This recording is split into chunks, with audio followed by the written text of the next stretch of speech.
Yes, hi, hello everyone. Welcome back to BCCA. I'm Rajesh, faculty for SCM&DM and SPMBB. See, guys, this is our most awaited, the epic marathon for CMA final, SCM and DM. Okay, so so first of all, I'm going to tell you what was covered in this part 1 and part 2 marathon. See, guys, part 1. In part 1, question number 7, network analysis covered 14 marks weightage. Next, question number 8, maximum minima game theory for question number 8A, 7 marks. Question number 8B, business forecasting covered 7 marks. Question number 4A from chapter number 4, activity based costing and throughput costing. Okay. 7 marks. Then question number 6B, simulation, 7 marks.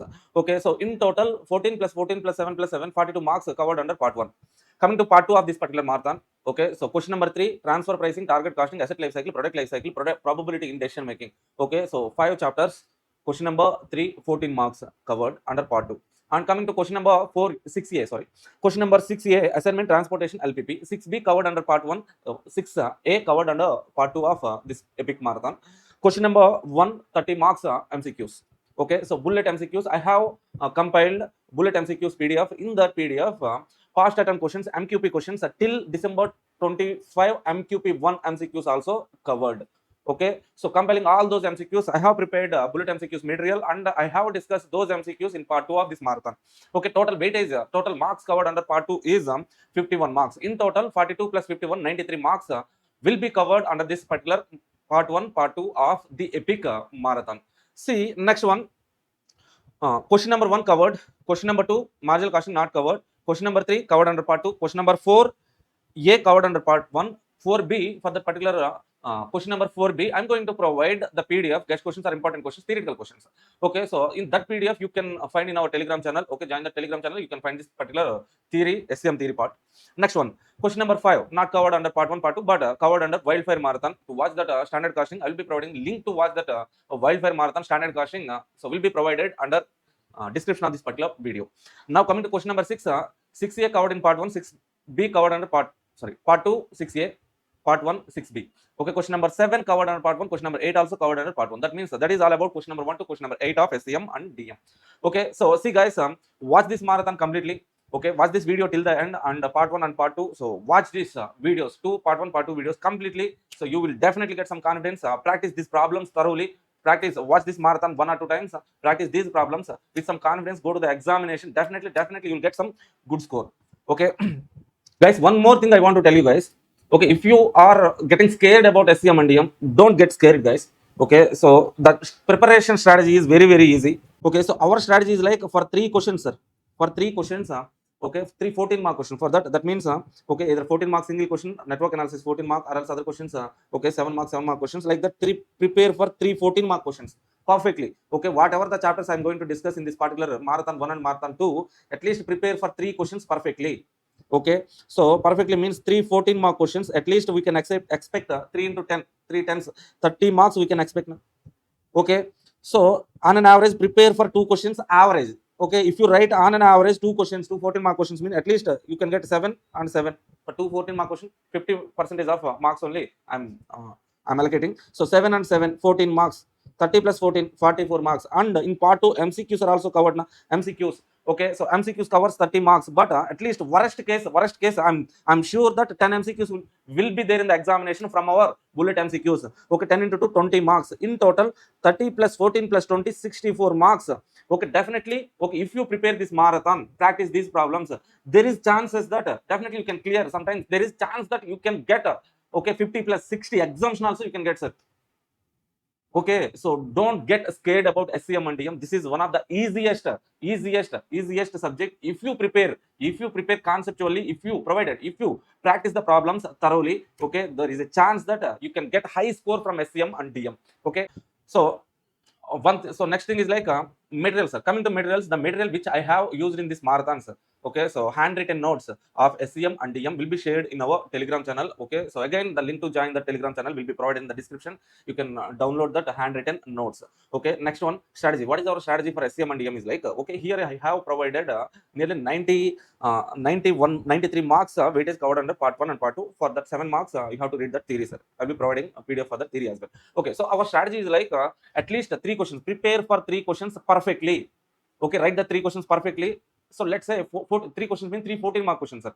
Okay, so from that 14 mark questions, 14 mark questions, at least you will get 10, 10, 10, 30 marks. Okay, write 2 questions average. Okay, at least try to write on an average 2 questions. Prepare the 2 questions average. Okay, out of 14, at least you will get a 7, 7, 14. That means 30 plus 14, 44 marks. Watch these MCQs. Prepare these MCQs. Okay, so definitely I'm sure that 10 to 12 MCQs will be asked from this particular. Okay, so MCQ, bullet MCQ PDF, sir.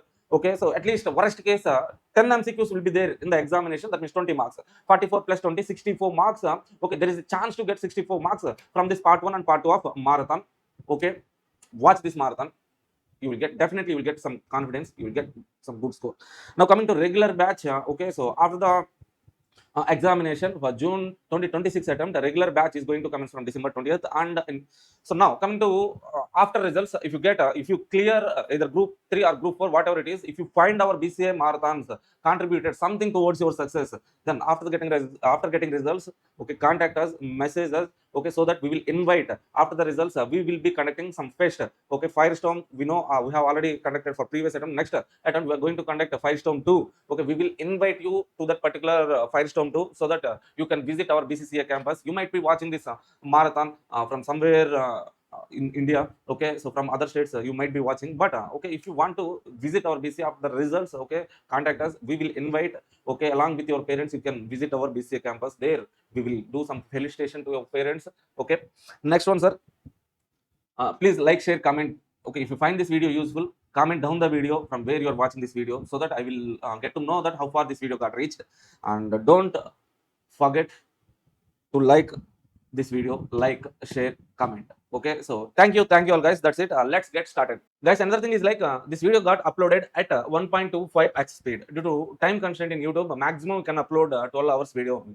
So due to the time constraint, I have uploaded this part 1, part 2 marathon, the epic marathons at 1.25x speed. If you find this video a little bit faster, means reduce playback speed. Keep that playback speed at 0.75. Then you will be comfortable with this video. Or else, if you find this video a little bit slower, means you can increase the playback speed. That's it, guys. Thank you. Yeah, hi, hello everyone. Good afternoon, Amma. See, our next target is transfer pricing. Okay, so for this particular question 3A, they have been asking transfer pricing question only. Okay, so we have to discuss this question now. Transfer pricing. So this is one of the controlling techniques, sir. So controlling techniques, 2 types of controlling techniques are there. One is standard costing, another one is transfer pricing. Okay, so and what happens under these controlling techniques means generally, so top level management they won't go to the factory and they won't work, sir. What they will do is like they take some decisions, they make lower level management to implement those decisions, sir. Okay, so top level management taking decisions and making lower level management to implement that kind of decisions. Okay, so they have top level management has to check whether those decisions are being implemented as planned or not. Okay, don't worry, I will share this PDF, sir. You can take PDF Xerox and all. Okay, already I have shared this PDF in our BCA group itself. Okay, just sit, relax.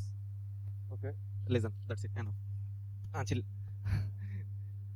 Okay, for implementation, while implementing decisions, whatever it is, top level management has to check whether those decisions are being implemented accurately as planned or not. Okay, so now for that we have 2 techniques: standard costing, transfer pricing, sir. What happens under these 2 techniques means, let's say standard costing, sir. What is standard costing? At the beginning of the period itself, we will fix some standards. At the end, we get actuals. Okay, we compare standards with actuals. Let's say, for example, for purchase manager, sir. So top level management will give some target. What is the target means? You have to purchase 1 unit of raw material at 5 rupees only. Standard. Okay, standard price per 1 unit raw material, 5 rupees. At the end, they will check. Okay, actual. This is standard price, sir. So actual price they have purchased at 6 rupees. Now we compare the standard with actual. Okay, we have fixed 5 rupees only, but you have incurred 6 rupees. So some variance is there, 1 rupee. Why that variance occurred? They will question. Okay, like that they will take some controlling measures, sir. Okay, likewise here we have transfer pricing as well. In this transfer pricing, we try to evaluate the performance of divisions, departments. Okay, so previously standard costing is some kind of performance evaluation technique. This is also transfer pricing is also performance evaluation technique. We will go to the transfer pricing. Before that, we need to discuss for any company 2 types of structures will be there: organization structure, centralized structure, decentralized structure. Centralized structure means some top level management will be there, or else board of directors will be there. So every decision in the organization they only take. Okay, so cumulatively they will implement some decisions. Okay, so whenever they are taking as a group, they are taking decisions. Whenever company getting profits, everyone wants to take credit. Okay, if company getting losses, no one takes responsibility. Okay, that's why decentralized structure came into the picture. So on a decentralized structure, top level management will be there. So organization will be divided into different divisions, departments or branches. Okay, for each division or department, some manager will be there. So these kind of so classification can be made based on functional basis, geographical area basis, product basis, process or service basis. Okay, decentralized organization, different departments, divisions will be there, sir. Now for each division or department, there will be some managers, divisional managers or else departmental managers. Now we need to evaluate the performance of those divisional or departmental managers. Okay, so for that making managers of particular departments responsible for particular thing, here we have responsibility centers, sir. Okay, so based on the responsibilities, organizations are, so departments or divisions are classified into 4 types. Okay, cost center, revenue center, profit center, investment center. Sir, what is cost center, sir? So let's say for example a division is being treated as a cost center. Means what does it mean, sir? So for cost center there will be some manager, cost center manager. So this manager will have some power. What power he will be having means he can incur, he is having some power to incur cost. Okay, what is his responsibility? Along with that power, he will be having some responsibility. What is his responsibility means? He has to incur the cost below the target only. Okay, some target will be fixed. Okay, let's say for that one department is there, sir, department A. Department A manager is there. Okay, at the beginning of the period itself, top level management will give some target to this department manager. Okay, so in this particular year, for this particular unit, sir, you have to incur 1 lakh rupees only cost, target cost. Okay, at the end of the period, if he is incurring cost below this 1 lakh means fine. He is not. So if he is incurring the cost more than 1 lakh means what? He is not working efficiently. So penalization decisions will be there. If he is achieving the objectives, okay, some incentives will be there. Not achieving the objectives means some penalization decisions. So now this one, sir, revenue center. So the revenue center manager is having power to collect the revenue. Okay, so he can take the decisions regarding so collection of revenue. So what is his responsibility means? His responsibility will be fixed to target revenue. He will be having some target revenue. That revenue target he has to achieve. This one, sir, main thing. Profit center. This profit center manager will have power to incur the cost, power to collect the revenue. He can whatever the decision. Okay, he can take in relation to incurring of cost, collection of revenue. Okay, so his responsibility will be fixed towards target profits. At the beginning of the period itself, this manager will be fixed a target so he has to achieve 1 crore profit in this particular year. If he is achieving the target means fine. If he is not achieving means not fine. Investment center. Investment center manager will be there. So top level management will give some investment money. Okay, he can take the decisions whatever he want to take. Okay, but ultimately his performance will be evaluated based on percentage on return on investment percentage. Okay, if he is achieving certain level of percentage means fine, not means not fine. That's it. So most probably in this transfer pricing we discuss about the profit center only. Okay, now let us take one example, sir. One manufacturing company is there, beer manufacturing company. Okay, so beer manufacturing company, 2 departments are there, sir. One is glass bottle manufacturing. So department 1 which manufactures a glass bottle, that glass bottle, sir. Okay, I think you haven't seen that beer bottle. Meeku telidu. Okay, so 2 departments are there. One department produces glass bottle, another department produces liquid. Okay, so they only fill the liquid within the bottle, then final product they will be selling in the external market. This is the structure, sir. Okay, so this glass bottle they are manufacturing, then they are transferring this glass bottle to the liquid department. They are filling this liquid into the bottle, then they are selling it into the external market. See, if you observe, ultimately the product is being sold by the liquid department only, second department. Okay, they only collecting the revenue. They are incurring some cost and collecting the revenue. That means they are getting profit. Let's say for example, for performance evaluation, these 2 departments are being considered as profit centers. 2 departments are being considered as profit centers. Okay, so here liquid department, this department is getting some revenue, incurring some cost, they will be getting some profit. But coming to bottle manufacturing department, this department only incurring cost, they are not getting any revenue. Okay, but the department, glass bottle manufacturing department, this department manager's performance is being evaluated based on the profit, but they are incurring only cost, then they are getting negative profits. Okay, so this department manager will get demotivated. So now what we will do is like, we will fix some notional selling price. That is not a real selling price, that is not a real sale, but we will, for transferring, we will fix some notional selling price. So at this notional selling price, a product or semi-processed unit or work in progress unit will be sent to the next department. Okay, so this notional price is there now. This is being treated as selling price. That notional selling price we call it as transfer price. Okay, now for this transferor division, this notional selling price is treated as transfer price, nothing but sales selling price minus whatever the cost they are incurring. They can calculate the profit. Are you getting this point? Okay, so this is transferor division, transferee division, sir. Okay, so if this department performance is being evaluated based on the profit, we have to get some, we have to fix some selling price, notional selling price. That notional selling price minus whatever the cost they are incurring, their profit. Okay, we can evaluate the performance. Okay, here they are selling this product in the external market. Okay, what is their cost means this transfer price is their, that is their material cost plus their own cost. Okay, external market selling price minus their department transfer division own cost. Okay, this transfer price is also cost, so we'll get the profit. Likewise, we can calculate profits of two departments. We can evaluate the performance. Okay, are you okay with this point, sir? Now, how to fix this transfer price, sir? How to fix this transfer price means to fix this transfer price, we are having different methods here. Okay, so basically three types of methods are there, sir. Basic. First one is cost based method. Second one is market price based method. Third one is negotiation based method. Negotiation based method means transferor division managers will sit together in an office. Okay, they will be having some dialogue with them. Okay, so finally they will fix one price, that is transfer price. That's it. Okay, market price based method means whatever the price prevailing in the external market, that is the transfer price. Next one, cost based methods. Under cost based transfer pricing methods, first one is variable cost. Okay, so here whatever the cost, transferor division, whatever the cost, variable cost they are incurring, that cost is treated as a transfer price, sir. Okay, so this is not the best method, sir. Why means okay, this transferor division will incur variable cost as well as fixed cost. If they are transferring at variable cost only, they will be getting negative profits. They will get demotivated. This is not that much correct method, but so we will see. Next one, variable cost plus fixed cost, total cost method. Okay, so under this method, transferor division will transfer product or semi-processed unit at total cost, sir. Total cost. Okay, this is somewhat good method, but okay, again in this total cost method also they are not getting any profits. But one problem is there, sir. What is that problem means? Here for this transferor division, variable cost plus fixed cost. Once this cost is transferred to the transferee division, the total cost becomes what, sir? This transferee division will treat it as a variable cost. Are you getting that point? Let's say for example, variable cost per unit, variable cost is 50 rupees, fixed cost is 100 rupees, sir. That means they are transferring a particular item at 150 rupees. Now transferee division treat this 150 as what, sir? Variable cost only. Purchase cost, that means the total complete variable cost. Okay, so 100 rupees at one department fixed cost, once it is transferred to other department, it is becoming variable cost. Okay, what will happen, sir? What will happen means, okay, so profit maximization output, sir, equilibrium point will be there. Okay, so based on this fixed cost plus variable cost, they will calculate one level of output at which they are getting maximum profit.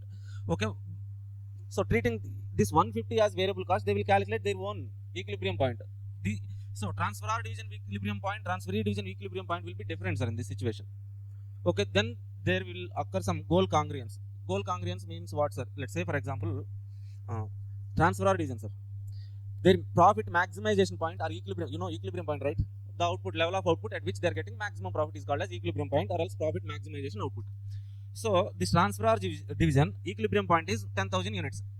This transferee division equilibrium point is 5,000 units. Okay, then what will happen?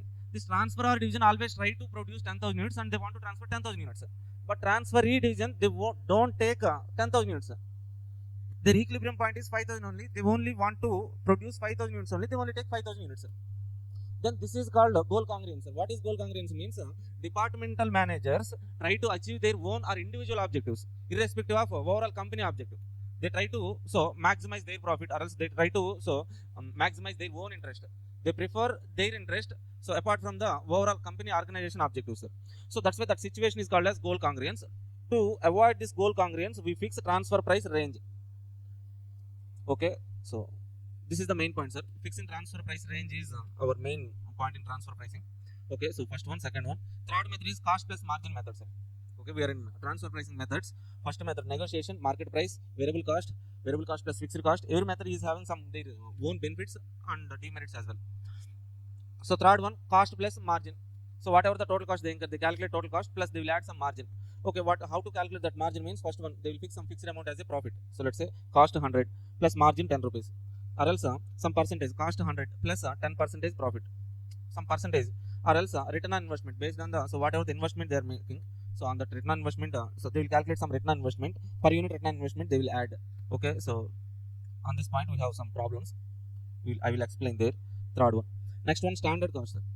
So transfer price. Transferor division can transfer an item at a standard cost. Transfer price is nothing but standard cost. Next one, cost plus shared profit method, sir. Very, very important one. cost plus opportunity cost. So these are the methods. Sir, what is this cost plus shared profit method, sir? Some MCQs are there. In some questions, this point is there, sir. So what is the shared profit method means? Say for example, to produce a product, the product name is A, sir. Transferor division incurring some 50 rupees cost. So they are transferring this item to transfer division. So after transfer division is again incurring they're incurring 100 rupees cost, and they are selling this product in the external market at 200 rupees, sir, selling price. Now what is the profit, sir? Overall company profit, selling price 200, transfer division cost 100, transfer division cost 50. What is the overall profit? 50 rupees. Now this 50 rupees profit will be shared between the transferor and transferee in their cost ratio. In their cost ratio means what, sir? What is the ratio? So 50 is to 100, 0.5 is to 1 is to 2 ratio, right? So 1 is to 2 ratio. Okay, now split this profit into 1 is to 2 ratio. 16.67 here, 33.33. Now this is the profit of transfer division. 50 plus 16.67 here, transferee 100 plus 33.33. Okay, now see, look at this one, sir. 50 plus 16.67. This is now transfer price, sir. Are you getting this point? Okay, many MCQs are there. In previous attempt also they have asked this kind of MCQ, and in many problems this point was asked, sir. Next one, opportunity cost. So this opportunity cost, this point you will understand in limiting factor concept. So these all are the transfer pricing methods, sir. Okay, let's do one problem on transfer pricing methods. One problem is there. Okay, so that was, I think the same problem was asked for.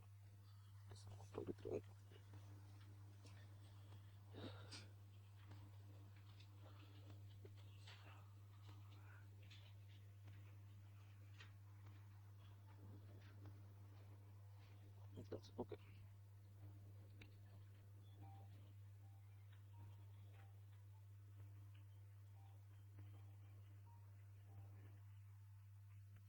Question number 2. Study material question number 18. June 23 attempt question, sir. June 23 attempt question number 5A. Old syllabus. Page number 3.3.1.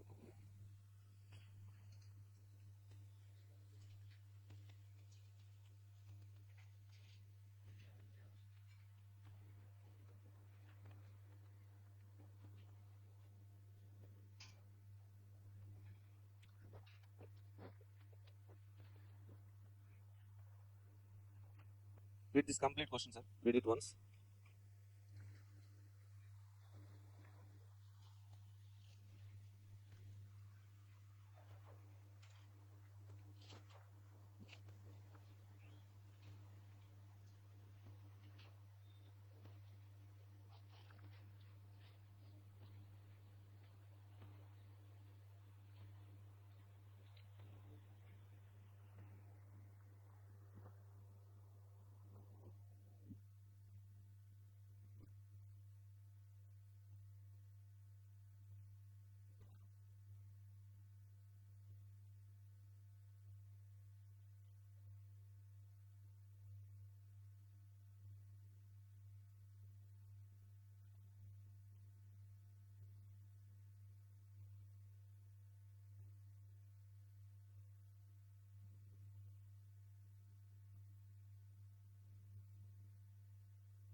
Done. Now, Transferor Limited has two processes, preparing and finishing. The normal output per week is 7,500 at a capacity of 75%. With 75% capacity, they are producing how many units? 7,500. That means whether they are having any surplus capacity. Yes, how much, sir? So 7,500 for 75% means 10,000 for 100%. Extra 25,000 is surplus capacity. Okay. Transferee Limited had production problems in preparing and requires 2,000 units per week of prepared material for their finishing process. The existing cost structure of one prepared unit of Transferor Limited at an existing capacity is as follows. So what is the story, sir? Here they are saying like two departments are there.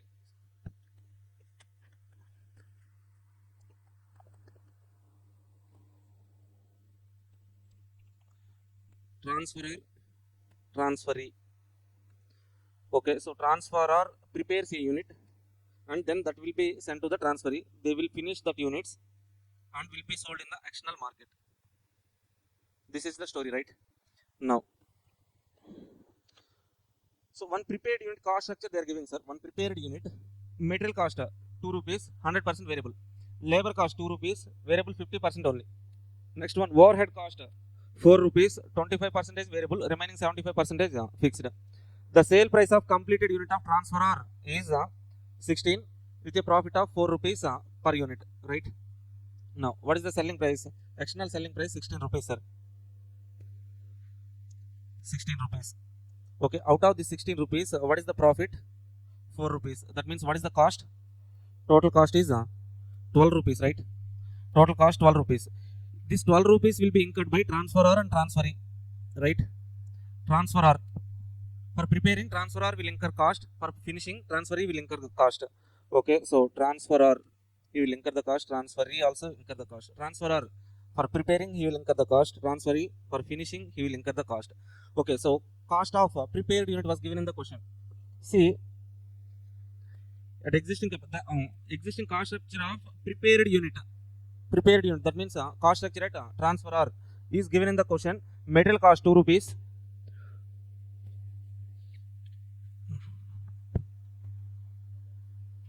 Material cost, how much, sir? 2 rupees. Complete variable, variable cost, fixed cost, let's say 2 rupees is variable. Next one, labor cost, how much? So 2 rupees, 50% variable, 1 rupee, 1 rupee, 1 rupee variable, 1 rupee fixed. Next one, overheads 4 rupees, 25% variable. That means overhead 1 rupee variable, 3 rupees fixed. Total variable cost per unit 4 rupees, 4 rupees is fixed cost. That means 8 rupees is what, sir? Transferor, cost incurred by the transferor. Okay, out of 12 rupees, 8 rupees cost incurred by transferor, remaining 4 rupees will be incurred by transferee. This is the cost structure, sir.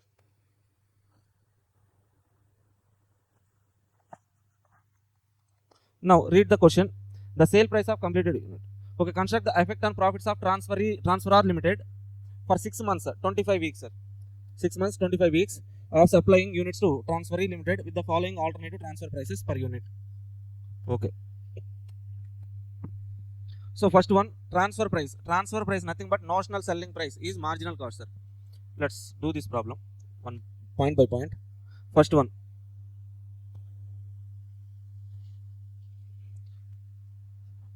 transfer price is equal to what? Marginal cost.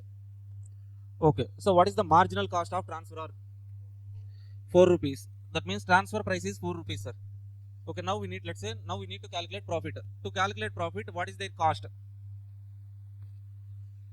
What is the cost? Means generally you can see 8 rupees there. But 8 rupees we should not consider as a cost. Why, sir? Why means they are having surplus capacity, sir. If you go to the question, okay, so they are having surplus capacity, 25% surplus capacity. That means whatever the fixed cost they are having, they have already recovered their fixed cost from the 75%. Now for that additional surplus capacity, they won't incur any fixed cost. They only incur variable cost. Okay, this point we will discuss in transfer price range. But right now, as they are having surplus capacity, their cost is only variable cost is their production cost. Okay. Now, so transfer price is 4 rupees. Their cost is what, sir? Only variable cost 4 rupees. What is the profit per unit? Selling price, notional selling price, nothing but transfer price 4, cost 4 rupees, profit is 0. Sir, are you able to understand this one, sir? Transfer price is what? Nothing but notional selling price. So that is nothing but 4 rupees. What is their cost? Cost means as they are having surplus capacity, they only incur variable cost. Marginal cost only they will incur. That means 4 rupees. Okay. Now what is the profit? 0. Okay. Now, so total how many units they are transferring, sir? Per week, how many units they are transferring? 2000 units. How many weeks? 25 weeks. 25 weeks into 2000. 50,000 units. So for the entire period of 25 weeks, they have to transfer 50,000 units. Okay, total units 50,000 units. What is the profit of 50,000 units? 50,000 into 0. Again 0 only total profit. Now come to point 2, sir. Point 2. So marginal cost plus 25% profit. Transfer price is equal to marginal cost plus 25%. That means how much? Marginal cost 4 rupees plus 25% means 1 rupee. 5 rupees transfer price, sir. What is the cost? Their cost 4 rupees only. Why 4 rupees? Are you getting that point? Okay. So now what is the profit? 1 rupee. What is the total profit? Total profit 50,000 units into 1. 50,000 only. Now next one, sir. Third point. What is the third point? Marginal cost plus 25% return on capital, assuming capital employed is 20 lakhs. Okay. Transfer price, that is equal to marginal cost plus 15% return on capital. Okay, so how to calculate means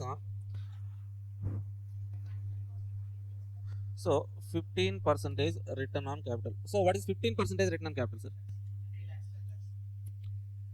So 20 lakhs into 15%. Okay, so 15% into 20 lakhs. 3 lakhs is required return on investment. Okay, that 3 lakhs is for 1 year or 6 months or 1 month? 15% per annum, right? Here we have applied 15% means 15% per annum. Per annum, so return on investment, required return on investment 3 lakh. But here our transaction period is 6 months only. That means for 6 months, required return on capital or return on investment is 1.5 lakhs only. Now, through the transfer, we have to recover this 1.5 lakhs, sir. How to recover this 1.5 lakhs means this 1.5 lakhs you need to recover from whatever the units you are transferring. In total, how many units you are transferring? 50,000 units. Recover this 1.5 lakhs from 50,000 units. That means per unit how much, sir? So marginal cost is 4 rupees plus 15% on return on investment 1,50,000 per unit. We have to recover from 50,000 units. 3 rupees. 4 plus 3. 7 rupees is transfer price. Are you okay with this point? So what is the cost? Cost 4 rupees only. Profit 7 minus 4, 3 rupees. Okay. What is the total profit? So 1,50,000 only. 3 rupees into 50,000 units. Next one, sir. Any doubts in this third point, sir? No? Now go to the fourth point, existing cost. If you are transferring, so if the transfer price is equal to existing cost, what is the existing cost of transferor? 8 rupees. Existing cost means total cost, sir. Nothing but total cost. 8 rupees.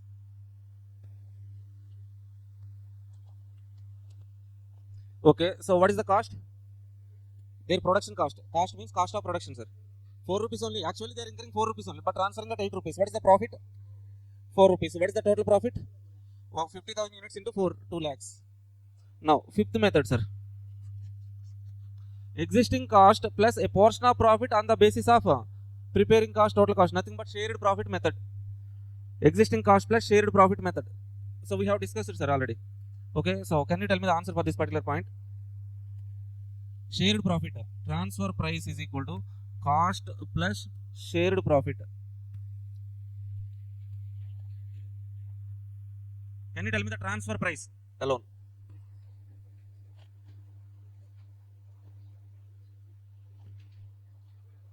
Cost plus shared profit, sir. Shared profit means total profit should be shared in cost ratio between transferor and transferee. Okay, so transfer price, cost plus shared profit method. What is the cost, sir? Transferor cost. Transferor cost. So transfer price means we are calculating from transferor point of view only. Okay, what is the cost incurred by transferor? 8 rupees plus shared profit. So what is the total profit, sir? Total profit. Overall profit we are getting 4. Okay, this should be shared between transferor and transferee. In which ratio, sir? In which ratio means their cost ratio. What is their cost? Transferor incurring 8 rupees, transferee incurring 4 rupees. That means 2:1. 2:1 ratio. 2:1 ratio means 2:1 ratio. Na? Okay, so now divide, sir. 4 into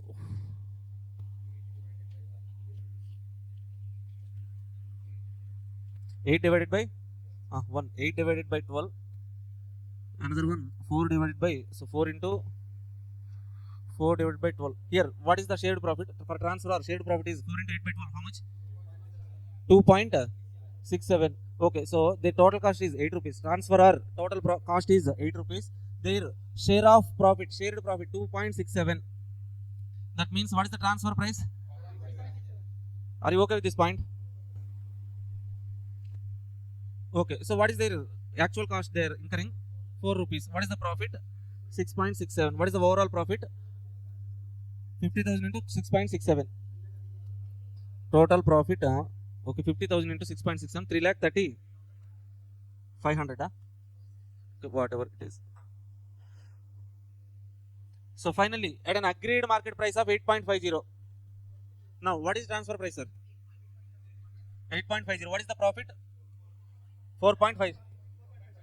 Transfer price is 8.50 minus cost 4 rupees, 4.50. Okay, that's it, sir. Now see,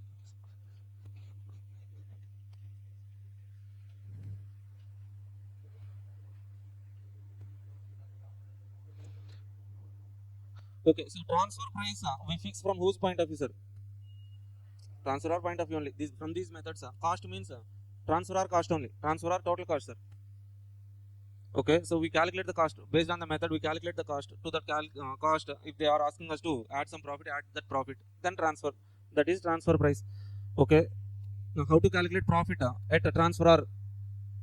How to calculate profit at transferor, sir? Transfer price. Transfer price means their sales minus their total cost. You will get profit. How to calculate profit at transferee? Selling price, external market selling price minus their own cost.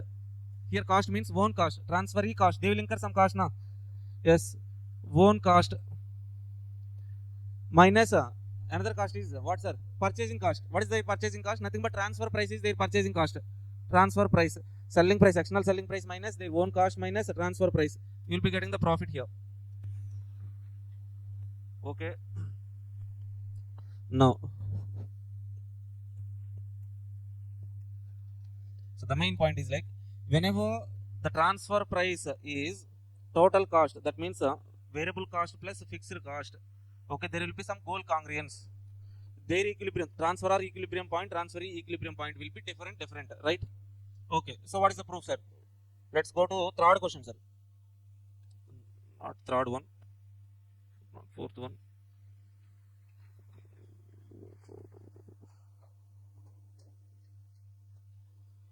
Okay, come to this question, sir. Question number 5, 3.3.6. You will understand that goal congruence. Then we will go to the transfer price range, fixing transfer price range, sir.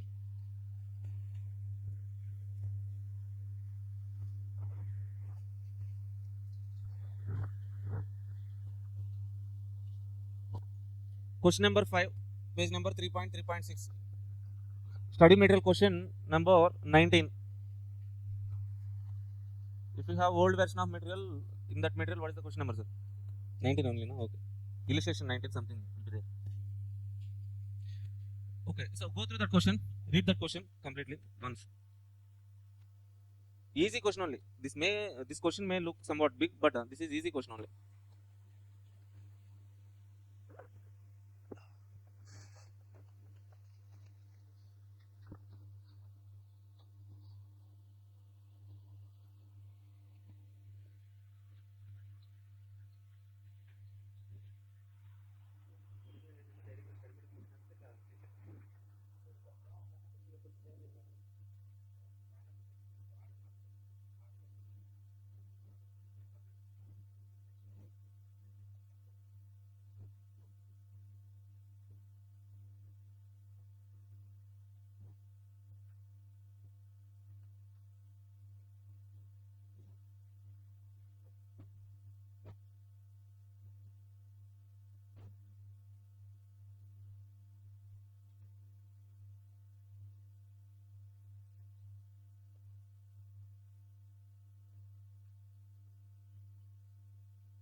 Done?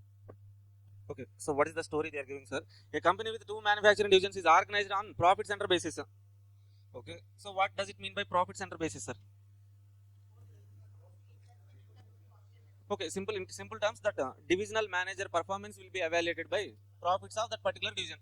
Then the divisional manager will try to achieve maximum profit. Definitely, they will get higher incentives whenever their departmental profits are higher, right? Okay, keep that point in mind. Now, division A is the only source for the supply of component that is used in division B. That means from division A, some unit is being transferred to division B in the manufacture of product claim. One such part is used in each of the product claim. As the demand for product is not steady, division B can obtain orders for increased quantities only by spending more on sales promotion by reducing selling prices. Okay, the manager of division B has accordingly prepared the following forecast of sale quantities and selling prices. Okay, that means what they are saying, sir. If they reduce the selling price, their sales will increase. For which department? Division B. Two divisions are there, sir. Division A, Division B. From Division A, some item or product is being transferred to the Division B. For Division B, they have given some data, sir. Finished good will be sold in the external market by the selling prices. What is the finished good here? Claim. Right? Okay, for Division B, transferee division. Division A, Division B. Division A manufactures some component that will be transferred to the Division B. Division B completes that product. So finished good claim that will be sold in the external market, selling price. Here they have given some relationships, sir. Selling price and units relation they have given. Okay. So by reducing the selling prices, they are increasing. Sales units is getting increased, right? Okay. So simple theory of demand. Now the manufacturing cost of claim in Division B. So this is very important point, sir. You need to understand this one. Cost of claim in Division B. We are talking about Division B, sir. 3,750 for first 1,000 units, and 750 per 1,000 in excess of 1,000 units. What does it mean, sir? For first 1,000 units, what is the cost they will incur? Manufacturing cost 3,750. Yeah? Yes, 3,750. Now, if I have to produce 2,000, what would be the cost? For every 1,000 increase in units, cost will be increased by 750. 4,500 plus 750. 1,000 increased, add 750. 5,250. Next, 6,000. 6,750. Yeah? 7,500. That is the cost, right? Okay. So manufacturing cost, their own manufacturing cost, sir. Now, Division A incurs total cost of 1,500 per day for an output of 1,000 components. Total cost will be increased by 900 per day for operating results. So 900 per day for every additional 1,000 components manufactured. Okay, for Division A, for first 1,000 units, what is the cost? 1,500. For every increase in 1,000 units, cost will be increased by 900. Okay, so if production increased from 1,000 to 2,000, what is the cost? So plus 9,000, 2,400 plus 9,000, 3,300 plus 900, 4,200 plus 900, 5,100 plus 9,000, 6,000. That is their cost. Okay, now the manager of Division A states that operating results of his division will be optimized if the transfer price of components set at 1.20. That means they are giving transfer price as well. What is the transfer price? Notional selling price 1.20. Has accordingly set the offer set transfer price for his supply of component. You are required to prepare a schedule showing the profit at each level of output for Division A and Division B. Now we need to calculate profit at Division A and Division B. Find the profit. So let's say first point, sir. First one, let's do the first point, sir. What is our Transferor division? Okay. So how to calculate profit at Transferor division? Transfer price number. So sales minus cost are simple. What is the sales? Transfer price is nothing but selling price per 1 unit 1.20. Okay, whatever the number of units sold. How many units sold means we take this different level of output. Okay. Now come to this point, sir. In the solutions, statement showing profit of Division A. We are calculating profit at different levels of output, sir. Why at different levels of output, sir? Okay, so they haven't given any level of output, particular output. That's why as transferee division selling prices are given at different levels of output. For that level of output only we are calculating profit of Transferor division as well. Now, so units 1,000, 2,000, 3,000, 4,000, 5,000, 6,000. What is the sales value? Selling price per unit is 1.20. How, sir? This is transfer price. Okay, that was given in the question itself. 1,000 into 1.2, 1,200, 2,400, 3,600, 4,008, 6,000, 7,200. Okay, what is the cost? Cost of Division A we have already calculated here. First 1,000 units 1,500, 2,400, 3,300, like that we have calculated now. 6,000. Now what is the profit? Sales minus cost profit. Okay, at 1,000 units 300 loss, 2,000 0 profit, 3,000, 4,000, 5,000, 6,000. Okay, now Based on this data, can you tell me how many units division A manager wants to produce and transfer?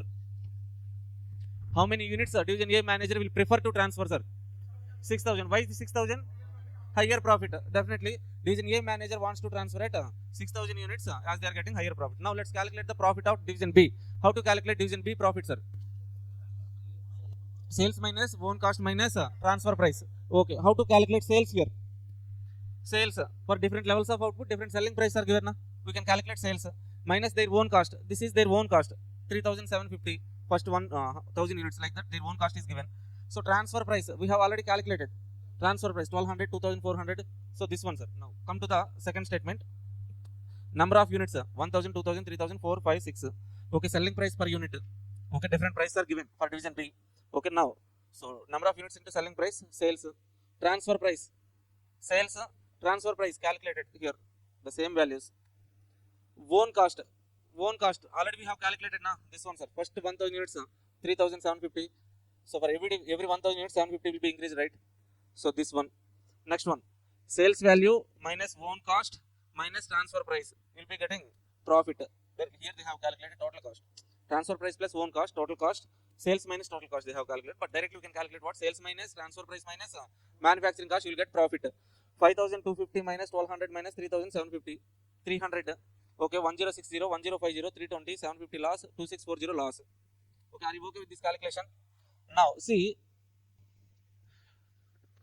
how many units division B manager wants to 2,000. Why 2,000? Higher profit. Now clearly you can identify what's our goal congruence in this question. What is the goal congruence, sir? Division A manager saying 6,000 units. Division B manager asking for 2,000 units only. Okay, so they want to maximize their own profit. Okay, but what we have to do, sir? Generally in this situation we fix a transfer price range. Okay, but look at here what they are asking in this question. Point A done, completed, right? Now coming to point B, find the profit of company as a whole at output level at which division A net profit is maximum, division B net profit is maximum. Okay, what is the division A net profit maximum output level, sir? 6,000 units. At 6,000 units, what is the profit of A? A profit 1,200. B profit loss. Enta? No. At 6,000 units, sir. Sorry. At 6,000 units, what is the profit of B? 2,640 loss. 2,640. Now, what is the overall company profit? Net loss how much? 1,440 net loss, right? Okay. Division B net profit maximum output level at which division B 2,000 units. What is the A profit there? At 2,000 units, A profit is 0. B profit is 1,060. 1,060. So total company profit is 1,060. That's it. Simple point. Next one. Point A done. Point B also done. Now coming to the point C, sir. If the company is not organized on profit center basis, what level of output will be chosen to yield maximum profit? Okay, so if company is not organized on profit center basis means, then definitely what will do, sir? What they will do? They will produce the output at which overall company profit is maximum. Okay, now what we have to do, sir? At each level of output, calculate total company profit. At 1,000 level of output, see. At 1,000 level of output, division A profit 3,000 loss, division B profit 300 loss, 300 profit. Sir, where you got this information, sir? Previous 2 points we have calculated, na? A profit loss, here B profit 300. Okay, now at each level of output add division A profit, division B profit, sir, then you will get total company profit. What is the total company profit at 1,000 units? 0. At 2,000 units, 1,060, 3,000, 1,350, 4,000, 920, 5,000, 150. Are you okay with this calculation? Now, how many units as a company as a whole they want to prefer to produce? They prefer to produce how many units? 3,000. Why 3,000 means maximum profit? That's it. Simple calculation. But whenever we are facing goal congruence, we have to fix transfer price range. Now, the question is how to fix transfer price range. Very, very important one, sir. Transfer price range.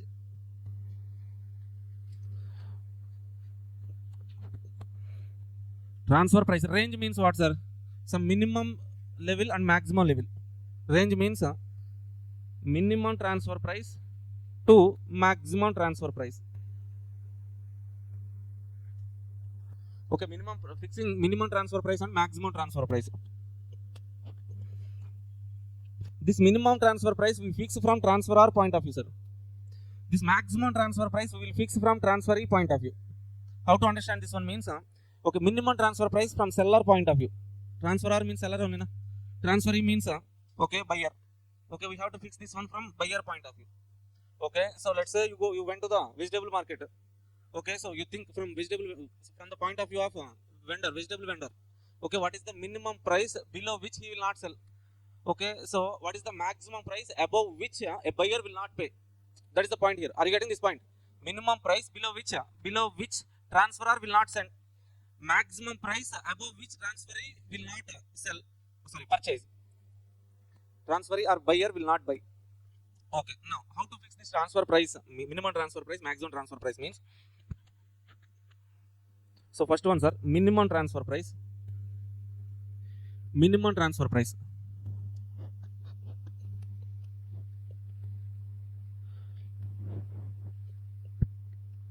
So minimum transfer price we fix from whose point of view? Transferor point of view. Transferor point of view. Okay, so while deciding this minimum transfer price, we have to check a very important one. From transferor point of view, we have to check capacity, sir. Capacity.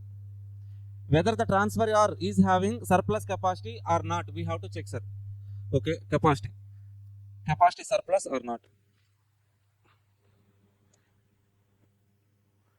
Surplus. No surplus capacity. Okay. Surplus capacity means what, sir? Surplus capacity means, say for example, division A is transferor, sir. He can produce. Previously we have seen that particular in question number 2, transferor is having, okay, at 75% capacity he is producing 7,500. Maximum capacity 100%. That means 10,000 units. Okay, see here. Let's say the division A is having capacity of 10,000 units. 10,000 units. Right now he is producing and selling 7,500 units only. That means they are having surplus capacity of 2,500 units. Now suddenly, okay, transferee is coming and asking him for 2,000 units. Okay, so transferee is asking 2,000. He is having surplus capacity of 2,500. Can he produce and sell? Yes, 2,000 he can produce. Okay, to produce this 2,000 units, what is the cost he will incur, sir? Only variable cost. Okay, so the main point here is like, if he is having surplus capacity, he will incur only variable cost. So variable cost is the minimum transfer price below which transferor will not transfer. Surplus capacity unteni. If and only if he is having surplus capacity, then variable cost is minimum transfer price, below which he will not transfer. Why, sir? Why variable cost only? That is the actual cost he is incurring. Okay. Now, sir, what if he is not having any surplus capacity, sir? Say for example, he is having 10,000 units capacity.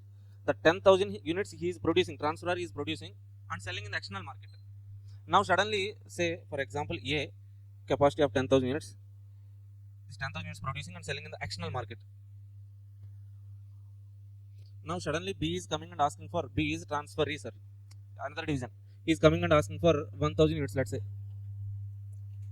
B is asking 1,000 units, but A is not having any capacity. In this situation, what we have to do? Wow. Here we have two alternatives, sir, from transferor point of view. One thing, he can increase the capacity. So how to increase the capacity, sir? To increase the capacity, he has to incur some capital investment. So he may need to install some new machineries. Okay, something like that he have to do. In that scenario, he will incur some fixed cost. Okay, additional fixed cost will be there. That we call it as a specific fixed cost. One alternative. Another one is like sacrifice external market sales. Okay, so one alternative. In that situation, one alternative. Okay, this alternative you may not see any problems. Increasing capacity, so cannot be seen in any problems. But second one, sacrifice external market sales. Okay, in that situation, what is the transfer price, sir? Transfer price is equal to variable cost plus opportunity cost. So he will incur some variable cost to produce, and as he is sacrificing external market sales, he will be sacrificing some opportunity cost. That means he is losing some contribution from external market. Okay, let's say 1 unit he is sacrificing in external market. He is sacrificing 1 unit. That 1 unit is being transferred to B. 1 unit only, sir. For that 1 unit, if he is If he sell this 1 unit in the external market, he can get the contribution of 5 rupees, let's say. 5 rupees contribution he may get if that unit was, so if that unit will be sold in the external market. But he is sacrificing that 1 unit and transferring it to the B. Now what is the transfer price? Minimum transfer price. The variable cost is incurring, let's say variable cost is some 5 rupees. 5 rupees variable cost, 5 rupees opportunity cost. Like that. So we will discuss this point later. Some detailed calculation, some big problem is there, important problem. Okay, so what is the transfer price? Minimum transfer price from transferor point of view. So we have to check what's our capacity. If transferor is having surplus capacity, minimum transfer price is variable cost. No surplus capacity, variable cost plus opportunity cost. Next one, transferee point of view, sir. Transferee means he is the buyer. Transferee point of view, we are fixing what price? Maximum transfer price we are fixing, right? Maximum.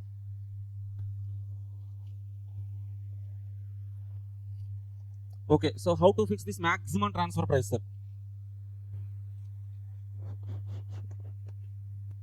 Now, say for example, A is the transferor, B is the transferee. Some product X is there. Product X. A has to transfer product X to B. Okay, so A is saying like a transfer price is 30 rupees. Okay, so knowing that 30 rupees as transfer price, B inquired in the external market. External market, he will be getting at 25 only. Now, maximum how much B will pay to the A, sir? 25 only. Above which he will not pay. Why? Okay, so leaving this option, he can go to the external market and purchase at 25. Now, what is the maximum transfer price means? See, 1 minute. Maximum transfer price is nothing but first one, external purchase cost. Purchase cost. Write it like purchase cost only, sir, not external market price. Why means there is some small difference. Okay, this 25 is external market price. Say for example, okay, he can get that particular item at 25 in the external market. But to bring this particular item to division B, he will incur some transportation cost of 1 rupee, sir. But if he purchases from division A, he won't incur the transportation cost. Okay, so if he is going to the external market, what is the net total cost he will incur on external market purchase? 25 plus 1 rupee transportation cost. By the time that the product reaches division B, he will incur 26 rupees. Okay, now how much maximum amount he can pay means 26, sir. Maximum 26 he will pay. Are you getting that point? That's why I have written external purchase cost, not external market price. Okay. Now another point is there, sir. Marginal, net marginal revenue. So maximum this point only we see, but one more point is there. Maximum transfer price, external purchase cost, or net marginal revenue.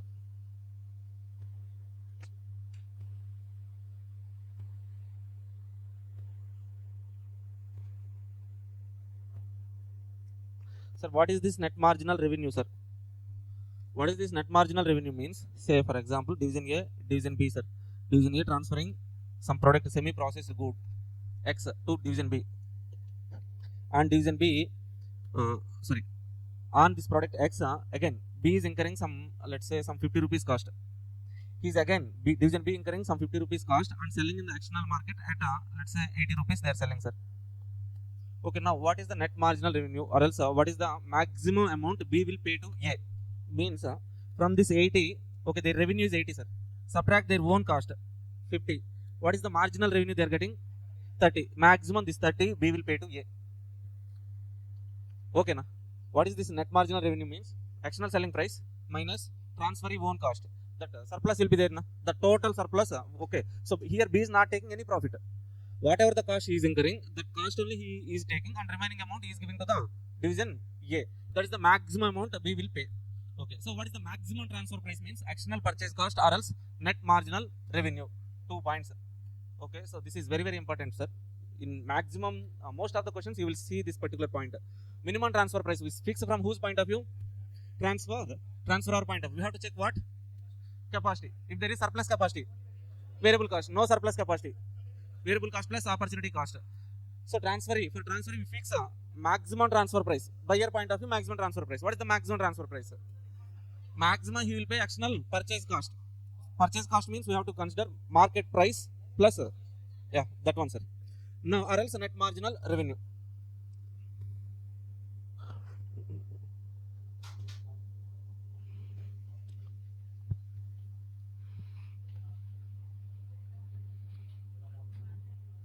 Okay, so this ones are very, very important question.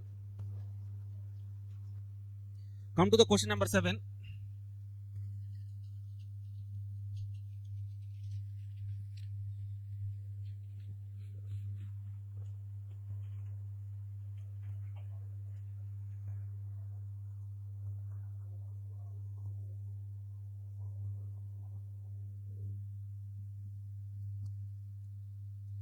See, the total models we are having in this particular chapter is, so first one, transfer methods of transfer price, sir. Second one, divisional profit analysis, that goal congruence question we have done. Okay, so methods of transfer price we have done with this question number 2. Question number 3 and 4 are there, we will see. So easy questions only. This one done. Limiting factor, important one, we do this concept later. Now strategic alternative analysis, sir. In this one, this particular concept, they will be asking different alternatives. In the different alternatives, we have to consider the transfer price range and tell the decision making. Capacity utilization, this is not that much important problem. We can leave this question. So these are the 4 models, very, very important for our examination point of view. The strategic alternative analysis, we are doing which problem? Question number 7. Now read this question, sir, once. We will discuss 1 or 2 these questions, then we go to the limiting factor.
See, question number 7.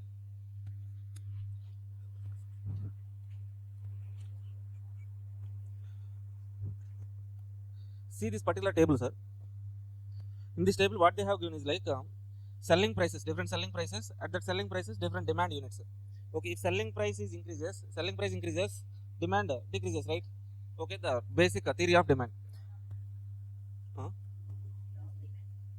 of demand. Okay.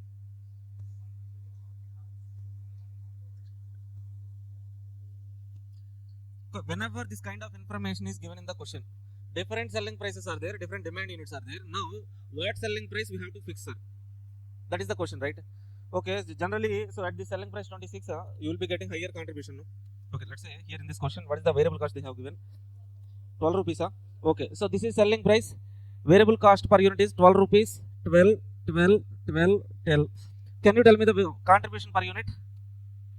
18 minus 12, 6, 8, 10, 12, 14. As we are getting higher per unit contribution at selling price 26, should we fix 26 as selling price? No. Even though per unit contribution is high, we should not fix that 26 as selling price. What we have to do is like we have to calculate total contribution. Let's calculate total contribution. How to calculate the total contribution, sir?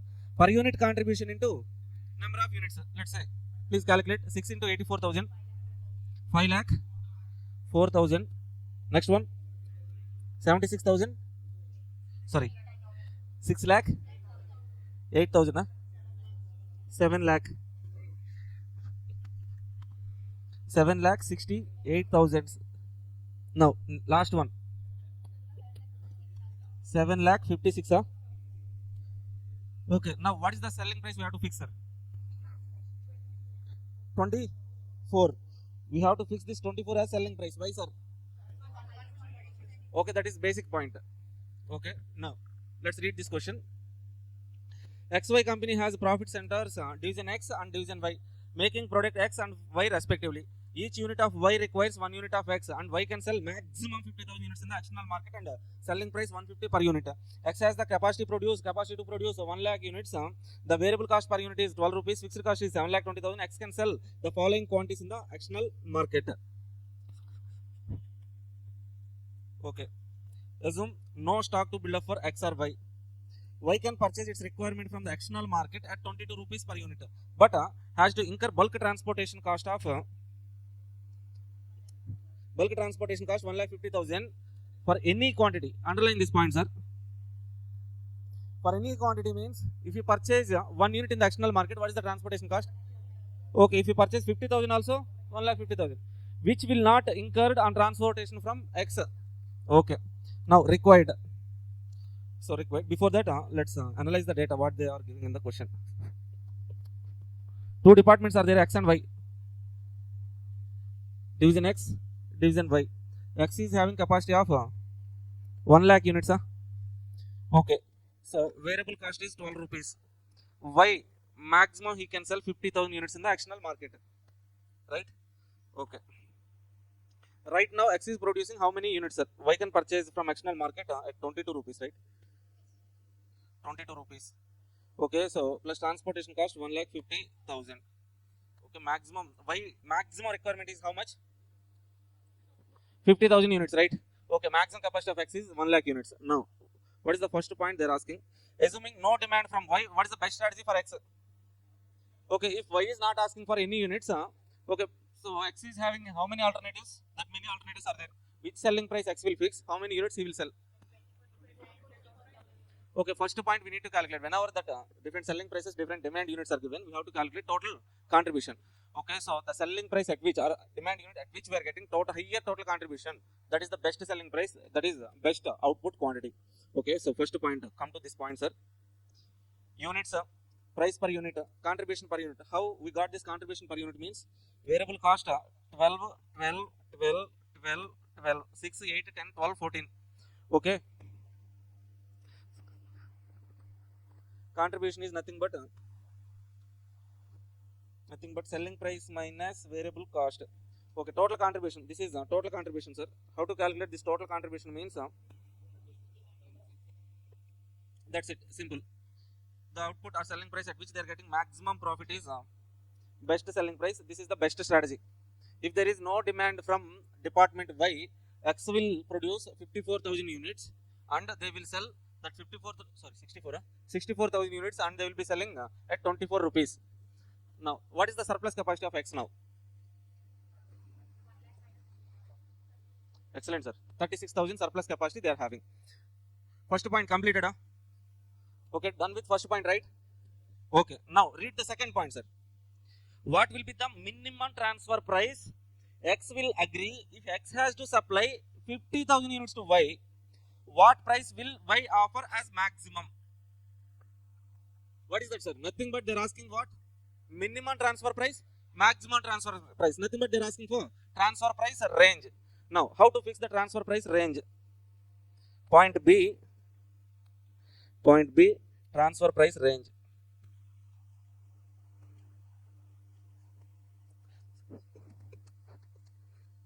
X point of view, Y point of view. X transferor, Y transferee. Okay, from X point of view, how to check minimum transfer price? Minimum transfer price, maximum transfer price. Okay, so let's say first one easy point, maximum transfer price we can calculate. So how can we fix this maximum transfer price? External purchase cost. What is the external purchase cost, sir? Okay, so the external purchase cost 22 rupees per unit, market price 22 rupees, plus they will incur transportation cost. How much, sir? 1,50,000 rupees. For how many units? Divided by 50,000. That means maximum they will pay how much? 25 units they will pay. Sorry, 25 rupees they will pay. Okay, now come to X, sir, minimum transfer price. How to decide this minimum transfer price? Based on capacity. Okay, if transferor is having surplus capacity, variable cost is minimum transfer price. If transferor is not having surplus capacity, variable cost plus opportunity cost. Now, does X is having surplus capacity or not? Up to 36,000 only they are having. But why need how many units? That means they are not having surplus capacity, right? Okay. Remaining? Okay, will do.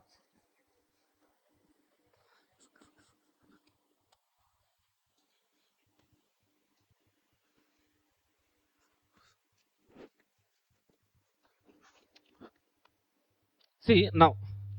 So actually X capacity is 1 lakh units. Presently at their best strategy, they will be selling 64,000 units in the external market. Surplus capacity is 36,000 units only. But suddenly Y is coming and asking for 50,000 units. That means X is not having surplus capacity. Simple point. No surplus capacity. In this situation, okay, so they are not giving any information like they are increasing the capacity or purchasing some machines or else recruiting some labor like that. They are not giving. That means they have to sacrifice. Okay, what sacrifice they have to make means okay, out of this 1 lakh, they have to sell this 1 lakh. Out of this 1 lakh units, first of all, they will transfer 50,000 units to Y. Remaining units, how many units are? 50,000 units in the external market. Then what is the sacrifice they are making? What is the opportunity cost? For that, what we have to do is like, we have to compare, sir. Previously, at their best strategy, they are selling 64,000 units in the external market, right? Then what is their total contribution they are getting? X department, 7,68,000 previously they are getting. Now, first of all, they are transferring to the Y and only selling 50,000 units in the external market. Then how much contribution they are getting? Can you tell me? If X has 50,000 units only, if they are selling 50,000 units in the external market, what is the contribution they will get? 7 lakh, 6 lakh something. How to calculate, sir? 50,000 into 14 or 12? 14? It is 12 only. Here, contribution is 12 rupees only, right? Wow, nice, excellent. Okay, you will be the ranker. Okay, see guys, if they are selling 50,000 units only, below 54,000 units, okay, they can fix selling price 26. Contribution they can get 14 rupees. That means now, if they are selling 50,000 units in the external market, they will get 50,000 into 14. How much, sir? 7 lakhs. What is their loss? Opportunity cost? 68,000. Now, how to recover this 68,000? Whatever the units you are transferring, from those units, recover the 68,000. Okay, now what is the minimum transfer price? Minimum transfer price formula is variable cost plus opportunity cost. What is the variable cost, sir? Given in the question, 12 rupees is variable cost plus opportunity cost. What is their opportunity cost? Just because of transferring 50,000 to the Y department, they are losing 68,000. This is opportunity cost. 68,000. This 68,000 we have to recover from total 50,000 units. Okay, how much? Total 13.36. Okay, that is minimum transfer price, sir. This is minimum transfer price, that is maximum transfer price.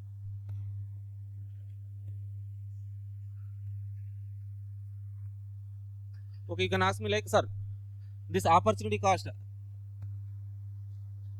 they are incurring for, so how many units? 34,000 units surplus capacity is there, sir. For that, they are not having any opportunity cost. For that, variable cost. For remaining 36, 14,000 units. Okay, opportunity cost will be there, sir. For that, variable cost plus opportunity cost, sir. You can say like that. But we should not fix two transfer price, sir. Okay, you cannot say like for 36,000 units, variable cost is the transfer price. For remaining 14,000 units, variable cost plus opportunity cost is the transfer price. Like that, we cannot fix it. Okay, if you want to fix like that, okay, variable cost means how much, sir? 12 rupees. Here, variable cost plus opportunity cost means 12 plus opportunity cost, 68,000 divided by 14,000. How much?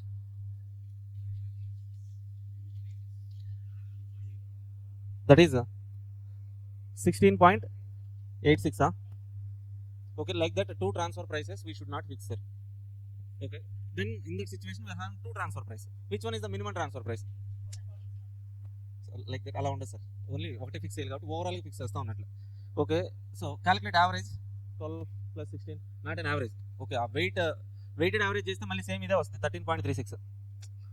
ఓవరాల్గా మీరు ఇక్కడ two transfer ప్రైస్లు ఉన్నాయి మనకి. ఈ రెండింటికి weighted average అంటే 36 and 14 వెయిట్స్గా తీసుకొని మనం వెయిటెడ్ యావరేజ్ చేసాం అనుకోండి, అగైన్ ఆ 13.36 వస్తుంది నువ్వు సింగిల్ ప్రైస్ ఫిక్స్ చేయాలంటే. That's it. Okay, are you okay with this point, sir? Next level important point, MCQs are also there. Next one, third point, read this point, sir. If Y is acceptable to partial supplies,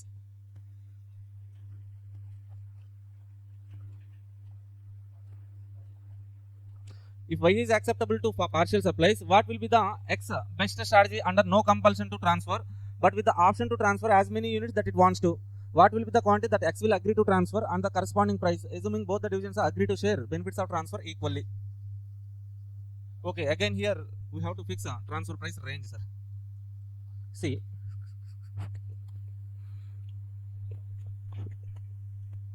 third point, X, Y. Y wants 50,000 units, sir. X having capacity of how many units? 1 lakh units, sir. Currently at their best strategy, how many units they are selling in the national market? 64,000 units. That means they are having surplus, sir. 36 only. Okay, so maximum X will transfer how many units? 36,000 units only. Okay, 36,000 units. So remaining 14,000 they have to purchase from where, sir? External market. Okay, if they are purchasing from external market, what would be their cost, sir? 22 rupees plus transportation cost of 1,50,000. Okay, in this situation, what is the maximum price Y will pay for this 36,000? Can you tell me?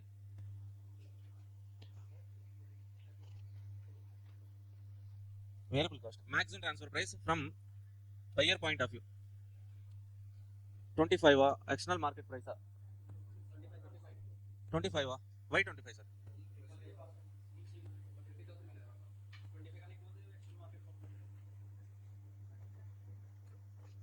Malla sir చెప్పండి sir. Okay, see once again, sir. Y need how many units? 50,000. X will transfer how many? 36,000 units. 36,000 units. Okay, so they have to purchase 14,000 units from external market, right? This 14,000 they will purchase at a market price 22 plus transportation cost 1,50,000 divided by from 14,000 only they will recover. Okay, for this 36,000 maximum how much they will pay means external market price only they will pay. Why will pay maximum how much, sir? 22 only they will pay. Why not 25, sir? So maximum Y will incur 22 only. Let's say anyway they are incurring transportation cost 1,50,000 on 14,000 units. If let's say X is not transferring, what will happen? Y will purchase from external market at 22 rupees only. Anyway this transportation cost they will be incurring now. Are you getting that point? Okay, anyway Y will incur the transportation cost of 1,50,000. Maximum transfer price Y will pay is 22 only. Beyond that he will not pay. Why, sir? Let's say for example 36 బదులు 35,999 units transfer చేస్తున్నాం. 1 unit why వెళ్ళి external మార్కెట్లో purchase చేస్తే ఎంత అవుతుంది? Already 1,50,000 pay చేస్తారు కదా. ఈ అడిషనల్ 1 యూనిట్కి అడిషనల్ ట్రాన్స్పోర్టేషన్ కాస్ట్ ఏమి ఉండదు. అంటే మాక్సిమం 22 రూపీస్కి అయిపోతుంది వైకి. ఆ 22నే ఇక్కడ పే చేస్తుంది అంతే.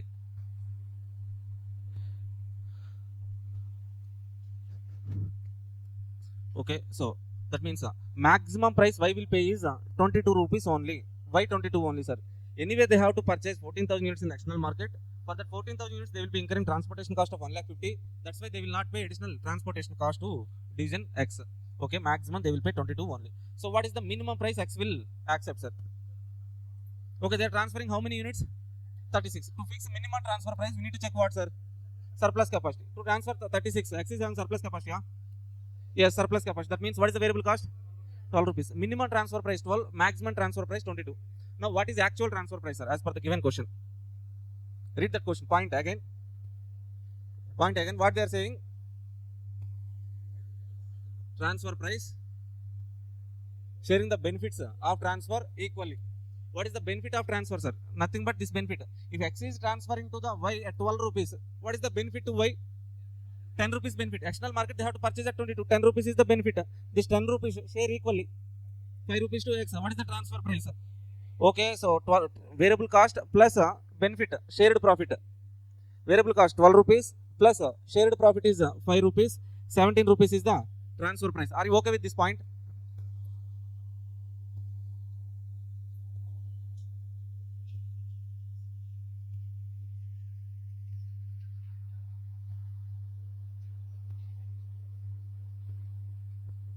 Done. Now fourth point, sir. Okay, this much lengthy question they will not ask, sir. First 3 points only they have asked for recent attempt, sir. Which attempt? June 24. For June 24, first 3 point only they have asked. Fourth point they did not ask.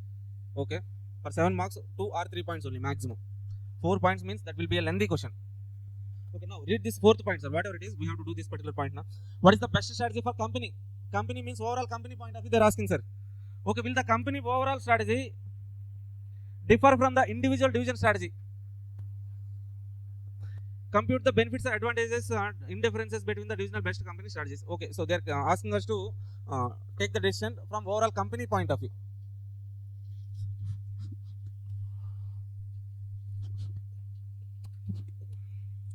From overall company point of view, how they will think, sir? Should X transfer to Y or not? That's it. If X transfer to Y means what, sir? Internal making. If Y purchase from external market, external buying, that means from company point of view, this is nothing but make or buy decision. Right? Antena? If you think from overall company point of view, if X transfer to Y means that is making, produce and transfer, that means making option from company. If Y purchase from external market, buying. So overall company point of view, this is nothing but make or buy decision. Make or buy decision, sir. So what is the cost of making? What is the cost of buying? If Y purchases from external market, what is the cost? Okay, so 22 into 50,000 total purchase cost, sir, plus 1,50,000. Can you please tell me the total amount here?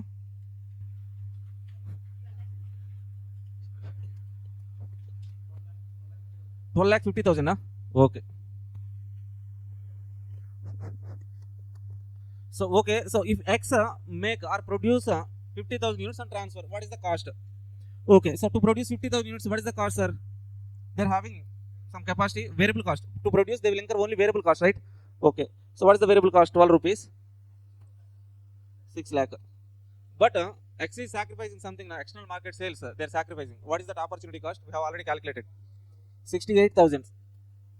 So what is the making option cost? 6,68,000. Now you tell me, sir, making option cost is 6,68,000, buying option cost is 12,50,000. Which one is the better option from overall company point of view?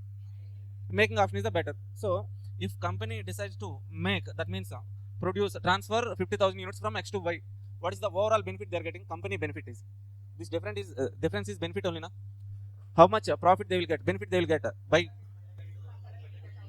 5,82,000 is the benefit.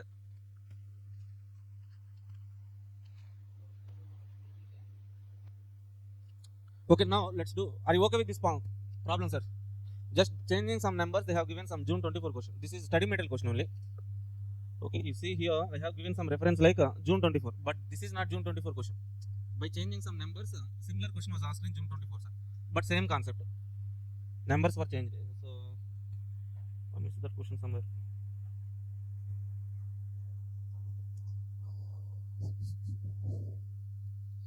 Let's do one more small question and then take break, sir. After the break, limiting factor concept.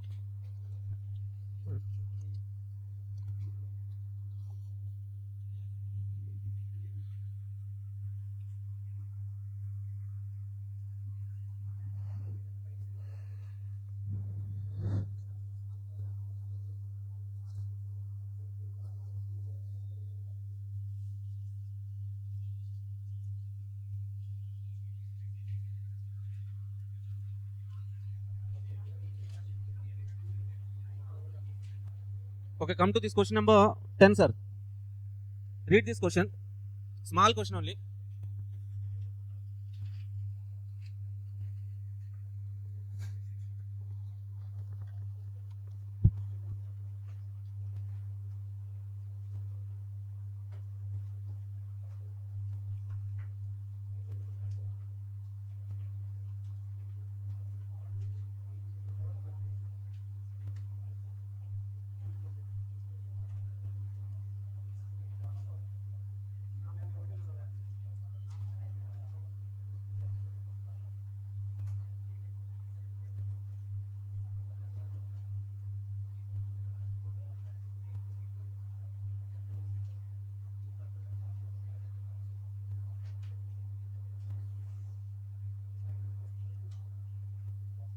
Done.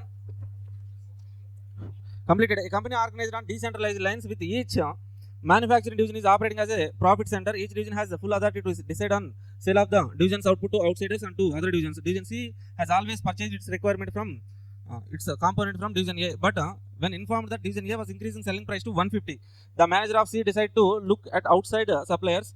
Division C can buy the components from outside supplier for 135 only. Okay, but division A refuses to lower its price in view that it needs to maintain return on investment. Top management has the following information. C annual purchase of component 1000 units at variable cost of 120. A's fixed cost per unit is 20. Okay, what is the first point? Will the company, so you see in this question they're asking all the 3 points from overall company point of view. When you think from overall company point of view, nothing but this is again make or buy situation.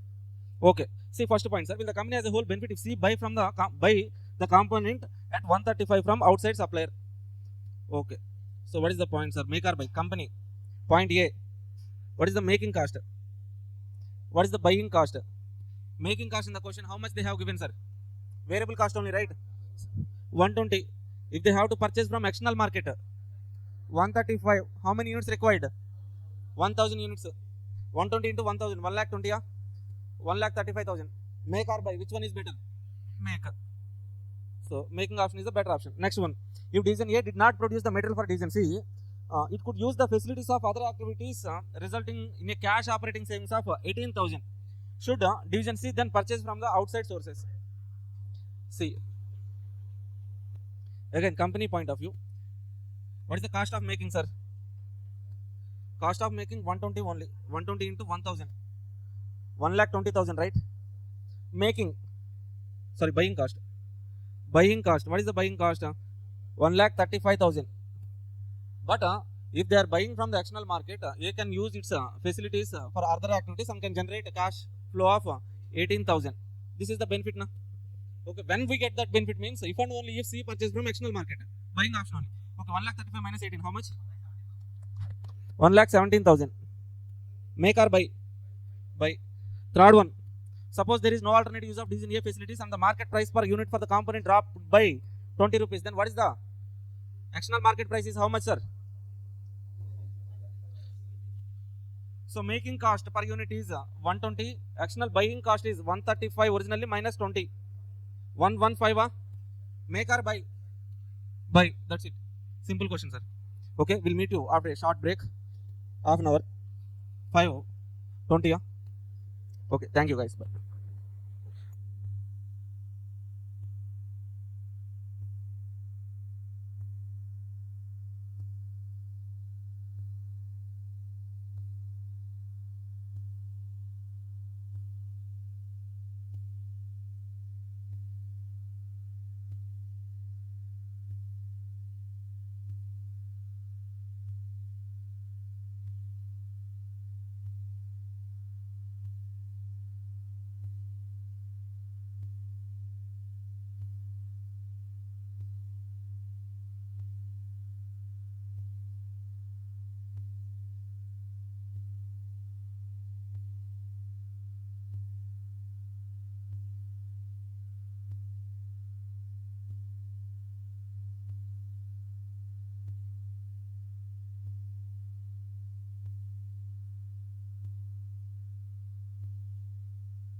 Okay, hi, hello everyone, welcome back.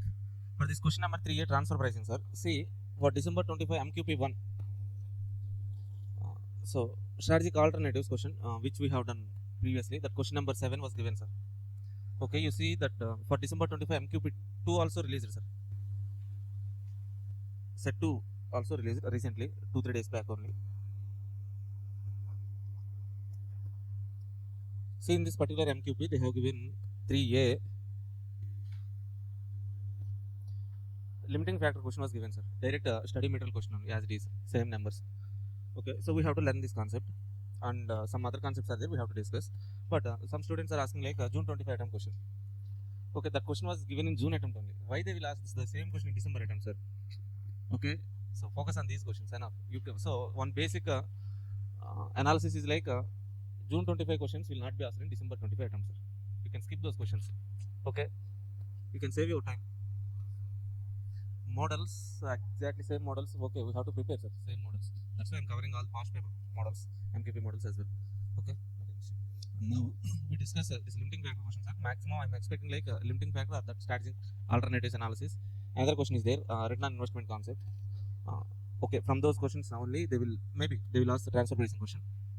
Okay, if you have time, okay, we will discuss the June 25 attempt as well, as per the request of many students. Now,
okay, see, limiting factor, sir. This is very important concept. The same concept is there in linear program planning. The same concept is there in throughput costing. The same concept is there in marginal costing. The same concept is also there in transfer pricing. In 4 chapters, this concept was covered, sir. Okay, so whenever there is a limiting factor, okay, to calculate the best product mix, optimal product mix, we need to calculate so preference ranking, sir. How to calculate that preference ranking means we need to calculate contribution per unit of limiting factor. Okay, see, you know that concept, right? Whenever there is a limiting factor, to calculate optimal product mix, we have to calculate contribution per limiting factor unit. Say for example 3 products are there, sir. X, Y, Z. The selling prices are like this.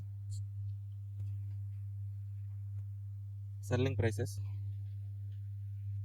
for X, the selling price is 48.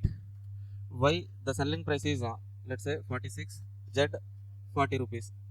Okay, so let's say variable costs are also given in the question. Variable cost 33, 24, 28. In that situation, what is the contribution per unit, sir? Contribution 48 minus 33, 15 rupees is the contribution. 22. 1 minute, sir.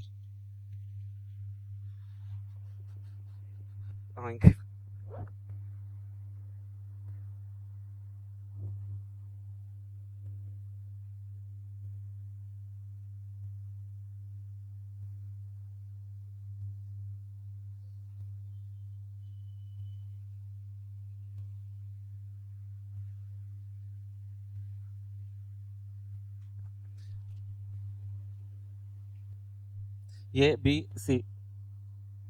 3 products are there. Selling prices are what, sir?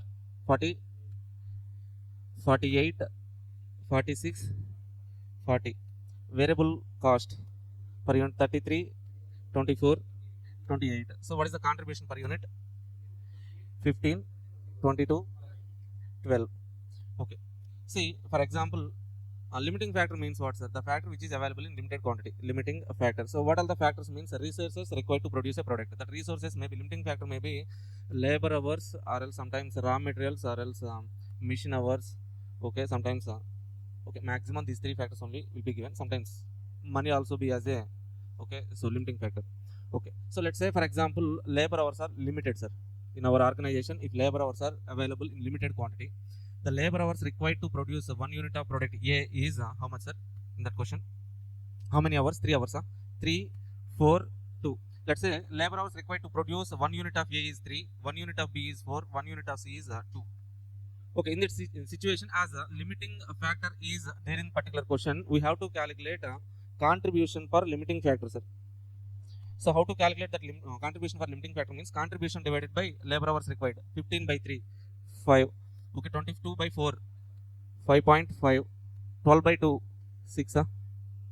Okay, what does it mean? Means with the available limited hours, if I invest 1 hour in product A, I will get 5 rupees contribution per hour. With the available limited hours, if I invest 1 hour in product B, I will get 5.5 rupees contribution per hour. If I invest 1 hour in product C, I will get 6 rupees contribution per hour. This is contribution per unit. This is contribution per limiting factor of unit. Okay, so as I am getting per hour contribution maximum at product C, my first preference definitely would be producing product C, then second preference, then third preference. Okay, so let's say now the maximum available hours are, so in the question they will also give maximum demand, sir. Maximum demand. So in the question what they have given, maximum demand for product A is 800, 500, 300. Okay, this is the maximum external market demand for ABC. Now to calculate optimal product mix, let's say maximum hours available are 3800 hours available in our organization. As labor hours are limited to 3800 units, how many units? So we have to produce for A, for B, for C. Means we need to calculate optimal product mix. How to calculate? 3800 hours available. With first preference, which product I will produce, sir? C. Okay, so what is the maximum market demand, external market demand for C? 300 units. To produce 300 units, how many hours are needed? For per unit, how many hours needed? 6 hours. Sorry, labor hours, 2 hours. 300 into 2, 600 hours. Okay, give 600 hours to product C. Remaining hours are 3200 hours. Now with second preference, we have to produce which product? Product B, 500 units. Okay, produce B, 500 units. For each unit, labor hours required is 4 hours. 500 into 4, 2000 hours. Okay, allocate 2000 hours to product B. Next we have 1200 hours. What is our third preference? A. So to produce A, what is the maximum demand? 800 units. Okay, so what is the 3 8 into 3, how much, sir? 2400. But we have 1200 hours only. That means with the available hours, 1200 hours divided by 3, how many units we can produce? 400. Okay, this 1200 hours are allocated to product A. Surplus hours available are 0. Okay, now in this situation, say for example another department is there, division A, division X, division Y. Now transfer division is coming and asking for some 300 units of Y, sir. Let's say, sorry, B. Say transfer division Y is there. Y is asking for 300 units of product B, which is in second preference, right? Okay, so now Y is asking for 300 units of B. To produce 300 units of B, we are not having any surplus hours. Okay, that means what, sir? No surplus capacity. In this situation, okay, so how to calculate transfer price? Definitely, as we are not having any surplus capacity, we have to do some sacrifice. Okay, which product production we have to sacrifice? Yeah, why? Yes, sir. Okay, contribution per limiting factor hour is lower for product A. So that's why we have to sacrifice hours from A. So okay. So if X want to transfer Y 300 units, how many hours are needed? For Y, each unit to produce each, sorry, B, sir. If X want to transfer 300 units of B to division Y, how many hours are needed? For each unit of B, how many hours, labor hours? 4. For 300 units, 300 into 4, we need 1200 hours. Okay, now from which product production we have to take this 1200 hours? Okay, the product which is having least contribution per limiting factor. As product A is having least preference, third preference, lower contribution for limiting factor, we have to sacrifice the hours of production of A. Okay, so how many hours we need? 1200. Okay, sacrifice from A, take 1200 hours. How many hours we have allocated to A? 1200. Take 1200, enough. Okay, now how to calculate transfer price, sir?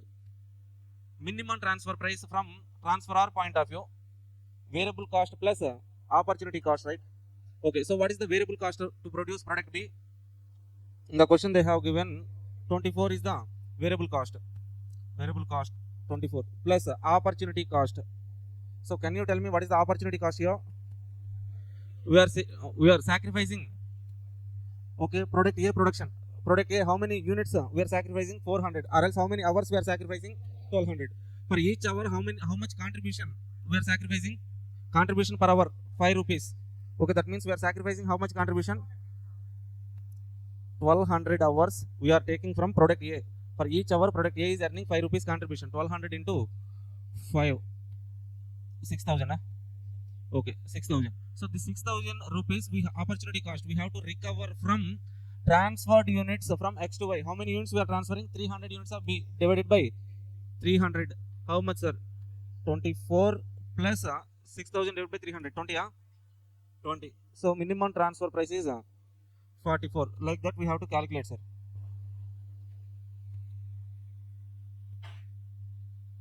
Okay, are you guys okay with this concept? So if in any question, if they are giving limiting factor, means first of all blindly we have to calculate contribution per limiting factor. Then take a preference ranking. Okay, so calculate optimal product mix. Sir, what is optimal product mix, sir? The best product mix which gives the maximum contribution. C 300 units, B 500 units, C how many units? 300, B 500, A 400 only we are producing. This is optimal product mix. From this, if transferee division is asking for some units, we have to sacrifice the production of existing products. So as product A is having least contribution for limiting factor hour, we are sacrificing A production and giving that hours to transferred units to Y. Okay, that is how we can calculate the transfer price, variable cost plus opportunity cost.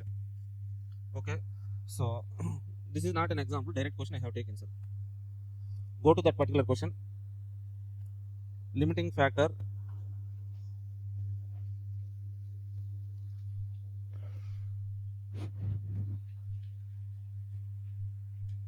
Okay, now read this question, sir. This question, limiting factor in transfer price.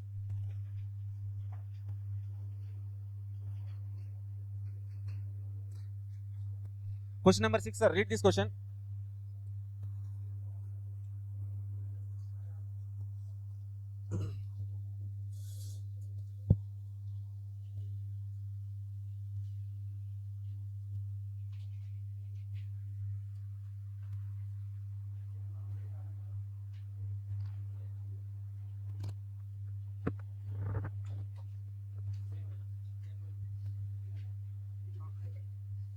Same numbers I have taken as an example, sir. Okay, December MQP na. MQP same question, sir. Study material question only they are asking. Same numbers. Just now I have explained as an example. Okay, division A is a profit center. Profit center means we know. What is profit center, sir? Okay, divisional manager always try to maximize his division's profit, right? Okay, for which produces 3 products XYZ. Each product has an external market, and the details are as follows. 3 products XYZ. External market price 48, 46, 40. Variable cost 33, 24, 28. What is the contribution? We have calculated 48 minus 33, 15, 22, 12. Okay, so contribution per limiting factor 15 by 3, 5, 5.5, 6. What is the preference ranking? Ranking is 1, 2, 3. Okay, so next optimal product mix calculation will be there. Instead of receiving transfer of product Y from division A, B could buy similar product in the open market at a slightly cheaper price of 45 rupees per unit. What should be the transfer price for each unit of 300 units of Y if total labor hours available in division A are 3800 hours? If 3800 hours are available, this is how we have to calculate. So where, sir? Yeah, this is how we have to calculate optimal product mix. That next one, sacrificing hours, transfer price. Are you okay with this one, sir? Okay, now let's do if limiting factor hours, labor hours available are 5600 hours. So then how to calculate transfer price?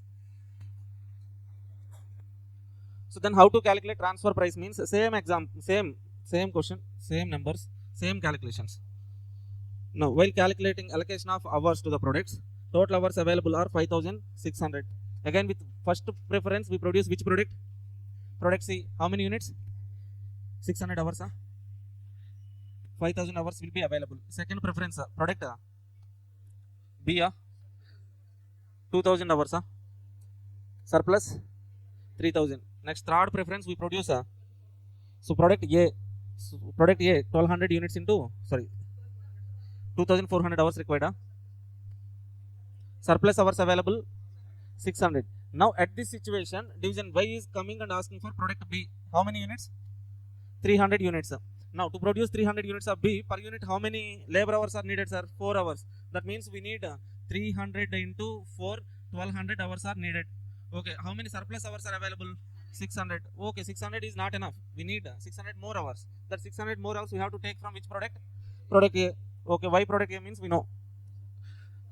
Yes, what is the sacrifice we have to make means from product A take 600 hours. Surplus 600.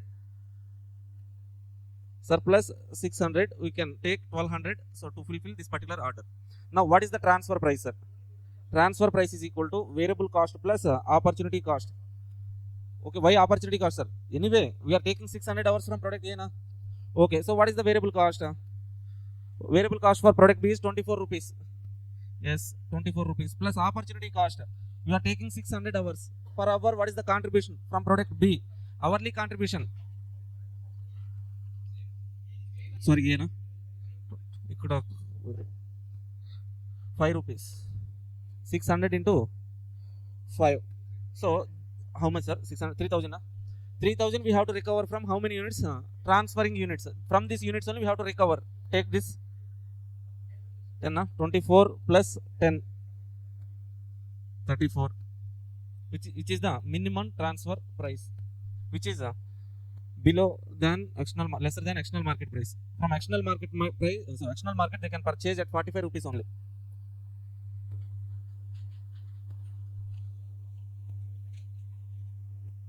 So in transfer price and marginal costing, whenever there is limiting factor, to calculate optimal product mix, we calculate contribution per limiting factor hour or limiting factor unit. But in throughput costing, so throughput costing also there is a limiting factor concept, sir. There also optimal product mix calculation is there. So in throughput costing, we calculate throughput contribution for limiting factor hour. What is the difference, sir? Contribution means selling price minus variable cost. Throughput contribution is nothing but selling price minus material cost. That's it, simple.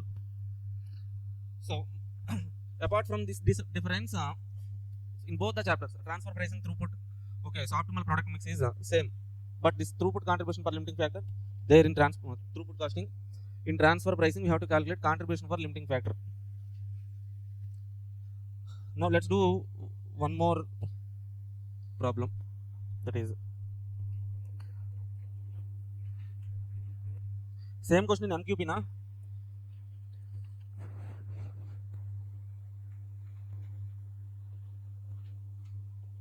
Now read this question number 13, sir, 3.3.17. Roughly try this question. You see in December MQP2, this limiting factor question and that question, sir, strategic alternatives, previously we have discussed, na? That question number 7. These questions were given.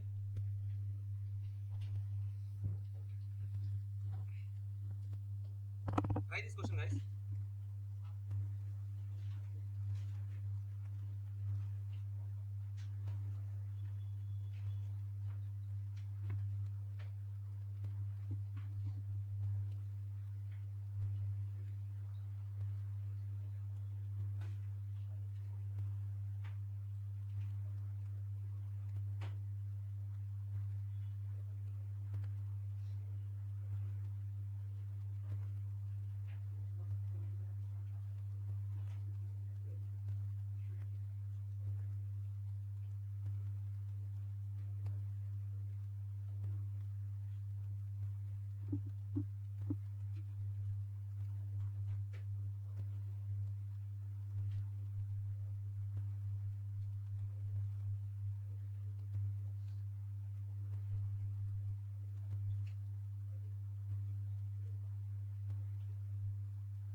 Done now? Completed, huh? Now, uh,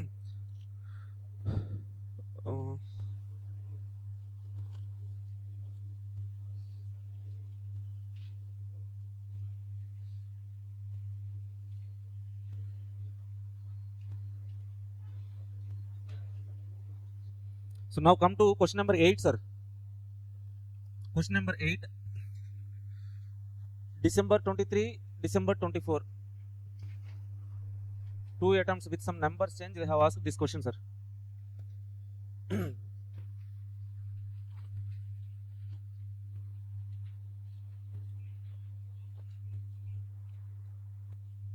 please read this question once.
Okay, see.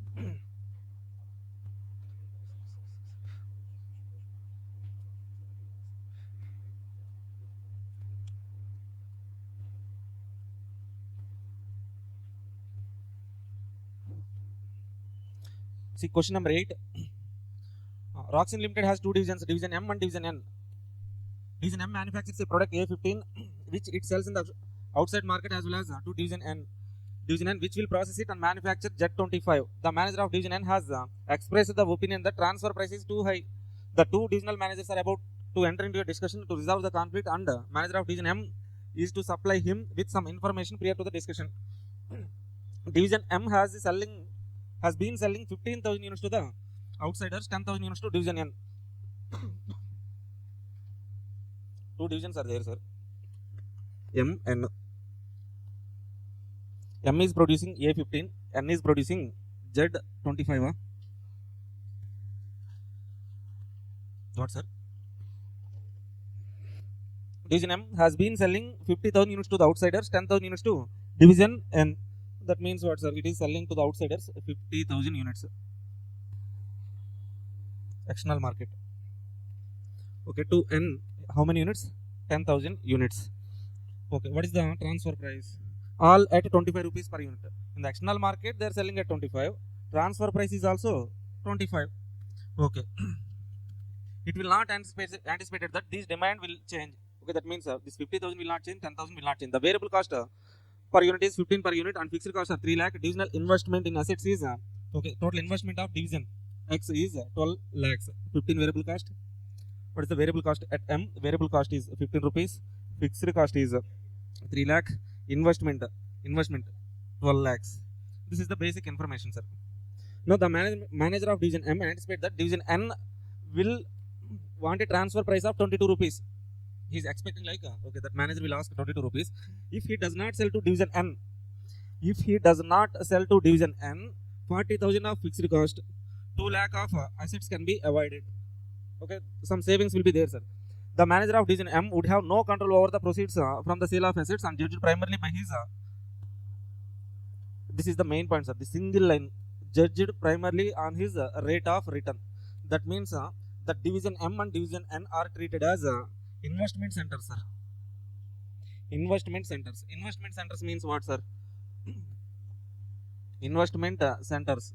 Investment centers means the divisional manager's performance will be judged based on return on investment. If higher return on investment, they will be getting higher benefits incentives. Lower means okay, they will not get that incentives. Okay, they will always try to maximize their return on investment. They will not compromise on that percentage, sir. Now see, first one, analyze. Should the manager of division M transfer its products at 22 to division N or not? 22 supply chedama udane decide cheyali. How we can decide this one means, okay, here we have how many alternatives, sir? So first of all, we need to calculate if transfer.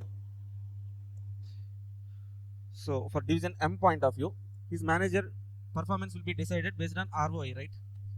Okay, so here first of all, an existing alternative. What is the existing alternative? To external market, they are selling at 25 rupees. To transfer price is also 25. Currently this is the position, right? Okay, so external selling price 25, transfer price 25. In this situation, calculate ROI. ROI. Okay. How to calculate ROI, sir? So whatever the profit that division M is getting, profit divided by total investment. How much investment? 12 lakhs. Okay. So another alternative is like if to the external market at 25 rupees and division N is about to ask how much transfer price, sir? 22. Transfer price 22. So in this alternative also calculate ROI. Two alternatives. Okay. So one more alternative is there, sir. What is that? So indirectly they have given that alternative. What is that alternative means? If they are not at all transferred to division N, only to if they are selling only in the external market, if they are not at all transferring to division N, they will be getting some benefits. What are the benefits means? Okay, investment can be reduced. Okay, if investment is reduced means, let's say, how to calculate ROI, sir? Denominator investment, numerator profit return. Okay, if investment in denominator is getting reduced means this ROI percentage will increase, right? Okay, so that benefit is there. Another one is they can save fixed cost. How much, sir? Some 40,000 fixed cost can be saved. That means numerator profit part will increase. Okay, so this alternative also we need to calculate. Okay, are you okay with these three alternatives, sir? As per the question, if I calculate ROI in these three situations, then we can decide whether to transfer at 22 or not, right? Okay, now let's calculate ROI in these three alternatives. What is ROI, sir?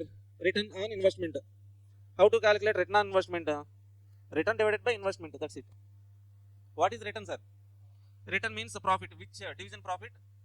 We are about to evaluate division M performance, right? Division M profit divided by so investment in division M. We know that investment is okay, here 12 lakhs, here 12 lakhs, but here it is investment. Some investment can be 10 lakhs only, no? Okay, 12 minus 2, 10 lakhs only. Okay, are you okay with this? 12, 10, sir. Okay, if they are transferring 12 lakhs, here 10 is enough. Okay, now we have to calculate profit, sir. How to calculate profit? Sales minus cost is profit, simple. What is sales?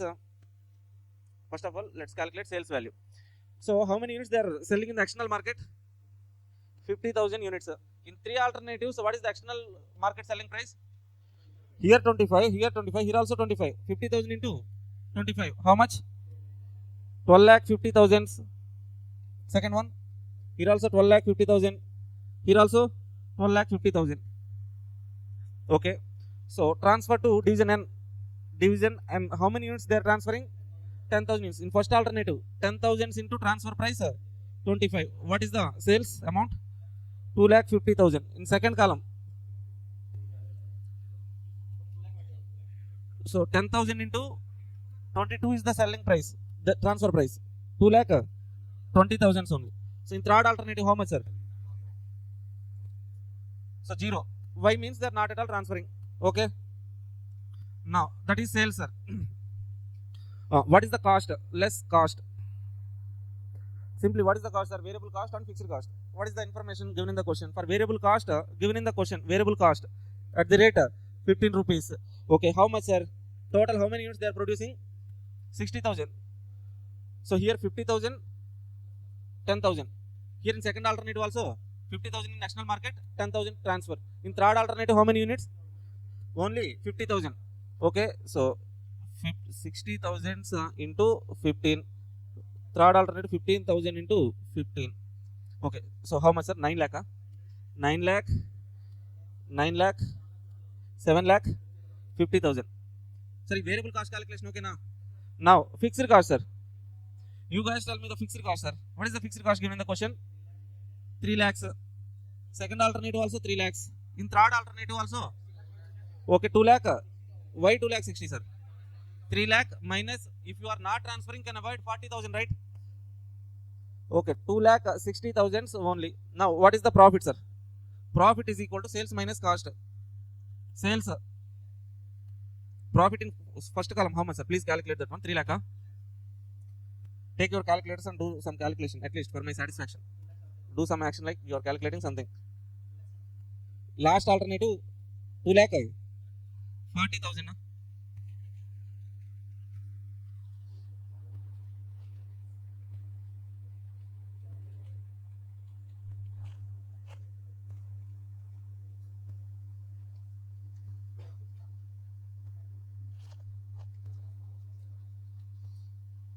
Sir, ఏం చేస్తున్నారు sir?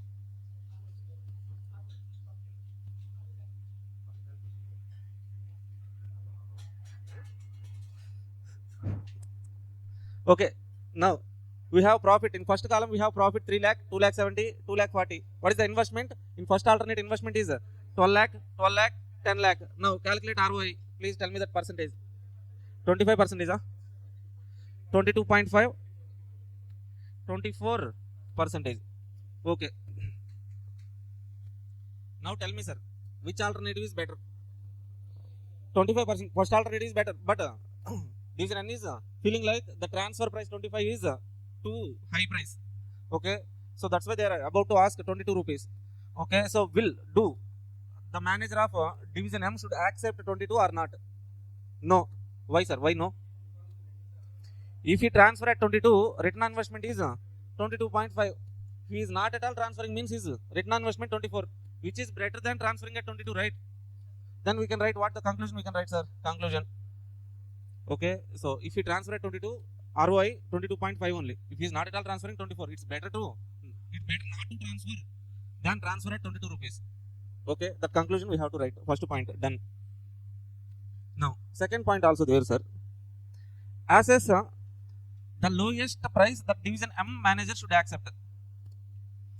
Okay, see how much minimum price Division M manager will accept means.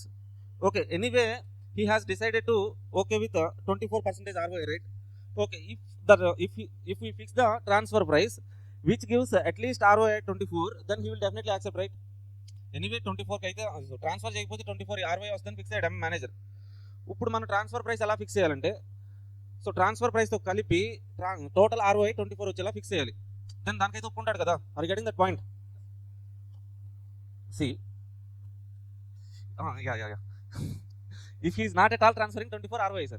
If he is selling the transfer price at which we don't know, let's say the transfer price is X.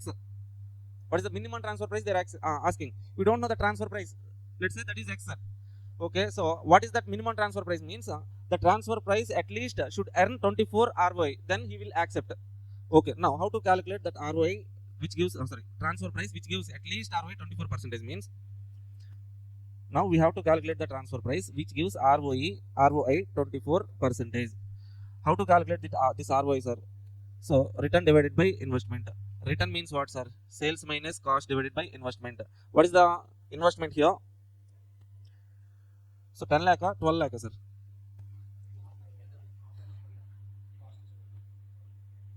Okay, now sales. How to calculate sales, sir? Sales, here we have calculated sales. Okay, so external sales 12,50,000 fixed. Transfer price, that is also total transfer value, that is also our sales, right? How to calculate that one? 10,000 units into transfer price. This transfer price previously it is 25. Now what is our transfer price? X is our transfer price. So then how to calculate sales means 12,50,000. This is what, sir? External market sales, right? External market sales. Okay, so total sales will be external market sales plus transfer to Division N. What is the transferred units to Division N? 10,000 into transfer price. How much? X. Sales. This is sales, right? If our transfer price is X, then our sales will be in the external market 12,50,000. Transfer value, sales value 10,000 units into X minus cost, sir. What is the cost? Cost is nothing but variable cost plus fixed cost. For 60,000 units, 50,000 plus 10,000, 60,000 units. What is the variable cost? 60,000 into 15, 9 lakh plus fixed cost 3 lakh, total 12 lakh minus 12 lakh divided by investment. How much, sir? Investment, if you are transferring, your investment will be 12 lakhs. That is equal to 0.24. Now in numerator what will happen, sir? 10,000 x plus 50,000. 12 lakh, 50,000 minus 12 lakh. 50,000. 10,000 x plus 50,000. If I bring this 12 lakh to the right side, 12 lakh into 0.24, how much? 2 lakh 88,000. Okay, now 2 lakh 88, 10,000 x is equal to 2 lakh 88 minus 50,000. Okay, x is equal to how much? 23.80. Okay, if we fix the transfer price at 23.80, then that will earn at least 24 ROI. Then Division M manager will accept. Why means if he is not at all transferring, anyway he will get 24. If he is transferring also, he will be getting 24. Then he will accept at this minimum price of 23.80. So greater than this 23.80, his return on ROI will be increased. So he will be definitely happy. At least 23.80 transfer price he will accept, sir. Are you okay with the second point, sir? First point easy only, but second point, understand the second point. If you understand that point means calculation part is easy. Okay, na? Any doubts?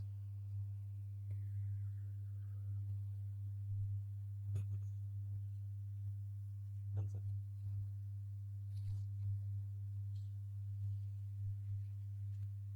So if you are having any doubt, please let me know. I am here to explain now. Then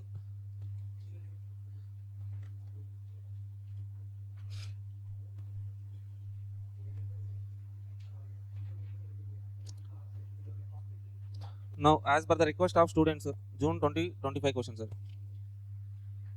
Read this question once.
Done. చదివారమ్మా చదివమ్మా question.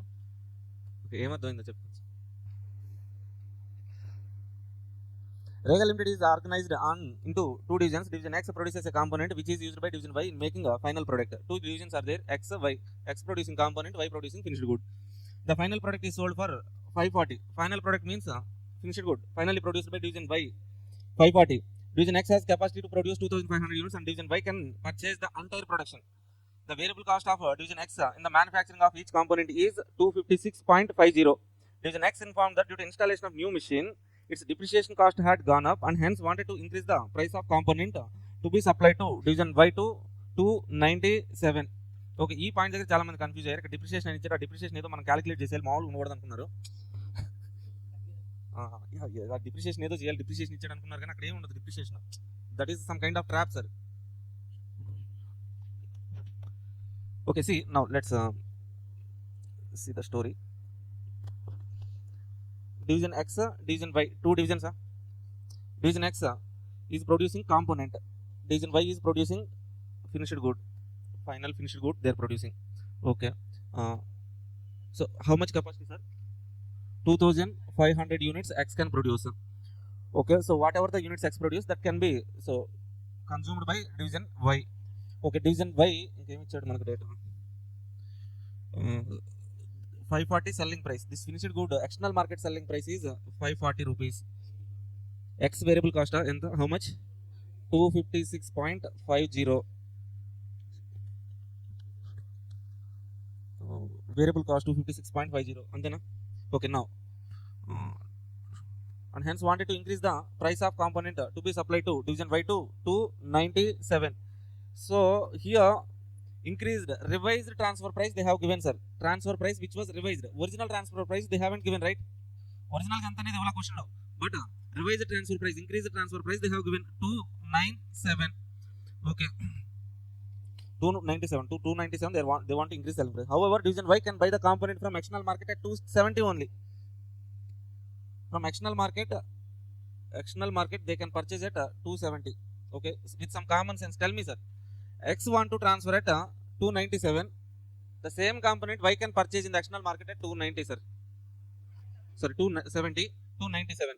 Generally what we will do, sir, external market lone purchase chestam. But see, the variable cost of Division Y in the manufacturing final product by using that component is 202.50 excluding component cost. That means Division Y own cost, own variable cost, that is equal to 202.5.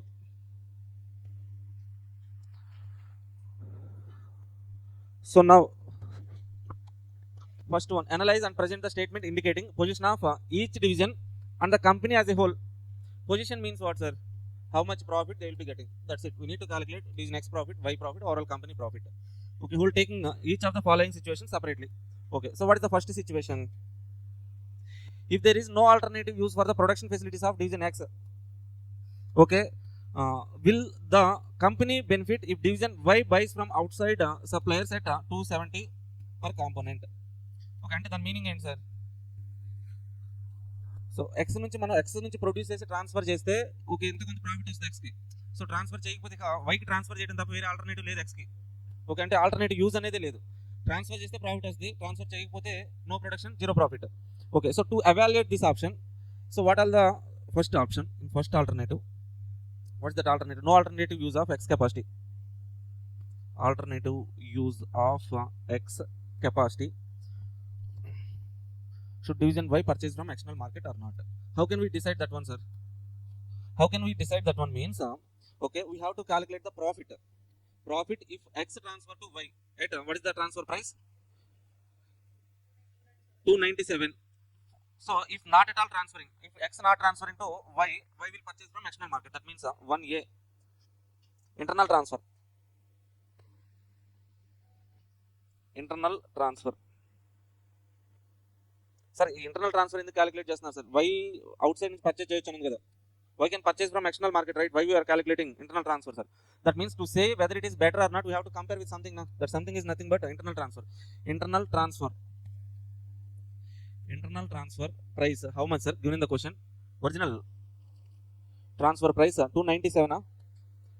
297. Okay, so X, Y, overall company. Let's calculate profit, sir. How to calculate profit of X? X is transfer division. What is the profit for transfer division? Transfer price, total transfer price minus their variable cost. Okay. Selling price or transfer price, how much? 297. Okay, so why selling price is how much, sir? External finished goods selling price 540. Okay, so now less cost. What is the variable cost? For X, variable cost is 256.50. Okay, for Y, what is their cost? Variable cost is 202.50. Apart from this, their own cost, transfer price. Transfer price we need to take, sir, 297. Now calculate profit. 40.5 for Y, 40.5. So overall company profit 81. That's it. If they are transferring at 297, 81 company profit. Okay, let's say point B, no transfer. No transfer means Y will purchase from external market, sir. External market at what price? 270. 270. Then what is the profit? X, Y, overall company.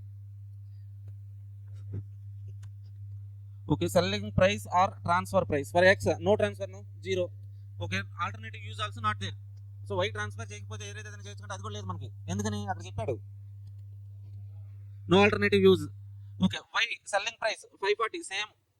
Okay, minus variable cost. X not at all producing. Okay, no transfer means no production, no variable cost. Y variable cost is 202.50. Okay, 270. Why 270, sir? They will be purchasing from external market. That purchase cost 270. Okay, so what is the profit here? 67.50. Overall company profit 67.50. Okay, tell me your analysis, sir. Internal transfer is better for from overall company point of view. Okay, if they're transferring, internal transfer means nothing but this is making option, sir. Make by ante kada. Making option is better for company. Why means they're getting profit 81. For division X, which one is the better, sir? Transferring is the better. Okay, no alternative use. But division Y, which option is better? Option B, purchasing from buying option is better. Okay. So, but what they have asked, sir, in the question from overall company point of view, no? So, will the company benefit? From company point of view, what we have to tell is like which alternative better? So, making option is better. That is what we need to write conclusion. Leave some space, write it in your own wordings. Next one, next point, sir. Second point, if there is a use for the production facilities of X, the selling price for the component in the outside market dropped by 20.25. Should division Y purchase from outside supplier? Okay, so in this alternative also we have to tell from overall company point of view as well. So 272, how much price drop, sir? 20.25. That means what is the external market price? 249.75 is external market price, right? Okay, now let's calculate, sir. In second point, if external market price is equal to 249.75, in that, so point A, internal transfer.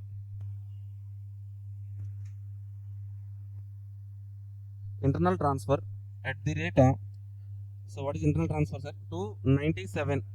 Then same calculation, sir. X will get profit of previously 40.5, 40.5, 40.5, 40.5, 81. This is the profit.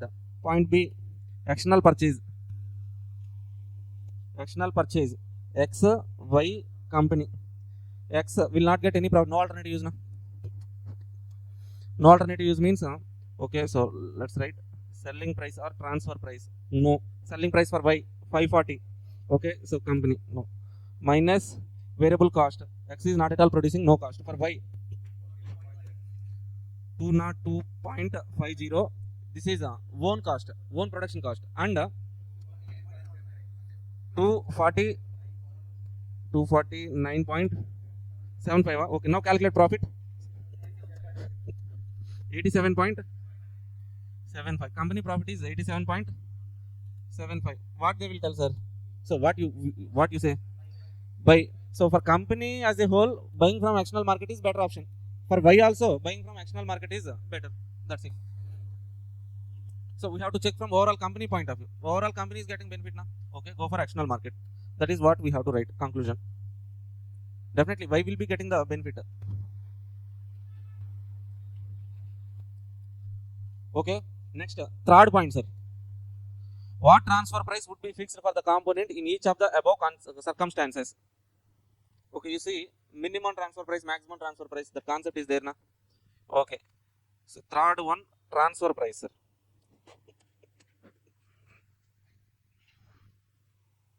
Transfer price. Okay. So in point 1, in above circumstances means from point 1 means no alternative use. External market price is if external market price 270, if external market price dropped by 20.25. If external market price is 270.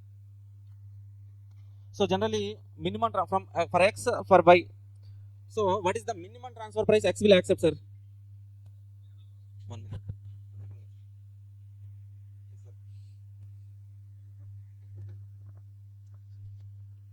So what is the minimum transfer price from X point of view?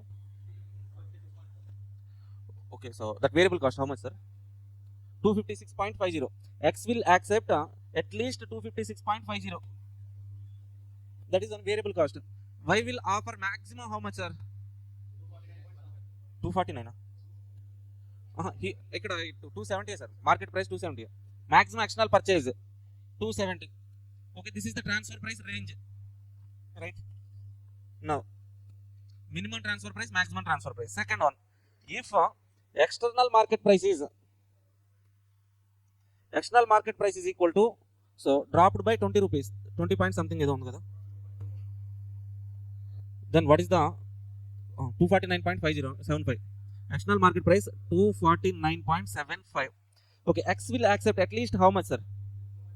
256.50. Y maximum Y will offer how much, sir?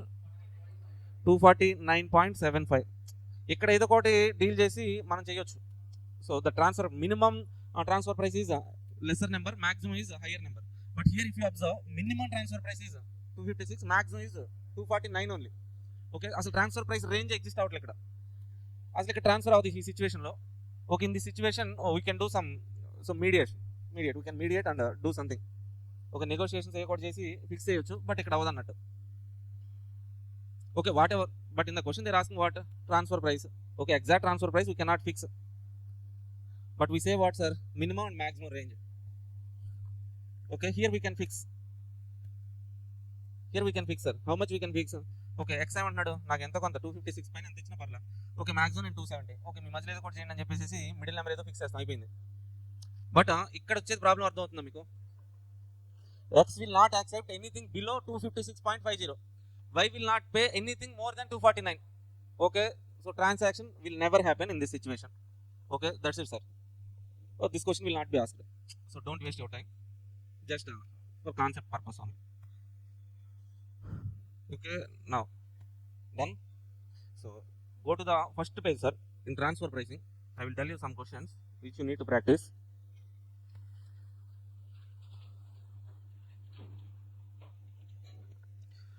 These 3 questions, sir. Methods of transfer price. Second question we have done with this question, but you please later try this third one and fourth one. Easy questions only. Okay, you look at that answer, you will definitely understand.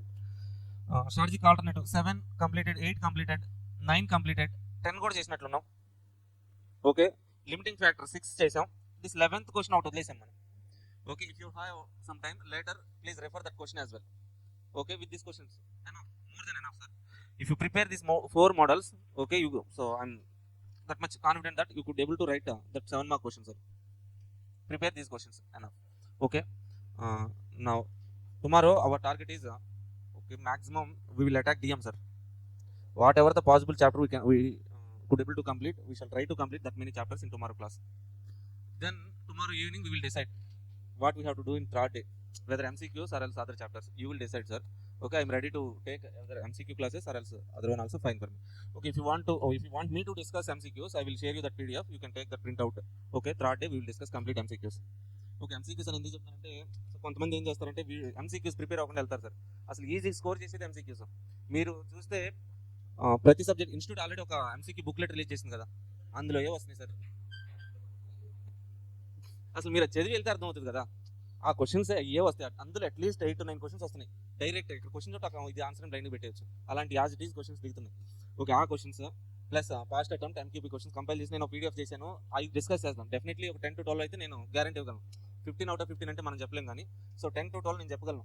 So guarantee ఒక 10 to 12 తగులుతాయి అన్నప్పుడు, so మనం ఒకవేళ MCQs okay, మీరు ఒకటి MCQs లేదంటే ఏంటి, నేను ఆల్రెడీ ఒక వీడియో రికార్డ్ చేసుకుని ఉన్నాను, ఇప్పుడు పెట్టుకున్నాను, అది యూట్యూబ్లో వదిలేస్తాను. Okay, you can watch those videos.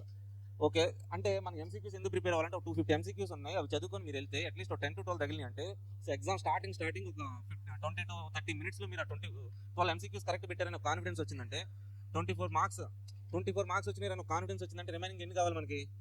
26 marks. 26 కదా, ఒక 50 కంటే 26. 2 క్వశ్చన్స్ పర్ఫెక్ట్గా రాస్తే చాలు. 2 questions out of 7 questions, 2 questions if you could able to right perfectly 28 marks రాస్తే 26 వచ్చినాయి అనుకోండి, అయిపోయింది. ఇంకా థర్డ్ క్వశ్చన్ బోనస్ ఒకటి ఇంకా ఎక్స్ట్రా రాశారనుకోండి, 3 క్వశ్చన్స్ పర్ఫెక్ట్గా రాశారనుకోండి, అనుకుందాం. ఓకే, అనుకుందాం. సో అంటే పర్ఫెక్ట్ రాయలేరు కాబట్టి 3 క్వశ్చన్స్ యావరేజ్ 10 30 ప్లస్ 24, అప్పుడు 50 దాటుతాయి. ఓకే, లేదా ఇంకా పర్ఫెక్ట్ రాశారనుకో 60 దగ్గరికి వెళ్ళొచ్చు. లేదా ఇంకా 4th క్వశ్చన్ కూడా ట్రై చేశారనుకోండి, మీరు లక్ బాగుండి. సో అది అంటే అట్లీస్ట్ ఒక 3 క్వశ్చన్స్ పర్ఫెక్ట్ ప్రిపేర్ అయ్యి ఎంసీక్యూస్ చదువుకుంటే చాలు. ఎస్సీఎం అనే కాదు, ఏ సబ్జెక్ట్ అయినా కానీ with in this limited time. Okay, మీరు ఫాలో అవ్వాల్సిన ఎంసీక్యూస్ వదలొద్దు. ఎంసీక్యూస్ ప్రతి సబ్జెక్ట్కి మీరు సోర్సెస్ మన ఎక్కడో చాటు ఉంటాయి, తీసుకోండి. లేదా ఇన్స్టిట్యూట్ ఎంక్యూ డౌన్లోడ్ చేసిన అవి చూడండి చాలు. యాజ్ ఇట్ ఈస్ దిగిపోతాయి. మీరు గ్రూప్ 4 కూడా రాసిన ఎస్పీఎంబీ అయితే మరీ దారుణం సార్. అదర్ 10 క్వశ్చన్స్ ఉంటాయి, నెక్స్ట్ 5 క్వశ్చన్స్ ఒక కేస్ స్టడీ చేస్తాడు. ఆ 10 క్వశ్చన్స్ యాజ్ ఇట్ ఈస్ దించేసాడు లాస్ట్ టైం. ఓకే, ఆ బుక్లెట్లో 150 ఉంటాయి, 150 అలా చదువుకుంటూ వెళ్ళిపోతారు మీరు. ఓకే, సేమ్ అక్కడ ఒక 10 ఉంటాయి, రాసి వచ్చేస్తారు అంతే. అంటే ఈ 2 సబ్జెక్ట్స్ నేను చెప్పగలను ఈ ఎంసీక్యూస్ అంటే. ఓకే, అవి చదవకుండా అయితే మీరు ఎగ్జామ్కి వెళ్ళొద్దు. ఈ ఎంసీక్యూస్ చదవండి, ఎగ్జామ్స్ రాయండి. సో ఈసారి గట్టి కొట్టాలి మనం. ఓకే, ఫిబ్రవరి రిజల్ట్స్ తర్వాత ఎక్కడ రావాలి, అక్కడ మనం మీట్ అవ్వాలి. Thank you all. By.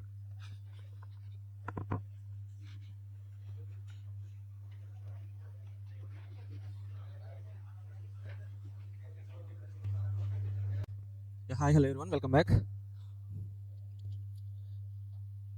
Our today's target is question number 3 from chapter number 3, 3.8, probability in decision making, sir. Easy chapter, it will take half an hour. Okay.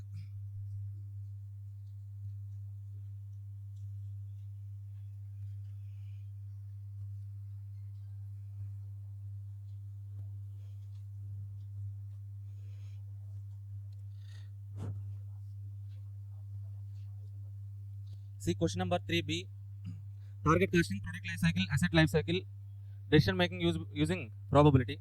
Okay, in recent December 24 attempt, direct 7 mark question from this chapter only they have asked, sir. See this paper pattern analysis.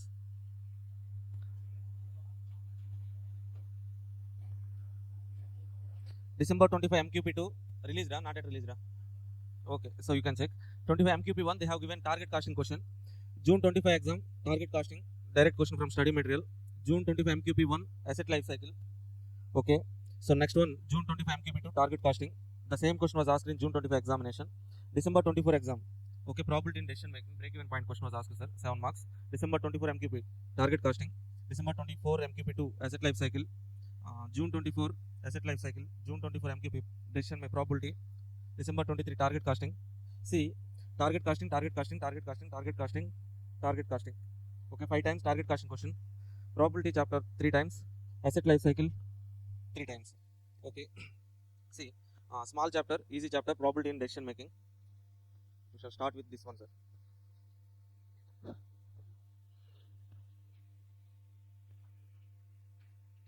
So what is probability, sir? Chance of occurrence or non-occurrence of something. How to calculate probability means, okay, so number of favorable events divided by total number of events. Okay, for if, suppose for any data if they have given frequency, say for example past data, sales are like this, sir. Last 12 months sales, 12 months sales are like this. First month 100 units sold, second month 120, third month 130, fourth month 100, fifth month 120, 6th month 130, 7th month again. Okay, 6 months are enough. See, so how many observations are given means 6 observations, sir. Okay, out of these 6 observations, 100 has repeated for, let's say this is a decision variable x. What is the frequency? For 100, 2 times, 100 2 times, 120 2 times, 130 also 2 times. Okay, total frequency is 6. Sigma f is equal to 6. Now, how to calculate probability of occurrence of 100 means, okay, so frequency divided by total frequency. Okay, favorable observations, favorable events divided by total number of events. Okay, 2 divided by 6, 2 divided by 6, 2 divided by 6, 33.33, something like that. Okay, so this is how we can calculate probabilities. Okay, whenever you multiply something with a probability, you will get expected something, sir. Let's say, for example, sales data is there.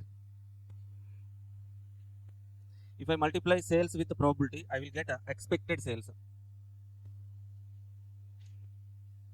If I multiply probability with cost, I will get expected cost. If I multiply probability with demand, expected demand.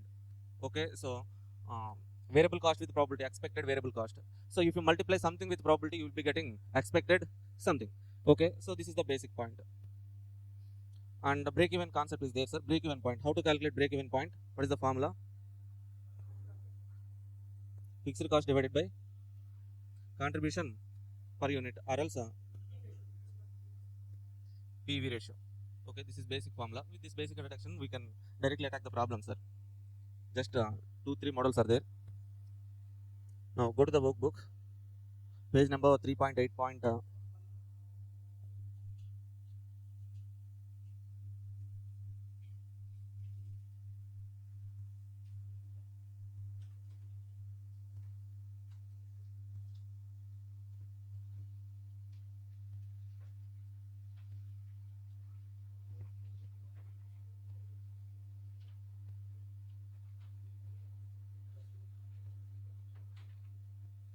Read that basic first question, sir. Just go through that question once.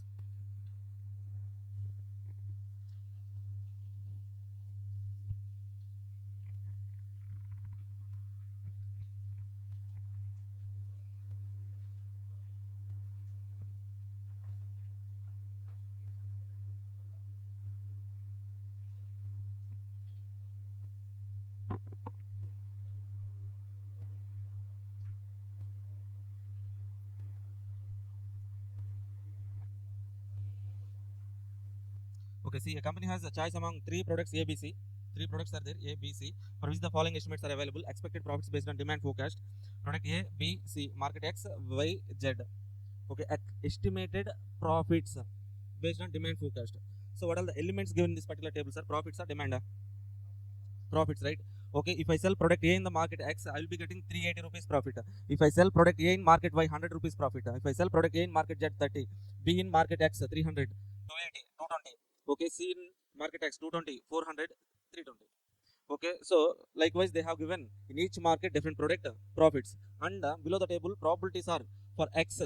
Okay, so what is this? X equal to 0.60 means that is probability. That means here 0.60 means the probability of occurrence of this 380 is 60% probability. If I sell product A in the market X, the probability of getting 380 as a profit is 0.60 probability. The probability of product B getting profits 300 in market X is 0.60, 60% probability. Now, so what is the question they are asking? Which project should be undertaken by the company? As in this particular question, they have given profit elements now. Okay, so calculate expected profits. Okay, for each product, this is not project, sir, product. Which product should be undertaken by the company? Definitely the product which gives higher profits will be undertaken, right? Okay, so that's why for each product A, product B, product C, we have to calculate expected profits. How to calculate expected profits, sir? Probabilities into profits. In market X, what is the probability? 0.60. Market Y, 0.20. Market Z, 0.20. Now, so multiply and make a summation, you will be getting expected profit. 380 into 0.60 plus 100 into 0.20 plus 30 into 0.20. How much? 254. Yes.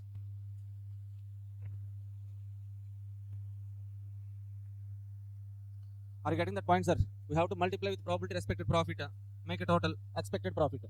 Okay, for product B also. Product B, same probabilities. 300 into 0.60, 280 into 0.20, 220 into 0.20. 280. First one 254, second one 280. For product C, 276. Okay, so definitely now we can tell our decision. What is our decision? The product which gives higher profit is our preference, right? So as product is giving higher expected profits, okay, this product B will be undertaken. Simple. Next one. Question number 2.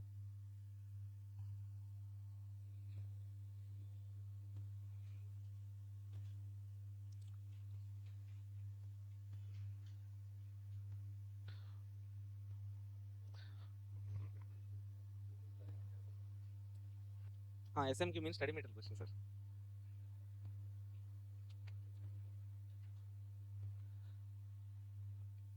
Okay, read this question, sir.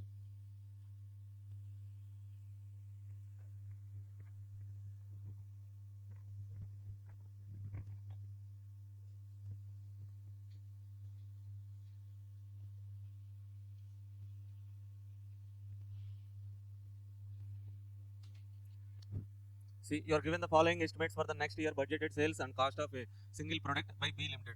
Selling price 12 rupees. Okay. Sales demand 3,200 may happen with the probability of 50%. That means how to understand this particular number means, okay, there is 50% probability that 3,200 units can be sold. Okay, with 30% probability 4,000 units may be sold. Okay, 20% probability 5,000 units can be sold.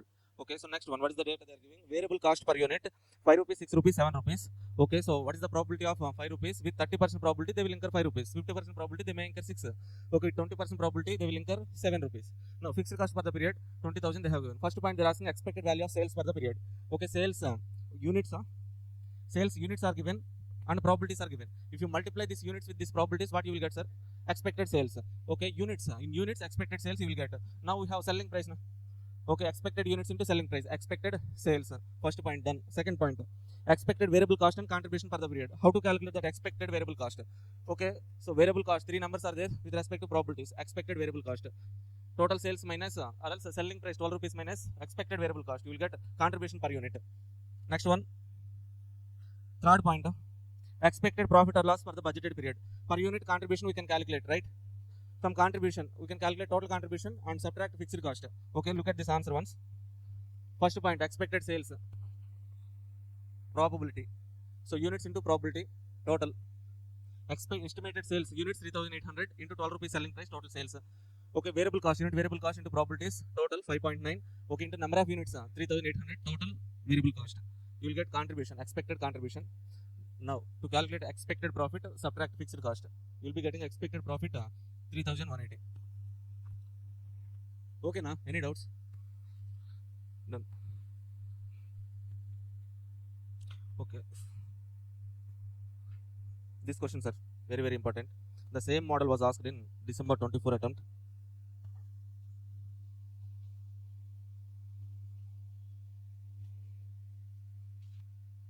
December 24 attempt, same model was asked, sir. You can see that question number 4 with some numbers change, more or less same question was asked. Okay, now read this question.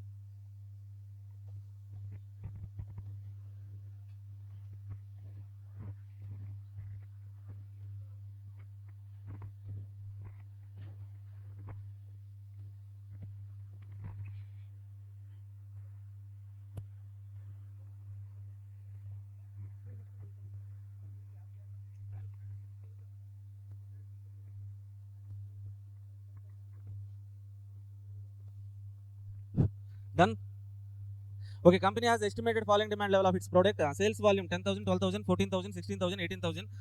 Probability 10, 15, 25, 30, 20. So how to understand these numbers means, okay, sales volume units 10,000 units can be sold. What is the probability of selling 10,000 units means 10%. With 25% probability they can sell 14,000 units. With 20% probability they can sell 18,000 units. It has assumed that sales price how much, sir? 6 rupees. Selling price 6 rupees. Marginal cost, variable cost 3.5 rupees and fixed cost also given. What is the probability that first one, the company will break even in the period? Okay, break even point probability they are asking, sir. So first of all we need to calculate break even point. How to calculate break even point? Fixed cost divided by contribution per unit. What is the fixed cost? 34,000 divided by contribution per unit. Selling price 6 rupees minus variable cost 3.5, 2.5. Okay, so what is the break even point?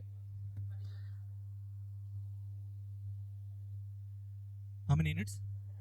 13. Okay, 13,000 13,600 units. Now, okay, we have to calculate probability of selling 13,600 units. How to calculate that probability? Now, so look at this question. See this probability, sir. With 10% probability, they can sell 10,000 units. If I sell this 10,000 units, okay, so will I achieve break-even point? No. Okay, at this point, so with 15% probability, I can sell 12,000.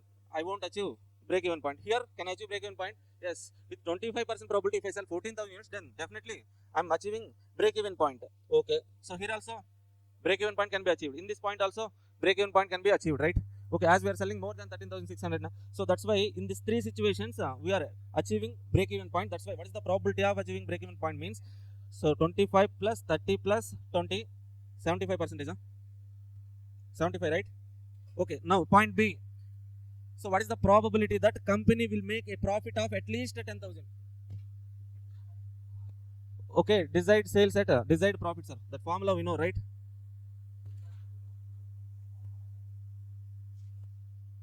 So what is the formula, sir? Desired sales at desired profit, that is equal to fixed cost plus desired profit 10,000 divided by contribution per unit 2.5 only. That means 34,000 plus desired profit 10,000 divided by 2.5. Total 44,000 divided by 2.5. How much? How many units? 17,600 units. Now we have to calculate what is the probability of selling 17,600 units. Okay, so again, in this particular table, if I sell 10,000 units, I cannot achieve 17,600. That means so if and only if I sell 17,600, then only I will get a profit of 10,000. That means I have to at least sell 17,600. Here I am not selling. Here also 17,600 not selling. Okay, no. In this situation only, we are crossing that 17,600. That means then only we will get a profit of 10,000 rupees. That means what is the probability of getting profit of 10,000 units means, okay, here we can get that profit 20% probability. Done. The same question was given, sir, in December 24 attempt. Okay, you can refer this question later. Same points will be there. Similar kind of question. Question number 5. Read this question once.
Done. A company has estimated the unit variable cost of a product to be 10 rupees. Variable cost 10 rupees. Selling price 15 rupees. Budgeted sales for the year are 20,000 units. Estimated fixed costs are as follows. Fixed cost 50,000, probability 60,000, respective probability 70, 80, 90. How to understand this particular table means, with 10% probability they may incur 50,000 fixed cost. With 30% probability they will incur 60,000. With 20% probability they may incur 80% fixed cost. 10% probability for 90,000. What is the probability that company will equal or exceed its target profit of 25,000 for the year, sir? Okay, so how to calculate the 25,000 profit? See, what is the contribution per unit? Selling price 15 rupees minus variable cost 10. Contribution per unit is equal to 5 rupees. How many units can be sold? 20,000 units into 20,000. How much? 1 lakh. 1 lakh. So 1 lakh will be our total contribution, right? Okay, 20,000 units can be sold. Per unit 5 rupees contribution. Our total contribution is 1 lakh rupees. Now, what is the point they are asking? Target profit of 25,000. Okay, let's say from contribution, if you subtract 25,000, remaining part 75,000 is what, sir? Fixed cost. That means if I have to earn a profit of 25,000, my fixed cost should be 75,000 or else below 75,000. Let's say for example, if our fixed cost is 80, what will be the profit? 20 only. So contribution is 1 lakh. So if my fixed cost is 80,000, profit will be 20,000 only. That means here we have to achieve 25,000 rupees profit. To achieve that profit, our fixed cost should be 75,000 or else below 75 only. Okay, now see our target fixed cost 75,000. What is the probability of achieving 75,000 fixed cost? Okay, now so with 10% probability, fixed cost is 50,000. Here how much profit we can get, sir? Yes, more than 25,000 we can get. Okay, with 30% probability, our fixed cost is 60. Contribution 1 lakh minus 60 means 40,000 profit we may get. Yes, in this situation also we are getting 25,000 profit. Next one, with 30% probability, our target cost, so fixed cost is 70,000 only. In that situation, our profit will be 30,000. Yes, in this situation also we are getting 25,000 profit. Here, if our fixed cost is 80, we are not getting the profit of 25,000. If our fixed cost is 90, we are not getting the profit of 25,000. Are you able to understand this one or not, sir? Okay, then what is our total probability of getting profit of 25,000 means 10 plus 30 plus 30, 70% probability. Look at that calculation.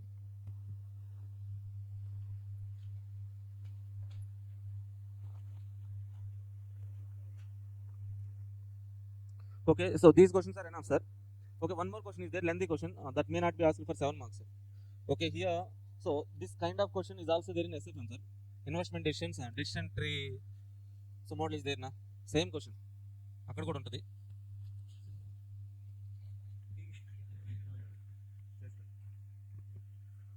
Okay, ఇక్కడ అంత అడగరు. Okay, so our main these two questions, sir.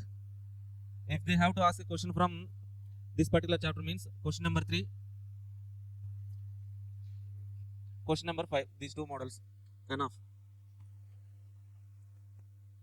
Okay, now let's go to, we have done with some small chapters, sir, successfully completed. Next small chapter, target costing.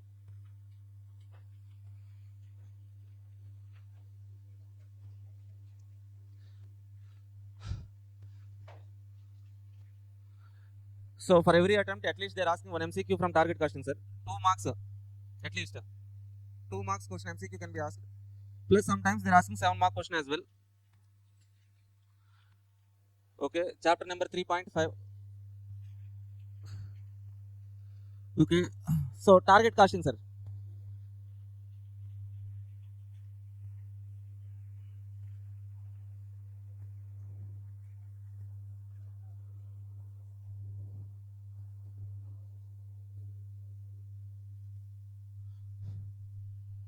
So generally in our SCM&DM,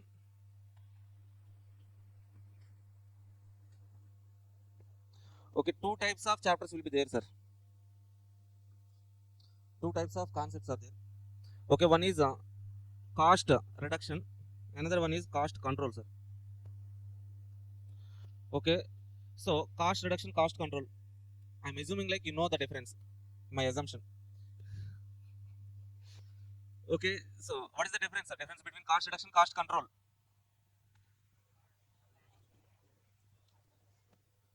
Cost control, temporary; cost reduction, permanent. You know that, right? Okay, let's say for example electricity cost, sir. In this particular room, if I want to, okay, so control the electricity cost, what we can do, sir? Switch off the lights. After everyday class, we have to switch off the lights. Okay, if you want to reduce the cost, remove those lights, ACs, fans. Okay, permanently we can reduce the cost.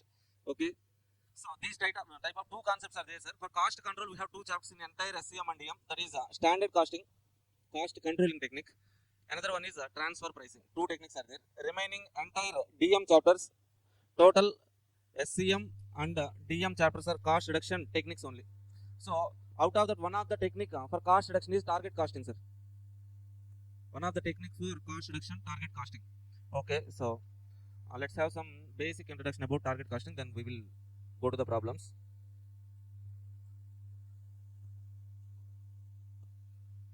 Generally markets are 2 types, sir. We know sellers market, buyers market.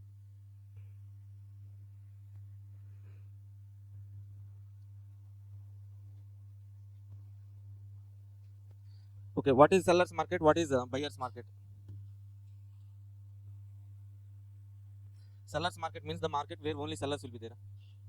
No, so we know monopoly kind of markets, monopolist, oligopoly, monopoly, oligopoly kind of markets are treated as a sellers market. Why these markets are treated as sellers market means, okay, so only few sellers will be there, large consumers or customers will be there. Okay, as one or few sellers are there means, okay, they are having some privilege or else some power to decide their selling price.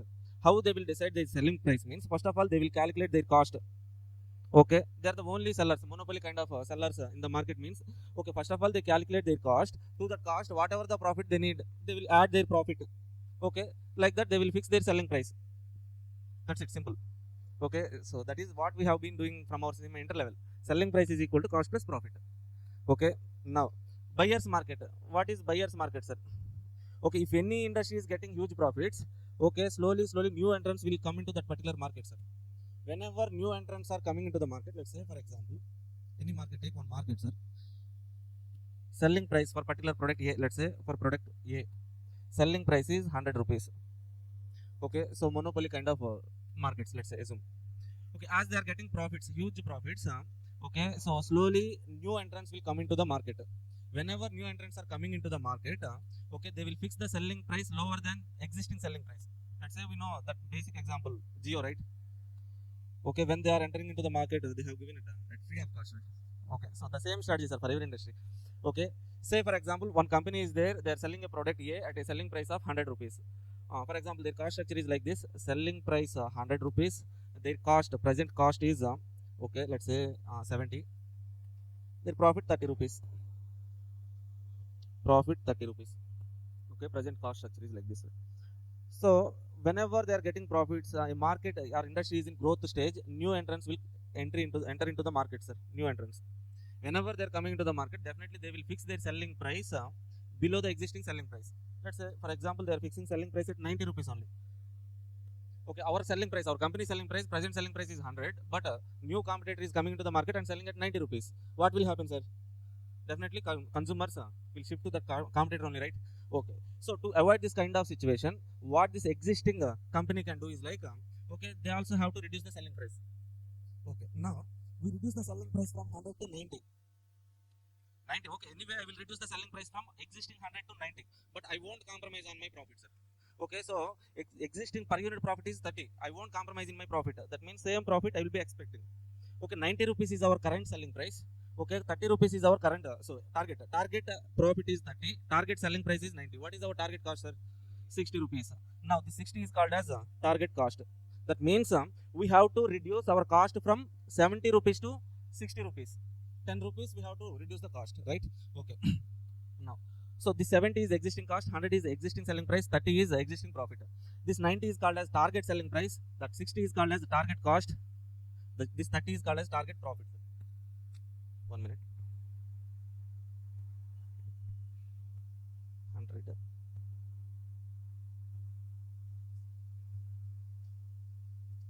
90.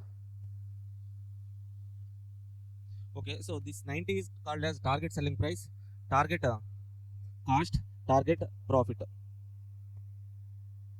Okay, so here our target is to reduce the cost from 70 to 60. How can we reduce the cost from 70 to 60, sir? How can we reduce the cost from 70 to 60 means, this is our target cost reduction, 10 rupees target cost reduction.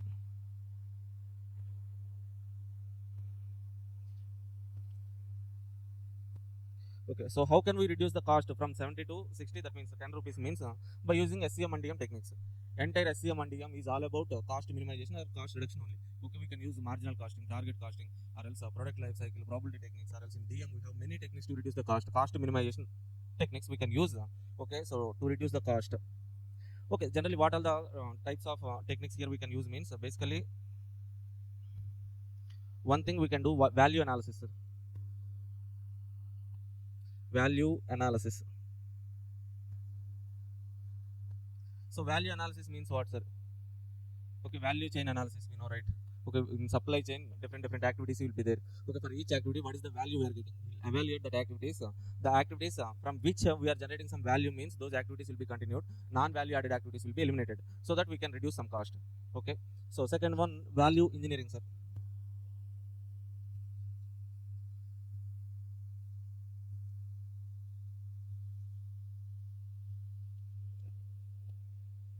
So value engineering, here in this value engineering, two types of engineering will be there. Design engineering.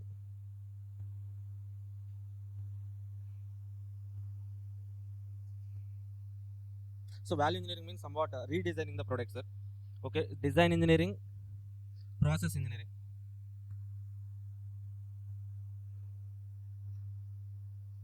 So what is this process engineering means? Okay, so for each product, we will identify the what all the activities we are performing to produce a product. Let's say in activity based costing, we will identify each and every activity to produce a product, right? Okay, so in those activities, whatever the non-value added activities are there, those activities we will try to eliminate so that we can reduce the cost. Okay, one way in value engineering, we can eliminate some process to reduce the cost. That one. Second one, design engineering. In design engineering, two types of engineering will be there: functional engineering,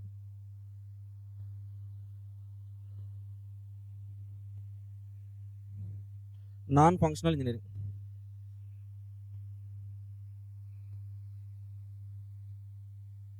Okay, so first one, value analysis, value chain, non-value added activities can be eliminated. In value engineering, this is somewhat redesigning of the product. Okay, in process engineering, we try to eliminate non-value added process activities so that we can reduce the cost. Here, in design engineering, we will try to redesign the product. How we can redesign the product means, okay, so here we have functional engineering, non-functional engineering. Okay, for every product, there will be some core functional activities, functional features, non-functional features will be there, sir. Let's say, for example, AC. What is the core functional feature of that particular AC means cooling feature. Okay, in that particular AC, there will be some condensers, cooling condensers will be there. Okay, so whenever you are reducing the cost, you should not touch that core feature. Okay, cooling condensers lo no cost minimize and try cheyakudu. Okay, so outside some plastic panel will be there. No? So you can, if you want to reduce the cost, you can compromise on that non-functional features. Okay, so are you getting that point? So functional features, non-functional features. So what is the core functional feature of that AC means cooling condenser. Okay, you should not reduce the quality of a main functional feature. Okay, let's say car, sir. So what is the main core feature of the car means engine. You should not compromise the quality of the engine. Okay, but you can compromise quality of non-functional features of the car. What all the non-functional features means interior design will be there. So that's why, okay, so low-end model to high-end model, different models will be there. Okay, based on that cost only. Okay, now are you getting that point? Functional features you should not touch. Non-functional features you can compromise the cost so that you can reduce the cost. And other techniques we can use is like we have activity based costing. Okay, so marginal costing and so total DM techniques. Fifth one, decision making techniques are there for reduction of the cost. And we have, so in chapter number 2 we have some concepts, sir. Concepts like total quality management, 6 sigma, some concepts are there, lean production, so Kaizen production, different concepts are there for reducing the cost. So whatever the techniques you want to use, you can use any concept to reduce the cost. That's it. That is our target costing. Here coming to in buyer's market. In buyer's market, how they will fix the selling price means okay, market itself will fix the selling price. Okay, so buyer's market means a perfect competitive market, sir, like vegetable markets. In the vegetable markets, and market itself fix the selling price. Selling price is fixed. Okay, now what we have to do is like from the selling price we subtract our required profit. If you subtract from selling price, if you subtract your required profit, then you will be getting your target cost. Okay, how to calculate target cost means selling price minus required profit. That's it, simple. Sir, same equation you are writing here and you are saying this is target cost. Okay, but so same equations are cost plus profit equal to selling price. If I bring this profit to the right side, selling price minus profit is equal to cost. Okay, so but you have to understand the main difference is like in seller's market, first of all, cost is fixed. Okay, so we incur the cost. To that cost we add the profit so that we will get selling price. Okay, so in buyer's market, first of all, selling price is already decided. From that selling price, we subtract our required profit, then we will be getting target cost. That's it, simple. So how to calculate target cost, sir? Target selling price minus target profit, that is equal to target cost. Okay, so with this basic introduction, we can try some problems, sir. Okay, so that's it. No need of other points.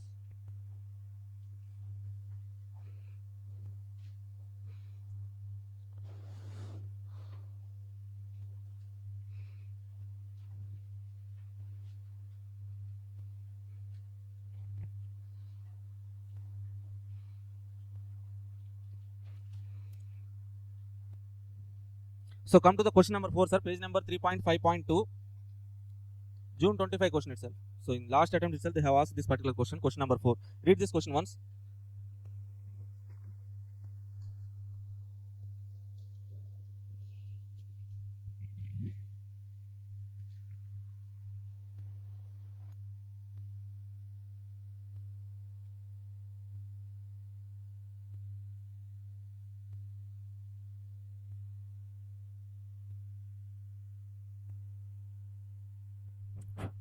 Read this question number 4, page number 3.5.2.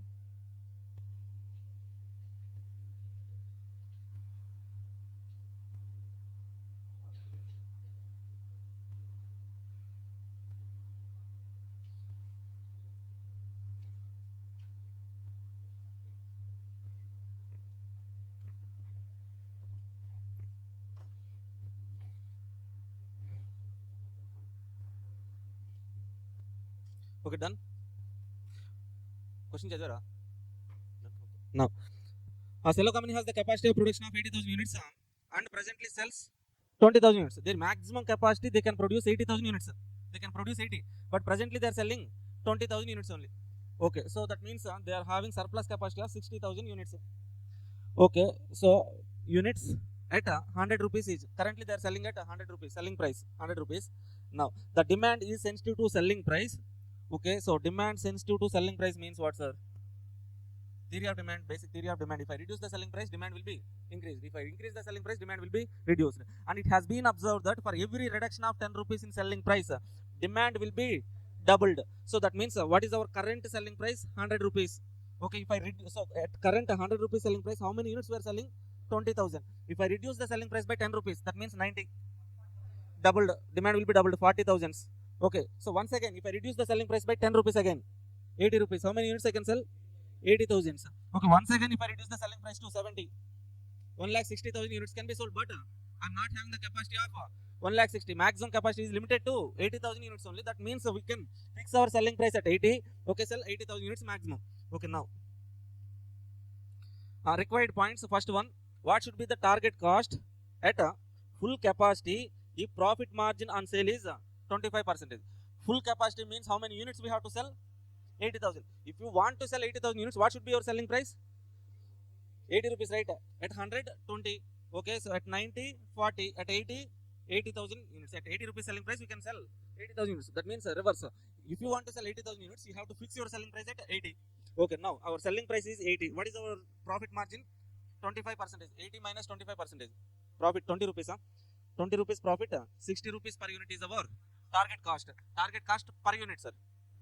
The 60 rupees is what? Target cost per unit only. If you want to calculate total target cost, number of units, 60 into 80,000. How much?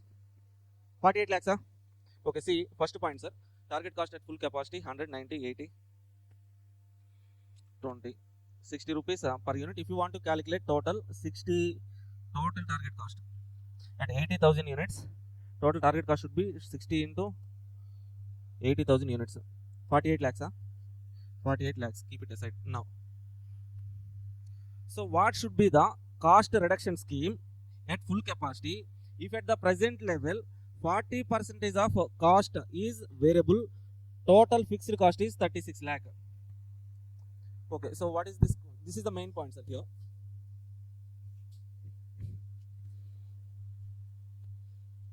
Here we have to compare 2 points. Point B.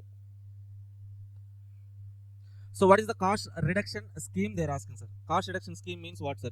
How much cost we have to reduce from present level to achieve our target cost? What is our target cost? Target cost per unit is 60 rupees. Total target cost is 48 lakhs that we have calculated in the first point itself. Now we have to calculate what is our current cost. What is the cost structure at current position? Okay, cost reduction at full capacity. If at present level 40% of cost is variable and total fixed cost is 36 lakh. What is the current cost means?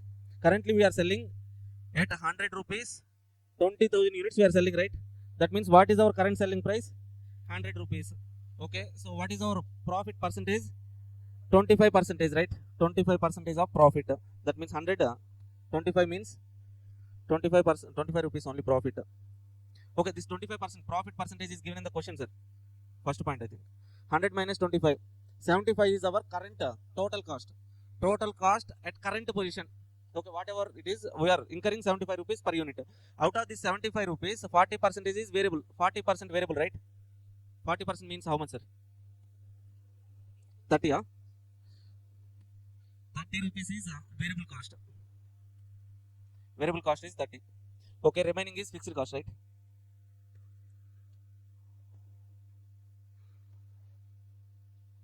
fixed cost. But fixed cost in total they have given how much? 36 lakh.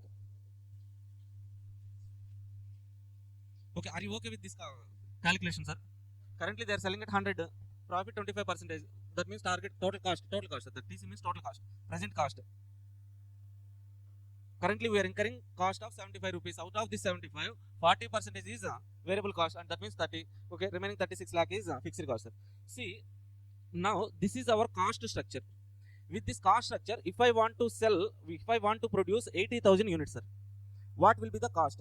To produce 80,000 units, what will be the cost, sir? Cost will be, so 80 variable cost plus fixed cost. Total variable cost plus total fixed cost. What is our total fixed cost?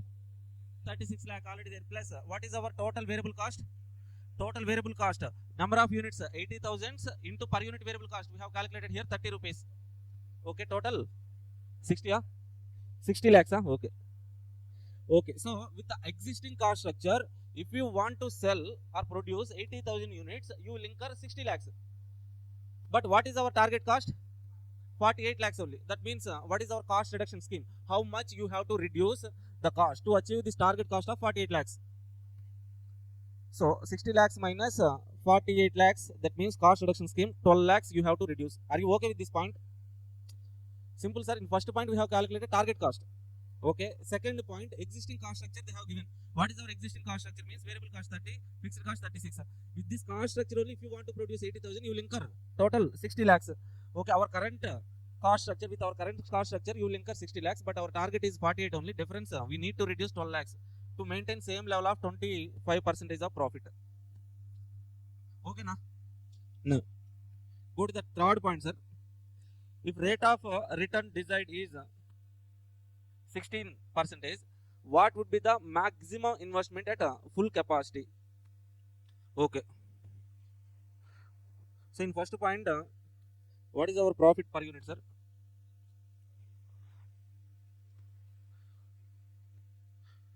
Okay. So if you want to sell 80,000 units, what is your selling price? 80 rupees. Profit is 20. Okay. Cost is 60, right? Okay. Per unit profit is 20. Per unit profit 20 rupees, sir.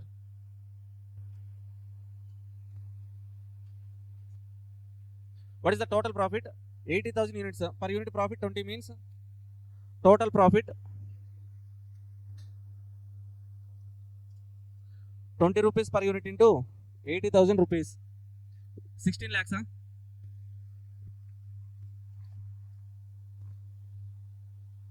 Okay. Now, see that point again.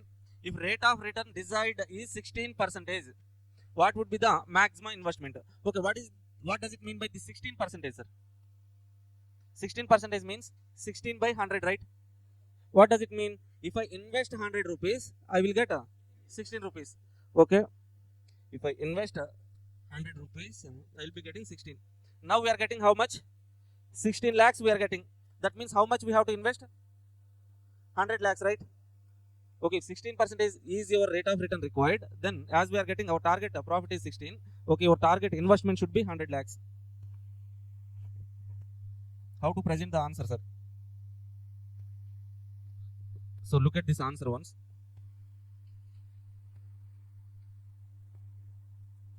Okay, we have calculated total profit, target total profit. So in total they have calculated, but we can calculate it like this: 80 minus 20 rupees is per unit profit into 80,000 units. Directly you will be getting 16 lakhs. Okay, rate of return on investment 16% now. For 16% we are getting 16 lakhs, means for 100% how much investment we have to make? 100 lakhs we have to make, invest.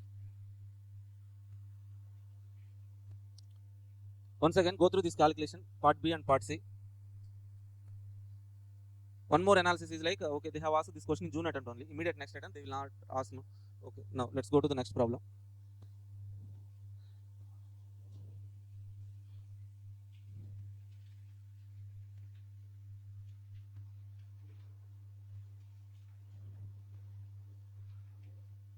Okay, so remaining 3 questions, important questions are there, sir. Read this question number 6, page number 3.5.4. Read this question, try to understand that question, try to analyze what they are asking, what we need to do.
Done.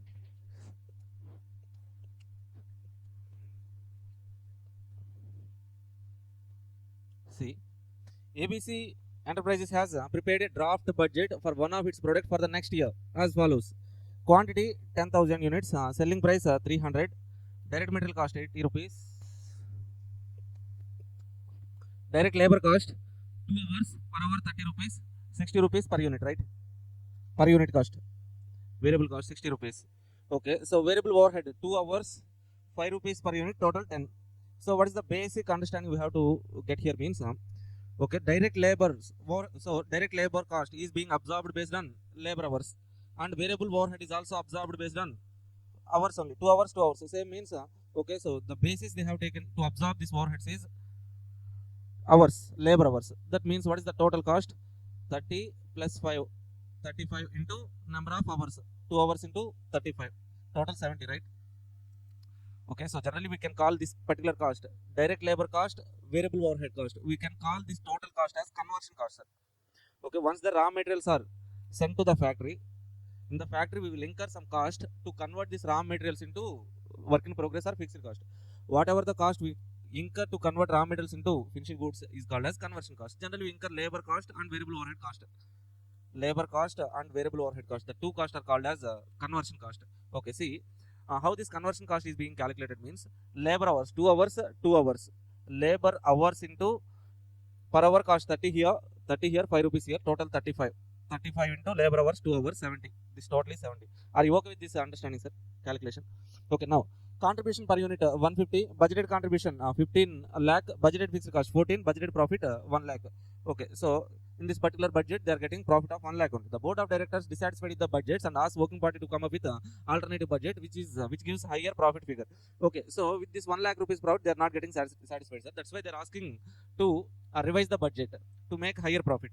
The working party reports back the following session that will lead to the budgeted profit of 2,50,000. Okay, so the revised budget they have given, sir. In the revised budget they are estimating like profit is 2,50,000. Previously that is 1 lakh only. Okay, the company should spend 2,46,000 on advertisement. So what? So advertisement cost means fixed cost only. Okay, see, current fixed cost is how much? 14 lakh plus additional fixed cost is 2,46,000. They are incurring. Set a target sale price to 316.75 per unit. Their current selling price is 300, but they are increasing it to 316.75. So if they increase the selling price, what should happen, sir? Demand will reduce, right? But see what they are saying here. It is expected that sales volume will rise in spite of price rise to 12,000 units. That means even though they are increasing the selling price, they are assuming sales demand will be increased. Why means they are incurring some advertisement cost, na? So that's why. Okay, so how many units they can sell? 12,000 units. Now, in order to achieve extra production capacity, that means currently they are producing 10,000 units, they have to produce 2,000 units extra they have to produce, right? However, the workforce must be able to reduce the time taken to make each unit of the product. Okay, labor has to reduce their per unit time, so that then only they can produce 12,000 units, they are saying. It is proposed to offer a pay and productivity deal in which wage rate per hour is increased to 40 rupees. Sorry. So currently what is the wage rate, sir? Per hour 30 rupees. Previously it is 30 rupees. Now they are increasing the 30 to 40. So previously conversion cost is 35. Now the conversion cost is how much, sir? 45, right? So previously it is 30. Now it is 40. Okay, so variable overhead per hour 5 rupees. Total 45. So this 45 is per hour cost, sir. If you want to calculate the per unit cost, so 45 rupees into number of hours. Okay, if they are producing a product in 2 hours, 45 into 2. If they are producing a product in 3 hours, 45 into 3. Okay, if they are producing a product in X hours, 45 into X. Are you okay with this point, sir? Okay, so how to calculate? So how we got this 70 previously? 35 into 2. What is 35, sir? 30 rupees hourly cost, labor cost. 5 rupees hourly cost, overhead cost. 35 into 2 hours now, so 70 rupees. Now they are increasing labor hourly cost, hourly payment to 40 rupees, overhead variable cost 5 rupees, total 45. This 45 is per hour.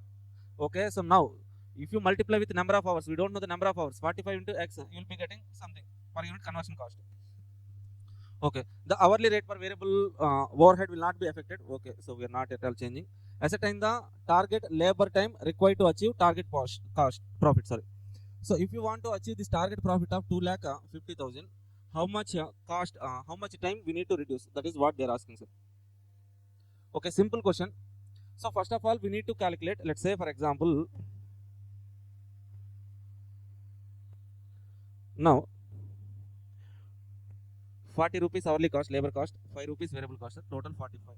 45 into X, we will be getting per unit conversion cost. Let's say, for example, if you know the conversion cost total 90, sir. Can I calculate number of hours? Per hour we are paying 45 rupees. Total is 90, means we are completing that product in 2 hours. Okay. So now our target is to calculate this particular conversion cost per unit. How to calculate, sir? Okay, so take income statement, fill whatever the information we are having. Missing figure is that conversion cost only. Let's do this one point by point, sir. See, so take some basic income statement. How many units we can sell? Units, 12,000 units.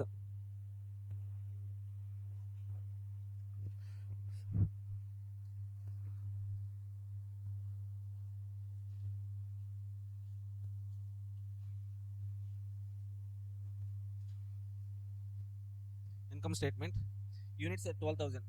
Okay, so take two columns, sir. Per unit column, total column. Sales, selling price per unit, how much? 316.75 total. Okay, so now if you want to write, you can write, or else leave it. Okay, minus variable cost, right? So what is the variable cost we are having here? Material cost, how much? 80 rupees. Okay. Conversion cost, sir. Labor cost plus variable overheads. I'm saying conversion cost. Conversion cost. Okay, so what is the conversion cost means? How to calculate that one means number of hours. Let's say we are assuming number of hours as X into, okay, labor cost per hour 40 plus variable overhead per hour 45. Okay, so we don't know this number, sir. That number we need to calculate. Keep it like that. Okay, so sales minus variable cost. What we will get? Contribution, total contribution.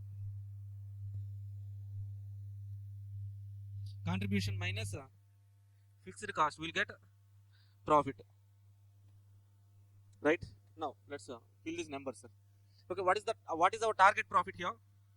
2,50,000. Take the total profit 2,50,000 in total column. 2,50,000, right? What is our total fixed cost? 16,46,000.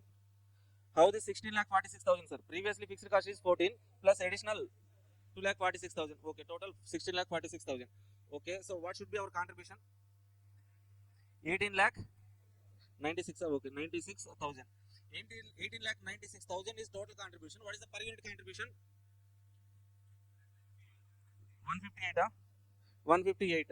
If contribution is 158, okay, selling price is 316, material cost is 80. What is this missing figure? This is nothing but balancing figure, right? 78.75. Sorry. Are you guys okay with this calculation, sir? Per unit conversion cost now how much? 78.75 means okay. So if you want to produce a product with a conversion cost of 78.75, how many hours? Within how many hours you have to produce that product? We know this equation. 45 into X is equal to 78.75. X is equal to 1.75 hours. Okay, X is what, sir? Target time required to produce a product. Okay, so currently they are producing, they are taking how many hours? 2 hours they are taking. What is our target time to complete a product? 1.75. That means how much time we have to reduce? 0.25 hours.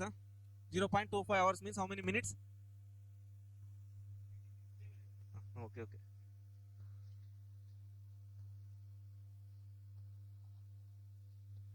Simple calculation, sir.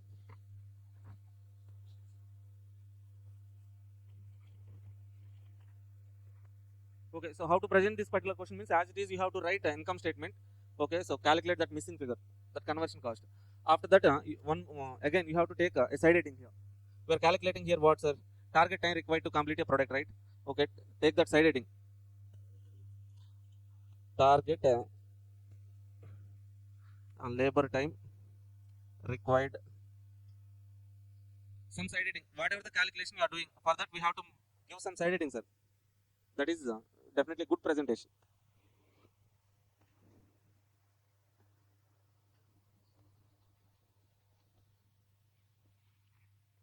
Now, so look at that answer.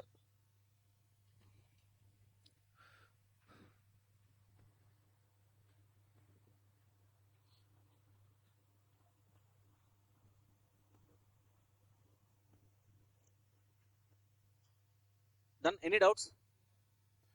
Now let's go to the next question, sir.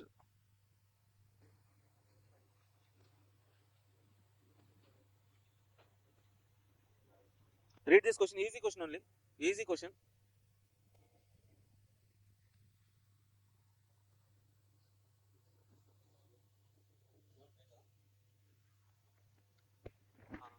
Here in this target costing, we have main two questions are there, sir. Then we can go to product life cycle, transfer pricing, then asset life cycle. We can complete all those chapters in today itself. We can complete.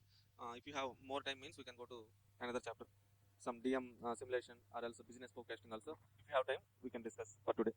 Okay. So if you want break, means 15 minutes, half an hour.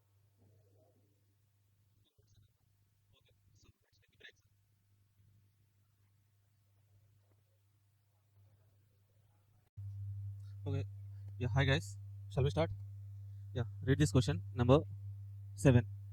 7, then 8. 7th question, basic question only. Nothing new is there.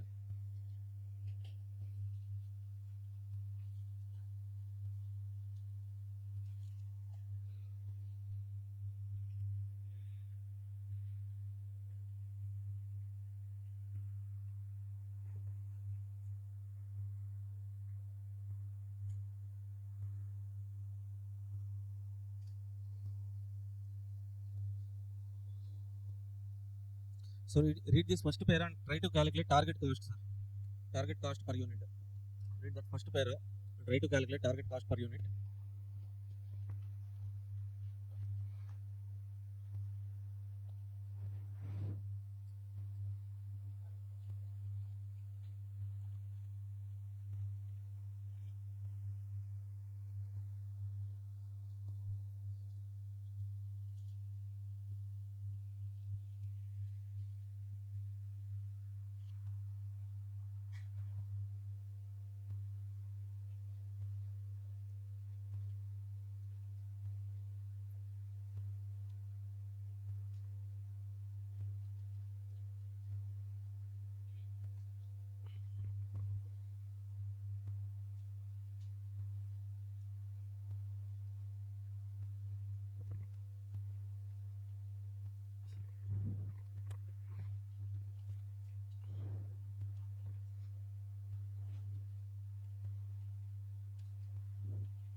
See, a manufacturing company B sells its product at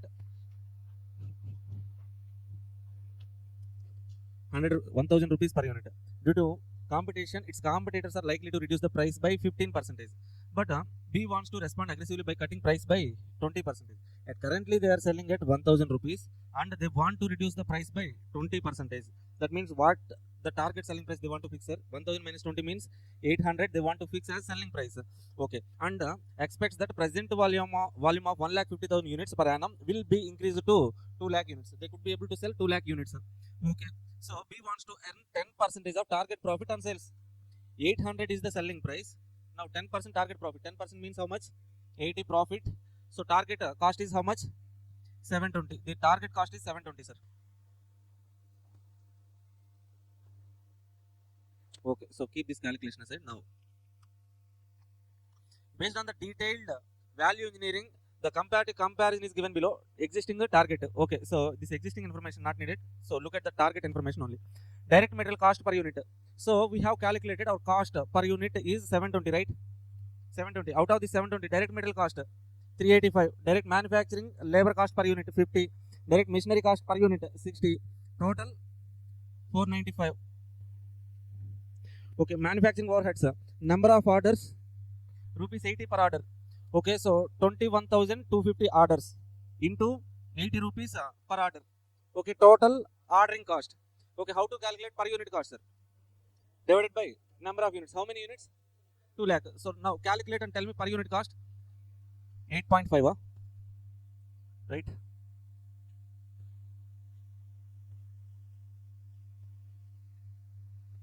8.5. Okay, now next one, sir. Testing hours. Total testing hours are how many? 30 lakhs. 30 lakh hours. 2 rupees. That means 60 lakhs. 60 lakhs divided by 2 lakh. 30 rupees per unit. Okay, so units are reworked. 13,000 units will be reworked. Per unit, 100 rupees is the cost. That means 13 lakhs. 13 lakhs divided by 2 lakhs. 6.5 rupees per unit. Okay, now calculate this total, sir. 495 plus 8.5 plus 30 plus 6.5. Keep it as it.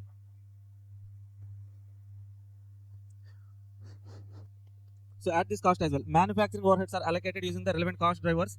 Other manufacturing cost. This manufacturing cost overheads we have allocated based on the cost drivers, right? Here we have taken per unit.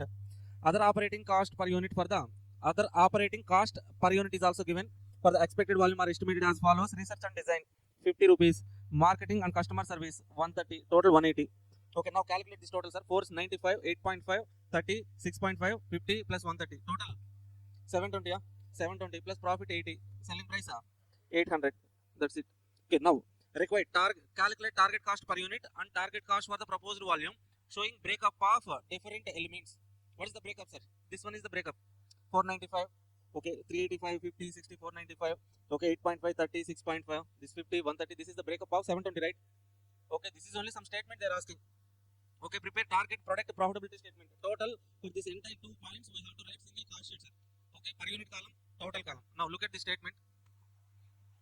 So total means total 2 lakh units. Sales we have already calculated. Selling price 800 into 2 lakh units, 16 lakh. Cost of goods sold, direct materials given in the question. Okay, direct labor also given. Direct machine cost also given per unit into number of units. These figures you will be getting. Ordering and receiving 8.50, 30, 6.50, 50, 130. Total 720. Breakup, sir.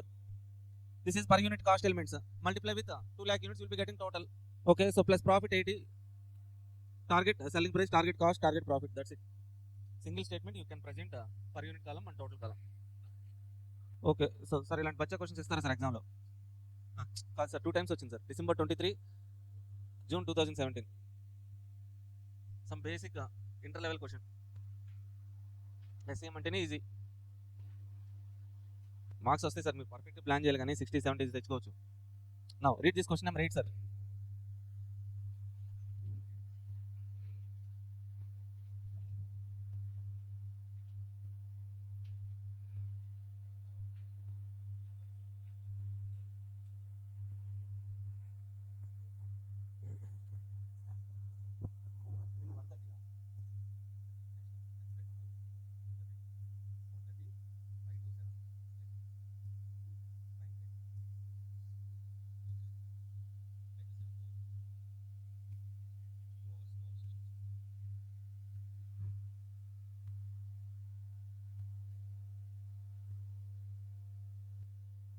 Please read this question.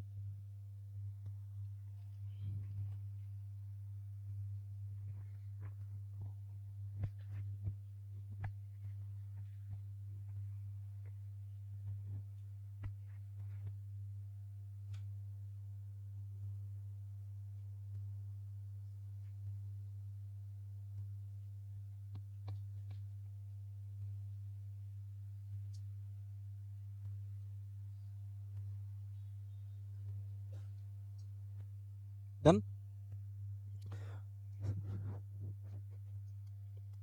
S Limited has sales of 2 lakh units at a price of 100 rupees per unit.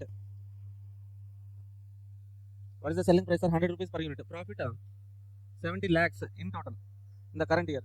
Due to stiff competition, next year the company has to reduce the price of product by 3% to achieve same target volume of sales. The cost structure and profit for the current year is given below. Okay, see. 1 minute, sir.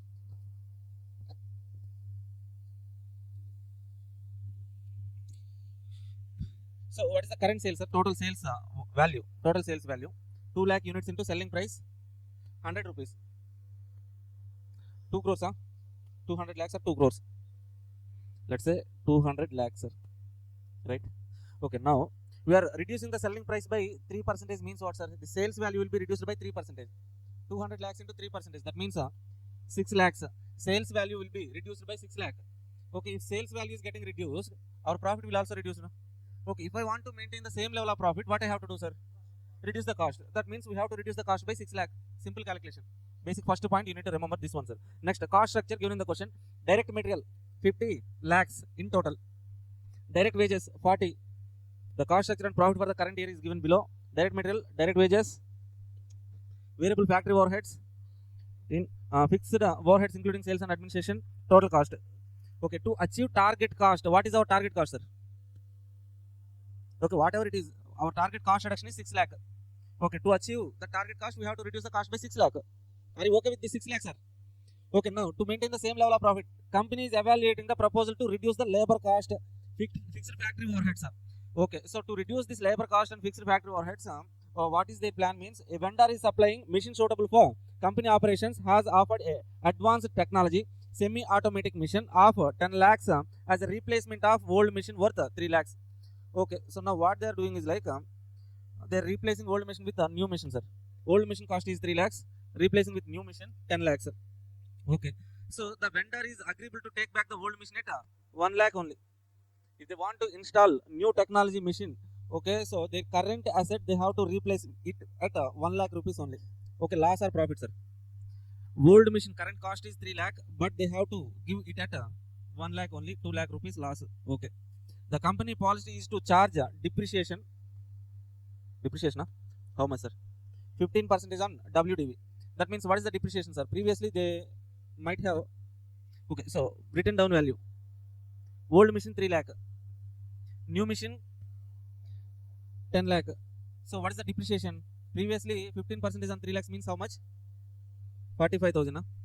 So now 10 lakhs on 10 lakhs 15% means 1,50,000. How much depreciation is getting increased, sir?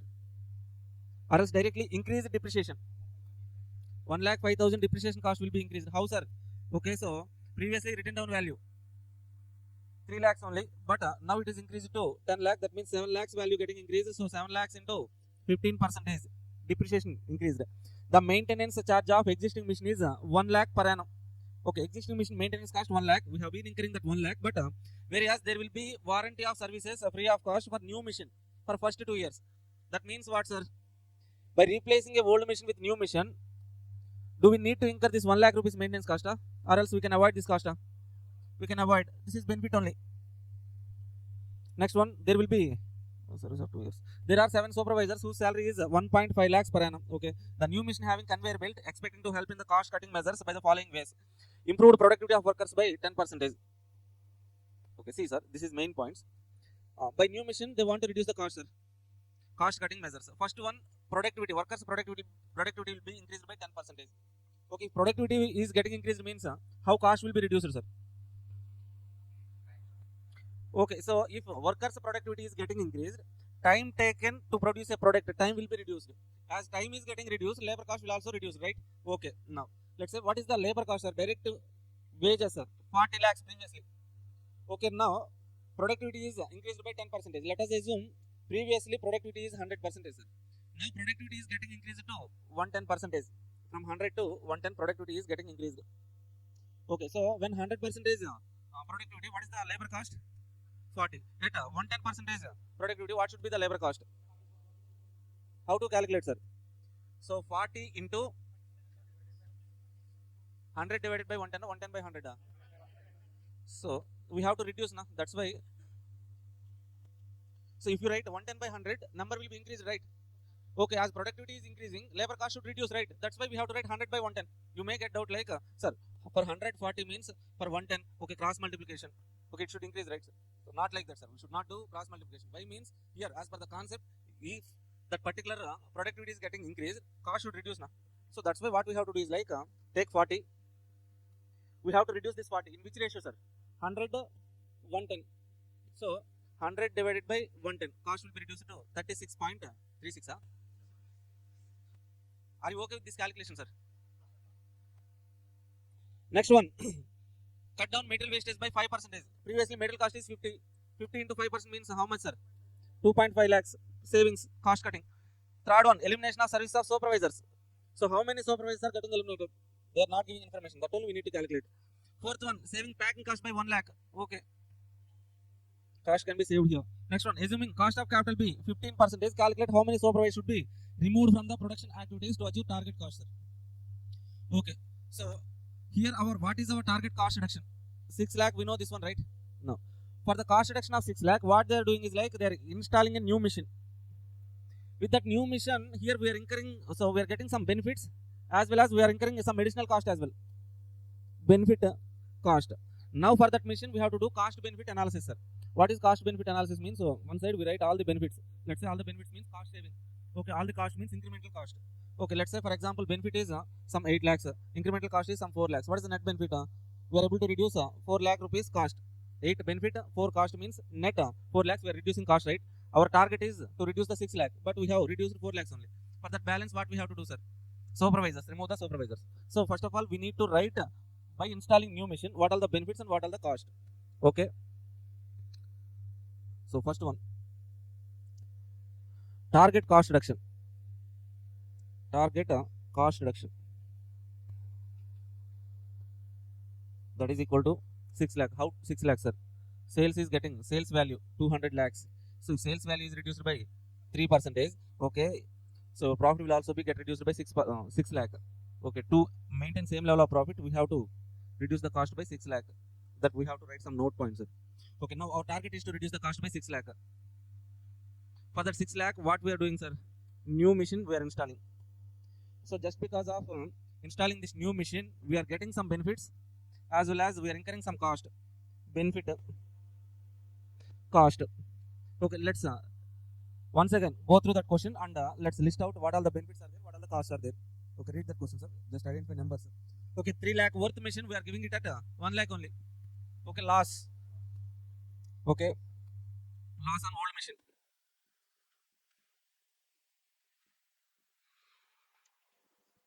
Loss on old machine. Okay, we have to write it so completely. Loss on old machine, how much? How many lakhs? 3 lakhs minus 1 lakh. 2 lakhs loss only. Okay. Next one. Additional depreciation cost, sir. Right? Additional depreciation cost. Additional depreciation. What is the additional depreciation? 10 lakh is new written down value. Previously it is 3 lakh only. On 7 lakh we are in 15. How much? 1 lakh 5,000. 1 lakh 5,000. Okay. Next one. 50% on existing. So this one, sir. Maintenance cost. The maintenance cost of existing machine 1 lakh. New machine we won't incur. That 1 lakh is what, sir? Benefit or cost? Benefit. Cost saving. Maintenance cost saving 1 lakh rupees. Maintenance cost saving 1 lakh. Okay, next one. Salary. So come to this one, sir. These points. Improve productivity of workers by 10%. Cost reduction. Labor cost reduction. Labor cost reduction. How much means? So 40 minus 40 into 100 by 1 ton. 3.64 lakhs. That means 3,64,000, right? Okay. Here, what is the next point? Cut down material wastage by 5%. Previously, what is the material cost? 50. On that 50, we are reducing how much? 5%. Means 2.5 lakhs. 2 lakh 50,000. Material save. Material cost saving. 2 lakh 50,000. Next one. Packing cost. Saving packaging cost. 1 lakh. Benefit only, right? Packing cost.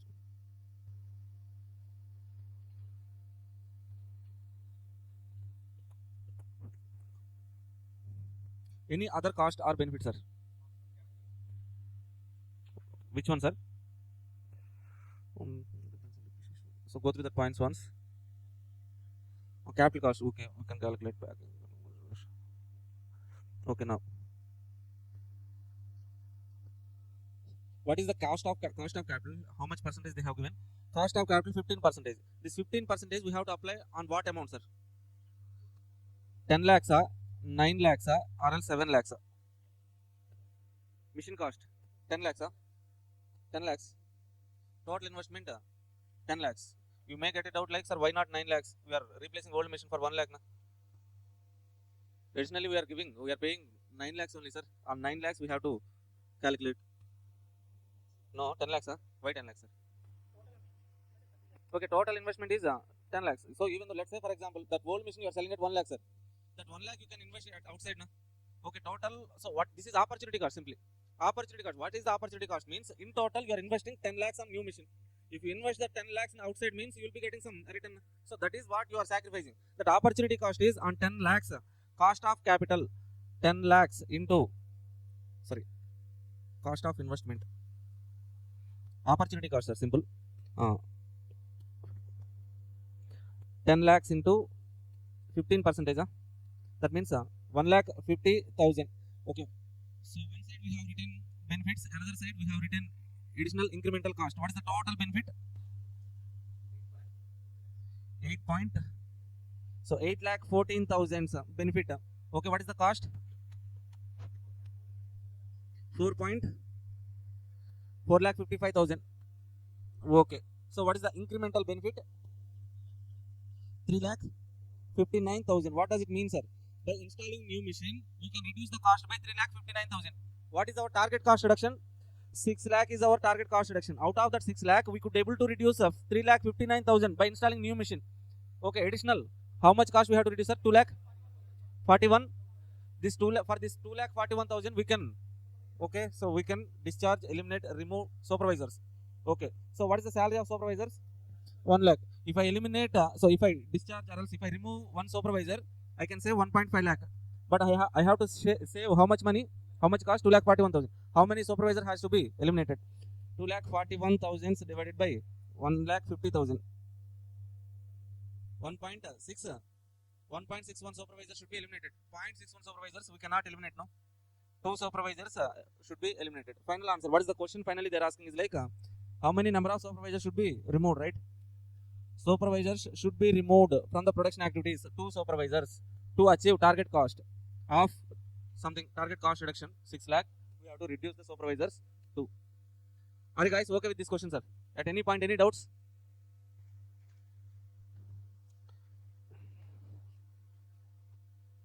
Okay, for this particular target costing, check these questions, sir. 4, 6, 8, 7. 4, 6, 7, 8. These questions, sir.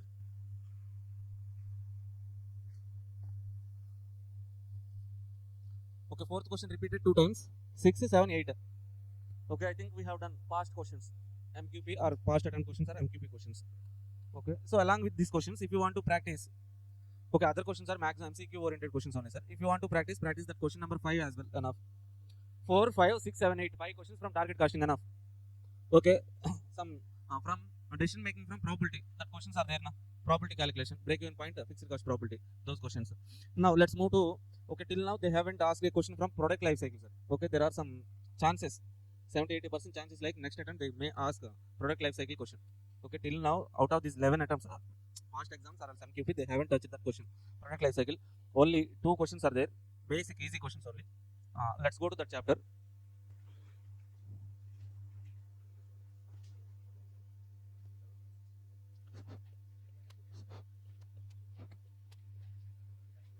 Product life cycle costing.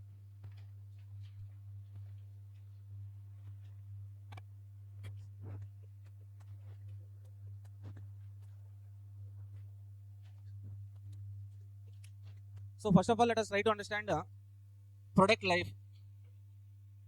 Okay, so product life cycle. Then we discuss about the product life cycle costing, sir.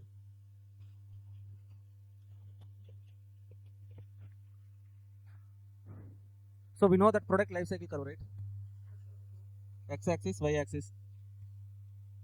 Okay, so here this is time, and X-axis time, Y-axis sales or profits. Sales or profits. Okay, so curve will be like this, sir.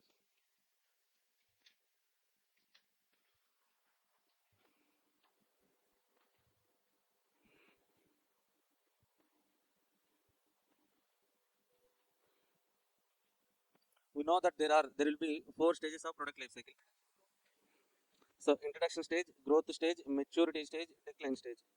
But 2 more stages are there, sir. First one, research and development stage. Okay, last one, extension. Okay, see, so to introduce a product into the market, first of all, we have to design the product. We have to do some research, market research and all. We have to do. Then we develop the product. So after developing the product designing and all completed, then only we go for production. Then we will introduce the product into the market, right? Okay, this research and development stage will be there first of all. Okay, so to produce a product, first of all, they need to do some research. What are the features users are expecting? What is the design of a particular mobile? Like that, they will do R&D. Then once the design and all finalized, they will go for production. Once the production is completed, they will introduce the product into the market, sir. Introduction stage. So what will happen in this introduction stage means a new product will be launched into the market. Okay, so as the product is new to the market, sales, low sales will be there, sir. Why low sales, sir? Product is new to the market. Okay, so customers will not have some awareness about the product. So that's why they cannot make huge sales, low sales. Okay, so initially the capital cost or fixed cost will be huge, sir. Huge cost they will incur. So they're making the production means they might have incurred some. Okay, so for missionaries, huge capital they will be investing, right? Okay, and as well, let's say for example, the rental cost, sir. For example, I'm taking some fixed cost. Fixed cost 1 lakh rupees, sir. Initially sales, no sales will happen, right?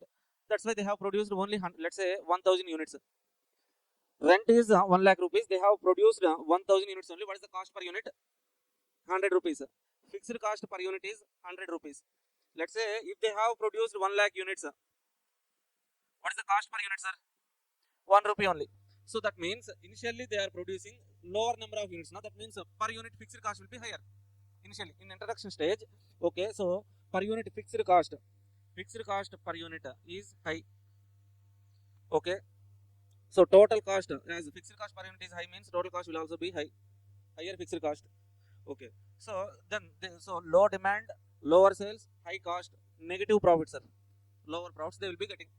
Okay, so in this particular stage, what is their strategy means? Okay, in the introduction stage, they will incur some advertisement cost.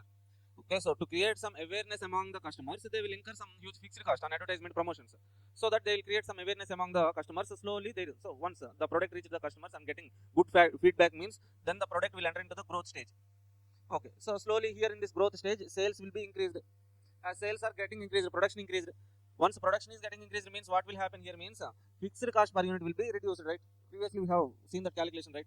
Fixed cost, let's say rental cost 1 lakh. Initially they have produced 1000 units. Per unit cost 100 rupees. Let's say now sales are increased. They have produced 1 lakh units. Cost will be reduced to 1 rupee. From 100 rupees to fixed cost per unit reduced to 1 rupee means their cost will be reduced, right? Fixed cost per unit reduced. Total cost is getting reduced. As total cost is also getting reduced, and so here what will happen means learning curve effect will also be there, sir. What is the learning curve effect means? Once the customers are producing more and more units, they can minimize the time taken to produce per unit. Okay, as they are taking lesser time per unit means labor cost will also be reduced due to learning effect. Okay, per unit total cost will be reduced. Total cost reduced means higher profits. Profits will be increased, sir. Okay, so as profits are getting increased means slowly they will so market will reach some saturation point, peak point, sir.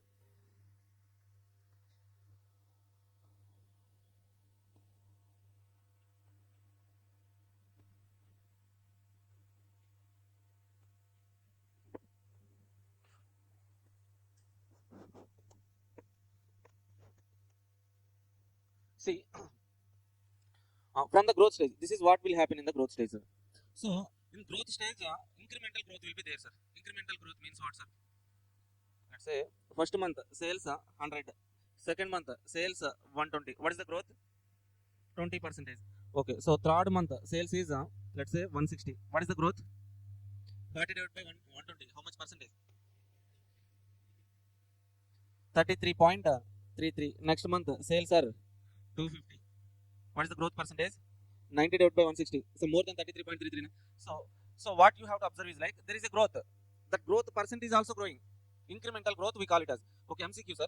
In growth stage, incremental growth will be there. In maturity after growth stage, we will enter into the maturity stage. In maturity stage, growth will be there, but 100, let's say. Second one, 120, growth 20%. But in third month, what is the sales means? 140. Now, can you tell me the growth percentage? 20 is the growth. 20 divided by 120, 16.67%. But what you have to observe is like, in maturity stage also growth is there. But what is that growth, sir? Growth is declining. Growth percentage declining. So are you able to understand the difference? This is MCQ, sir.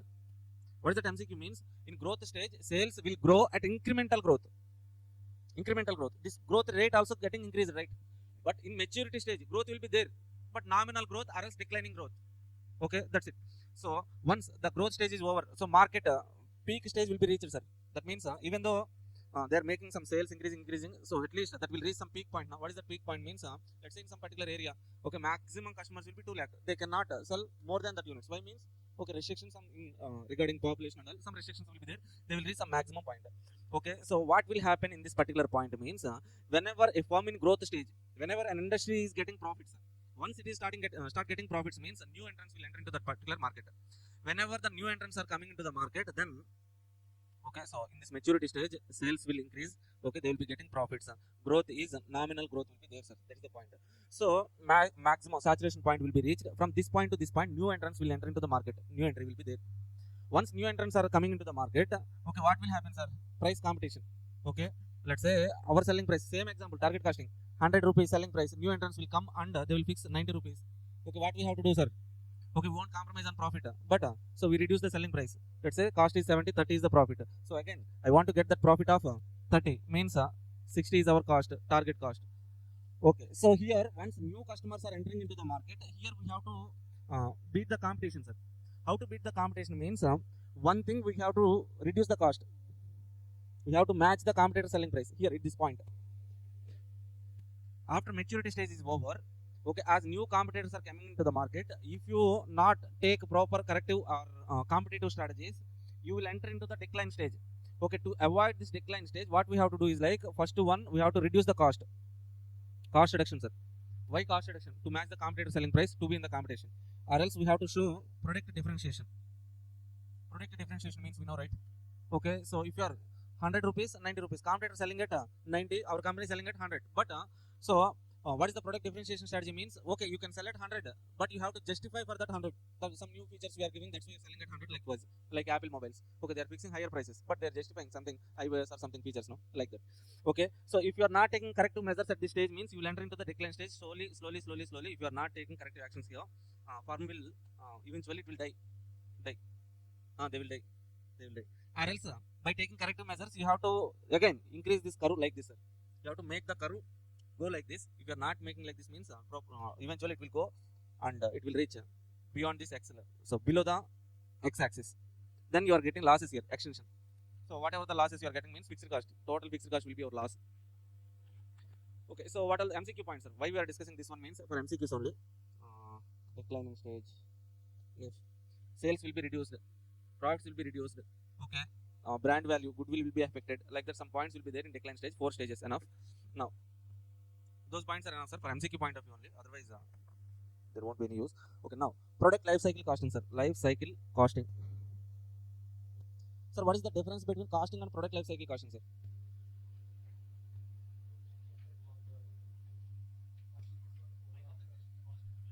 Wow. Okay. So here in costing, we write cost sheet. Here also nothing but we write cost sheet only. Here we write cost sheet for particular period for let's say 1 month or else 6 months or else 1 year, like that we write a cost sheet. Okay, here in product life cycle costing, we write the cost sheet for life of a product.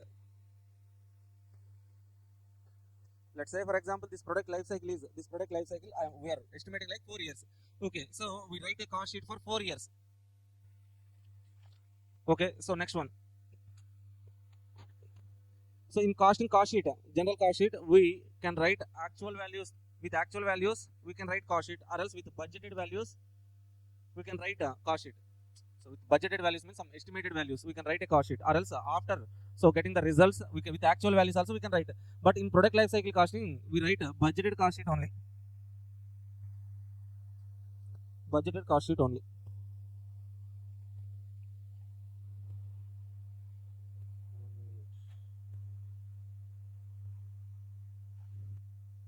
Okay, so here in this general cost sheet, we can write a cost sheet for more than one product. More than one product, we can write a cost sheet. But here in product life cycle costing, we write a cost sheet for one product only. For that one product, for entire life of that product, we write a budgeted cost sheet. Simple. Take one product. For that product, for entire life of that product, we write a cost sheet with budgeted values, expected or estimated values. We write a cost sheet that is called product life cycle costing.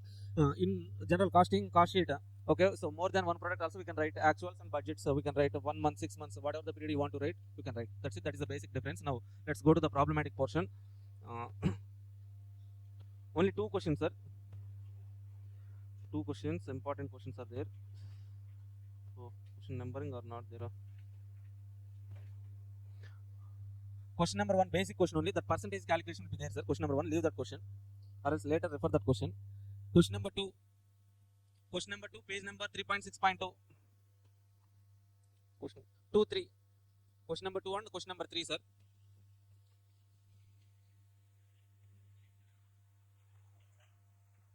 In old syllabus, these questions were asked, but new syllabus till now they have not asked this question, sir. Now read this question. So go through this question number 2 once. We will discuss this one and later this one. Question number 3.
See, done. Zenith Limited manufactures tablet batteries. Batteries, sir. The company is preparing a product life cycle budget for new type of battery. Development on new battery is to start shortly. Estimates for the new battery are as follows. Okay. Estimates for the new battery. The product is our. So what is the product here? Battery. Okay. So first point they're asking is calculate a budgeted life cycle operating income for the battery. That means if you want to calculate operating income of that particular product, for that particular product, so total life cycle revenue minus life cycle cost, you will get life cycle profit. That's it. That is only they're asking. What the percentage of budget total life cycle cost? Budgeted total product life cycle cost will be incurred by the R&D. Okay. So company market and research department. Okay. Second point they're giving. Now read this table, sir. Life cycle units manufactured and sold in the life of during entire life of that particular product, they can produce and sell 2 lakh units. Selling price 55. Okay. Can we calculate life cycle sales? 2 lakh into 55. Some 1 crore. 1 crore 10 lakhs. 1 crore 10 lakh is sales for 1 year. For life. How many years of life? They haven't given the question. Okay. So first one, life cycle cost. Costs are given, sir. R&D and design cost. 8 lakhs. One time cost only. Manufacturing cost. Manufacturing variable cost per battery. 25 into how many units? 2 lakh units. You will get total. Next, variable cost per batch. 300 per batch. But how many batches, sir? Batteries per batch is 250. Batteries per batch 250. But how many batches means we are going to produce 2 lakh units, sir. Okay, for each batch you are taking 250 as one batch means how many batches? 800 batches, sir. What is the variable cost per? So variable cost batch wise means 800 batches into 300. Are you getting this point? Per batch we are producing 250. Total we have to produce 2 lakh. 2 lakh by 250 means 800 batches. For each batch 300 rupees cost. Fixed cost 12 lakh. Fixed. Marketing cost. Variable cost per battery. Again they have given 3.50 into 2 lakh units. Okay. Fixed cost 8 lakh. Fine. Distribution cost. Distribution cost, variable cost per batch 140 into 2 lakh units. We can calculate batteries per batch. Sorry. Distribution cost, variable cost per batch is given. Okay, how many batches, sir? 2 lakh divided by per batch 100, 2000. 2000 into 140. You will be getting something. Again, fixed costs are given. Distribution, variable cost, batteries, fixed cost. Finally, customer service cost per battery 1.70 into 2 lakhs. Okay, so at the top we will be getting sales minus this cost. Okay, so life cycle sales minus life cycle cost, you will be getting profit. How to calculate that one, sir? So we will discuss about this column later. Now look at this column, sir. 2 lakh units. So revenue 55 rupees into 2 lakh, 1 lakh 10,000. Cost, life cycle cost, research and design 8 lakh. Manufacturing variable cost into 2 lakh. Batch cost, fixed cost. Marketing cost, variable, okay, fixed cost. Distribution, batch cost, fixed cost. Customer service cost, variable cost per unit. Okay, so total cost, sales minus cost, profits are simple. Okay, one more point now. So first point answer done, sir. Second point, what percentage of budget total product life cycle cost will be incurred by R&D cost, design stages? That means what they're asking is like, what is the percentage of R&D on total cost? What is the total cost here? 98 lakh 20,000. In that, what is the R&D cost? 8 lakhs. 8 lakh is, so what is the percentage of this 8 lakh on total cost of 98 lakh 20,000? 8.15 percentage. Okay, 0.2 is over. Now come to point 3, sir. Point 3. So a company marketing and research development estimates that reducing price by 2.50. So reducing price by 2.50 means what, sir? Currently, what is their selling price? Okay, minus 2.25 means 52.50. If they are fixing selling price at 52.50, what will happen? Increase the life cycle units 8%. That means 2 lakh plus 8%. How much, sir? 2 lakh 16,000 they would be able to sell if their selling price is 52.5 rupees. Okay. If unit sales increase by 8%, the company plans to increase manufacturing and distribution batches. If the unit sale increases by 8%, okay, 2,16,000, the company plans to increase manufacturing and distribution batch sizes. Batch sizes means what, sir? Manufacturing batch size. How much? 250. Here batch size is 250 plus batch size, sir. Batch size means not number of batches. How many units we are producing per batch? Batteries per batch 250 originally, but we are increasing by 8%. 250 plus 8, 276. 70 now. Okay, sorry. 270. Now here distribution batch 100 plus 8%, 108. Assume all that variable cost per battery, per batch cost are same, sir, but batch size is getting increased. Fixed cost will remain same level should the company reduce the price by 2.50. Okay, so if they are fixing selling price at 55, 2 lakh units will be sold. What is the profit? 11 lakh 80,000, sir. Now, so to make a decision, so if they reduce the selling price from 55 to 52.5, sales units will be increased from 2 lakh to 2 lakh 16,000. Now we have to tell whether they need to reduce the selling price or not. To decide that one directly blindly we should not tell, sir. What we have to do is like we need to calculate the profit in two alternatives. On the alternative which gives the higher profit is the best alternative. Okay, so what are the two alternatives? 55 rupees selling price 2 lakh units, or else 52.5 rupees selling price 2 lakh 16,000. Okay, instead of writing two statements here, in single statement we can calculate. So that's why I have taken two columns here. Okay, 2 lakh 16,000 units column. In that column, 2 lakhs, what is the sales, sir? Revenue 2 lakh 16,000 sales into 52.50 sales amount. R&D cost, there won't be any change. Fixed cost, na 8 lakh only. Next one, manufacturing cost, variable cost per unit 25 only, na? 25 into 2 lakh 16,000. So check this one, sir. 25 into 2 lakh 16,000, 54 lakhs, correct? Okay, batch cost. Now the batch is we have to produce 2 lakh 16,000 units. What is the batch size?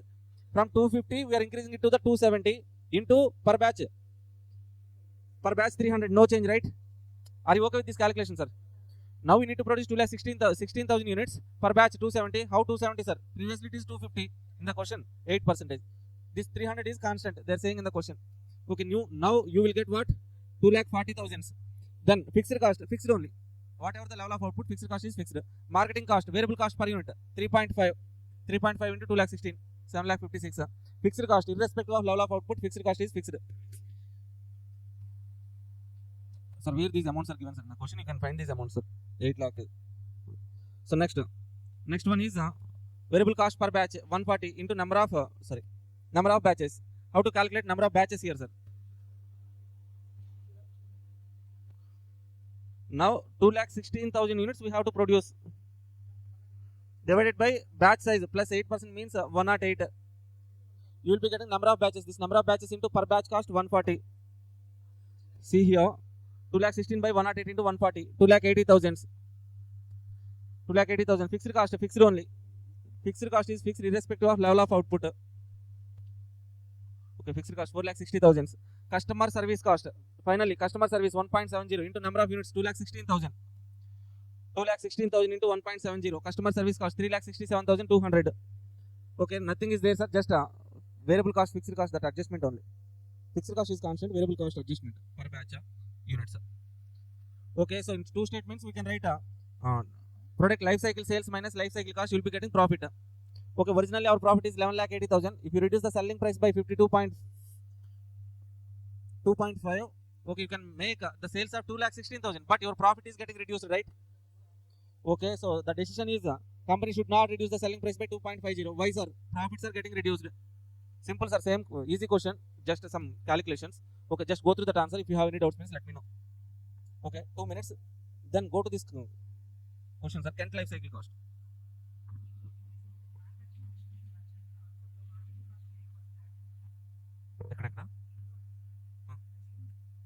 Assume that.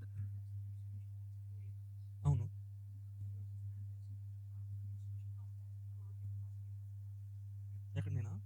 So ఇక్కడ assume ఏ point sir మీరు చెప్పేది? The company plans to increase manufacturing and distribution batch sizes by 8% as well. Marketing లో marketing per batch, variable cost per batch. Variable cost per batch. Marketing ఎక్కడ add చేయలేదు కదా? Units increase అయినాయి కదా? Units ఎలాగో increase అయినాయి? Units అసలు total units alternative total units 2,16,000. అక్కడ పాయింట్ ఏదంటే ఇక్కడ ఇది మనం ఇంక్రీజ్ చేసింది 108, ఇక్కడ 270 అయింది కదా? ఇది బ్యాచ్ సైజ్ ఇంక్రీజ్ చేసింది.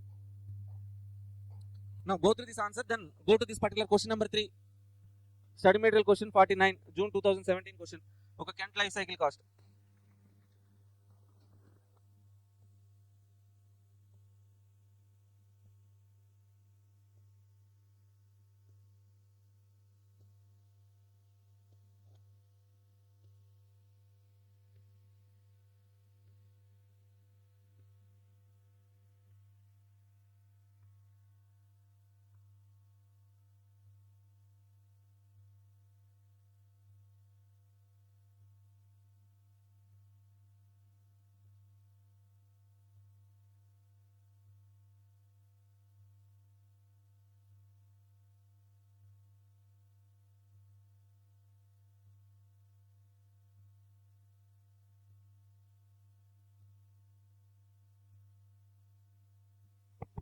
SRM Limited has developed a new product, Kent, which is about to launch into the market and anticipates to sell 80,000 of these units at a sale price of 300 over the product life cycle of how many years?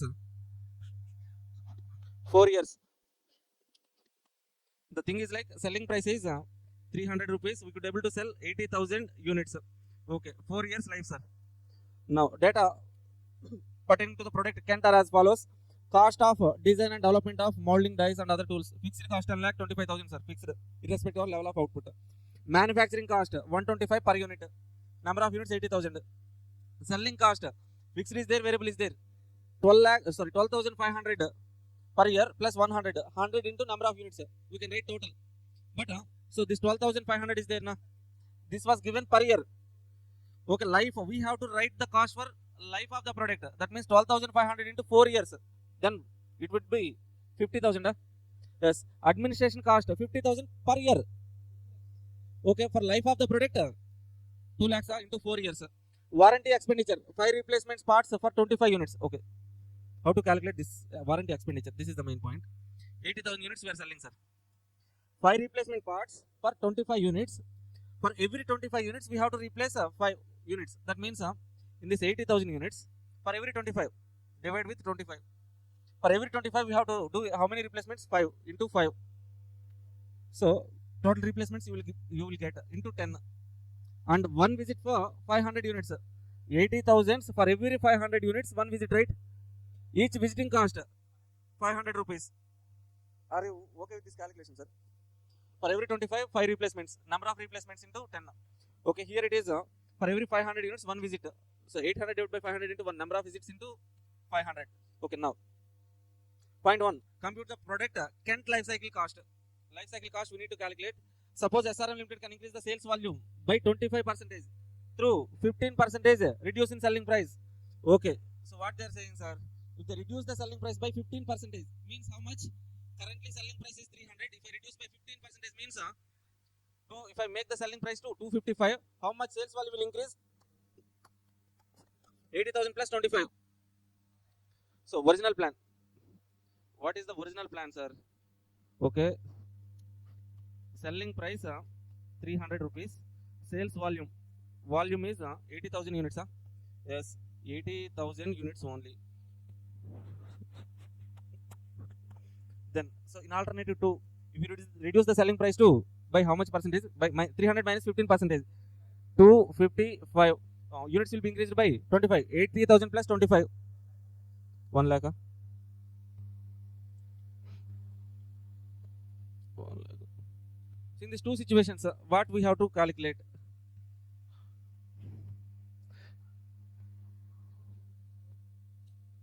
Compute the product life cycle cost. Cost we need to calculate, sir.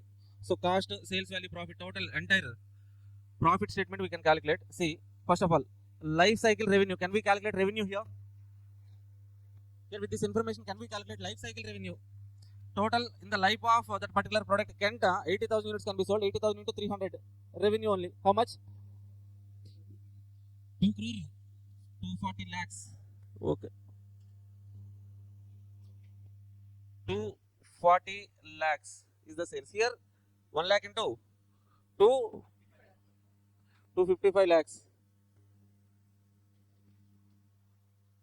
255 lakhs. That is revenue, sir. Now let's write life cycle cost. LCR means life cycle revenue. Life cycle cost. What is the cost elements given in the question? So first one, design and development cost. So that is fixed only. Research and development cost somewhat. How much? 10,25,000. No change.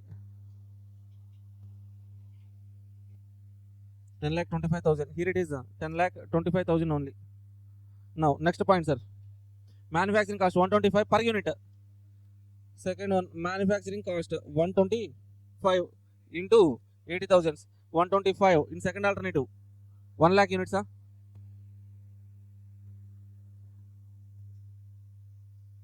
80,000 units, 125 into 1 lakh units. How much? 1 crore? 1 crore 25 lakhs here. Here it is. Okay. ఇక్కడ 1 crore, అక్కడ 125. 1 crore 25 lakhs. Okay na? First one R&D cost. Second one is what, sir? Manufacturing cost. Okay with this second point, sir. Variable cost only. Number of units into variable cost per unit 125. Selling cost 12,500 per year plus variable per unit for 100. Selling cost. Third one, selling cost. Fixed cost is there. Variable cost is also there. Fixed cost is how much, sir? 12,500 into 4 years. 12,500 into 4, 50,000. 50,000. Variable cost 100 rupees per unit. 100 rupees into 80,000. How much? 8 lakh. 80 lakhs. Okay. 80 lakhs. Here 100 into 1 lakh units. 1 crore. So R&D is over. Manufacturing cost is over. Selling cost is over. Administration cost and warranty. Administration 50,000 per year for life of product. Fourth one, administration cost 50,000 into 4, 2 lakhs. Okay, last one is what, sir? Fifth point, warranty cost. Warranty cost, how much? Two costs are there: replacement cost, visiting cost. Here again we have two parts: replacement cost, visiting cost. How to calculate replacement cost, sir? Okay, 80,000 divided by 25 into 5 into 10. 1 lakh, 1,60,000. Here in second alternative, 1 lakh units divided by 25 into 5 into 10, 2 lakhs. So here visiting cost 80,000 units for every 500 units, one visit, number of visits into 500, you will get 80,000. Here 1 lakh. Okay, so now we have calculated life cycle revenue, life cycle cost. Life cycle revenue minus life cycle cost, you will be getting profit. How much profit, sir? In first column, so 44,85,000. Second column, 14 lakh.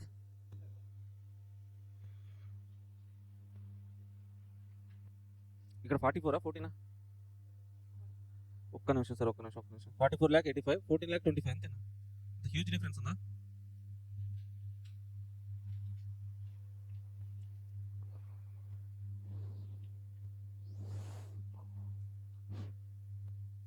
Profit is 44,85,000, 14,25,000.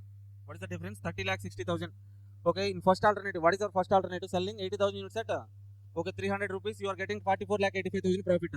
Okay, if you want to reduce the selling price to 255 rupees, 255 rupees. So if you reduce the selling price to 255, sales volume will be increased to 1 lakh units. Then the profit is getting reduced to 14,25,000 only. Which alternative is better? First alternative. Okay, are you okay with this problem, sir? General cost profit calculation only. Statement, same statement, general statement only. But here variable cost calculation, that warranty, small calculations are there. Enough. This we are done with asset life cycle. Sorry, product life cycle. Yeah, test చేసే మమ్మల్ని మీరు focus వింటున్నారా లేదా?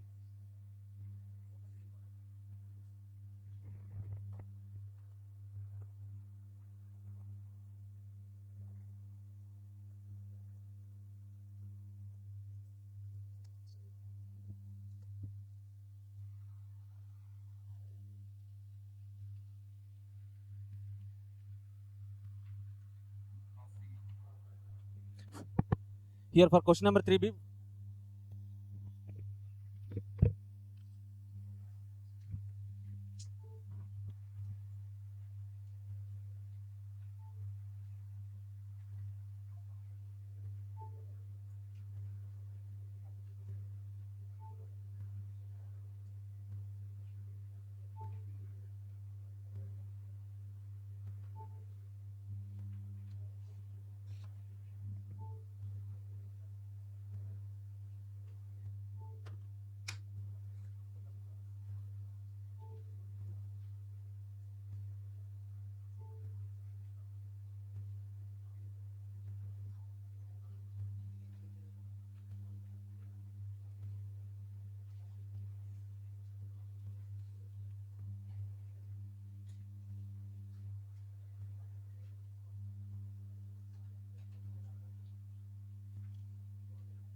our next target is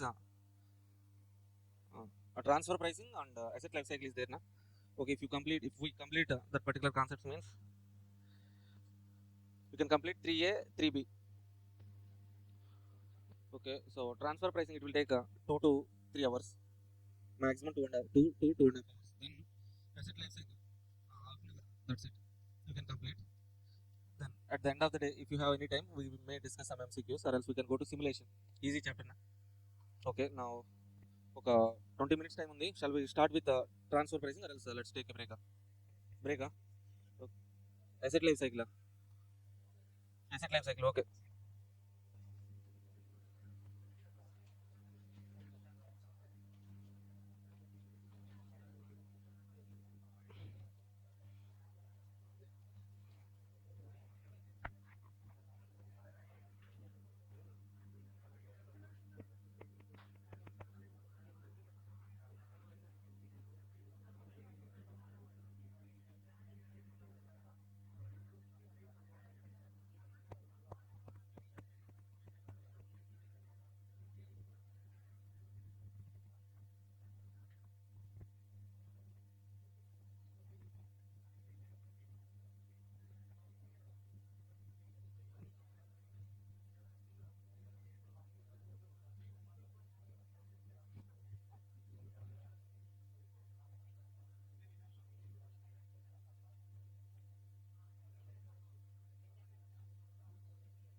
Okay. See guys, our next target asset life cycle costing. Asset life cycle. Asset life cycle. Okay, this is asset life cycle, sir. So first of all, for every investment decision, so for our organization, whether it is a manufacturing or a service oriented organization, they will need some machines or else some fixed facilities they need, right? Okay, so which machine has to be purchased for that planning stage, sir? First one, planning. So in the planning, what we do is like we do investment decision. Let's say machine A is there, machine B is there. Which one we need to purchase? Investment decision. How can we take that kind of decision, sir? By calculating NPV, net present value, or else if life disparity is there, we have to calculate equated annual cost. We calculate, right? Okay, so that kind of questions you might have done in there, there, there, sir. Where investment decisions in SFM is there, na? Same questions, 4 or 5 questions are there.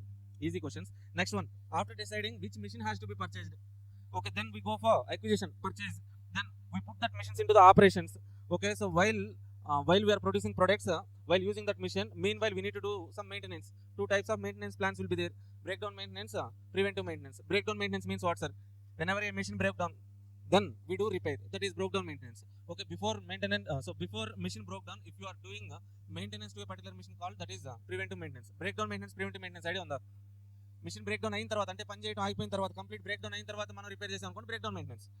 Okay, so machine అసలు break down అవ్వకుండానే ముందుగానే మనం precautionary యాక్షన్గా repair చేసామంటే preventive maintenance. Next, disposal of asset. Disposal here, optimal replacement period also we can calculate. That one question is there, but in SCM that question calculation and all wrong is given in the study material. The same question is also there in SFM. Okay, this is asset life cycle, sir. Planning, acquisition, operation, maintenance, disposal. This is asset life cycle. What are the concepts here we are having? Means first of all we need to understand present value calculation, present value factor calculation, we know, right? Okay, calculator ఎలా చేయాలో మనకు తెలుసని నేను assumption. Okay, how to calculate NPV? Present value of cash inflows minus present value of cash outflows. Okay, so present value factor, how to calculate the present value factor? So present value factor 1 divided by 1 plus r whole power, and say for example first year rate is 10%. How to calculate present value factor for first year? 1 divided by, how to calculate, sir? 1.10 na? Okay, equal to 1 time press cheste you will be getting 0.909 equal to again press cheste 826 again like that equal to press cheskuntu veltam kada. Okay, okavela manaki if you need present value annuity factor, at the end we press GT, grand total. Okay, so next one, asset life cycle. How many models are there in asset life cycle, sir? Main models are these two: investment decision, that EAC calculation. Next one, expected NPV calculation. These two models are important. This optimal replacement period, this question is there, but this question is not being asked. Why means the question answer itself somewhat wrong is given. Okay, so SFM correct solution was given. One question is there, I will tell you that question, sir. First one, in investment decision, nothing but deciding which machine has to be purchased, machine A and machine B.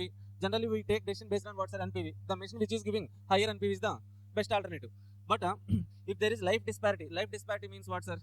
Okay, so life of machine A is 2 years, life of machine B is 6 years. How can we compare? Okay, when life disparity is there, we cannot compare the machines with the NPV, right? Then we have to calculate what? So equated annual cost. How to calculate it? How to calculate this EAC, sir? Present value divided by present value of annuity factor. Present value, the cost, total cost మనం తీసుకొని present value annuity factor తో divide చేస్తాం. Present value of total cost divided by present value annuity factor. So here expected NPV. How to calculate that expected NPV means probabilities will be given. Okay, if you are multiplying sales with probability expected sales, sales with probability expected sales, cost with probability expected cost. Here NPV with probability expected NPV. That's a simple point. Two models, sir. ఈ two models చాలు.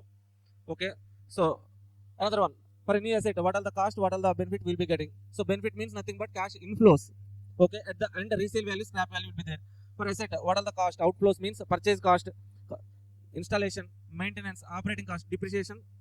No, after tax only we'll take. Okay, so after that at the end we replace the machine. Okay, so first of all ఈ model మీద question చూద్దాం, తర్వాత ఈ model మీద questions చూద్దాం. See, now go to the workbook. So June 24 attempt question and June 2017 attempt question. Question number 3B. Sorry, question number 1. Now read this question, sir.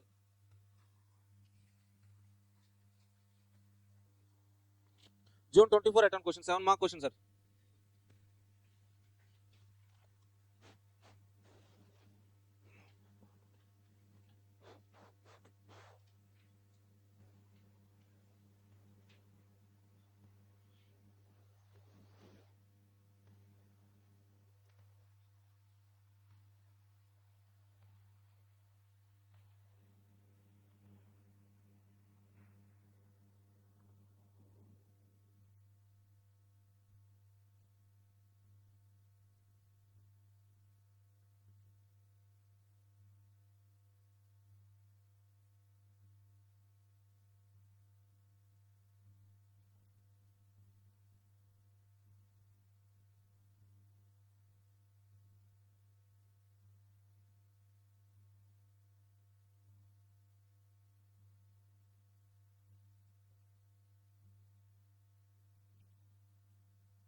Then, okay, so A to Z PLC supports the concept of TRO technology or life cycle costing for new investment decisions covering its engineering activities. The financial side of this philosophy is now well established and its principles extended to all other areas of decision making. The company is also used to replace a number of its machines, and production manager is torn between two machines are there, sir. EXE machine, more expensive machine, life 12 years. Second machine, Y machine is there with estimated life 6 years. Definitely, life disparity is there. We have to take decision based on EAC. Okay, so equated annual cost. If Y machine is chosen, it is likely that it would be replaced at the end of 6 years by another Y machine. The pattern of maintenance and running cost between two types of machines are relevant. Data is given below. Okay, purchase price, cash outflow, present cost, trade in value, scrap. That means what, sir?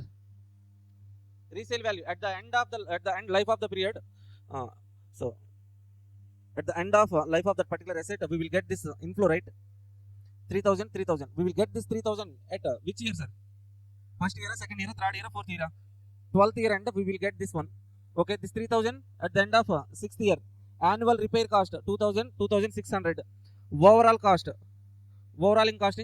cost at the End of 8th year will be incurring 4,000. At the end of 4th year, let's take 2,000. Estimated financial cost averaged over mission life 10% per annum, EXE 10% per annum. Why? That means they're asking us to take a 10% discounting rate, sir. You are required to recommend with supporting figures which mission to purchase, stating assumptions made. So what we have to do, sir? First of all, we need to calculate, okay, as life disparity is there, we need to calculate, okay, so not total cost, sir, present value of total cost, right? Present value. Okay, so this 19,000 present value only. Okay, this 3,000. So bring that to the present value, but that is not outflow, inflow. You can subtract.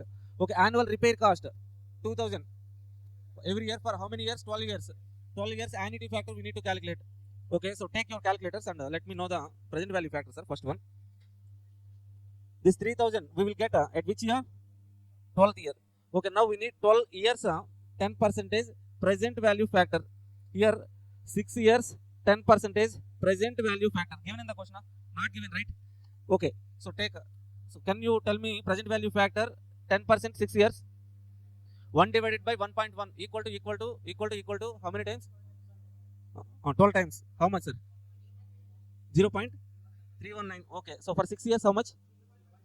0.564. Okay, so annual repair cost, that means 12 years 10% annuity factor we need, right?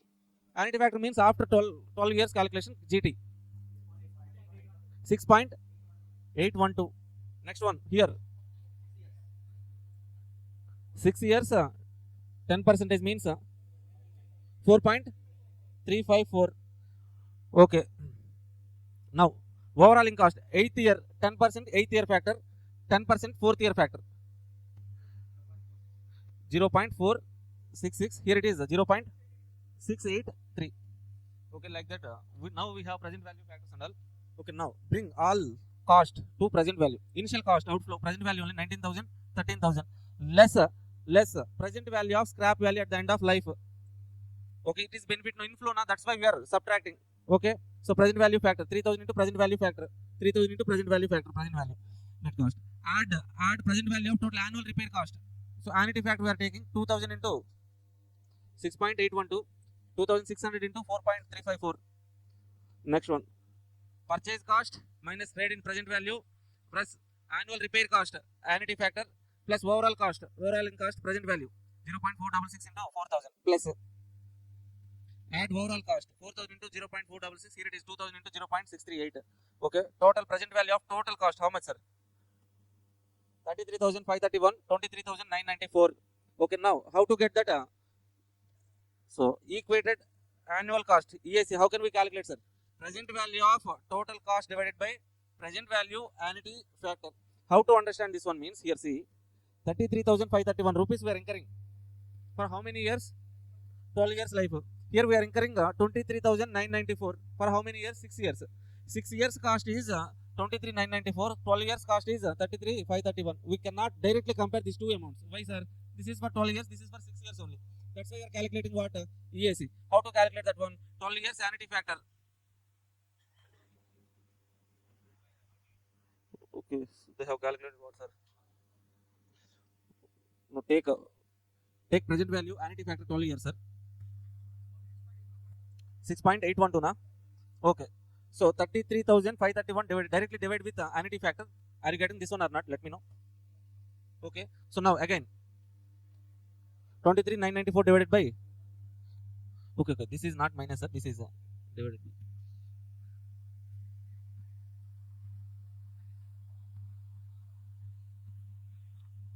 Okay, check this answer, sir.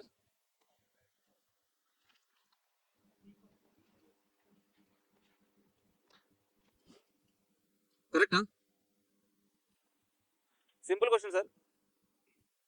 Next one, go to this question. Second question.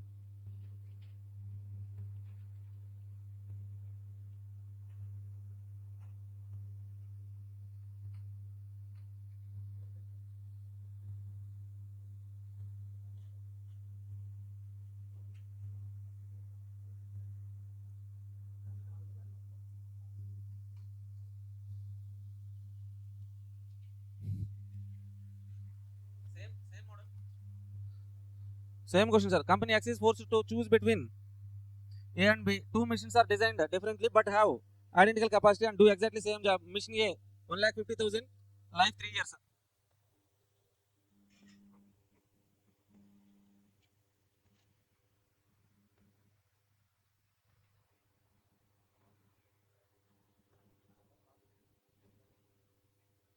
Screenshot this, sir. See, two machines are there. Machine A, machine B, right? Machine A, machine B. What is the life of machine A, sir? 3 years. Life of machine B 2 years, huh? Okay, what is the initial cost? Purchase cost for A 1,50,000. For B 1 lakh, huh? 1 lakh. This is present value only, na? 1,50,000 present value only. Okay, 1 lakh is also present value. Now next, what they are giving, sir? Operating cost, huh? Per year how much? 40,000. Here it is 60,000. Okay, any other cost given? No. Okay, what is the discounting factor? 10% is given. Okay, now this 1,50,000 is present value, 1 lakh is also present value only. But this 40,000, 60,000. So this 40,000 will incur for 3 years. We have to bring that 40,000 annuity to the current value. How to bring that one to the current value means present value annuity factor 10% 3 years, 2.486. Next one for 60,000 10% 2 years 1.735. Okay, 1,50,000 plus 40,000 into 2.486, 1 lakh plus 60,000 into 1.738. You will get a present value of total cost. Then you can take what's the present value annuity factor. What is that factor? 2.486 here, 1.738 here. Divide, you will get a EAC. Okay, the machine which is having less EAC or higher EAC, na? Less EAC is the better alternative. Simple. Do that calculation once roughly. Take your calculators to do.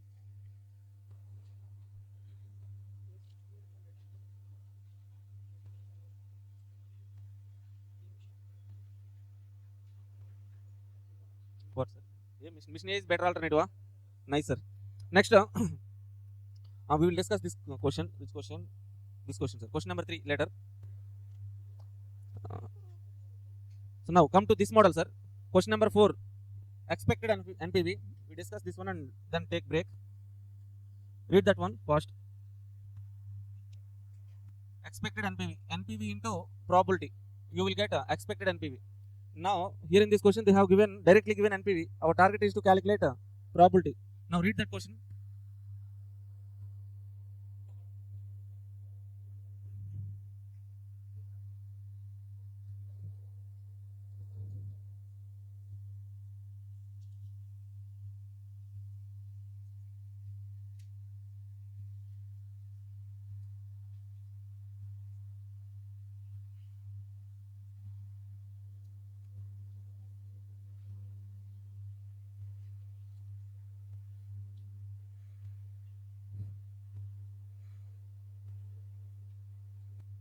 Okay, company is considering the purchase of a machine for 3,50,000. It feels quite confident that it can sell the goods produced by the machine as to yield annual surplus of 1,000. There is, however, uncertainty regarding to its life. Recently published trade association. Okay, they are giving some information regarding the machine, sir. Okay, cash flow, something initial outflow they are giving. There is, however, uncertainty regarding its life. A recently published trade association survey shows that members of association have between them owned 250 of these machines. Okay, the same kind of machines are there in some trade association. They found the lives, different lives data they have given in the question. Number of years of life and machines having given life. Out of 250 machines, 20 machines has 3 years life. Out of 250, 50 machines has 4 years life. Out of 250, 100 machines has 5 years life. 70 machines 6, 10 machines 7 years life. Now, from this data, can we calculate the probabilities? So, what is the probability that a machine is having 3 years life? 20 is favorable outcome. Total outcomes are 250. 20 by 250, how much? 8%. Huh? Okay, now, so do that. Take your calculator, sir. 0.08. First one. Second one, what is the probability of having 4 years life? 50 by 250. 0.20. 100 by 250. 0.40. Now, next. 70 by 250. 0.28. 10 by 250. 0.04, that means 4%. Okay, now assuming discounting rate of 10%, NPV for each mission life, for each mission life is as follows. Mission life, if the mission life is 3 years, NPV is negative 1 lakh 1000. If mission life is 4 years, NPV is 33,000 negative. If mission life is 5 years, NPV 29, 6 years 86, 7 years 137.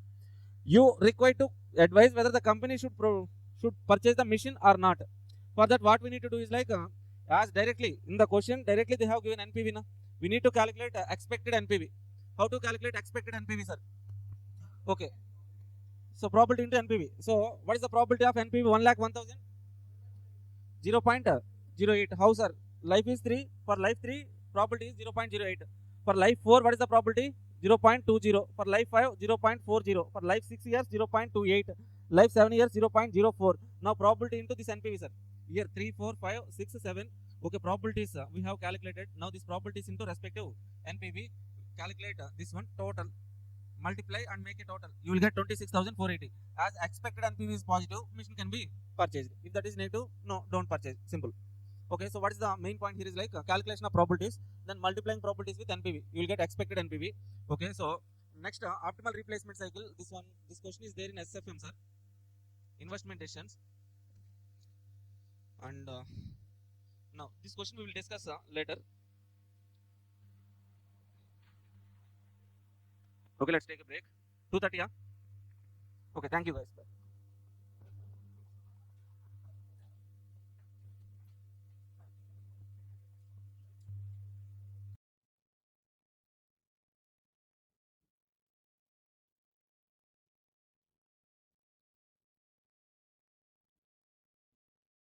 Yeah, hello guys, welcome back. Yeah, 1 minute.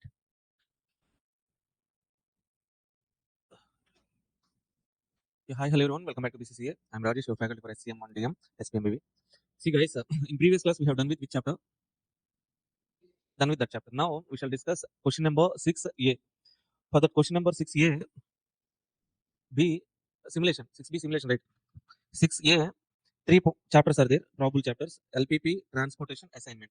Okay, these 3 chapters are interlinked chapters, sir. 3 chapters are interlinked. How they are interlinked means, first one, linear program planning. In that linear program planning, so we can take product mix decisions whenever some objective is there, some constraints are there. Objective means we need to achieve some objective, some goal. Objective function we write. Okay, to achieve that objective, when there are some constraints, we can use linear program planning. Okay, so to solve that problem, the kind of problems, product mix problems, we have to write LP model. For this LP model, this is called as primal. To this primal, mirror image is called as dual. After writing this LP model equations, if you solve the equations, you will get the solution. To solve those LP model equations and all, here we have 3 methods: graphical method, simplex method, Lagrangian function that will be there in maxima minimum. Constraint optimization, not required for examination. Okay. Fourth one is transportation. That means we have graphical method, simplex method, Lagrangian function, transportation. The simplex Lagrangian function are not needed. Okay. Graphical method is also not needed. Okay. So in solving, so from examination point of view, okay, one of the method to solve LP model equations are transportation. That means transportation is part of LPP. Then in transportation, normal transportation problem, assignment. That means assignment is part of transportation. Okay, so assignment is part of transportation. This transportation is part of LPP. This is the sequence. Either we can start from LPP, transportation, assignment, or else assignment, transportation, LPP. In any sequence, we can learn these 3 chapters. Okay. So first of all, let's start our discussion. Assignment.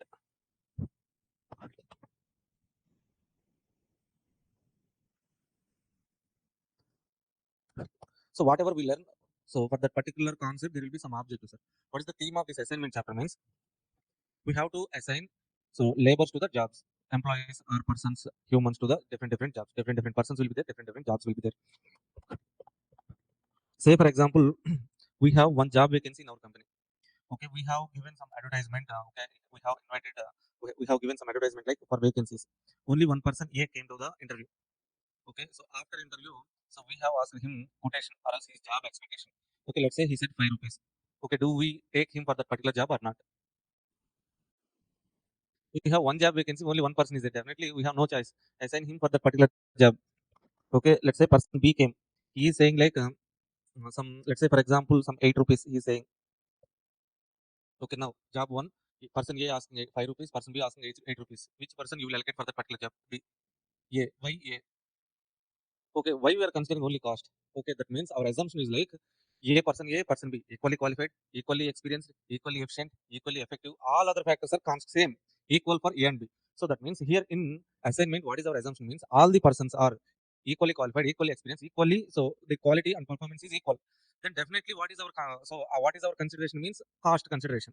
Okay, see. So we are trying to minimize. So what is the objective of assignment means we have to decide which person has to be allocated to which job. And so what is the minimum cost? Our objective is to get minimum job cost. How we can do allocations and all. That is our objective here. See, next one. Let's say for example, second job also there. Job two. Second job two is there, sir. Uh, A will perform job one at 7 rupees. 7 rupees. B will perform job one at 8 rupees. A will perform job two at 9 rupees. B will perform job B at see for example 6 rupees. Okay, no. So what is this? This is called as matrix, sir. Matrix. A and B are persons. Okay. Job one and job two are roles, jobs. Okay. 7 means if A assigned to job one, 7 rupees is the cost. 9 means if A assigned to job two, 9 rupees cost. The 6 means B assigned to job two means 6 rupees is the cost. 8 is like the cost. Okay. In this situation, can you tell me which person should be allocated to which job? Okay. Job one, B, job two. Okay. Why 7 and 6? Okay. These two are minimum cost elements. You have selected that one. Okay. Let's say for example, uh, this is something like 9. Then what is your consideration? A 7, B 9. Why means 7 is the minimum element. Super. Now let's say this is 11. A should be allocated to job 1. B should be so. If A allocated to job 1 means A should not be allocated to any job. Job 1 should not be allocated to any other person. B to job 2. Okay, then what is the alternative, sir? A job 1 cost 7 rupees. B job 2 cost 11 rupees. Total 18 rupees. Okay, so is this the best alternative? No. What is other alternative we have? A to A to job 2, B to job 1. 9, 8. Total is 17. That means which is the best alternative, sir? Second alternative is best alternative. Okay, that means just by looking at that 7 least element, we cannot go for allocation. Okay, we have to write all possible alternatives. We need to select the best alternative. Okay, that is the general process. As this is 2 by 2 matrix, 2 by 2 matrix means 2 rows, 2 columns are there. Na? Okay, easily we can write 2 alternatives. If matrix is 2 by 2 matrix, 2 alternatives we can write. If the matrix is 3 by 3 matrix, let's say the matrix is 3 by 3 matrix, sir. Then how many alternatives will be there means 3 by 3 matrix. How many alternatives we can generate? So what is the formula? How many alternatives we can generate means n factorial. If 2 by 2 matrix means if 2 by 2 matrix are 2 factorial. Factorial means you know, right? Okay, so 5 factorial means 5 into 4 into 3 into 2 into 1. 4 factorial means 4 into 3 into 2 into 1. Like that. If 2 by 2 matrix, 2 factorial, 2 into 1, 2 alternatives. If 3 by 3 matrix means 3 factorial, okay, 3 into 2 into 1, 6 alternatives. 4 by 4 matrix means 4 factorial, 4 into 3 into 2 into 1. How many alternatives? 4 by 4 matrix, 4 factorial, 24 alternatives. 5 by 5 matrix, then 5 factorial, 5 into 24. How many alternatives? 120 alternatives. 6 by 6. So this number of alternatives will be increasing. Okay, so you can write 2 by 2 matrix, you can write alternatives. 3 by 3 matrix, you can write alternate. From 4 by 4 matrix, this is somewhat complex to write all the alternatives and select the best one. This way of writing all alternatives and selecting the best one is called as complete enumeration method. Okay, this is time taking process. So that's why a new method was given by Hungarian mathematician. Again, they only. Who? That Hungarian mathematicians. Game theory. So that is called Hungarian method, sir. Hungarian method was given to solve the matrix. Okay, so before starting this method, we have to discuss okay, for any decision making situation, there will be one objective, some conditions will be there. What is our objective here? What is our objective means generally for assignment problem. For assignment problem,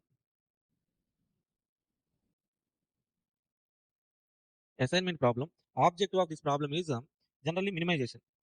What we have to do, minimize. What we minimize, sir? Minimize means if cost elements are there, minimize. If time elements are there, minimize. If distance elements are there, minimize. Okay, so sometimes we also have maximization model. What we have to maximize, sir? Maximize. If sales elements are there, maximize. If contribution elements are there, maximize. If profit elements are there, maximize. If Batman score elements are there, maximize. Batting team. Okay, so why I am telling this one means there is one problem in intermediate level. Batting position, the problem was there in intermediate level, batting score. Based on the information, we have to decide, sir, minimization or maximization objective. So then there will be some conditions or constraints. Constraints are as conditions. What are the conditions, sir? The condition, first and foremost condition, important condition is one job, one person. One job should be allocated to one person only. Okay, a job should not be performed by multiple persons. Next condition is one person, one job. That means what, sir? One person should perform one job only. Okay, so next condition. Okay, to satisfy these two conditions, okay, number of jobs should be equal to number of persons. So to satisfy condition 1 and 2, this should be satisfied. That means we should have number of rows equal to number of columns. That means square matrix we should have.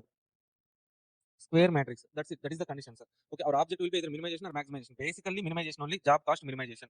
Okay, conditions are one job, one person, one job. Number of jobs equal to number of okay, so persons. That's it. That is conditions. By satisfying to achieve that objective, by satisfying these conditions, okay, we have one method that is called Hungarian method. How to solve matrix? So assignment problem under Hungarian method is the main theme here. We shall go to the Hungarian method, sir. Before entering into the Hungarian method, how many methods are there to solve assignment problem? Assignment problem. In how many methods we can solve the problem? First one, MCQ, sir. Simplex method. Second one, transportation method. So third one, Hungarian method. Hungarian method. Fourth one, complete enumeration method. Fifth one, all above. Okay, so option 1, 2, 3, 4, 5. Which one is correct, sir? Assignment problem can be solved under by using which method?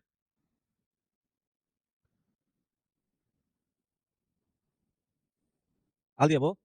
Who said all the above? You only. Hungarian. All the above. Excellent, sir. All the above is correct, sir. Why means we can, so assignment is part of transportation. Transportation part of LBP. Okay, that means we can apply simplex to assignment as well.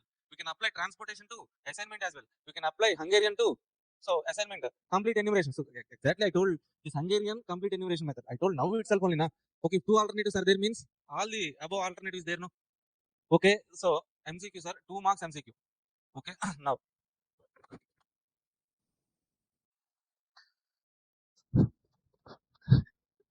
you might have got 2 marks, but all of them confuse you know.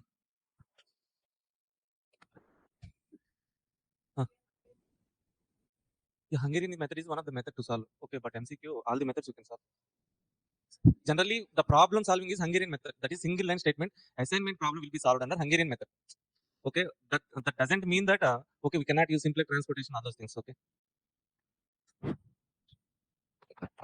See now, let's go to Hungarian method. Now we will solve all the problems under Hungarian method only generally.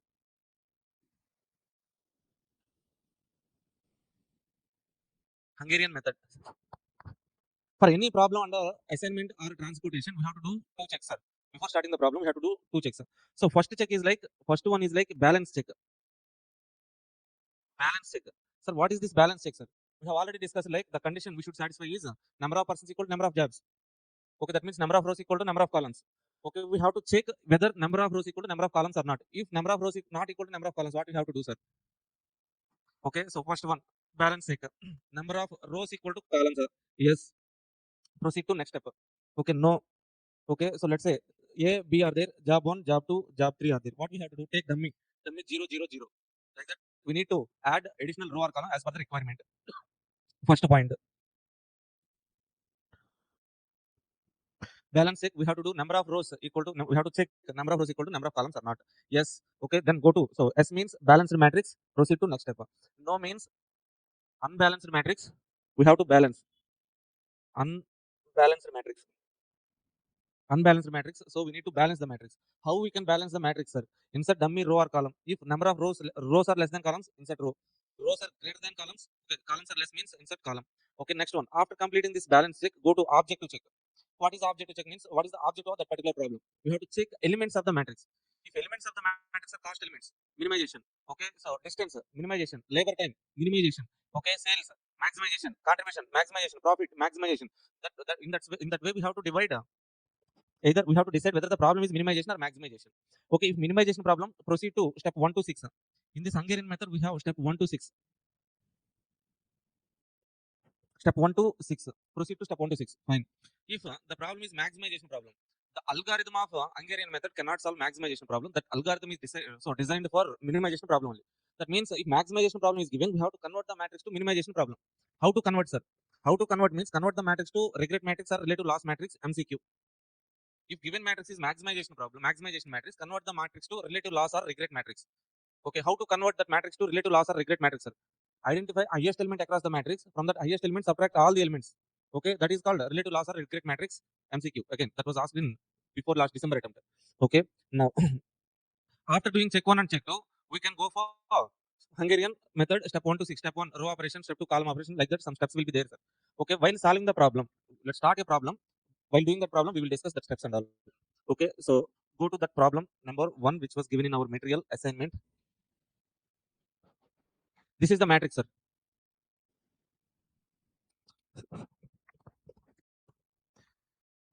See, an equipment under breakdown has 5 repair jobs to make operative again. The maintenance manager of organization has assigned 5 mechanics of his department to do the jobs. Estimated time hours. Hours for each mechanic carry out the jobs are given in the following table. Okay, how many mechanics are there? 5. How many jobs are there? 5. Okay, to start the problem, to solve the assignment problem, check 1. Balance check. Number of rows equal to number of columns. Yes, number of rows 5, columns equal to 5, balanced matrix. Okay, check 2. Objective check. Okay, what is the elements of matrix? The elements of matrix are hours. They have given time elements. Minimization or maximization? Minimization. So problem is minimization problem. So proceed from step 1 to 6. Okay. In step 1, what is our step 1 under Hungarian method, sir? Step 1 is row minimization or else row operation, we call it as. Okay. So in row minimization or row operation, what we have to do, sir? In each row, select a minimum element. Each row, select minimum element. Okay, first row minimum element 5. Second row minimum 7. Third row minimum 4. Next minimum 3. Next minimum 4. Okay, in each row, from all other elements of that row, subtract the least element. 7 minus 5, 2. 5 minus 5, 0. 9 minus 5, 4. 8 minus 5, 3. 11 minus 5, 6. What I have done, in each row, I have identified least element. That least element I have subtracted from all other elements of that particular row, including itself. So that we will get at least 1 0 in each row. Okay, see. Second row, 9 minus second row minimum 7, sir. Okay, 9 minus 7, 2. 12 minus 7, 5. 7 minus 7, 0. 11 minus 7, 4. 3. Okay, third row, 4 is the minimum. 4, 1, 0, 2, 5. Next row, fourth row, 3 is the minimum. 7 minus 3, 4.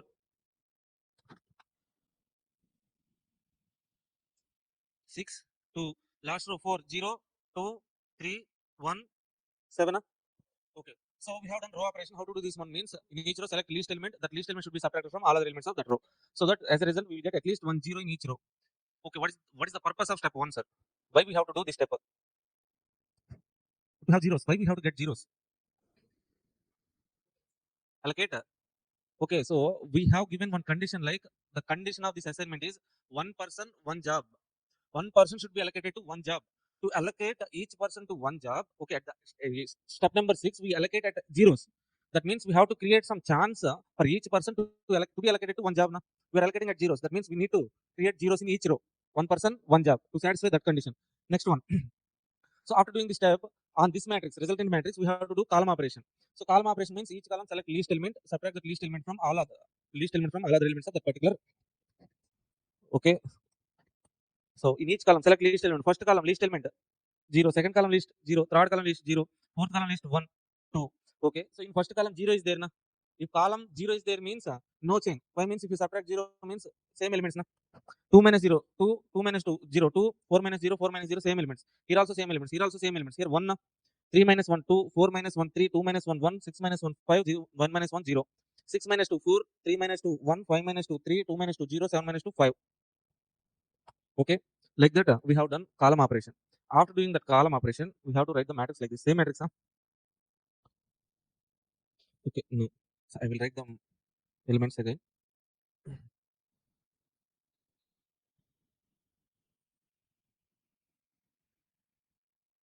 After the column operation, we will get the elements like this. 2, 0, 4, 2, 4.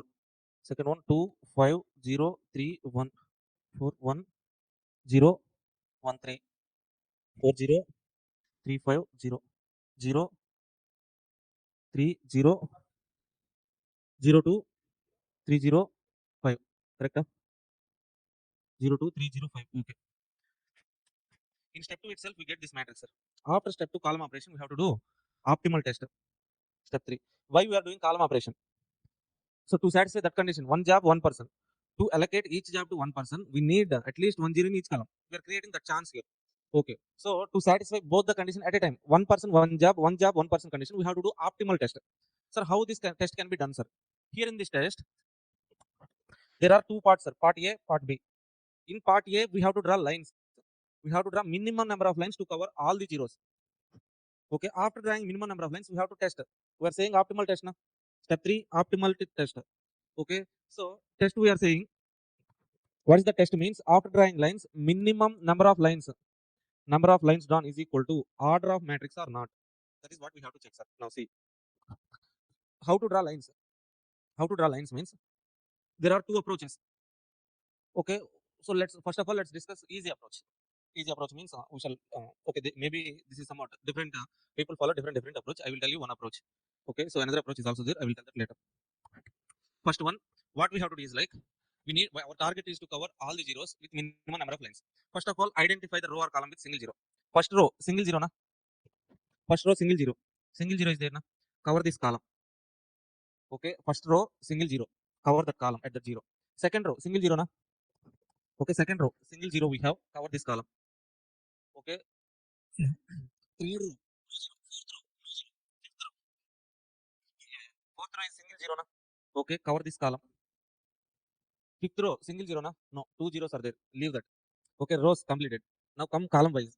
First column single zero na. Yes. Single zero. Cover this row. Okay. So all the zeros are covered with how many lines? 4 lines. Okay. What is our test? Okay. What is our test means? Lines, the minimum number of lines should be equal to order of matrix or not. Minimum number of lines for order of the matrix 5, not equal. Okay. So what is that? What does it mean? Means this is our non-optimal solution. We have to do improvement. So once again, how to draw this minimum number of lines means, see. Okay, you know this approach, huh? Okay, this is somewhat easy only. Or else, so instead material, another approach is also there. You may follow that approach as well, but this is easy. Okay, so we have to check what? First row check single zero na. Yes, cancel that column. Row single zero, column. Second row single zero na, cancel column. Third row no zero. Fourth row single zero we have, cancel column. Okay, so fifth row two zeros are there, leave. So rows completed. Column wise, first column single zero na. Yes, first column single zero. Cancel the row. All the zeros are covered. Number of lines drawn 4, not equal to order of matrix. Optimal test failed. Non-optimal solution. So if non-optimal solution, we have to improve the solution. Go to step 4. Now we have to go to step 4, sir.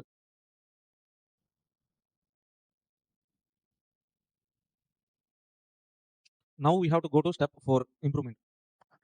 See, what is that process means? Row operation done. Column operation done. So optimal test. Draw minimum number of lines to cover all zeros. Second one, number of lines equal to order of matrix or not. If yes, optimal solution, directly go to step 6. If number of lines not equal to order of matrix, no. Improve the matrix, go to step 4. This is the process, step 3. As we have drawn lines, number of lines not equal to order of matrix, we have to go to step 4, sir. Okay, in this step 4 improvement, what we have to do? Step 4. In this step, all the elements of matrix will be categorized into 3 types of elements. What are the 3 types of elements means? Covered with a single line. Elements covered with 2 lines. Elements not covered. Uncovered elements. Okay. So elements, uncovered elements, covered with single line, covered with 2 lines. Like that, we divide all the elements. No, this 3 is uncovered. 1 uncovered, 5 uncovered. This 1 is covered with single line. 3 covered with single line. Like that, we are dividing the elements into covered with a single line, covered with 2 lines, uncovered elements. Okay. Now from this uncovered elements, we have to select the least element. Uncovered elements, na. From this uncovered element, select least element. What is the least element? 1, na. Okay. So we have selected 1. Now this one should be subtracted from uncovered elements, less. Okay, add to the junction elements. Junction elements means lines covered with elements covered with 2 lines. Covered with single line, no change. Okay, see once again, we identify least element in uncovered elements. That least element should be subtracted from uncovered elements, added to junction elements. Covered with single line, no change. Okay. Okay, now let's do that one row wise. So our least element is 1. So first column, let's go through column wise. First column 2 uncovered element 2 minus 1 1, 2 uncovered 2 minus 1 1, 4 uncovered 4 minus 1 3 3 3 3 0 covered with single line 0 only. Okay, 0 5 1 0 covered with single line, no change. 0 5 1 0. 2 is 2 lines na, add 3. So third column 4 covered with single line 4 0 0 3, but this 3 covered with 2 lines na, add 1 4. 2 minus 1 1 3 minus 1 2 1 minus 1 0 5 minus 1. This 0 is covered with single line na, no change. Okay, last column 4 1 3 0 covered with a single line na, no change. Okay, 5 is junction elements, add 1 6 6. Okay, so this is improved matrix after step 4. Okay, after improvement we have to go to step 5, sir. Step 5 says like, oh, step 3 again. Okay, that means after improvement on this improved matrix itself, we have to do step 3 optimal test. Optimal test means again there are two parts na. Okay, what are the two parts, sir? Okay, draw minimum number of lines. Are you getting this one? So what is our step 1? Row operation. Okay, step 2 column operation. Step 3 optimal test. In optimal test, two parts. Draw the minimum number of lines. If lines equal to order of the matrix, okay, go to step 6 directly. If lines not equal to order of the matrix, okay, improvement. We are doing improvement here. Step 4, how that improvement can be done. Three types of elements. We divide total matrix elements into three types: uncovered, covered with single line, covered with two lines. From uncovered element, select one element. That element subtract from uncovered. Okay, add to junction. No change to single line elements.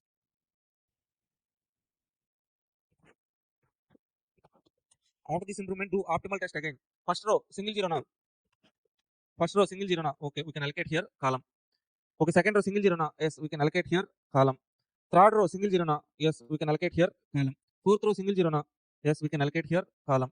Fifth row, single zero now. Yes, we can allocate here column. If you observe, okay, 6 rows, 5 rows, 5 column, different allocations already came.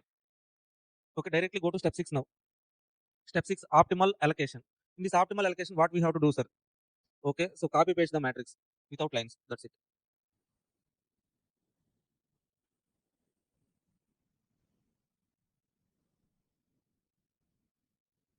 That's it. That is the allocations we got now. Okay, in step 4 itself, we will get allocation. That allocation is only optimal allocations, or else. Okay, how to do allocations in step 6, sir? Okay, let's do that allocations. See, so how allocations we have to do means identify the row or column having single zero. Okay, so first row single zero, no? Okay, allocate here. So cancel all other zeros in that row or column. Second row single zero, na, yes, allocate here, cancel all other zeros in that row or column. Third row single zero, na, yes, allocate that zero, cancel all other zeros in that row or column. Next row single zero, na, yes, cancel all other zeros in that row or column. Last row single zero. That is how we have to do allocations. Okay, what are the allocations? 1 2 3 4 5 mechanics. Job A B C D E, na. Okay, what all our allocations means? 1 B allocation, 2 C 5, 1 B 5, 2 C 7. Okay, 3 D 6, 4 E 5, 5 A 4. Total 27 minutes is minimum time. That's it. Are you okay with this problem? Okay. So if you are okay with this problem, once again, let's revise the steps. Step 1, row operation. Okay, before starting all these steps, what is our check 1? Balance check. We have to do, so if the matrix is unbalanced matrix, balance. Okay, check if rows are equal to columns, fine, balanced matrix, otherwise balance. Okay, check 2, object to check. Okay, whether it is minimization or maximization. Minimization, fine, step 1 to 6. Maximization, convert to regret matrix. Okay, how to convert to regret matrix? Identify maximum element, from that maximum element subtract all other elements. Okay, done with that one. Next one, row. So for step 1, row operation. Identify least element in each row, subtract that one. At least you will get single zero in each row. Row operation done. Column operation. Identify least element in each column, subtract that least element from all other elements of that column. At least you will get single zero in each column. Fine. Okay, in that column operation itself, okay, you don't need to copy paste matrix once again. On that step 2 itself, take heading step 3 and optimal test. Okay, do optimal test. What is how to do that optimal test means? We have to draw line step. Point A, draw the lines. Point B, test. Okay, how to draw minimum number of lines, sir? Check each row single zero na, cancel column. Okay, next row single zero na, cancel that zero column. Okay, like that we have to check rows. Single zero means cancel column. Column wise single zero means cancel row. Okay, like that. So cover the lines. So check next one. If number of lines equal to order of matrix, fine, optimal solution. Directly go to step 6. If number of lines, number of lines not equal to order of the matrix, non-optimal solution, go to step 4, improvement. So in improvement stage, what we will do, sir? All the matrix elements are divided into 3 types: uncovered, covered with single line, covered with 2 lines. From uncovered elements, select one item, one element. So that element should be subtracted from uncovered. So add it to junction, no change to single line covered elements. Okay, after that, once again do optimal test, you will get so till you get optimal solution, do the improvements and all. Okay, finally, if optimal test is passed, go to step 6, optimal allocation, optimal assignment. Okay, so generally we get allocations in previous step itself in this approach. Okay, fine. Now, so what are the adjustments? What are the major adjustments in assignment chapter means? Assignment problem types. So first model is minimization problem, sir.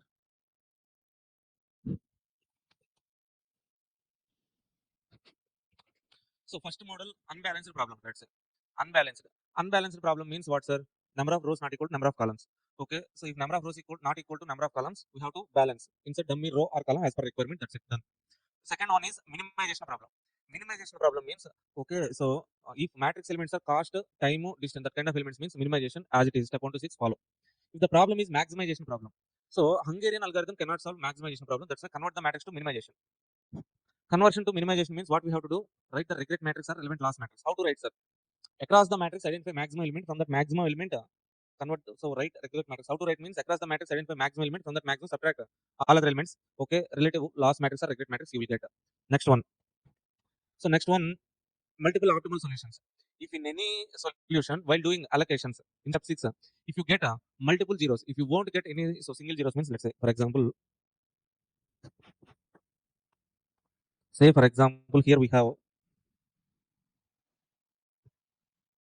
multiple zeros like this, sir. Multiple zeros like this. Okay, what I have to do, sir? So for fourth job, I have two alternatives. For fourth mechanic, I have two alternatives. Fifth mechanic, I have three alternatives. How to do allocation? Let's say, so simplify this one. This is one. Okay, for fourth mechanic, we have two alternatives. Fifth mechanic, we have two alternatives. Then how to take allocations? Already one allocated to B, two allocated to C, three allocated to D. Now how to do allocation means, in these two zeros, take one as a choice. Cancel this one and allocate to this one. Okay, if you allocate this one means this one also should be cancelled. Allocate at this one. Okay, so this is one alternative. Or else we can do what, sir? Cancel this one, allocate here. Sorry, here we cannot allocate now. No. So make the choice like this.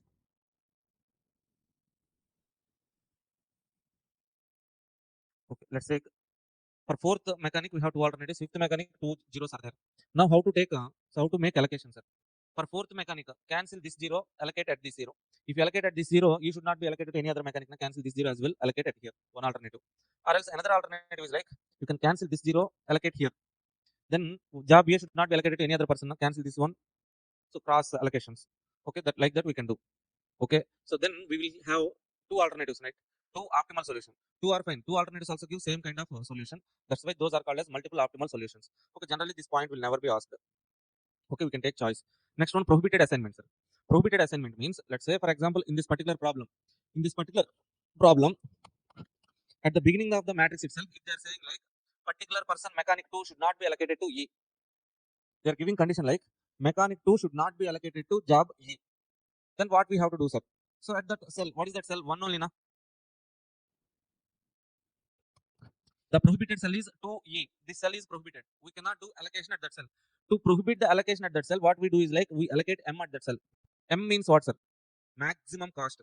Or else we can take in place of M, infinity also we can keep. Okay. So keep M or infinity at that place, remaining problem as it is.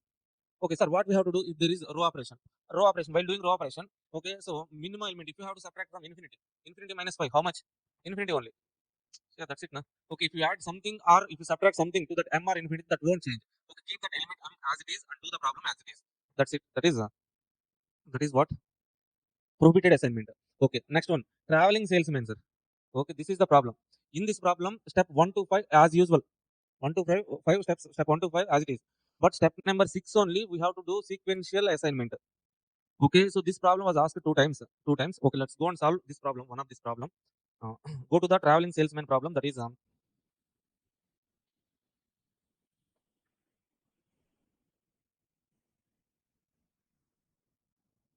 we solve the prohibited assignment as well. But before that, we solve the traveling salesman problem. Please read this question. I'm requesting you to read this question. Traveling salesman question. Why this problem is called as traveling salesman, sir? Salesman travels throughout the cities. That's why this is called as traveling salesman. Okay, salesman travels. That's why that is called as traveling salesman. Okay, read that question.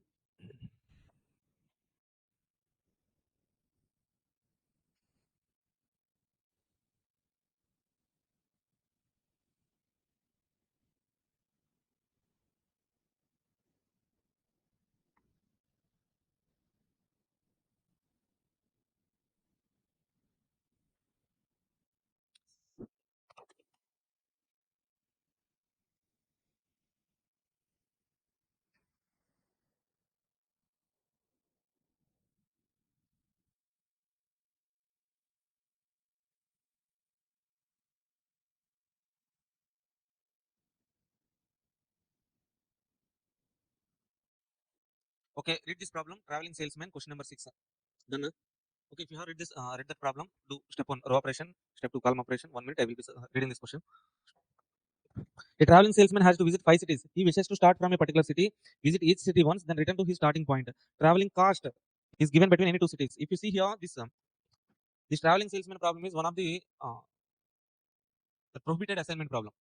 Okay, so some cells are prohibited here. So what does this mean? This is from cities, two cities. To travel from city A to A, we cannot travel. No, that means M, prohibited cell. A to B, what is the traveling cost? To travel from A to B, 5 rupees cost. A to C, 8 rupees. A to D, 4. A to E, 5. So B to A, also 5 given, sir. Why? A to B, 5 rupees. B to A also 5. Okay, some problems, different numbers also given. Not an issue. B to B, we cannot travel. No, prohibited. A to A prohibited. B to B prohibited. C to C prohibited. D to D, E to E prohibited cells. Keep M like that. Okay, this is what kind of problem, sir? First check 1, balanced problem. Okay, rows equal to columns balanced. Check 2, object to check. Minimization or maximization? Distance. Traveling cost. Minimization problem. Okay, so check 1, check 2, done. Next one, step 1, step 2, step 3, step 4, step 5. Do that 1 to 5. Step 6, I will explain. Okay.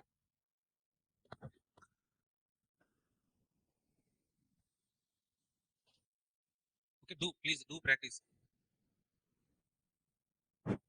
Okay, Sweta, Samiksha, Renuka, Subramanian, Sastri, Deepti, Pratyaksha Das, Kirti Kumar, Rubel, Lindsay, Joy KK. Hi. So please read this question and try to solve step 1 to 6. Okay, this assignment problem being asked in the examination for 7 marks. That to traveling salesman or else prohibited assignment. The prohibited assignment, one more problem is there. We will solve that one. First one, this traveling salesman. Okay. So do step 1 to 6. Take your paper, pen, practice.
Step number 6, sir.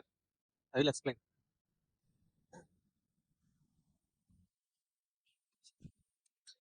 Yeah, hi, Sweta, Samiksha, Renuka, Sastri, Deepti, Pratyaksha Das, Kirti Kumar, Rubel, Joy. Are you solving that problem or not? Please let me know. Done with the step 1, step 2, step 3, step 4, step 5. Completed. Completed. Done.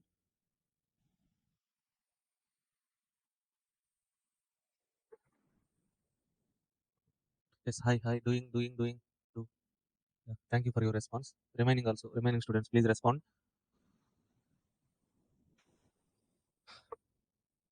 Done, completed.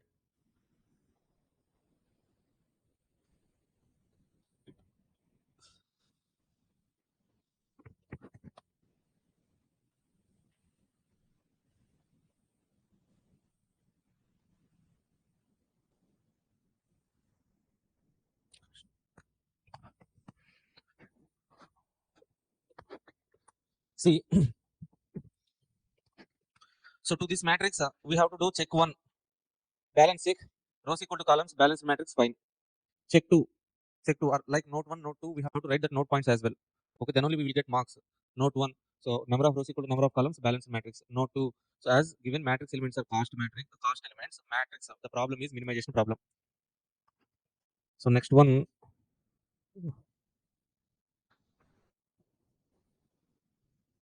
1 minute. Step 1, let's go to the step 1, sir. Easy problem. After writing note 1, check 1, check 2. So step 1, what is our step 1? Step 1, row operation or row minimization. So first row, what is the minimum element? First row minimum element 4. Okay, so mm,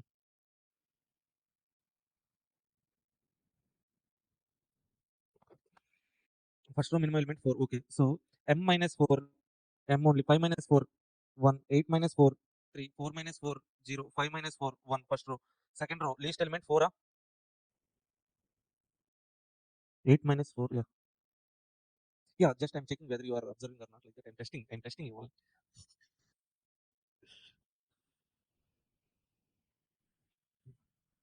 Yeah, you only passing my test. Second row. What are the second row elements? 4. Least element 4, na? Okay. 5 minus 4, 1. M minus 4, M. 7 minus 4, 3. 4 minus 4, 0. 5 minus 4, 1. Third row least element. Third row least element is what? 6. Okay. 8 minus 6. Oh, 7 minus 6. 7 minus 6, 1. M minus 6, M only. 8 minus 6, 2. 6 minus 6, 0. Fourth row least element. Now 4, 0, 0, 4, M, 4. Last row least 5. Okay. So 5 means 5 minus 5, 0, 0, 1, 3, M. This is row operation. Now let's do column operation. In column operation, first column 0, same as it is, copy paste. First column we have 0. No? First column we have 0. No? So column operation, minimum element 0. Even if you subtract 0 from other elements, no change. M 1, 2, 0, 0. Second column is also there. We have 0, no change in column M 1, M 1, 0, 0. Third column, least element 1, 4 minus 1, 3, 2, M 4 minus 1, 3, 1 minus 1, 0. Next column, we have zeros, 0, 0, 2, M 3. Next column, 0 is there, 1, 1, 0, 4, M. Okay, so after column operation, same matrix. Okay, now, so on this matrix itself, we can do what? Step 3 directly. We need to draw rows. We need to cover zeros with lines. Okay, let's draw minimum number of lines to cover all zeros. First row, single zero, na? Yes. Cancel the column. Second row, no zero. Third row, single zero, na? Yes. Cancel. Cancel column. Fourth row, single zero, na? No. Fifth row, single zero, na? No. Next, first column, single zero, na? No. Second column, single zero, na? No. Next column, single zero, na? Yes. Cancel this row. Now, so once again, go back to first column, single zero, na? Cancel this row. Done. Same.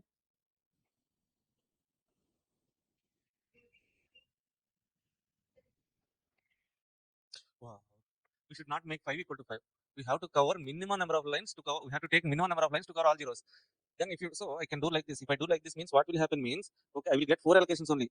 One allocation, one allocation. Where I will get this allocation? Second row won't be allocated. Okay, that's why you are doing this. Okay, should not make 5 lines, sir. Okay, first of all, we should try to cover with minimum number of lines. If that is not possible, means then only we have to go for. Okay, if I can cover with 4 lines, why to go for 5 lines? That is the rule. Okay, so try as possible as minimum number of lines. This is the approach you have to follow. Okay, are you getting that point? If I able to cover with 4 lines, we should not go for 5 lines. Okay, that's it. Okay, we have 4 lines to cover all the zeros. Okay, number of lines 4, order of the matrix 5. Okay, non-optimal. Improvement. How to improve, sir? Uncovered elements, least cost element is 1. Least element from uncovered elements. These elements are uncovered. From these elements, 1 is the least element. Now subtract this least element to uncovered. So add to junction. No change to covered with single line. Okay. So first row, sir. M uncovered. M minus 1. M only. 1 minus 1. 0. 3 minus 1. 2. 0. Covered with single line. No change. 1. Covered with single line. No change. 0. 2. Second row. 1 minus 1. 0. M 1. 0. 1. Third row. 2 minus 1. 1. 1 minus 1. 0. M minus 1. M only. 2 and 0. Covered with single line. No change. 0, 0, 3 covered with single line, no change. 0, 0, 3. M covered with 2 lines, add. Even if you add M only. 4 covered with 2 lines, add 1, 5. Okay, 0, 0, 0 covered with single line, no change. 3 covered with single line, add 1, 4, 2 lines. M also 2 lines, add, but M only. Okay, now we got this matrix, sir. After improvement, step 4. Okay, after step 4 of improvement. Okay, and we also have to do step 3 optimal test here itself. Okay, now first row single zero na. First row single zero, no. Second row single zero na, no. Third row single zero na, no. Fourth row single zero na, no. Fifth row single zero na, no. First column single zero na, no. Second column, third column single zero na, yes. Cancel this row. Next column single zero na, no. Next column yes single zero. Cancel this row. Now check any single zero. First row, second row, third row, fourth row, fifth row. First column, second column, third column. Okay, so in this situation, what we can do, sir? We can take choice. Okay. Okay, in first row, 2 zeros are there na. Okay, any row or column? Yes, 4. Step 4, last column, second number 0 na. Last column, second number. 1 is covered with single line, sir. No change. 1 only. 1 is it 1 only, right? Yes. Okay, so here if you observe this element is 1, but our least element is 1, no. This covered with single line, no change. No need to subtract. Okay. So now see,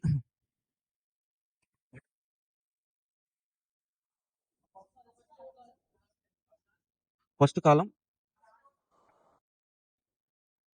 Yeah, yeah, yeah, yeah.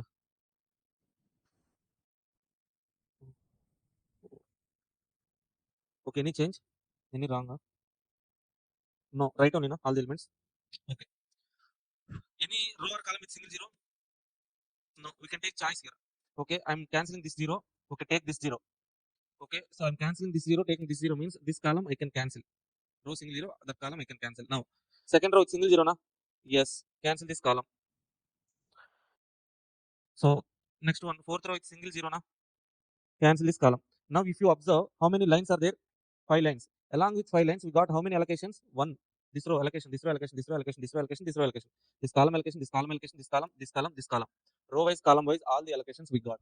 Okay, that means that is optimal solution. Okay, but okay, this is the optimal solution we can get. Okay, we have done step 1 to 5.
Okay, guys, can you tell me the matrix after that step number 4?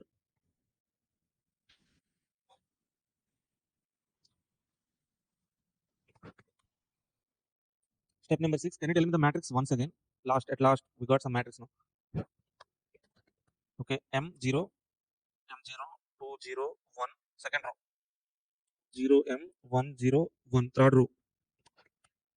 1, 0, M, 2, 0, last row. 0, 0, 0, 4, M. Okay, this is CTA, CTB, CTC, CTD, CTE, A, B, C, D, E. Okay, so what is the concept here is like, so in previous step itself we got some allocations, but we should not take that allocations. Why, sir? Okay, here we have to do some sequential allocation as this problem is traveling salesman. Okay, so in this problem, traveling salesman will start from a city. He has to visit all the cities, then only he has to come back to original city. Okay, where is that one? So that condition will be there, sir. Okay, on to this problem, huh? 6, huh? This one only, no? Okay, traveling salesman between any cities. Okay, so this problem they haven't given that condition, but traveling salesman problem, the condition is like the salesman has to start from one city. He has to visit all the cities, then only he has to come to original city. Okay, let's say for example, the traveling salesman is starting with city A, sir. Okay, so now he is in city A. He has to visit all the cities. At last, he has to come to city A. In loop, we have to do allocations. Let's say now he is starting with city A. Now he is in which city? A. From city A to which city he has to go? We have to check these row elements. Okay. So in first row, so least elements are 0, 0. That means from A he can go to B, either B or to D. Okay, two choices are there. We can take choice. Okay, let's say for example, now for the time being, let us assume he's going to B. Cancel D. Okay, so in this column, all these zeros also cancel. Okay, now from A to B he went, sir. Okay, from B to which city he has to go? Now he is in city B. Okay, so from B to which city he has to go means we have 0 here and here, but we should not go to A. Why means loop will be closed. From A to B. From B to A he should not go. After reaching all cities only he has to return back to city A. That means another option is D. Okay, now he is in which city? D. From city D to which city he can go? E. Why E? Okay, so city D to least cost element is 0, but he cannot go to. So A, B, A, B, D, he went to D now. Now D to which city? D to which city means he should not go to A. B also went. Okay, he has two alternatives, C or E. Okay, let's say for example he went to C, sir. Then what will happen? Now he is in city C. From C to which city he can go? A. From E to which city? A. So A to B, B to D, D to C, C to E, E to A. Now, so the problem is we have allocated, so without 0, after 0 we have allocated next 3, element 3. But we have to check whether this is a correct solution or not. After 0 we have least element 1 and 2 now. Okay, so once again, at the beginning itself I have taken some choice. If I haven't taken that choice, what would have happened? Let's check.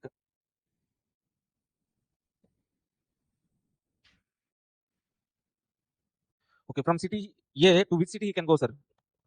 Starting from the beginning. Once again, I'm doing the problem. From city A to which city he can go? So, what is the traveling salesman problem is like, he has to start from city A, visit all the cities. At the end, he has to come to city A, sir. Okay, so now we are starting with city A. From city A to which city he can go means in this row you have to check. Okay, so least elements are 0, 0. He can go to B or D. Previously we have taken B now. Now I am taking D.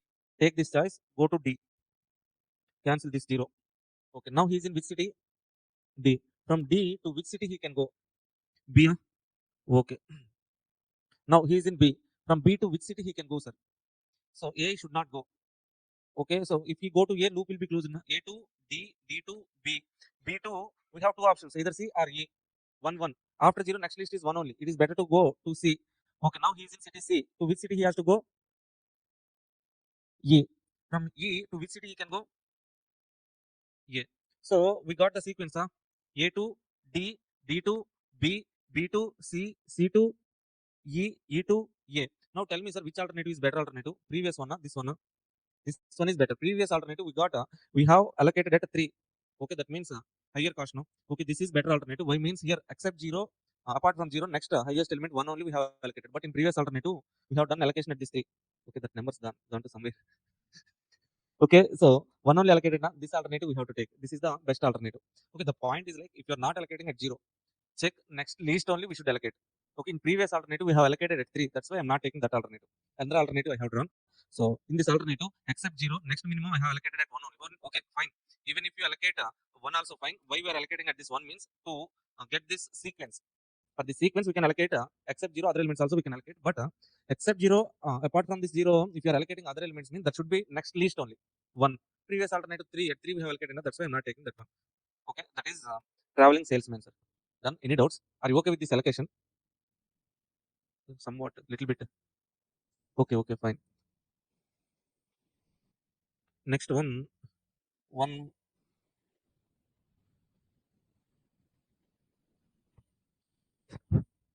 next workbook question. Shall we go to next chapter? Done. Any doubts? Okay, this is enough. And if you want to practice, this one problem is there, sir. Some managers and prohibited assignment. Question number 5. Managers and floors are there. Here we need to take rankings, manager and rooms rankings. Okay, based on the rankings we have to form the matrix. Prohibited rooms will also be there. For the rooms we have to take M. Okay, writing matrix is important thing here. That was explained here itself. Okay, practice this problem as well. Okay, so remaining problems are fine. Okay, maximization, unbalanced adjustments you can do. Here this problem forming matrix is important. Traveling salesman. Okay, that's it. Are you okay with that allocation, Sweta? Step number 6. If you have any doubts, let me know. Okay, check for that sequential allocation. Okay, one thing. Another thing is like if you're not allocating at 0, next element should be next list element only.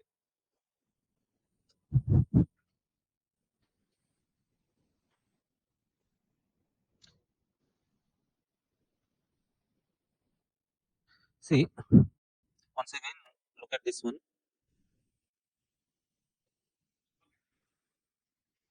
What's that? What? Okay, this one gone again.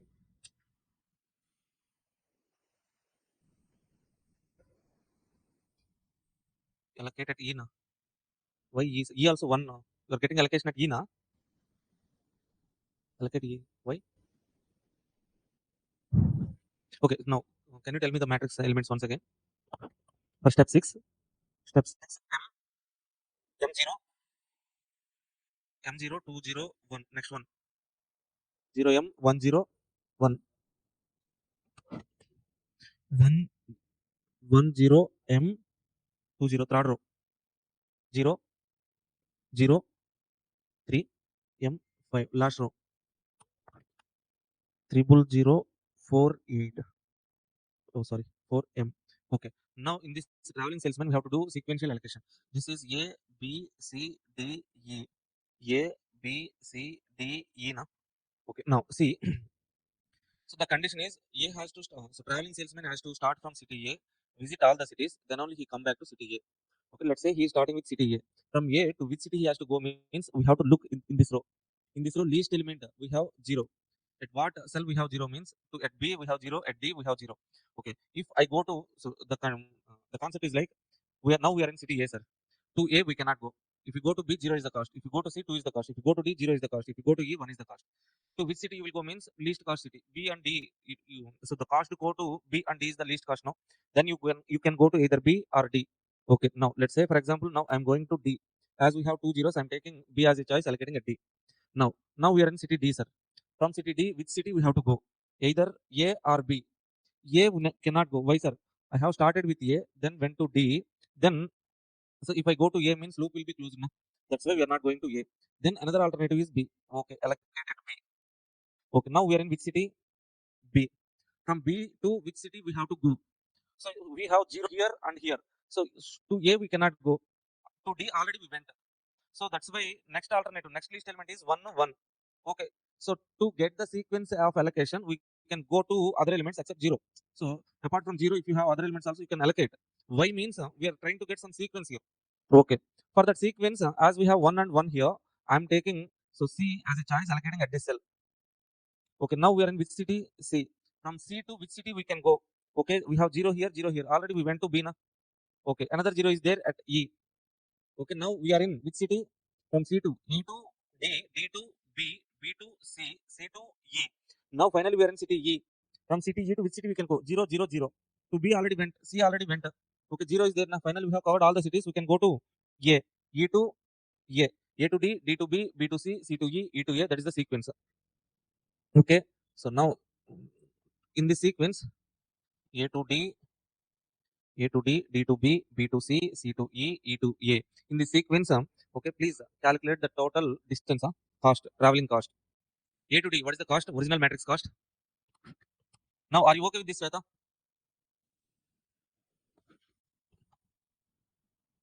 4, 4, 7. B to C. Okay, fine, Sweta. B to C, 7, C to E, 6, E to A, 5. Total, 4 plus 4, 8, 8 plus 7, 15, 15 plus 6, 21, 26. Okay, that's it. That is the answer.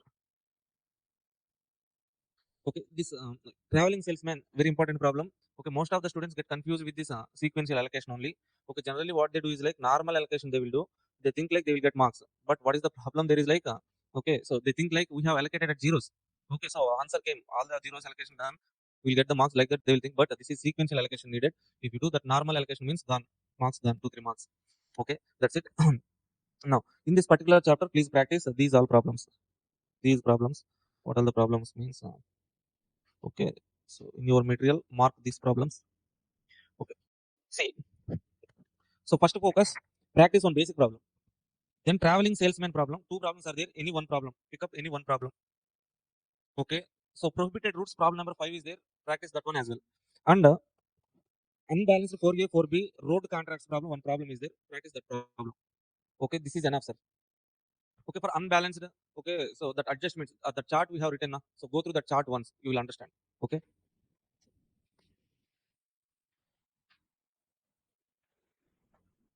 next one, next chapter is transportation.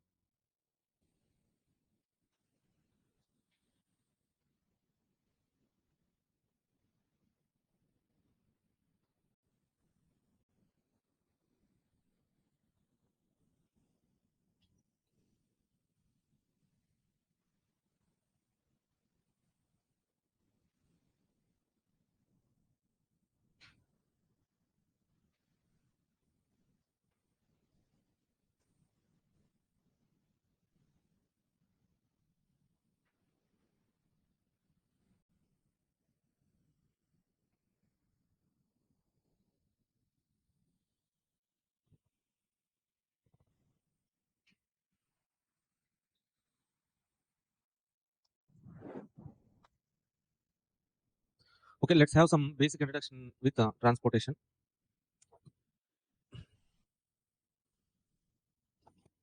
Hello all, welcome back. So in our sequence, LPP, transportation, assignment. This is our sequence. We have discussed assignment now. Next, go to transportation. Okay, in this transportation, okay, out of last 5 attempts, they haven't asked any question, but except last previous June 2025 attempt, they have asked Vogel's approximation method. Basic question only, which is inter-level question. Okay, if you know that Vogel's approximation method, enough, 7 marks.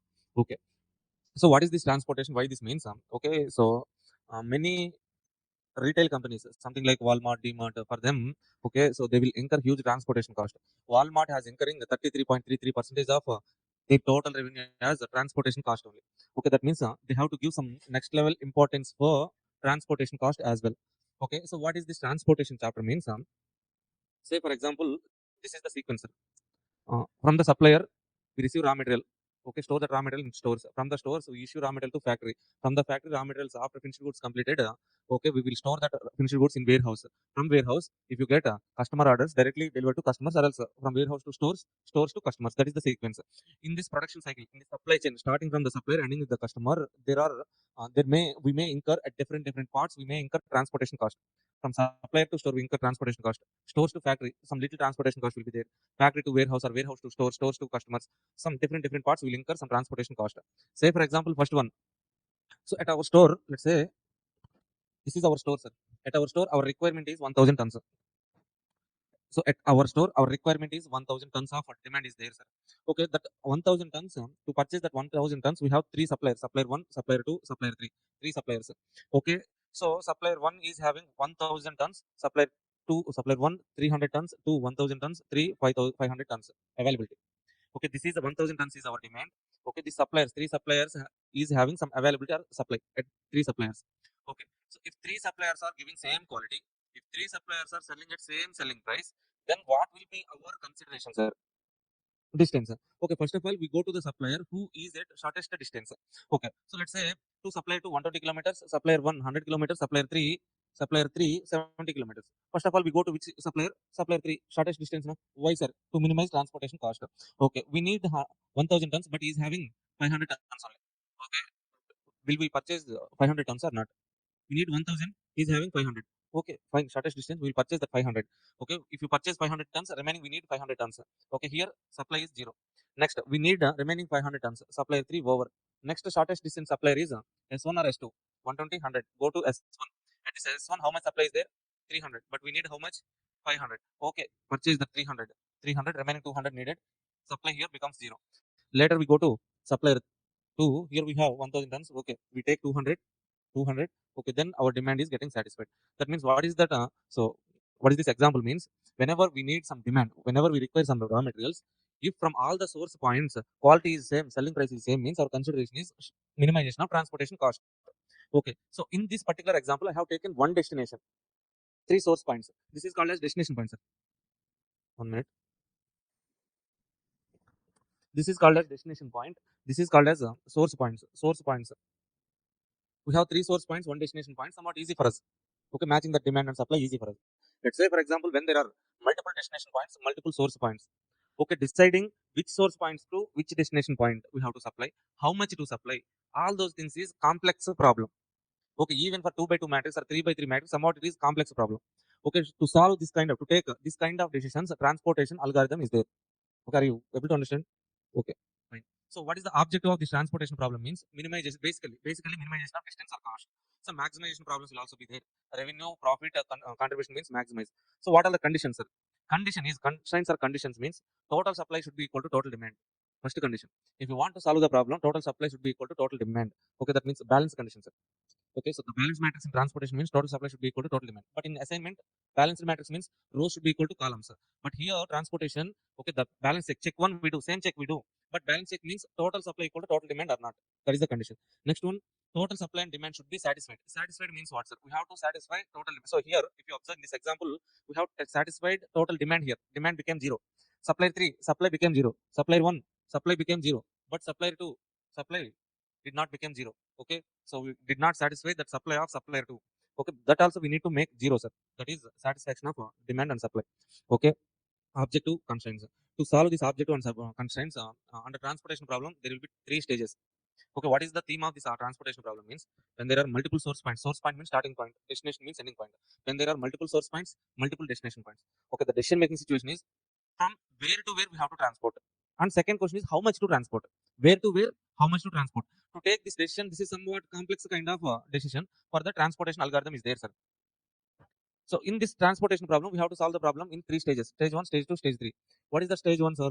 IBFS. What is that IBFS means? Initial basic feasible solution. That can be calculated by using northwest corner method, least cost method, Vogel's approximation method. Okay, so this is enough. Okay, stage 2, stage 3 also there. Till stage 3, they won't ask the problem, sir. Why means that will take a lengthy procedure. Okay. Uh, okay, what is IBFS, sir? IBFS means it's a feasible solution. What is feasible solution? That's a good solution. We can say good solution. That may not be best solution. How can we say that is best solution, sir? Optimal means best. Feasible means one of the good solution. But we cannot say best. Okay, to say that IBFS has a best solution, we have to test the solution in stage 3. Stage 3 is Moody's optimality test. Optimal test, sir.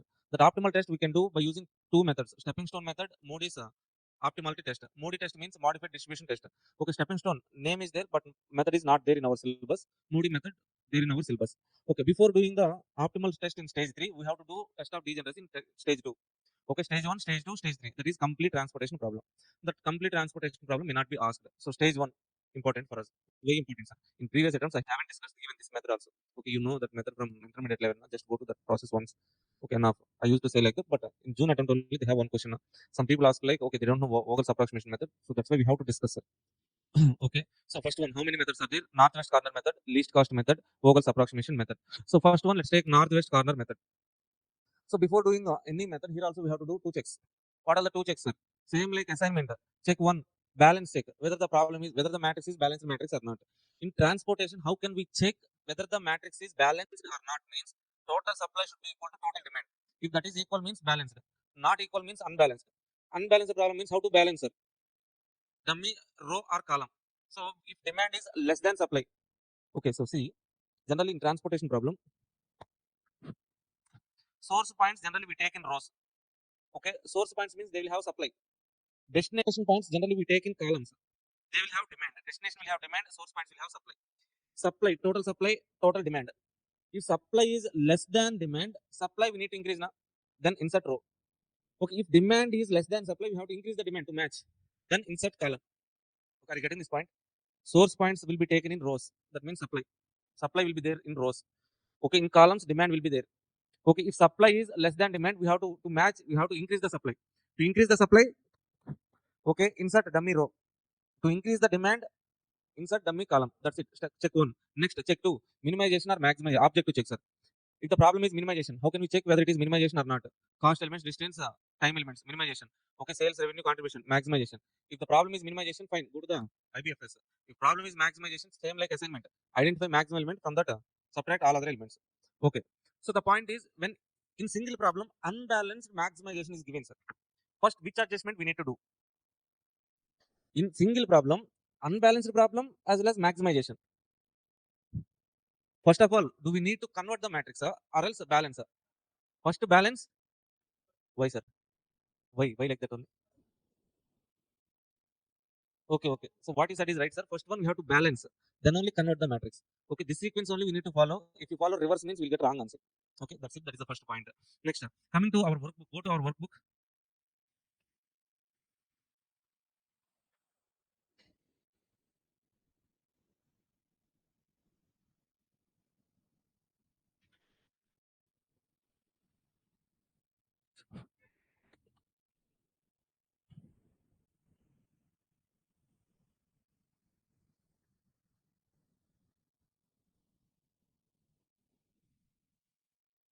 Okay, northwest corner method, sir. First one.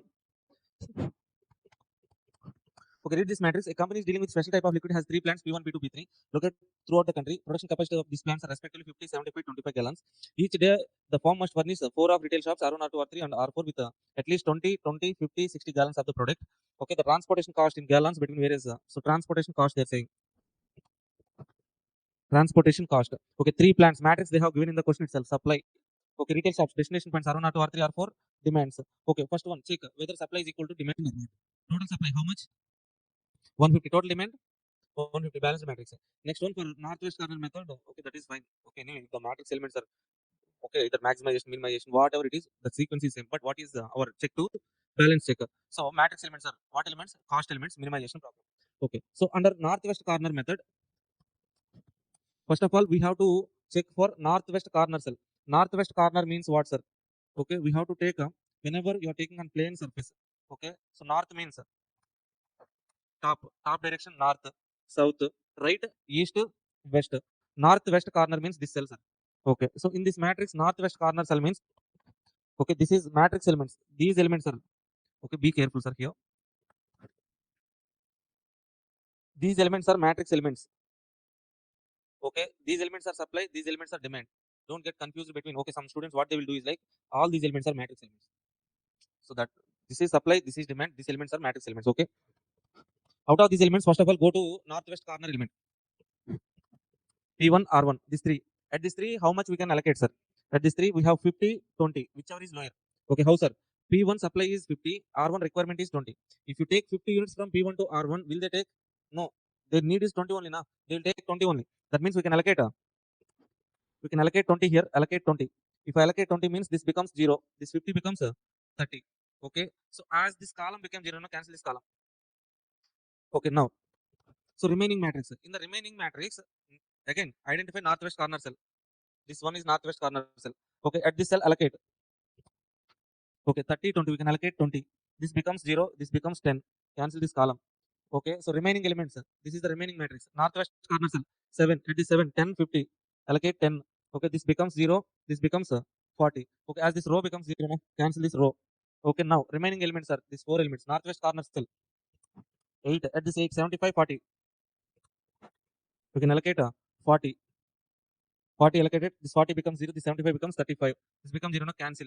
Next, so 2 is there, 2, 60 or 35, 35, 25, done. Okay, if you observe, we get allocations like this, stepwise allocations. That's why this is also called as a step ladder method, MCQ. The another name for northwest corner method is step ladder method. Step ladder method.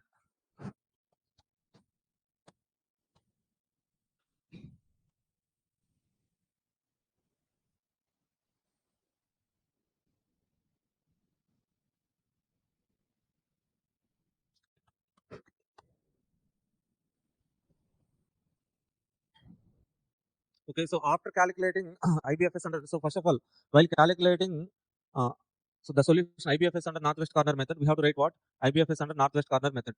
The northwest corner method, another name is step ladder method, MCQ. Okay, after that allocation, we need to write, calculate total transportation cost. How to calculate total transportation cost? Sir? P1 R1, how much allocated? So P1 R1, 20 allocated now. At that, per unit cost is 3. 3 into 20, 60. P1 R2, 5 into 20, 100. Okay, P1 R3, 70. Like that, we have to calculate all allocated sales cost. We got 670. Okay, so what is the merit of this northwest corner method? What is that merit means? Okay, so here we have one MCQ, sir, that was asked in June 23 attempt. Okay, what is the second allocation cell at northwest corner method? Under northwest corner method, at which cell we can allocate? Options are, so let's say, for example, R1, R2, R3, C1, C2, C3. C2, C2 R1 or R2 C1 generally. So let's say for example, first allocation this cell only, only no. Okay, after allocating, if this row the supply satisfied means you cancel this row, go to this cell. Or else if this demand satisfied means cancel this column, go to this cell. Generally we go to either this cell or else this cell.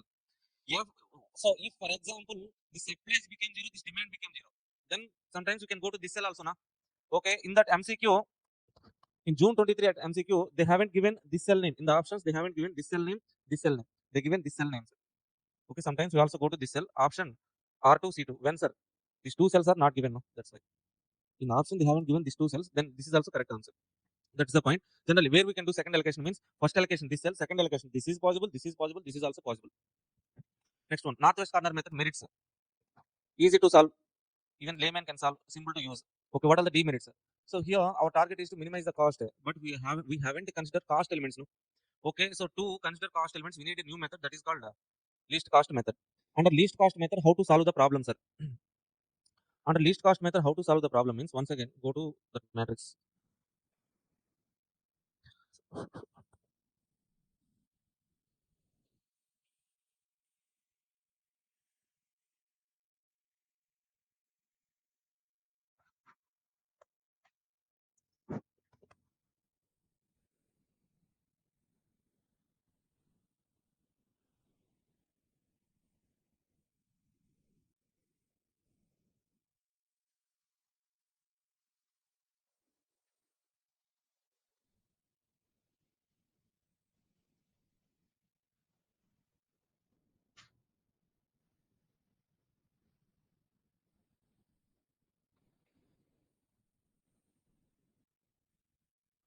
Okay, done. Any doubts?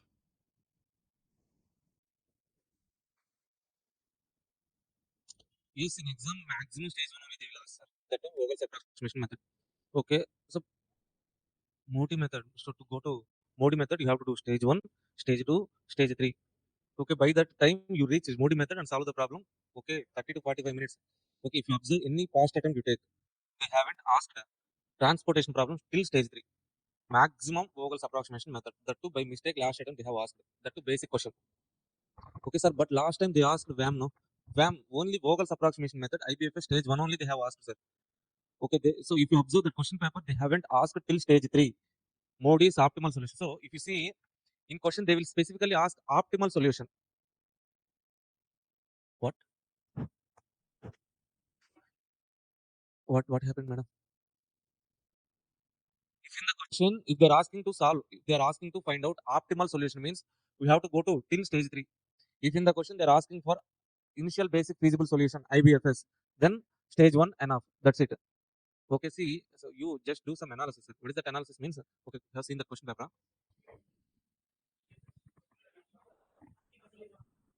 50% marks only, na? Certificate copy is there. Okay, what they have asked in the question paper? Step 2, stage 2. Modi test they haven't done, na? Step 3, stage 3, Modi test. Okay, so stage 3 means just one single test only. We can write that one. Okay, so if you're getting the doubt means we will do Modi test, till Modi test, one problem. Okay, fine now. Okay, but the point is like what they have asked in the question. Optimal solution, IBFS.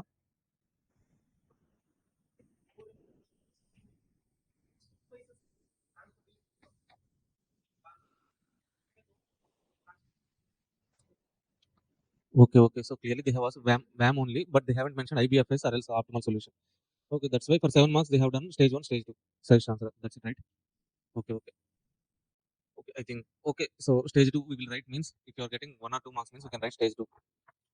But generally, clearly if there are so intermediate level, what they do is like clearly they will ask IBFS, calculate IBFS under VAM. That means stage 1 enough. Okay. So if they're asking optimal solution means still stage 3 we have to do. That is the point. Okay. See. Next one, okay, in next class we will do that least cost method, Vogel's approximation method, stage 2. Okay, if possible till stage 3, one problem enough. Okay, then we go to linear program planning. In morning session, we shall try to complete that these 2 chapters. Afternoon, ABC and throughput. Okay, thank you. Thank you all. Bye.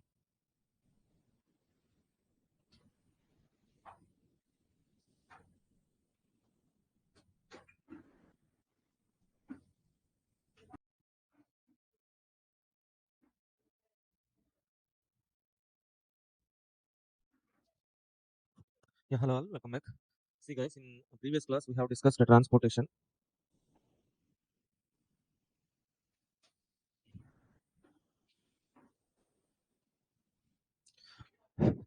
In previous class, we have started transportation. Sir, transportation problem will be solved under 3 stages: stage 1, stage 2, stage 3. Stage 1 is IBFS, initial basic feasible solution, that can be calculated by using 3 methods: northwest corner method, least cost method, Vogel's approximation method. So based on this Vogel's approximation method only, they have given June 2025 question. But okay, so after seeing that suggestion answer, we came to know that we have to solve the problem till stage 3. Okay, so stage 1. After that, stage 2. Stage 2 is a test of degeneracy. In this test of degeneracy, what we do is like so first of all, we will discuss this least cost method, then Vogel's approximation method. Then we go to the stage 2 and the stage 3. Stage 2, stage 3, we will solve for one problem. We will learn the concept. Okay. For this particular problem, we have done with northwest corner method. We start with allocation of northwest corner cell. After that, supply or demand. Exact statement, cancel the rower column. Remaining elements northwest corner cell. Like that, we'll be doing allocations till total supply and total demand becomes 0, sir. Okay. Now, so in northwest corner method, our objective is like minimization of cost or distance. But in northwest corner method, we are not considering any cost elements. So that's why we need a new method which considers cost elements. That is the least cost method, sir.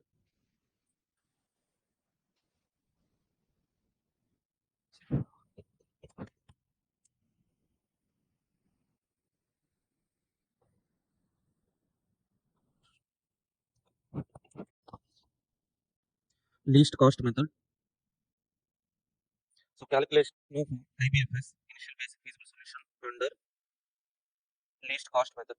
So how to solve transportation problem under this least cost method means, so across the matrix we need to identify. So first one, what is our check one? Balance check. So that the matrix is balanced or not. How we can find out in transportation means whether the total supply is equal to total demand or not. Yes, total supply is equal to total demand. Then we have to check for object to check whether so problem is minimization problem or maximization problem. Given matrix elements are cost elements, matrix is minimization problem. So now we can start with this particular problem. Under least cost method, we need to identify across the matrix, all over the matrix, which one is the least cost element. So these elements are matrix elements. These elements are supply elements. These elements are demand elements. Out of these matrix elements, from these matrix element, we need to identify least cost element. So tell me, sir, which one is the least cost element? 2. Okay. So there is a tie between least cost elements in the under this matrix. Okay. So first one, what is the process is like? We have to identify least cost element across the matrix. Under least cost method, identify the least cost element across the matrix. At that least cost element, allocate at that least cost element. Okay, look at the supply and demand. Whichever is lower, that amount we can, that number of units we can allocate. After doing allocation, update supply and demand. So cancel the row or column for which demand or supply getting exhausted. Okay, repeat the process. Okay, repeat step 1 to 3 till total demand and total supply becomes 0. This is the process. But whenever there is a tie between least cost element, then what we have to do, sir? We have to check highest possible allocation least cost cell. Okay, so at which so in this particular problem we can see there is a tie between least cost elements. If there is a tie between least cost elements, what we have to check is like we have to check for highest possible allocation at these 3 least cost cells. At this 2, how much we can allocate, sir? 75, 60, 60. At this 2, 25, 60, 25. Okay, at this 2, we can allocate 75, 20, 20. That means maximum possible allocation out of these 3 least cost cells is this 2. So we have to allocate at this particular cell. So do allocation at this cell. Okay, update demand and supply. This becomes 0. This becomes 15. Okay. So what is our first step? Identify the least cost element across the matrix. So if that least cost element is getting tied, we have to check for maximum possible allocation. So what if that maximum possible allocation is also getting tied? Right. So then we have to go for arbitrary choice. In our institute material, they're saying like go for arbitrary choice. Arbitrary choice means anyone, your wish. Okay. So after doing that allocation, as this column demand became 0, cancel that column. Now from remaining elements, identify the least cost element. Okay. So this 2 is the least cost element. At this cell, how many units we can allocate? 20, 15. We can allocate 15. Okay. This becomes 5. This becomes 0. Cancel this row. Once this row cancelled, from remaining elements, identify the least cost element.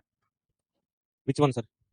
3, 3. Again, there is a tie between least cost element. We have to check for maximum possible allocation. At this 3, we can allocate 5. At this 3, we can allocate 5. Again, there is a tie in maximum possible allocation. Then we have to go for any one we can go for. But the point generally, so as per the process that was given by institute material, we can go for arbitrary choice, our wish. But so some others says like,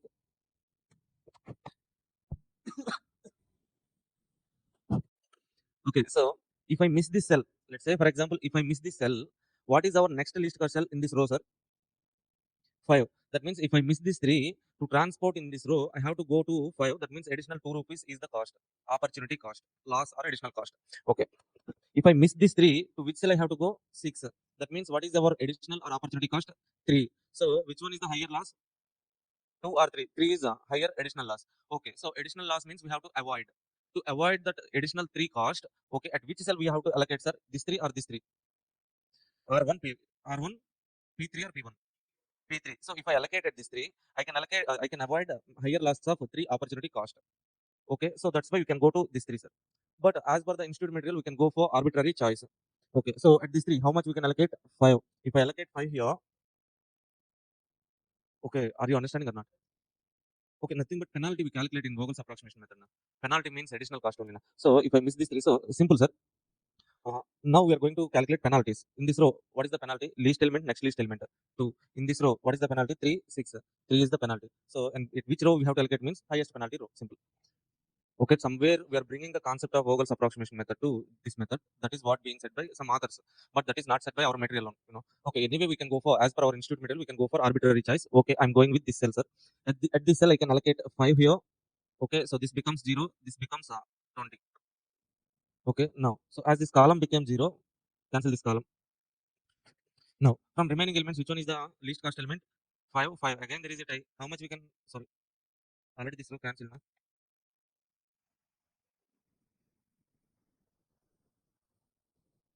5, 6, 7, 9. Only 4 elements are there. Okay, so least element is 5. How much we can allocate? 20 here. This becomes 0. This becomes 30. Okay, now, so cancel this column. Remaining only 2 elements are left with 7, 9. Least element 7 now allocate. Okay, if I allocate 30 here, okay, this becomes 0. This becomes 20. At this 9, we have 20, 20, allocate 20. Done. So our total demand became 0. Total supply also became 0. Okay, so now we have to calculate what? Transportation cost. How to calculate transportation cost, sir? So first row allocation 20 units at 5.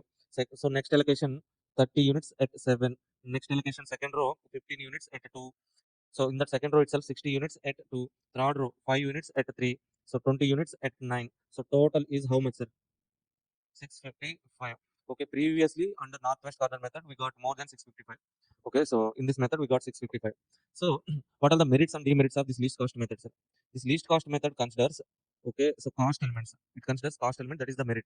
Okay, that's why only leaving from northwest corner method we came to least cost method. But now, so what is the demerit, sir? Demerit in this least cost method means it is considering least cost element but not relative least cost element. It is considering absolute least cost elements but not relative least cost elements. Absolute least cost elements but not relative least cost elements. Sir, what is this absolute and relative, sir? So let us try to understand this absolute least cost elements and relative least cost elements with an example. Okay, so what is that example means? Let's say for example origin 1, origin 2, two starting points, destination 1, destination to two destination points are there. Okay. Say for example, the transportation cost from O1 to D1 is 5, O2 to D2 is 9, O2 to D1 is 8, 7, 6. Let's say this one is 7. Let's say this is 12. Okay, so supply is 1, 1. Demand is also 1, 1. Simple matrix I'm taking, sir. Okay, the transportation cost from O1 to D1 is 5, O1 to D2 is 9, O2 to D1 is 7, O2 to D2 is 12. Okay, now, so if I follow least cost method, across the matrix, identify the least cost element. Which one is the least cost element? 5. If I so identify this least cost element, at this least cost element, if I allocate 1, 1, we can allocate 1. Okay, this becomes 0, this becomes 0. Cancel this row, cancel this column as well. Next element is 12. So we have to allocate at this 12, 1. Okay, what is the transportation cost, sir? Transportation cost is 5 into 1, 12 into 1, total 17. Is this the best alternative? No, it is not the best alternative, sir. Why, sir? Okay, so if I by leaving this 5, if I go to 9, so I may incur additional cost of 4 rupees. Okay, so even though I will take a risk of 4 rupees, I go to this 9, and if I allocate at this 9, what will happen, sir? If I allocate at this 9, 1 becomes 0, 1 becomes 0. Okay, then remaining element is 7. I had to allocate at this 7. Okay, then what is the total transportation cost? Means 9 into 1, 7 into 1, 16 only. Okay, so what is happening here? What is happening here means, see, so from this 5, leaving this 5, so I have taken a risk of 4 rupees. Leaving this 5, I go to 9, taking a risk of 4 rupees. But okay, just because of leaving this cell and moving to 9, I moved from this 12 to 7. So I'm able to save how much cost? 12 to 7 means 5 rupees I'm able to save. So additional incurring 4 rupees, I'm able to save 5 rupees means net minus 1 rupee cost I'm able to save. Okay, so that means that is the result of 17 to 16. Okay, now here this 5 and 12, so this 5 is called as absolute least cost element across the matrix. That is the least cost element. But the 7 and 9, these two elements are there now. These two elements are making total transportation cost minimum. That's why these two elements are relative least cost element. That means we should not consider absolute least cost element. We have to consider relative least cost element. Relative least cost means the elements which minimizes total cost minimum. That is our target. Okay, so to consider relative least cost elements, so we have one method, that is Vogel's approximation method, that considers a penalty. What is that penalty, sir? So row penalty, we calculate penalties here. Row penalty, column penalty. So what is that penalty, sir? See, in this first row, what is the least element? 5. If I miss this 5, in this row, I have to go to 9. That means I will incur additional cost of 4 rupees. In second row, least element is 7. Okay, if I miss this 7, I have to go to 12. So additional cost I will incur is 5. Okay, in this column, if I column wise, least element is 5. If I miss this 5, I have to go to 7. That means additional cost 2 rupees. In this second column, least element 9, next least 12. The difference is 3. So what is the opportunity cost we are having means 4, 5, 2, 3. This opportunity cost here we are referring it as a penalty. Okay, so we have to avoid maximum penalty. Maximum penalty means maximum opportunity cost 5. To avoid that 5, we have, so that 5 is for the row, no. So we have to allocate at that particular row to avoid that 5 rupees cost. So in this row, what is the least element means 7 is the least element. At this 7, how much we can allocate, sir? 1, 1. Okay, 0, 0. So then we have 9 only, allocate this 9, we get 16 as the total cost, total transportation cost. So here the point is calculation of penalties. How to calculate penalties, sir? So under Vogel's approximation method, step 1 is to calculation of penalties. How to calculate penalties? We have to calculate row penalties, column penalties. In each row, least element, next least element. So identify the least element. So if I miss this least element, what is the next least element? The difference. Okay, in each column, least element and the next least element. If we miss that particular least element, what is the next least element? Okay, the difference is called row penalty, column penalty. Step 1, we have to write the penalty. After writing penalty, go to step 2.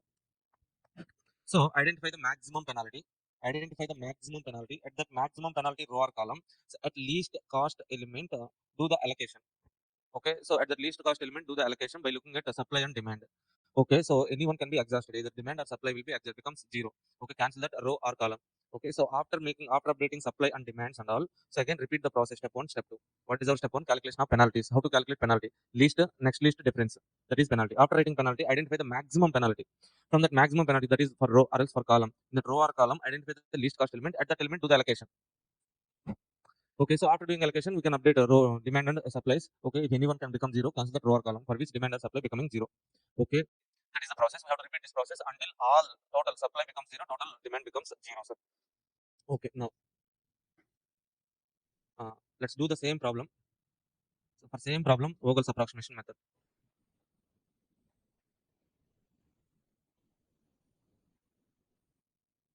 So whenever we are doing Vogel's approximation method, we need to write the matrix to top left corner. Sir, why to top left corner, sir? We need to write penalties, na?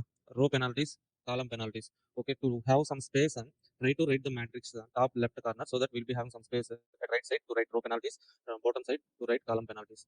Okay, so once again I'm writing the matrix. Vogel's approximation method, stage 1. Stage 1. So calculation of IBFS, initial basic feasible solution, under Vogel's approximation method. Okay, now, so source point, three plants are there. Plant 1, plant 2, plant 3. Okay, destination points are 4, R1, R2, R3, R4. Okay, matrix elements are 3, 5, 7, 6, 2, 5, 8, 2, 3, 6, 9, 2. Okay, demand elements, supply elements are 50, 75, 25. Column penalties are 20, 20, 50, 60. Okay, so before starting the problem, we have to check one, balance check whether the matrix is balanced one or not. How to check, sir? Total demand should be equal to total supply. If that is equal, means fine. If that is not equal, means insert dummy row or column as per the requirement. Okay, so next, check 2. What is our check 2? Balance check. In the balance check, we have to check whether the problem is minimization or maximization. If the matrix elements are cost elements, time elements, distance elements, minimization. Or revenue, profit, sales, or contribution means maximization. Okay, so if the problem is minimization, not an issue, continue the problem. Okay, so but if the problem is maximization problem, you need to write a regret matrix. How to write that regret matrix means across the matrix, identify the maximum element. So let's say, for example, in this matrix, what is the maximum element? 9. From that 9, subtract all other elements. So that, say, for example, what is that means? Let's say these elements are sales elements or else profit elements. Let us assume. Okay, so profit elements. So how to calculate the regret matrix means, okay, at this cell, so maximum element is 9. At this cell, 9 minus 3, we will get how much? 6. What is this 6, sir? What is this 6 means? So if I allocate at this cell, when compared to maximum element of the so sales elements now, okay, if I allocate at this cell, I will get 3 rupees profit elements. If these elements are profit elements, if I allocate at this cell, I will get 3 rupees profit. But what I'm missing means maximum profit of 9 rupees. Instead of allocating maximum element 9, if I allocate at this 3, I will feel a regret for 6 rupees. Okay, that is opportunity cost, favorable opportunity. Okay, so 9 minus 3, 6 rupees. I will feel regret for 6 rupees. That 6 is called as regret. So with the regret elements, if I write the matrix, that is called as regret matrix. Simple. We have to minimize that regret elements. If regret is getting minimized, means okay, that matrix will be maximized. That is the process. Okay, so if the elements are sales or profit elements, conversion, I'm telling. Okay, now, so as these elements are, as per our problem, in this particular matrix elements are cost elements. No, okay, we can start the problem under Vogel's approximation method. Step 1 is to write row penalties and column penalties. Okay, so row penalties. Row penalty 1. First row, what is the penalty? Least element 3. Next list 5. The difference is 2. If I miss this 3, I had to go to 5. Additional cost 2. Okay, second row. Second row, what is the least element? Okay, next least element 2. So if I miss this 2, we have another 2. Or else if I miss this 2, I have another 2. That means no penalty, 0. Third row, least element is 2. If I miss this 2, next list is 3. 1 rupee is the penalty. So column wise. So 2 is the column penalty. These are column penalty.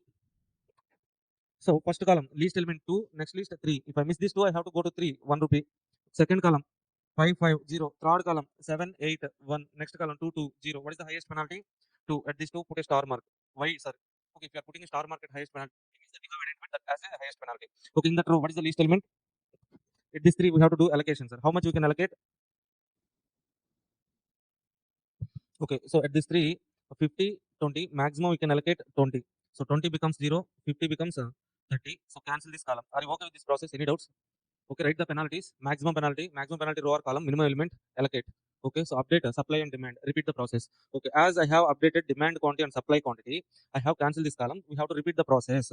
Okay, now write row penalty 2, column penalty 2.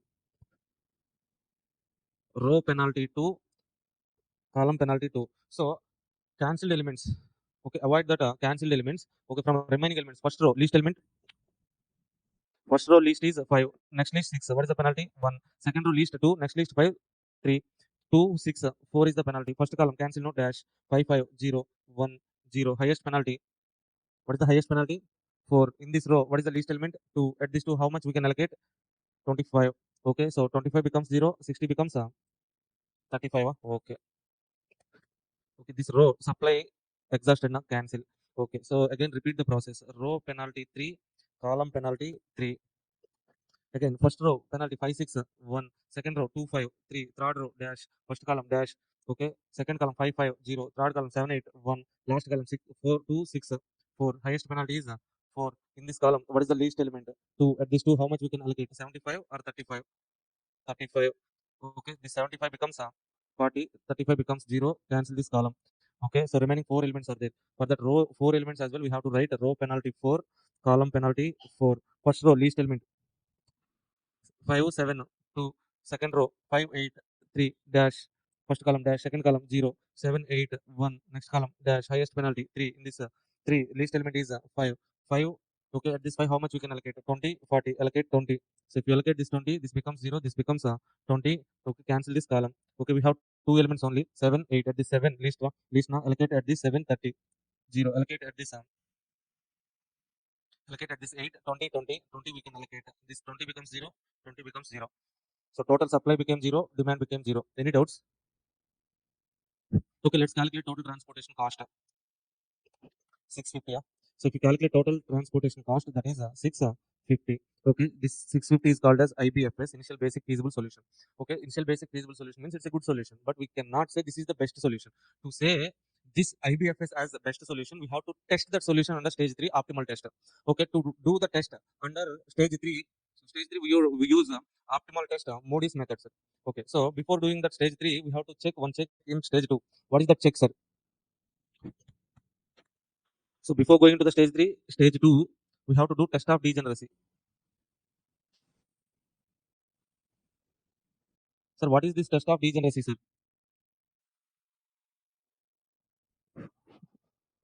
So one more point. In Vogel's approximation method, if highest penalties are getting right, means identify the least cost element in highest penalty row or column. If that least cost element also getting right, means maximum possible allocation. If that maximum possible allocation is also getting right, means arbitrary choice. Okay, that is the procedure. Next, stage 2, test of degeneracy. What is the test of degeneracy, sir? We have to test, we have to check for if number of allocations equal to m plus n minus 1 or not. Yes, if number of allocations equal to m plus n minus 1, MCQs are, the solution is called as non-degenerate. Yes means non-degenerate. No, if number of allocations not equal to m plus n minus 1 means degenerate solution. Okay, if the solution is degenerate solution, we need to resolve the degeneracy.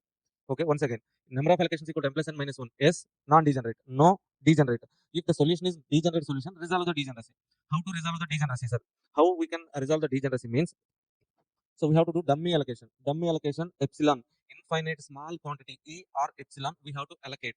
Okay, that means number of allocations not equal to m plus n minus 1 means what, sir? So in stage 1 itself, we are doing some allocations now. Okay, count that number of allocations. So see in this particular problem, how many number of allocations we have done? 1, 2, 3, 4, 5, 6. 6 allocations.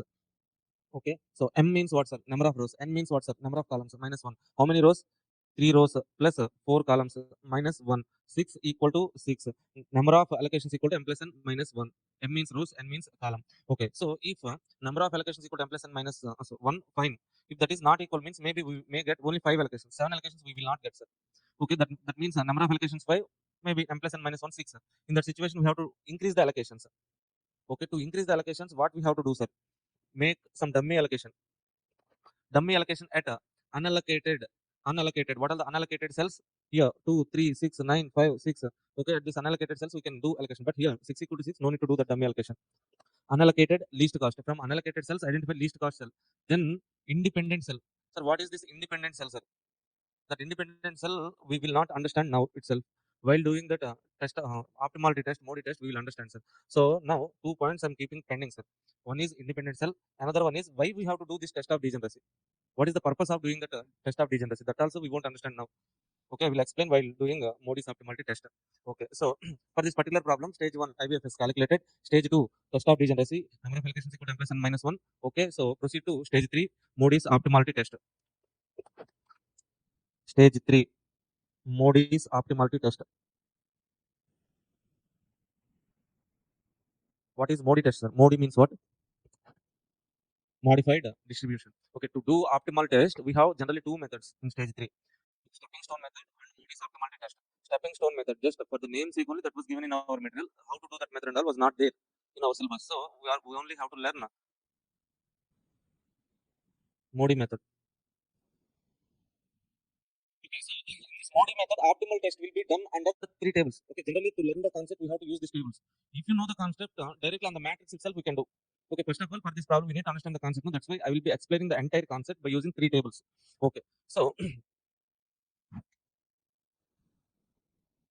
see here, this is the matrix. Okay, you guys don't need to copy paste the matrix again. Okay, so by using this matrix, now let's write three tables. What are the three tables, sir? Table one, table number one, allocated cells. Allocated cells. Okay, so before starting this Modi method, we have to give for each row and column new names, variable names. Okay, we can take so rows will be named as U1, U2, U3. Columns will be named as V1, V2, V3, V4. Sir, why to give these names? Sir, already names are there now. Okay, so just we are taking for uniqueness for all the problems, we are taking U values, U1, U2, U3, V1, V2, V3, like that we take variables. Otherwise, if you want to take that original names V1, V2, V3, R1, R2, R3, R4, fine. Okay, not an issue. Okay, so we have taken new names for rows and columns. Okay, let's write allocated cell name. We have to write cell name in first row. Which one is allocated cell? Okay, U1, V1 is the allocated cell. Okay, U1 plus V1. We are writing that cell name as U1 plus V1. Row name plus column name. Okay, what is the cost at that allocated cell? Cost is equal to how much? 3. U1 V1 3. Next allocated cell. First row, third column. Okay, U1 V3 7. U1 plus V3 7. Next second row, U2 U2 V2 5. U2 plus V2 5. Next row, U2 V3 8. U2 V3 8. Next U2 V4. U2 plus V4 2. Last sixth allocation, U3 V4 2. U3 plus V4 how much? 2 only, no? Yes.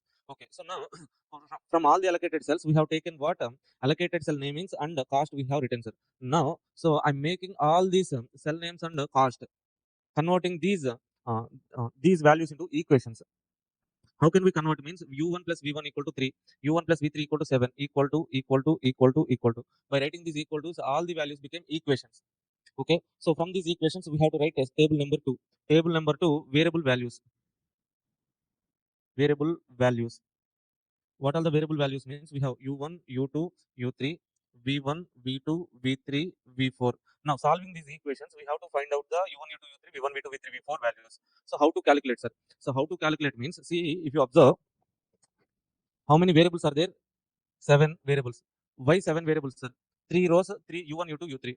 4 columns, V1, V2, V3, V4. That's why we got 7 variables. Okay. Now, to solve the 7 variable, to get 7 variable values, we need how many? Generally, if we have 2 equations, XY variables will be there. To get XY variable values, if you have 2 equations, we can get 2 variable values. To get 2 variable values, we need 2 equations. But here, we need to calculate 7 variable values. But how many equations are there? 6 equations are there. 7 variables, 6 equations. But 7 variable, to calculate 7 variable values, we need 7 equations, but we have 6 only. For that, for the starting point, what we will do is like we take one variable as 0. Any one variable value we can assume as 0. But so generally, what variable we can assume means U1, most of the people assume 0. Whatever the variable we can assume as 0. But I will assume the variable in which highest allocations are there, that variable I will assume 0. I will be assuming as 0. U2 is having 3 allocations in this row. That's why I'm assuming U2 as 0. Okay, if you want to assume other variable as 0, okay, fine. Okay, but I'm assuming U2 as 0. Now we have how many variables? 6 variable values. 6 variables are there to get values. 6 equations are there. By 6 equations, we can calculate 6 variable values. Okay, now, so this is why we have to do test of degeneracy. Test of degeneracy means what? Number of allocations. Number of allocations means, okay, number of equations. From allocated cells only, we write these equations. Number of allocations means number of equations equal to m plus n minus 1. M means number of rows, n means number of columns. Total variable 7. One variable we are assuming as 0, na? Minus 1. 7 minus 1, 6. Number of equations, if number of equations equal to 6, we will have, so 6 equations to write 6 variable values, so that we will get all the variable values. That is the purpose why we are doing test of degeneracy. Okay. Now, see. So by taking this U2 equal to 0, what are the equations are having U2 value? Here, 3 equations have U2. So first equation, see, U2 plus V2 equal to 5. If I substitute U2 equal to 0 in this equation, V2 equal to 5, V2 equal to 5. Next one, if in this equation U2 equal to 0, V3 equal to 8. Okay, if in this equation U2 equal to 0, V4 equal to 2. Okay, next one. So after finding these values, from these values, we shall try to calculate all other values as well. U3, V4 is there, sir. Okay, so in this equation, take this equation, we have U3 value now, no, but we have V4 value. Substitute 2. Okay, u3 plus 2 equal to 2. u3 is equal to 2 minus 2, 0. u3 is equal to 0. Next one, go to this equation. u1, v3. We have v3 value 8. u1 plus 8 equal to 7. That means u1 is equal to 7 minus 8 minus 1. Okay, u1 is equal to minus 1. Next one, u1, v1. u1 value we know. Minus 1 plus v1 equal to 3. That means v1 is equal to 3 plus 1, 4. Are you okay with this variable value calculation? Okay, we have done with step 1, table 1 and table 2. Next, our target is to write table 3. This is only the last table.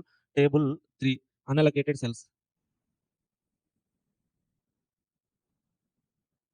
For unallocated cells, we are going to calculate one delta value. What is the delta, sir? Cj minus Zj is called as delta value. What is that Cj, sir? Cj means nothing but cost in that particular cell. Zj means what, sir?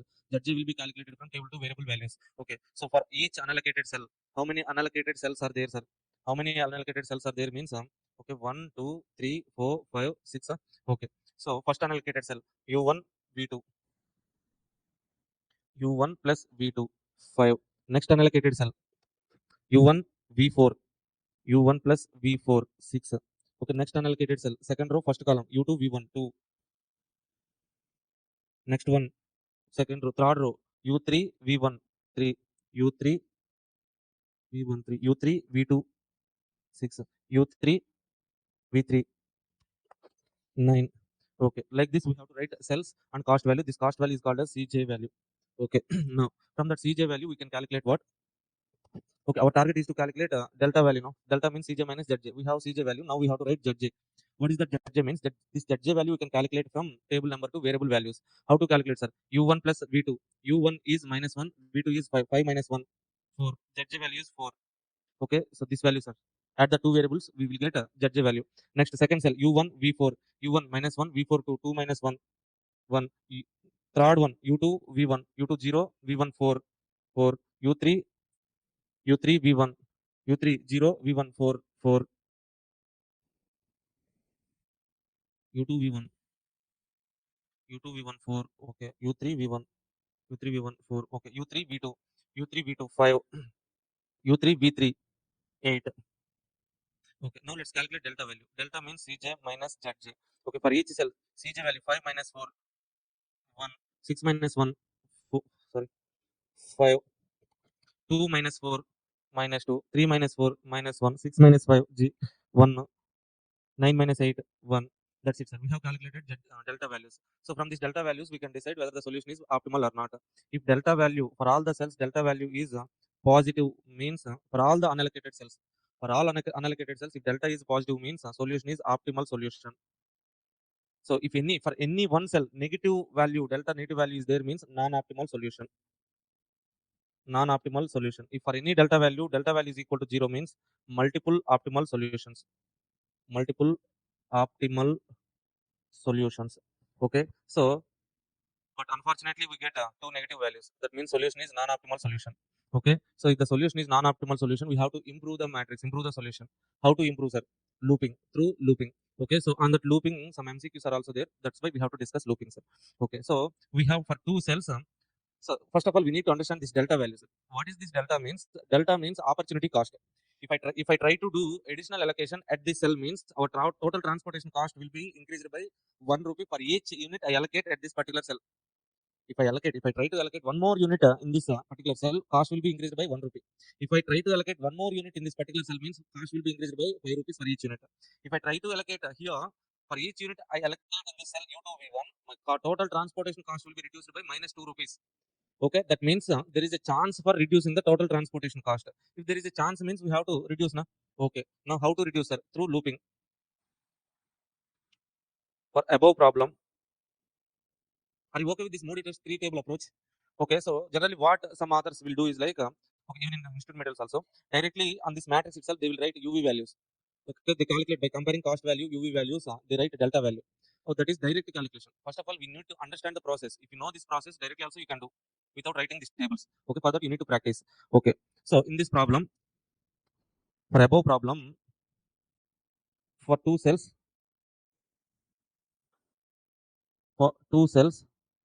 delta is negative. So there is chance to improve.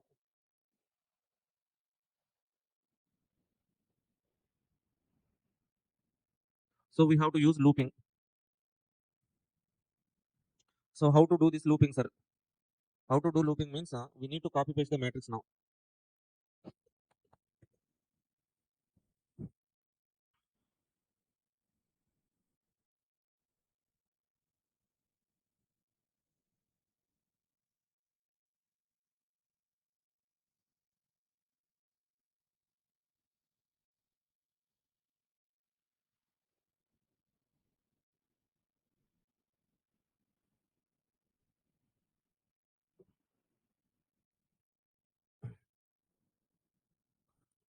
Now this is the matrix, sir.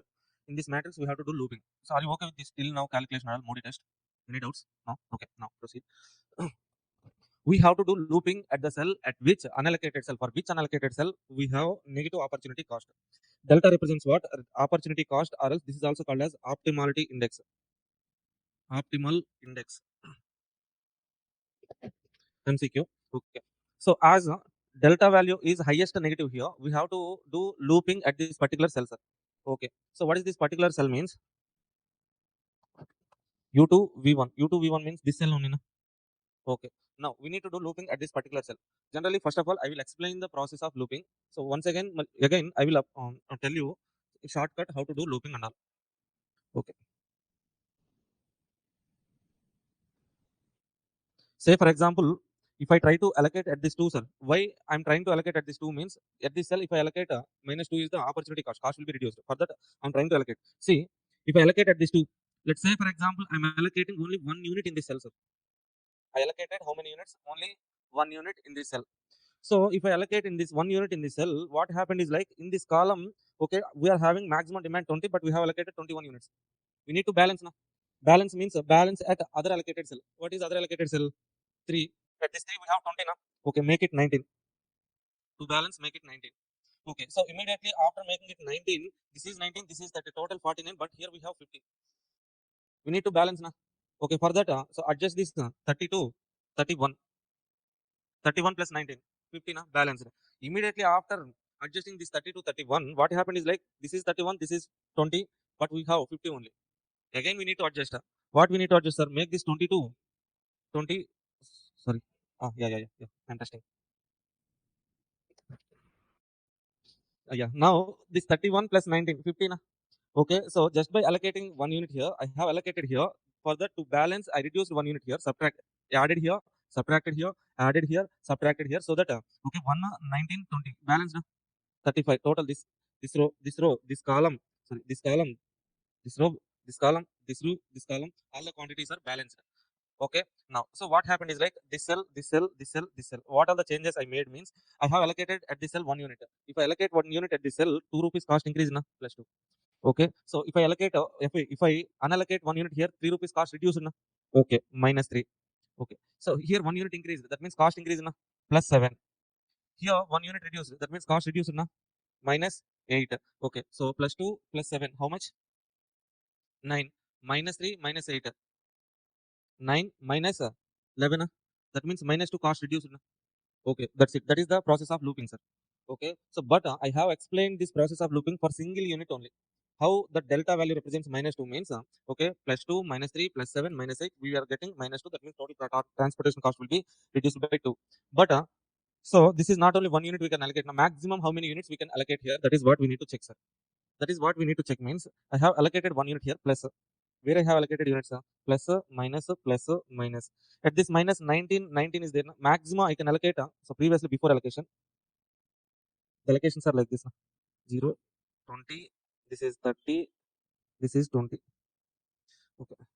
So once again, see the process of looping. So we need to do looping at this particular cell. Looping means from this particular cell, you can jump to next allocated cell, to next any allocated cell. You can jump to this particular cell, jump to that particular cell, like that jumping to allocated cells, and finally we need to come to the original cell. Okay, starting here, if I jump to this cell, next I can jump to this particular cell, next I can jump to this particular cell, directly I can jump to this cell. So that loop is formed. That's why this is called as looping. Okay, see, let's say for example, let's try how to form looping, how to form loop at this cell, sir. Here, can we form the loop? Yes. How, sir? From the cell, jump horizontally or else vertically to next allocated cell only. Okay. So next allocated cell or else to here or else to here I can jump. Let's say I'm from this cell, I'm jumping to this cell. Next allocated cell here we have this one.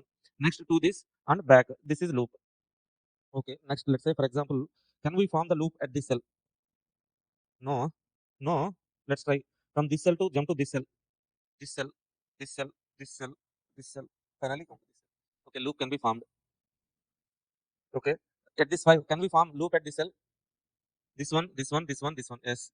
Okay, at this 6 possible. Okay, so likewise we can check, are you able to understand or not? Now the cells at which we can form a loop is called dependent cell. The cells at which we can form the loop is called as dependent cell. The cells at which we cannot form the loop is called as independent cell. Okay, where we have discussed about independent cell means there at test of degeneracy. Okay, while doing dummy allocation, unallocated least cost independent cell. Independent cell means the cell at which we cannot form the loop.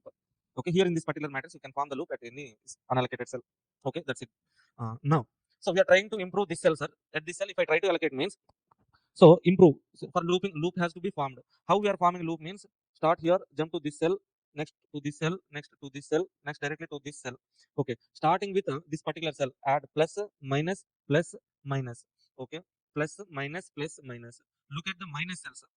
So we have minus here, minus here. Okay, negative sign cells. At this negative sign cell, what is the quantity allocated? 20 and 20. Out of this 20, 20, minimum allocation will be then, let's say here 30, here 20. So select that minimum allocated quantity.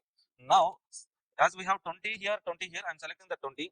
Add at each plus sign, add 20, minus sign, minus 20, 0, minus cell. Okay, here plus, plus means 30 plus 20, 50, minus 20 minus 20 becoming 0. Are you okay with that? So what I have done is like, first I have formed a loop. After forming the loop, alternatively I have taken plus minus, plus minus, alternatively I have signs taken. Okay. Now, so at minus cells, minus sign cell is there. Okay. At this minus 2 cells, okay, select the least allocated quantity. Here, least allocated quantity, 20, 20 equal only, select 20. Okay. So this 20, add at plus sign, subtract at negative sign. Okay. So here we have plus sign, that means increase the allocation to 20. Here we have minus, 20 minus 20, 0. Here we have plus, 30 plus 20, 50. Here we have minus, okay, so 30, 20 minus 20, 0. Okay, that is how we can form the loop. Now, calculate the, only 4 cells only came up. 2, 1 cell is missing. 1, 2. Here we have, used to have 6, at that 6.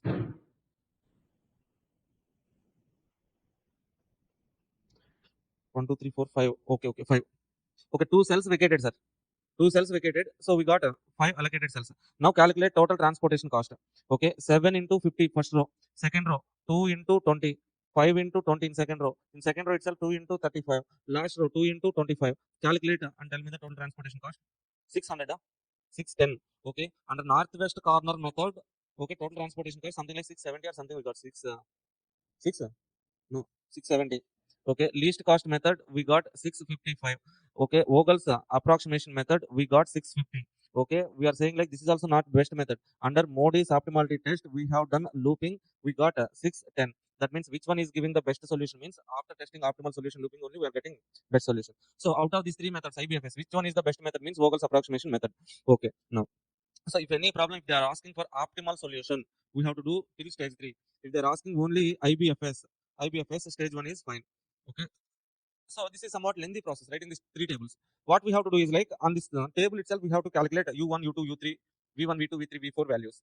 Okay, directly. So without writing these tables, directly we can write the values. Okay, from that values we can calculate delta value. That is okay. For that we need some more practice. First of all, conceptually understand like this. If you have practice means directly you can do that one there. So this is how we can do step 1, stage 1, stage 2, stage 3 of transportation. Entire concepts are covered in this problem, sir. Now there are 1 or 2 MCQs on based on looping. Okay, those MCQs are there in study material. We do that MCQs later. We can go to the next chapter.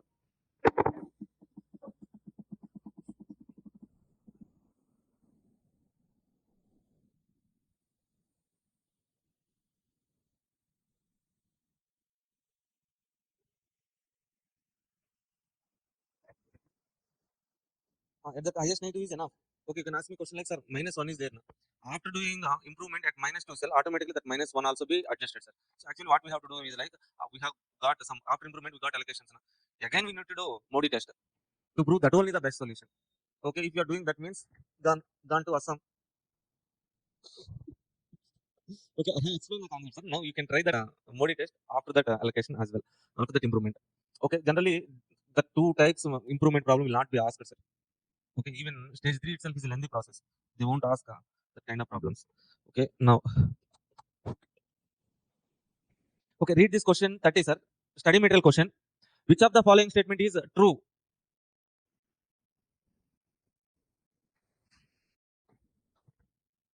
Hi, good morning, Renuka. Okay, I will increase the volume.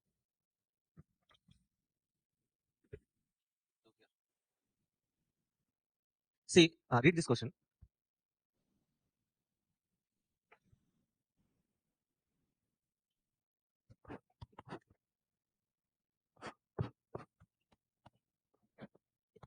So, which of the following statement is true in respect of the solution of transportation problem? The problem is unbalanced one with demand greater than supply. Is it unbalanced problem, balanced problem? Okay, so originally the problem is unbalanced problem. They have balanced. That's why they have taken dummy row. Okay, that means okay, they have inserted dummy row means supply is less than demand. That's why they have added dummy row. This point A, 1A is correct. Plant C is dummy plant. Yes, we have added dummy row. That is dummy plant. This is also correct. If 2 points correct means demand of warehouse W3 will not completely fulfilled. Yes. Why, sir? Here we have 500. 200 we are taking from B. B is real plant. But we are 300 taken from C. C is dummy plant. Dummy means not real. Not real means imaginary. From imaginary plant we are taking 300 means okay, that is not real transportation. This will not be satisfied. Okay, all the above. Next one, this one, sir. Next level point. So read this question. Which of the following statement is best suited for transportation solution given below? Okay, the solution is degenerate solution. Degenerate means what, sir? M plus, so number of allocations should not be equal to M plus n minus 1. How many allocations? 5 allocations. M, 3 rows. N, 3 columns. 3 plus 3, 6 minus 1, 5. 5 equal to 5. Non-degenerate. Okay. So wrong. Okay. Next one. The solution can be improved. Improved by shipping from C to W2. Okay. This is C. This is W2. Okay. So they're saying like we can improve the solution by allocating at this particular cell. Okay. We have to check. How can we check, sir? To check that one, we have to do looping. Okay. Let's do looping at this cell. Okay. So can we form the loop at this cell? Yes. How, sir? Okay. Move from this cell to this cell. Next allocated cell. Next allocated cell. Next allocated cell.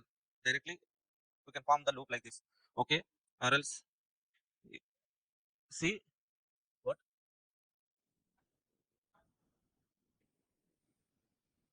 Highest negative. Yeah. Randomly, so what is the process is like? You need to understand the process now. Okay. Why we are looping? Why we are doing looping at this particular cell? That is only you're asking, right? Okay. Why means if I do improvement means looping means what, sir? We are trying to allocate at unallocated cell. Okay. So what does this delta indicates? If I allocate at the cell, minus 2 cost will be reduced. Okay, if I try to allocate at this U1 plus V4, cost will be increased by 5 rupees. If cost is getting increased means why will I do allocation at that particular cell? I have to reduce the cost now. Okay, if I allocate here, I can reduce maximum 2 rupees. If I allocate here, only 1 rupee will be reduced. That's why we are doing looping at this cell. Okay, now we are at here. Okay, so the second point, solution can be improved by transporting C to W3, C to W2. No? Okay, this cell. At this cell, we have to form the loop. How to form the loop, sir? 8 to 10. Okay, this to 3, 5, directly to 8. Okay, upward direction. If you go to this one, this one, this one, this one, 2 times, okay, in the same cell, we cannot jump. Directly, instead of jumping here and here, directly jump to this cell, this cell, this cell, this cell. Okay, this is how we can form the loop. This one, this one, this one, this one. Are you okay with this looping? Now, add plus, minus, plus, minus, plus 8, minus 10, plus 3, minus 5, plus 8, plus 3. 11 minus 15. How much? Minus 4. Okay, yes, if I allocate 1 unit here, cost will be reduced by minus 4 rupees. This 4 is what, sir? Nothing but delta. Okay, minus 4 we are getting now. This is correct point. Next one, see, the solution can be improved by shipping from B to W1. Check. B to W1. B to W1 means this cell only. Can we form the loop here? Yes. How can we form? 5 to 5 to 3. This 3 to 5. 5 to 4 back. Plus minus plus minus. At plus means plus 5 rupees is the cost. Minus 3. If I allocate here plus 5. Minus 4, 5 plus 5, 10, minus 7, 3 rupees. If I allocate here 3 rupees, cost will be improved. We cannot improve the solution. Okay, northwest corner method has been used to develop the solution. Is it? No, no. Why no? If northwest corner method used means we won't get allocation here. Okay, stepping stone, step ladder method. Na? Only stepwise allocations will be done. Okay, getting this. Okay, from 5, how I form loop, sir? Okay, from this 5, jump to next allocated cell. Okay, if I jump to this cell. next allocated cell, row or column. So you can jump horizontally or else vertically. Diagonally you cannot jump. Okay. So from this cell to this cell, this cell to this cell. Okay. No way we can come back in return. Okay. So if I jump to this cell, next one. Okay. Here no cell. Here also no allocated cell. Jump to next allocated, next allocated, next allocated. Like this we can form the loop. That's it. Any okay? Check this one. Basic feasible solution for a transportation problem is given below. Okay, just 4 cells they have given, sir. Unit transportation cost in rupees. Can the solution be improved? Improved means we have to check at unallocated cell. Sir, voice is not.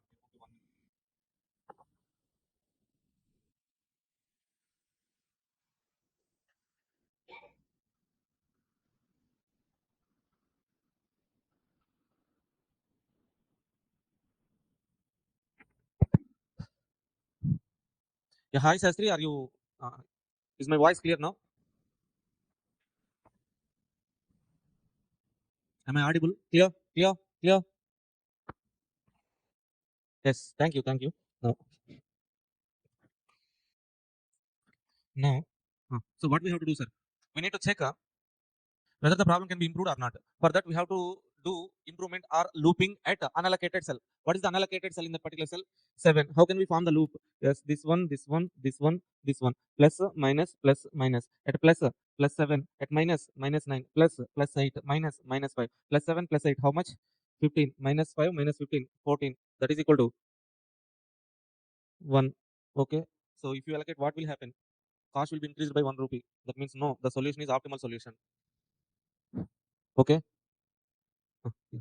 Some doubt you are getting, right? Yes, 0. We don't need to do any improvement. So if you do improvement also same cost. Cost will not increase, cost will not decrease. That means we will get multiple optimal solutions. Optimal solution, another alternative solution you will get. That is only I have written there. Okay, if plus means cost will be increased. Okay, optimal solution. Minus means there is chance to reduce the cost. Non-optimal, do the improvement by looping. If 0 means multiple optimal solutions we will get. Okay, that's it. That is the transportation, sir. Stage 1, stage 2, stage 3. All stages we have discussed. Okay, so once again, go through the notes which I have given handwritten notes. Each and every point in detail charts are there. Go through the points. Okay, do practice one problem. And we have already discussed looping also. Okay, are you okay with this looping? Okay, remaining. Okay.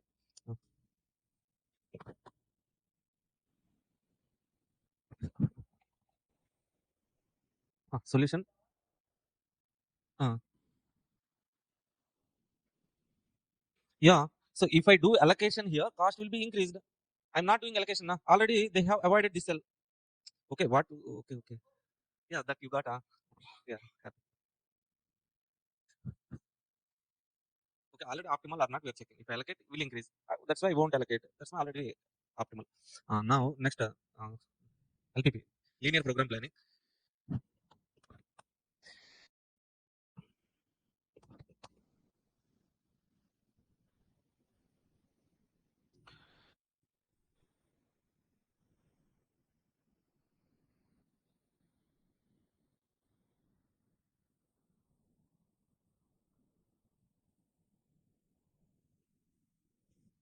See,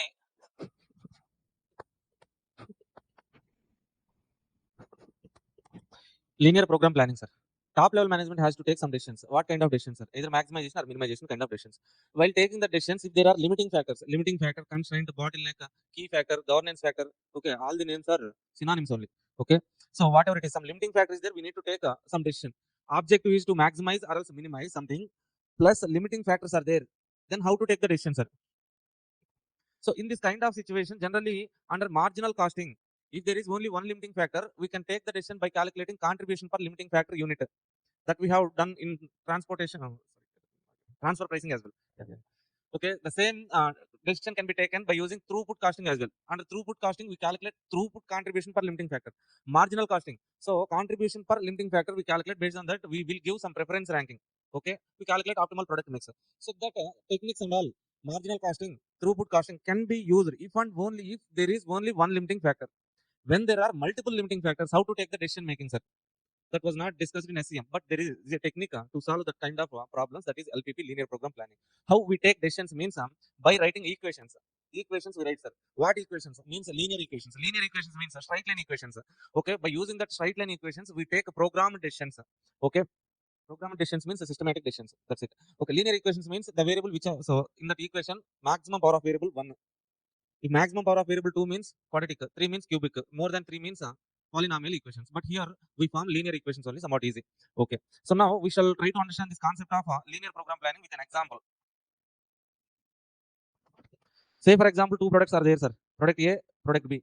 If product A, if I produce and sell product A, 4 rupees contribution I will get. If I produce and select, if I produce and sell product B, I will get 6 rupees contribution. Same example we have discussed. Okay, remember where there. Yeah, transfer pricing. Same example, same numbers I'm taking once again. Okay, what is this 4 and 6, sir? Contribution we can earn by producing and selling product A and product B. Okay, in this situation, generally, what is our preference means? Definitely, we will try to produce a higher number of units of B. First preference, second preference. Okay, so what if there is a limiting factor on raw materials? Raw materials are 100 kgs only available. With this 100 kgs, which product I have to produce more number of units, which product less number of units. Okay, so for that, what will I do means, okay, we need to know how many kgs needed for product A and B. Let's say for product A, we need 1 kg of raw materials, 1 kg needed here. For product B, we need 2 kgs. Okay, this is the situation. So with the limited 100 kgs, to produce 1 unit of A, I need 1 kg. To produce 1 unit of B, I need 2 kgs of raw materials. So generally, to take a product mix decision, which product has to be produced, how many units? For that, we calculate what, sir? So contribution per, see, contribution per raw material, limiting factor units, sir. We call it as limiting factor, but our limiting factor here is raw materials. Okay, how to calculate contribution per limiting factor? Okay, 4 divided by 1, that means 4. 6 divided by 2, that means 3. Okay, so highest contribution per unit per kg we are getting from A now. Okay, we will go for product A, higher number of units. This is what we have done already. Okay, let's say now labor hours are, see, what is our preference here? Ranking. Okay, are you okay with this calculation, contribution per limiting factor? Then our preference will be 1 to, why, sir? High contribution per limiting factor now. Yeah, that's why. Okay, next one. Next one, leave the raw materials. Let's say labor hours as a limiting factor. Labor hours only 100 hours are available. With that limited hours, if I produce to produce product A, we need 2 hours here, 2 hours here. In this situation, which product will have higher preference, sir? Contribution per limiting factor again. Okay, what is the contribution? 4, 6. What is the hours? 2, 2. Okay, so to produce 1 unit of A, I need 2 hours. 2 hours needed to earn 4 rupees contribution. Per hour, 4 by 2, 2 rupees contribution per hour. Okay, so to produce 1 unit of B, I need 2 hours. By 2 hours, I will get 6 rupees contribution. 6 rupees contribution by 2 for 2 hours. Per hour, 3 rupees the contribution. Higher contribution, where, sir? Product B, first ranking, second ranking. So here, raw material as a limiting factor, selecting product A. So labor hours as a limiting factor, selecting product B. No limiting factor, our ranking is product B. Okay, if you observe, these 3 are rankings, sir. Rankings. Okay, there is some conflict in ranking, right? Without limiting factor, B is our preference. Raw material as a limiting factor, A is our preference. Labor hours as a limiting factor, B is our preference. There is a conflict in ranking. Whenever there is such kind of conflict, we to take product mix decisions, we have to use linear programming. Okay, linear, straight line, program decisions. Okay, planning, production planning. Okay, see, in this kind of situations, we can use linear programming. Under linear programming, we calculate what means. First of all, we form linear equations. How to form linear equations, sir? Okay, so for linear equations, we call that equations as LP model. LP model. So what is LP model means? In this LP model, first one we write objective function.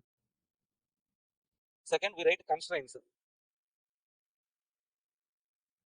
Okay, so constraint, 2 constraints are there. Not for 2 constraints we write 2 equations. Okay, so first of all, what is our objective here? Maximization or minimization? What we need to maximize? Okay, so for product A and B, they have directly given contribution. Our objective is to maximize. Okay, so maximize total contribution from A and B. That's it, right? 1 minute. So objective function, maximize. Let's say we are going to maximize what? Total contribution. Let's say that contribution is Z. How to calculate contribution, sir? So we are going to calculate what? Optimal product mix. Product mix means how many units of A, how many units of B has to be produced. At the beginning of the problem itself, we don't know how many units to be produced. Whatever we don't know, that we assume as X. Okay. Let us assume number of units of product A is X, number of units of product B is Y. Let X comma Y are number of units of production of A comma B. Now, tell me, sir, if I produce 1 unit of A, if I produce only 1 unit of A, how much contribution? 4 rupees. That means 1 into 4. If I produce 2 units of A, what is the contribution? 4 into 2, 8. If I produce 3 units of A, 4 into 3, 12. If I produce X number of units, 4 into X, 4X. Okay, that means contribution from A is 4X. Okay, now if I produce 1 unit of B, what is the contribution? 6 into 1, 6. If I produce 2 units of B, 6 into 2, 12. If I produce 3 units of B, 6 into 3, 18. Now if I produce Y number of units of B, 6Y is the contribution. What is the total contribution? 4X, 6Y. Total is 4X plus 6Y is the total contribution from A and B. So maximize that is equal to 4X plus 6Y. Okay, next one, constraints. How many constraints are there, sir? 2 constraints. Raw materials as a constraint, labor hours as a constraint. Okay, see. So total consumption is limited to 100 kgs only. Maximum 100 kgs is available. What is our consumption means? If I produce 1 unit of A, what is our consumption? 1 into 1 kg into 1 unit. If I produce 2 units, 1 into 2 units, 2 kgs requirement. If I produce 3 units, 1 into 3. If I produce X units, 1 into X is the raw material consumption. Okay. So consumption of raw materials of for A is 1 kg for each unit, X number of units. Okay. So consumption of raw materials for B is 2 kgs for each unit. We are producing Y number of units. That means how much? Raw material consumption for B, how much? 2Y. Okay. 1x plus 2y. Total is limited to 100 kgs. If I can consume maximum 100 kgs, I can use. Or else if I do lesser production, less than 100 only I can use. Okay, more than 100, can I use? Not possible. Why, sir? Limited to 100 only there. How can we use more than 100? So that's why if you can use you can maximum so use 100 use. Okay, that means equal to less than 100, less than or equal to 100 we can use. Okay, that's why less than or equal to sign, sir. Next one, coming to labor hours. Okay, so to produce 1 unit of A we need 2 hours. To produce 2 units of A, 2 into 2, 4. If I produce 3 units of A, 2 into 3, 6. We are producing how many units of A? X units. So that means 2x plus 2y less than or equal to 100. Okay, how, sir? If we write this kind of table, directly we can write 4x plus 6y, 1x plus 2y, 2x plus 2y. So maximum availability less than or equal to. Like that we can write, sir. After writing objective function constraint, we need to write non-negative constraint. What is non-negative constraint, sir? X comma y are always greater than or equal to 0. Why, sir? Okay, X comma y are number of units of production. Units means real units. Real means in reality, if you produce something, you can see touch. Okay, if you don't produce means 0. Okay, so nothing will be there. So negative production we cannot do. No? Okay, so if you can produce 1 unit of A, if you don't produce 0 units of A, minus 1 units can I produce? Not possible. No, so that's why X, Y are always greater than or equal to 0. Okay, like this we have to write objective function constraints and non-negative constraints. Okay, what is our object? Objective functions are of 2 types. This we know. What are the 2 types of objective functions? Minimization, maximization. So what we need to minimize, sir? Cost, time, distance, investment. Investment with minimum investment, we shall try to get maximum returns. Okay, maximization. What we need to maximize? Revenue, contribution, profit. Revenue means sales only. Returns. Okay, and production. Production. We shall try to produce maximum number of units with available limited factors. Okay, so again, objective functions are of 2 types. Okay, fine. Now constraints are of 3 types. Sir. Constraints are of 3 types. What are the 3 types, sir? At most condition. At most. You can use at most maximum limit. See here, raw materials and the labor hours are at most constant. At most you can use 100 kgs of raw material. At most you can use 100 hours of labor. Okay, that is maximum limit at most. Whenever at most condition is there,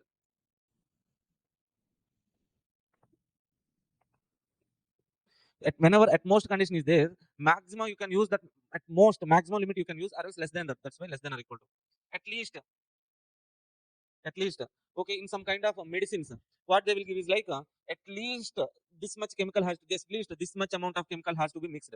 At least in that situation means okay, you have to use at least or else more than that. That's why greater than or equal to. Third one is exactly means exactly equal. Okay, so 2 types of objectives, 3 types of constraints. With this basic introduction we shall try to solve some problems. Okay, let's go to our. Okay, so what is the first thing in this particular chapter means? In linear program planning, first of all, you have to read the question. After reading, we need to understand question. While understanding that question, what we have to identify is like, what is the objective of the problem? How many constraints are there? what variables, what kind of units we need to assume as variables, x and y, what, whether it is production units or else labor hours. So what we need to assume as x and y variables. Okay, you need to understand 3 points. Okay, now go through this question, basic easy question. So after understanding those points, you have to write the table, sir. If you form the table, means problem is over.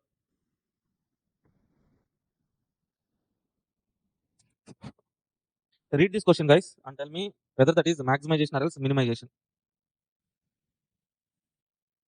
Maximization.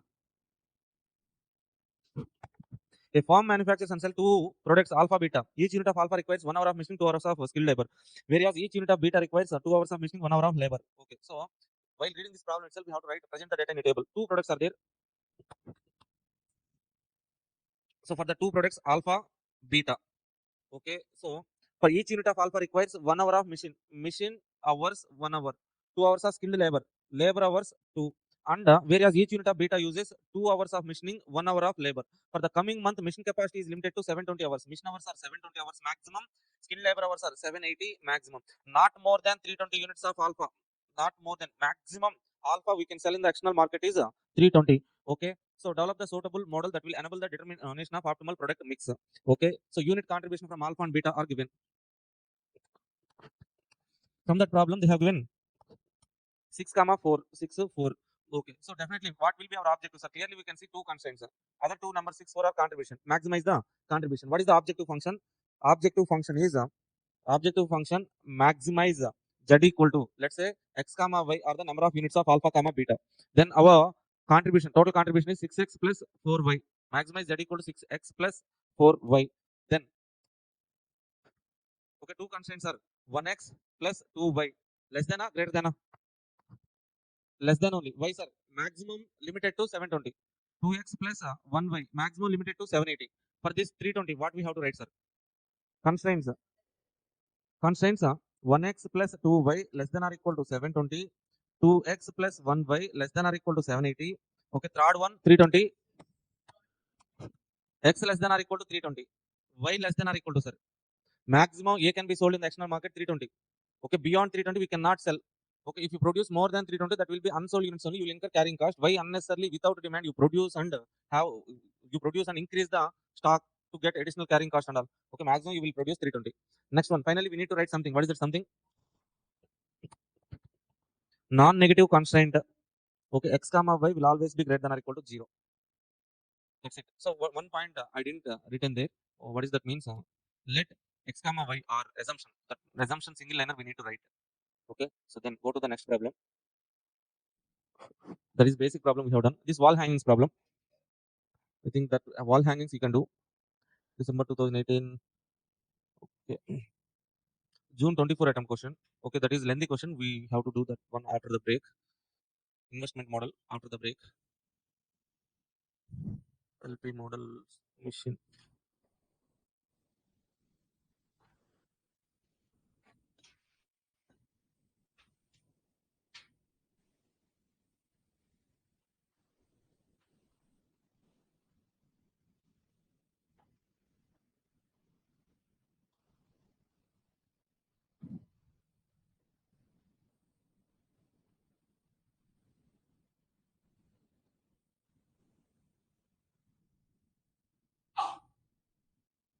Okay, let's read this question number 2. Easy question. Okay, two lengthy questions are there, sir. That is June 24 attempt question. Many constraints will be there. That one on investment problem that we will discuss after that break. Half an hour. After the break, half an hour, we can complete remaining 2 3 questions and have linear program planning. Then we go to throughput. Okay, so ABC throughput. Then next, if you have time, then learning curve. Then so tomorrow complete MCQs. I have already shared that PDF in the group itself now. Okay, so in the PDF I have updated June 25 attempt MCQs as well.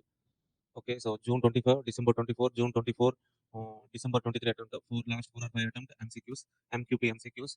Institute has released one booklet now. That booklet MCQs, all MCQs are covered. Repeated MCQs are there means I eliminated them. Okay, that means in total 200 plus 250 maximum 250 MCQs are there. Okay, if you learn that 250, fine enough. Definitely 12 questions, sure shot 12 you can write. Okay, from for other 3 what, sir? What about other 3 means? So if you learn this questions means with some conceptual knowledge we can write. Remaining out of 3 we can 1 or 2 we can write. For that one MCQ maybe okay we cannot say. Okay, maybe easy one may come, tough one may come. So if easy one means you can write 15 out of 15, 30 happy. At least 12. At least 12. We should get confidence for at least 12. 24. That's our target. Okay. Now read this question.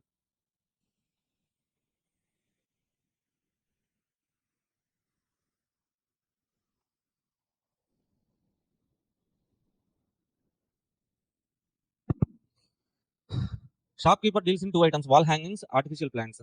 Okay, he has how much? 50,000 to invest, and space to store 1,000 pieces at the most. At the most is what, sir? Our constraint.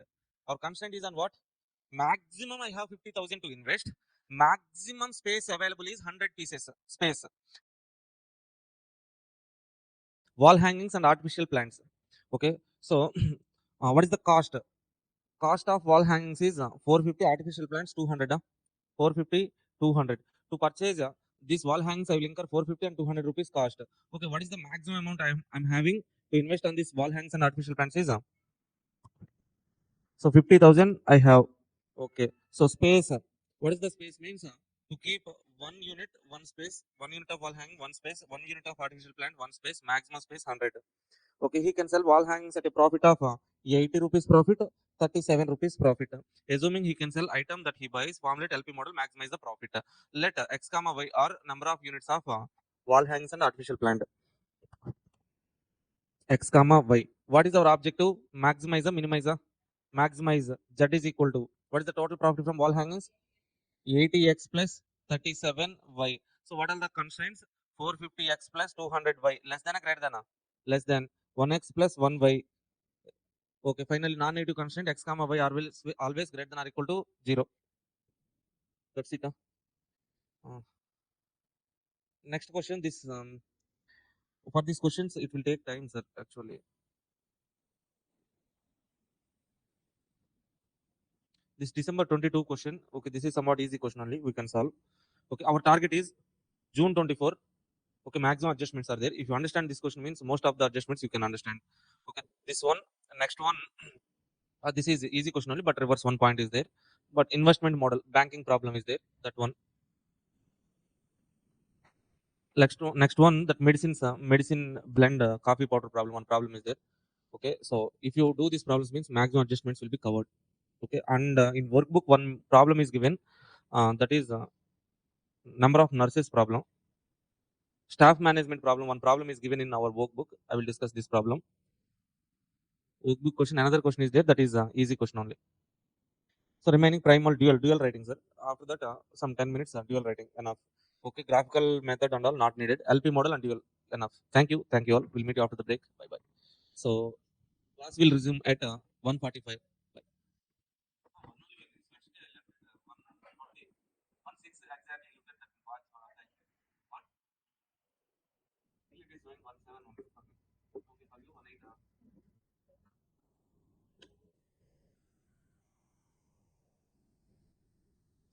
Yeah, thank you guys. We'll meet you at okay 1:50. 1:50 class will be resumed at 1:50. Thank you all. Bye. Hello all. Welcome back. See guys,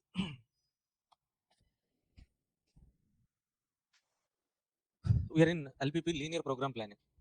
Okay, so in linear program planning, so basically three models are there, sir. First one LP model writing, second one dual, third one solving the LP model equations. For solving LP model equations, we have graphical method, simplex method, transportation. Okay, simplex method, okay, not required. Graphical method also not required. But so LP model dual we will discuss. Okay, so most probably they have been asking this LP model only. For this LP model, we have given, so we had some basic introduction part, and then we have done one or two problems. Now read this question number 5, June 24 attempt question. Okay, in this question there will be some number of adjustments are there. Okay, read this question. Let's solve this question point by point.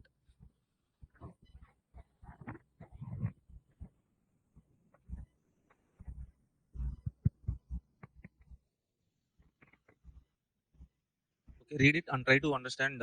So what is the objective of the problem? How many constraints are there? Okay, so what are the variables we need to assume?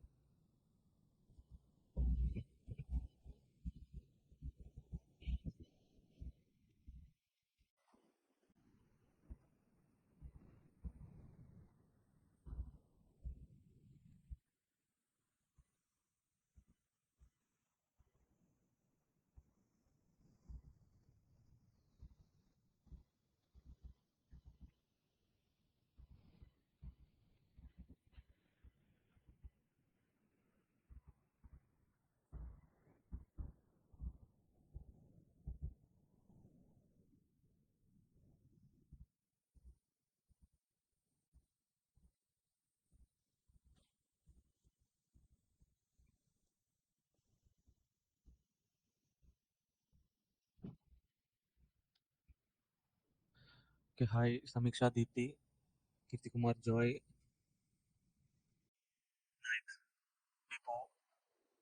Vibhuti Nayak. Okay, Namashivayam, Pratiksha Das, Renuka Subramanian. Hi, how are you? See, done with this question. Okay, have you gone through that question? FAMC Limited, a manufacturing company, produces 3 products ABC. It uses 2 types of raw material, type 1, type 2. Okay, which 5,000, 7,500 units respectively are available. The raw material requirement per unit of this product are given below. Okay, so type 1 raw material. To produce one unit of A, we need 3 units of type 1 raw material. For B, we need 4 units of type 1 raw material. For C, 5 units of type 1 raw material. Type 2 raw material, 5, 3, 5. The labor time for each unit of product A is twice. This is the point, sir. Please underline. The labor time for each unit of product A is twice that of product B. I think this question is there in old material as well, in additional questions. Product A is twice, so labor time for each unit of product A is twice that of product B, 3 times that of product C. Entire labor force of the firm can be produced equivalent units of 300 units. Sorry, 3000 units. The minimum demand of 3 products is 600, 650, 500. Minimum demand. This we can write. Okay. Also, the ratios of number of units produced must be equal to 2 is to 3 is to 4. That is 2 is to 3 is to 4. The profits per unit of A, B, C are 50, 50, 80 respectively. Required. Analyze and formulate the problem as a LP model in order to determine the number of units of each product which will maximize the profit. Clearly, in the question itself, they have given. So, what is the objective of this problem? Profit maximization is our objective. Okay, so they are producing 3 products. We need to identify product mix decisions. That means, okay, product A, product B, product C are there. Now we can assume variable as A, B, C, 3 products are there. X1, X2, X3 are the number of units of production of A, B, C. Okay, product A, product B, product C, X1, X2, X3 are the number of units of production of A, B, C. Okay, what is the profits given in the question? Profits are 50, 50, 80. So clearly we can write our objective function. The objective function is maximize Z equal to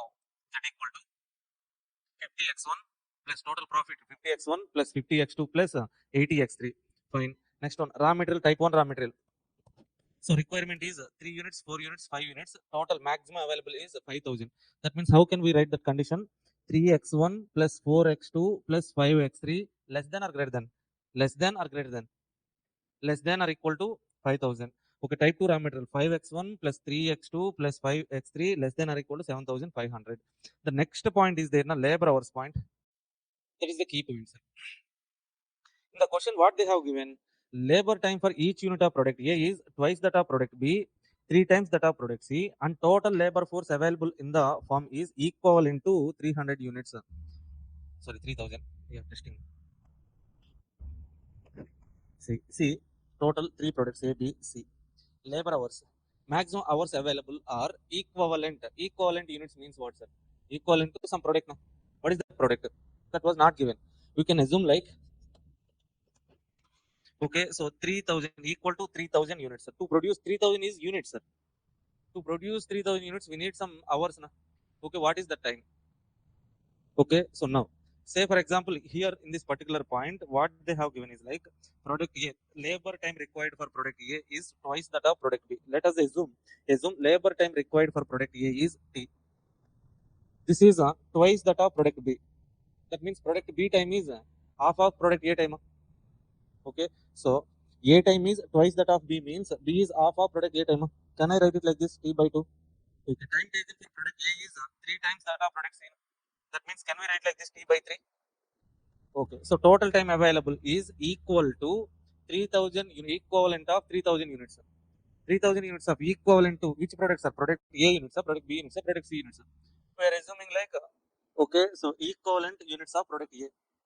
Then okay, that means with the maximum, so with the available total labor hours, we can produce maximum 3000 units of A, which is equivalent to 3000 units of A. Okay, so 3000 units of A means how many labor hours we need to produce 3000 units of A for each unit T hours. Na? That means 3000 into T hours is available. Are you okay with this point? Okay, so the point they are saying like entire labor force of the firm can produce equivalent of 3000 units. with the available labor hours, we can produce 3000 units. 3000 units of which product? We don't know. So that's why we're assuming like that is A. Let us say A. So 3000 units of A we can produce. Okay. So to produce 3000 units, how many labor hours needed? 3000 into T hours is needed. That means maximum labor hours available is 3000 T. Okay. Now what is the condition, sir? So product A number of units is x1, product B x2, product C x3. Now T x1 plus T by 2 x2 plus T by 3 x3 less than or equal to 3000 T, right? Now, so to the both sides of equation, can we cancel T? Both sides, divide with T, divide with T, T cancel. This T, this T cancel. Then x1 plus x2 by 2 plus 2 plus x3 by 3, that is less than or equal to 3000. Okay, so now if you want to remove this denominator 2, denominator 3 means we can multiply both sides with 6. Okay, if you want to leave it like this, leave it like this, or else multiply both sides of equation with 6. Then what will happen, sir? 6x1 plus 6x by x2 by 2, that means 3x2, 6 into x3 by 3, 2x3 less than or equal to 6 into 3, 18,000 hours. Okay, na?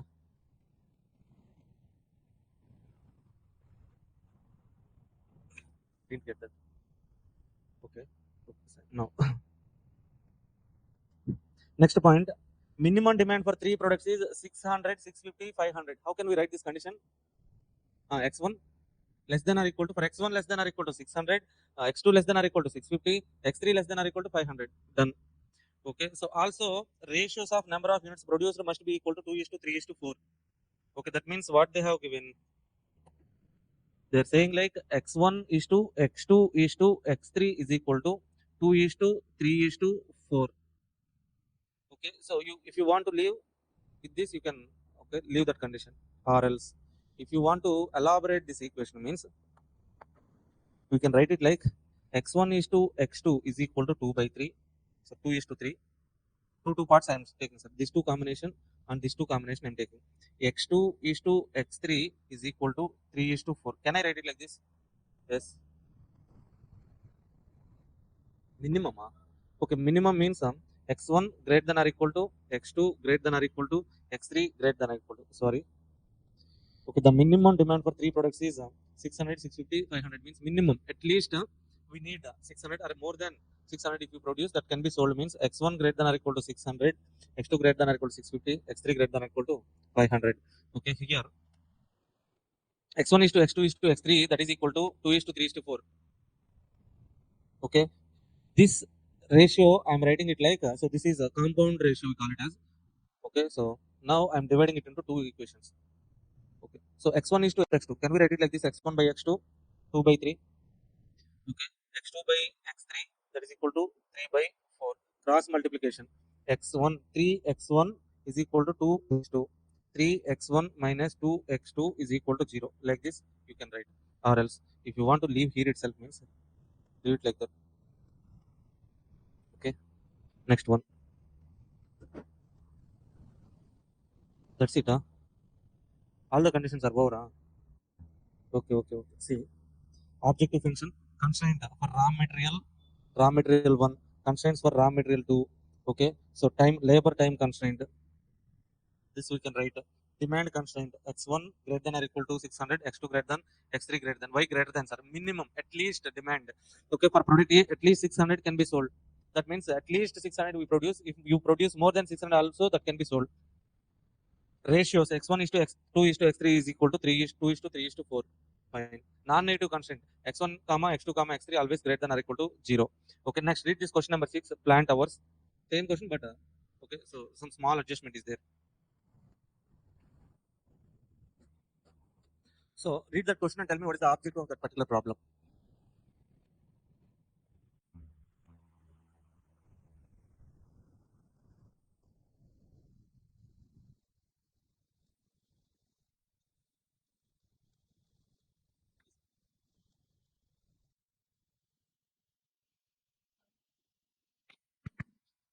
Hi guys. Okay, so am I audible clearly, or else is there any noise issue problem?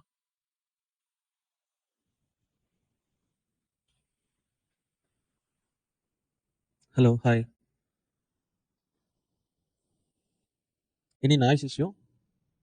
Samiksha, Deepti, Kumar, Nayak, Pratiksha, Renuka. Clear. Okay. Okay. Okay. Now see this problem. A company possesses two manufacturing plants, each of which can produce three products XYZ from common raw material. However, the proportions in which the products are produced are different in each plant. So the plant operating cost per hour. Okay, so each plant can produce different combinations of XYZ. So operating cost are also different. Data on production per hour. What data they have given? Production per hour, comma, cost are given below. Okay, that comma is not there. Put the comma. Okay, so together with the current orders on hand. Okay, see the table. Plant A, plant B. Operating. So if you work for 1 hour in plant A, 9 rupees is the cost. If you work for 1 hour in plant B, 10 rupees is the cost. Okay, if you work for 1 hour, production per hour. If you work for 1 hour, X 2 units can be produced, Y 4 units can be produced, Z 3 units can be produced. If you work for 1 hour in plant B, X production 4 units, Y production 3 units, Z production 2 units. Are you able to understand that numbers? Okay, 3, 9 and 10 is what, sir? Operating cost per hour. Okay, so that plant A 2, 4, 3 are, if you work for 1 hour in plant A, you can produce 2 units of X, 4 units of Y, 3 units of Z. That's it. Orders on hand 50, 24, 60. Already orders we have received for 50 units of X, 24 units of Y, 60 units of Z. Okay. Simply they are asking LP model. What is our objective, sir? What we have to minimize? Cost minimization. Okay. Now, what are the variables we have to assume? X, Y. X, Y is what? Number of units of production of X, Y, Z. Labor hours. Y labor hours. We have 3 products now. What? Excellent point. Nice, nice. Okay. So here, generally, by looking at the table, what mistake we do is like we take variables x1, x2, x3 number of units of production, but that is wrong, sir. What we need to identify is like operating costs are given per hour in plant. That means we have to write this problem from plant's point of view, not from product point of view. Let's take plants. 2 plants are there, A, B. Okay. So first one. So for product X, 2 units can be produced per hour, 4 units can be produced per hour. Already 50 units are there in our hand order. Product Y, 4, 3, 24. 3 Z, 3, 2, 60 orders are there. So cost in plant A, plant B are 9, 10. Let's say for example, okay, so here they have taken alpha beta. Now that's why I'm writing alpha beta. Alpha comma beta are the number of hours worked in plant A and plant B. So if I work for 1 hour in plant A, 9 rupees is the cost. If I work for alpha hours, 9 alpha is the cost. If I work for 1 hour in plant B, 10 rupees is the cost. If I work for beta hours, 10 B is the beta is the cost. Total cost Z is equal to 9 alpha plus 10 beta. Minimize Z equal to 9 alpha plus 10 beta. And if I work for 1 hour in plant A, I can produce 2 units of X. We are working for alpha hours, we can produce 2 alpha units of X. We are working for beta hours, we can produce 4 beta units of X. 2 alpha plus 4 beta. Okay, 50 units. For 50 units, already orders are there. Now, less than or greater than? Greater than. Why greater than? Less than. Why less than? 50 is what? Order on hand. Order in hand means what? Okay, already orders on hand means we are selling product XYZ. Already from the customers, we have received an order for 50 units. In that situation, 50 units orders already there in our hand. Okay, we produce how many units? 50 or more than 50? Already 50 units orders are there now. Okay, less than 50 we will never produce. No, already 50 units are there. Orders are there. No? We will produce at least 50 or else more than 50. Okay, that's why we have to take what? Greater than or equal to. So for Y, 4 alpha plus 3 beta greater than or equal to 3 alpha plus 2 beta greater than or equal to. Why greater than or equal to? Are you getting that point? Orders are already there in our hand. So that order at least we have to satisfy. More than that, if you produce, you can sell in the external market. Okay, so finally alpha comma beta are greater than or equal to 0. Why, sir? Alpha beta are hours. If you work for some hours, that is positive. If you don't work for any hours, if you sit idle means that is 0. Alpha comma beta will never be negative. Next one, investment problem, next level problem. June 2023 attempt question. Okay, go through that question once.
Question number 7. Read this question 7, please.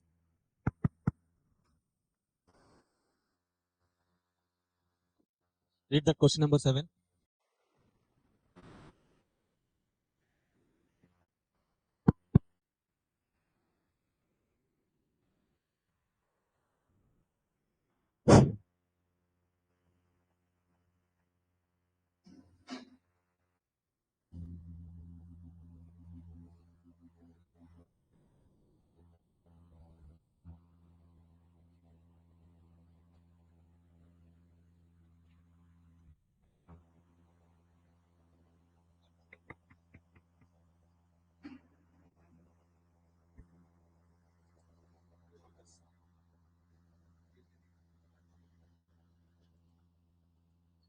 Hello. Hi.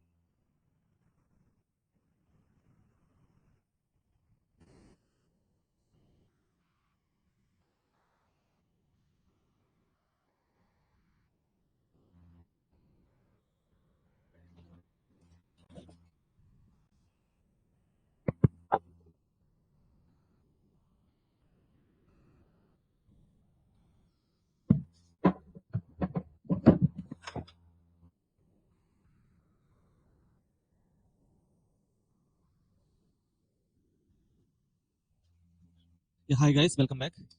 So in previous class we have started discussion about this question number 7. Okay, so I hope you have gone through that question. This is investment model, so one of the important model in LP model, LPP. So Utkarsh Bank is in the process of formulating its loan policy involving a maximum of 600 million. They are maximum how much amount? 600 million is there in our their hand, bank hand. Okay, so let's say you are the banker.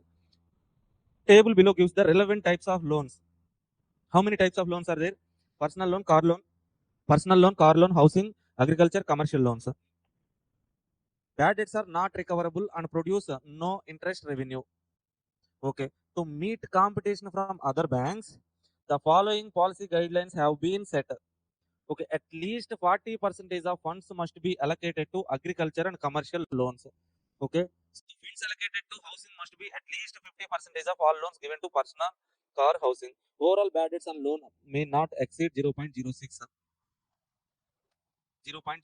millions, let's say million. Required develop and formulate LP model. Okay, 0.06 percentage. Okay, so that was not clearly given. No? Required develop and formulate LP model to determine the optimal loan policy, loan allocation. So in this particular problem, we have to decide, okay, how much loan is to be allocated to personal, car, housing, agriculture, commercial. That we have to decide. Okay, so at the beginning of the problem itself, we don't know how much to be allocated to personal loan, car, housing, agriculture, and commercial. For that, what we can assume loan given to personal as a personal loan is, so loan given as amount of loan given as personal is x1, amount given as car loan x2, amount given as housing x3, x4, x5. Okay, so x1, x2, x3, x4, x5 are okay, so variables. Okay, so first of all, what is our objective in this particular problem? Maximization of interest maximization is our objective. Okay, we will discuss about that objective later. So let's discuss what all the constraints are there. Okay, at least we know the interest maximization. See, first constraint is like to allocate the loans, maximum amount we are having in our hands is maximum of 600 million. So this is constraint number 1, sir. How to write this constraint? Okay, all the loans cumulatively x1 plus x2 plus x3 plus x4 plus x5. Maximum we can give how much? 600 millions. Why, sir? More than 600 millions can't we give? Yes, we cannot give more than 600 millions. Why, sir? We have 600 millions only in our hand. That means first constraint x1 plus x2 plus x3 plus x4 plus x5 less than or equal to 600 millions. First constraint. Second one, okay, constraint to meet the competition from other policy guidelines. At least second one, second constraint, at least 40% of funds must be allocated to the agriculture and commercial. 40% of funds. What is the total funds? 600. In that 600, 40% means, so 240, at least 240 millions, at least 240 million should be allocated to agriculture and commercial. Agriculture means x4, commercial means x5. X4 plus x5 should be greater than or less than. at least minimum 240 or else more than 240. Okay, funds allocated to housing. Housing means X3. Be at least 50% of all loan given as personal car housing. 50% of what? 50% of so housing. 50% of personal car housing. Personal means CC. Funds allocated to housing means X3 should be at least means greater than or equal to 50% of 50% of what? Personal car housing. Personal means X1 plus car X2 plus X3. Housing loan given as housing loan should be at least minimum 50 or else greater than that. 50% of X1 plus X2 plus X3. Third condition. Okay. Now the overall bad debts on all loans may not exceed 0.06% of total funds. So 0.06 into 600 million, how much? 36. That means total bad debt should be less than or equal to 36 million. So see how to calculate bad debt, sir, first of all. So bad debt probability is 10%. We are giving as personal loan X1 amount. In that X1 amount, what is the probability of what is the probability expected bad debts is probability into X1. 0.10 into X1 is the bad debt from personal loans. Okay. 0.07 into X2 is the bad debt from car loans. 0.05 into X3, 0.08 into X4, 0.06 into X5. Total 0.10 into X1 plus 0.07 X2 plus this entire thing should not exceed means less than or equal to so 36 millions.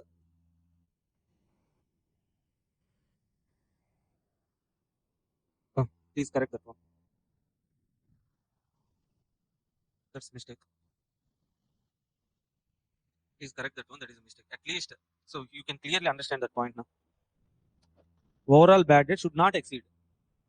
Okay, this is the bad debt. This should be less than this amount. Okay, more than condition we will not fix now. Okay, so this is all constraints. Now coming to objective function. Okay, so as per our final suggestion answer, this is only the objective. What is the objective means? Maximization of interest.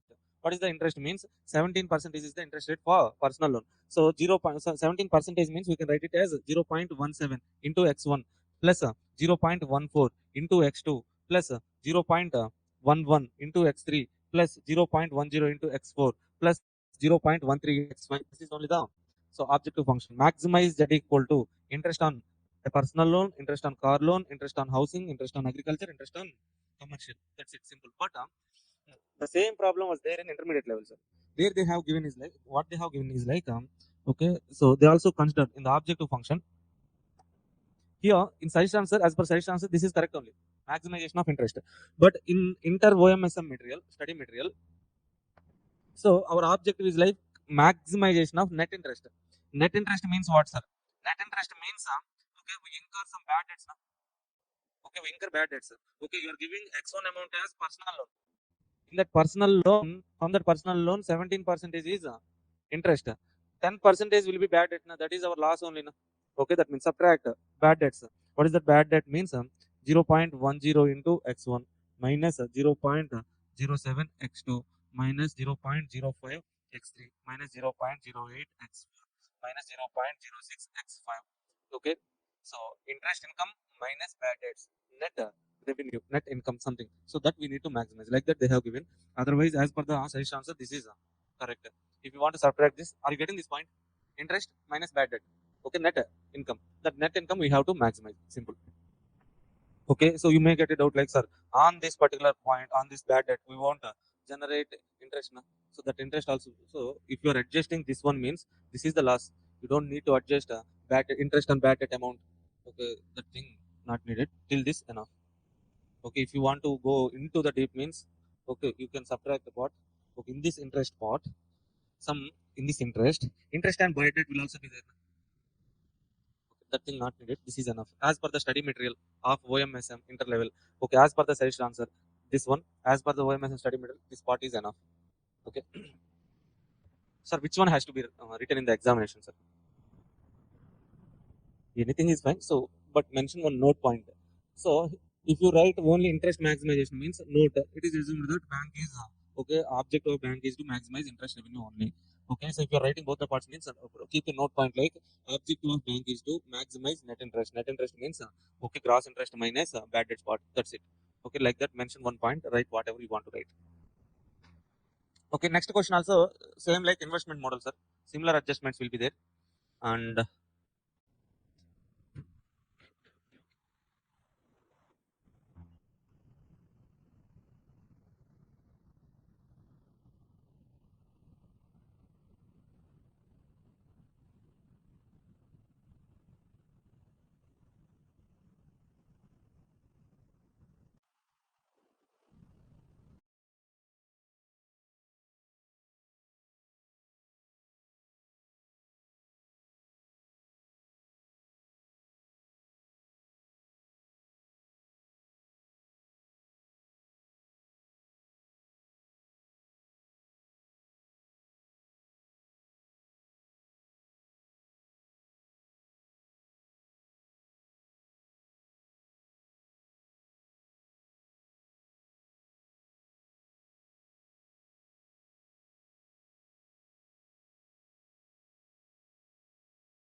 sorry for the inconvenience, guys. I haven't discussed anything meanwhile.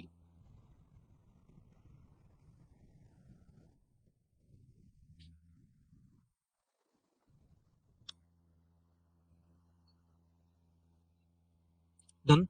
Have you gone through that problem? A dealer of cement. So here for transportation problem we can write a LP model.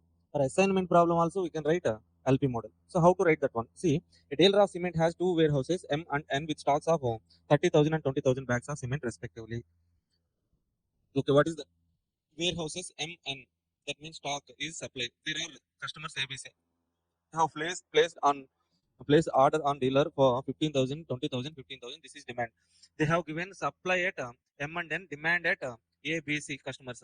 Okay, so cost of transportation per 1,000 bags of cement from different warehouses to different customers are given below. For 1,000 bags, so cost was given, sir. Okay, fine. The dealer wants to find how to fulfill the order, so the transportation cost is minimum. Formulate the problem. Okay, we need to formulate the problem here like let's take the transportation matrix.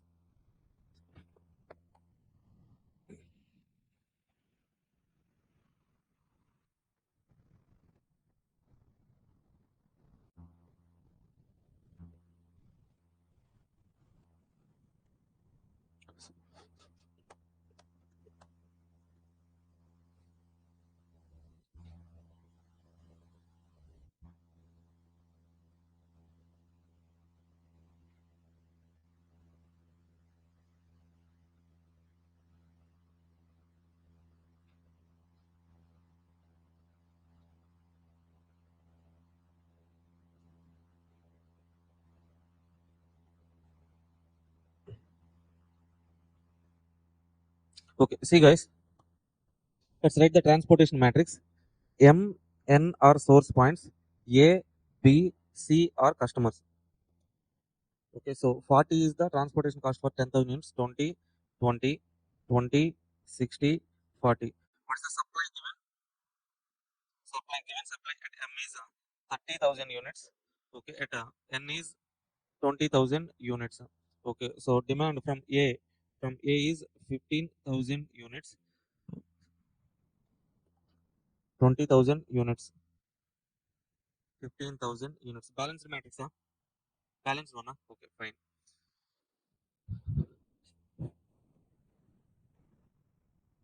See, here given cost elements are cost of transportation per 1,000 bags. No?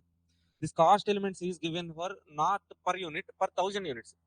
Okay, that means we have to write this supply elements and demand elements in thousands. 15,000, 20,000, 15,000. Okay, no? Okay, thousands. Now, if I allocate, so 1 unit here means for 1,000 units, 40 rupees is the cost. Okay, so that means 30,000 units.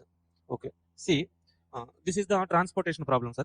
In this transportation problem, so after doing some Vogel's approximation and method and all, what we find out, we calculate the allocations. Okay, before solving that problem itself, we don't know how much to be allocated at at any particular cell. We don't know how much to be allocated at this particular MA, MB, MC, NA, NB, NC. How much to be allocated? We don't know. Okay, so what is the ultimate objective of this particular problem is calculation of that allocations only. Now, as we don't know that allocations, okay, we can assume okay that allocations as some variables. I'm assuming like allocation that can be done at this particular ME cell is A, MB cell is B, MC cell is C, NA cell is C, D, E, F. Are you okay with this assumption? Okay, A, B, C, D, E, F is what allocation. Okay, that allocation can be either some positive number or else that can be zero. No allocation done means that variable zero. Something allocation is happened means that will be positive. Okay, now what is the objective of this transportation problem? Cost minimization. Okay, so how to calculate at the end? How we calculate the transportation cost? Okay, let's say here some 10 units are allocated means how we calculate 40 into 10. That is the cost, no? Okay, so let's say here some 20 units are allocated, 20 into 20, that is the cost, no? Okay, so we don't know how many units will be allocated. That's why that allocated quantity we are taking it as variables. Now, transportation cost is first one we have to write A, B, C, D, E, F are allocated quantities at respective cells. Okay, objective function. Objective function is minimize, minimization of Z. Z is what's the transportation cost. How to calculate the transportation cost? 40A plus 20B plus 20C plus 20D plus 60E plus 40F. This is total transportation cost. Two should be minimized. Okay. Now, what are the constraints, sir? The constraint, the constraint in transportation problem is okay. We have to satisfy total supply and total demand. Okay, that means so total allocation that should be done under this row should satisfy. So, okay, actually we need to make this 30 zero.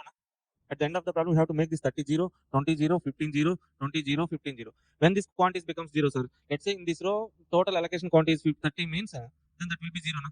That means our objective, so our constraint is like satisfaction of these quantities. How can we satisfy? Okay, so in this row, total allocation of A, B, C, total should be equal to 30. Na? Okay, so what is our constraint? In row wise, A plus B plus C should be equal to 30.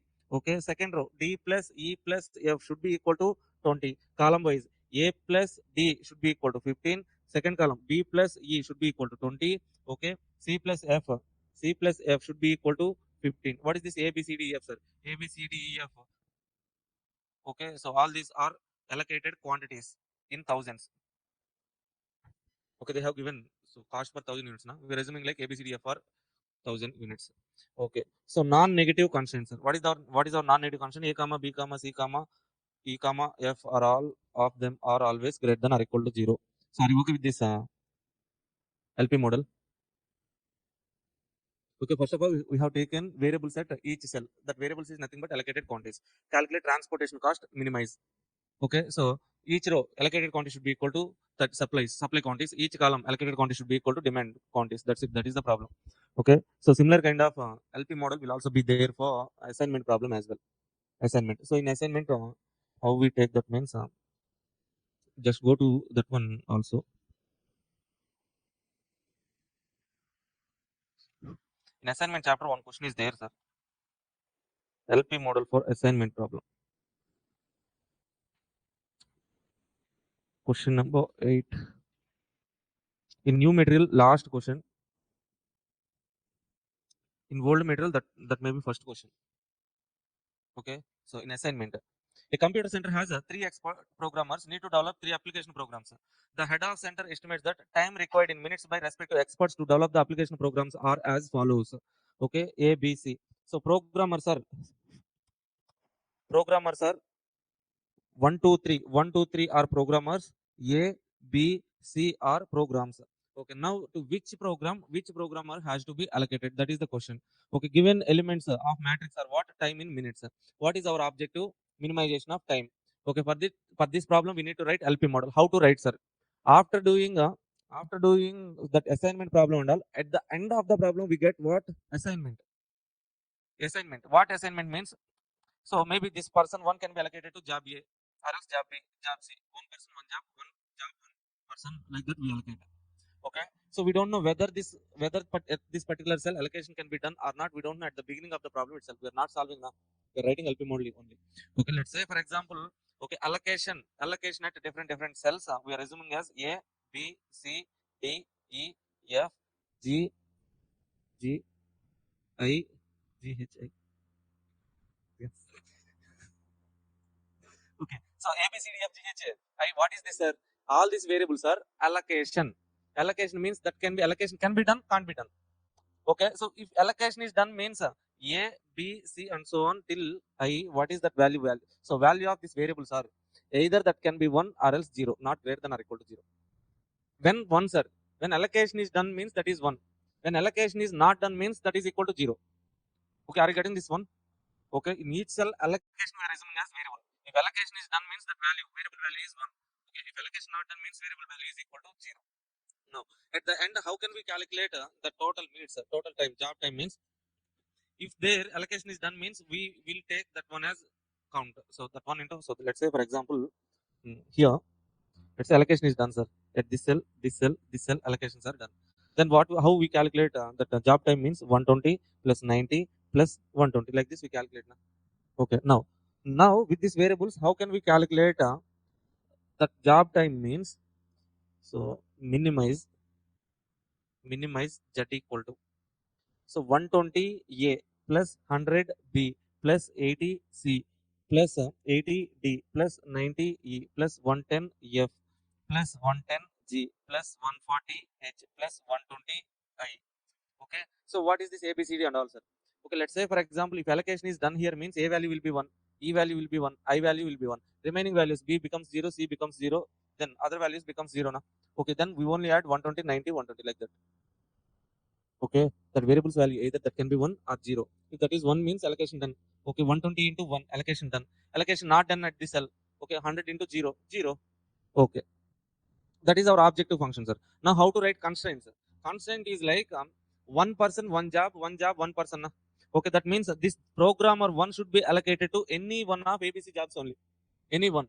That means in this row, we should get only one allocation.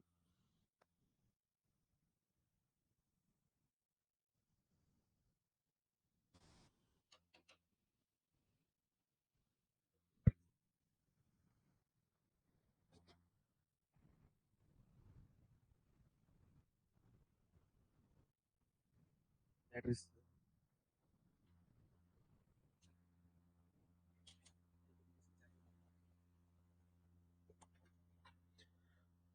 okay. This programmer one should be allocated to job A or job B or job C. This particular row only one allocation will be done. If only one allocation didn't come, okay, either A or will be done A plus.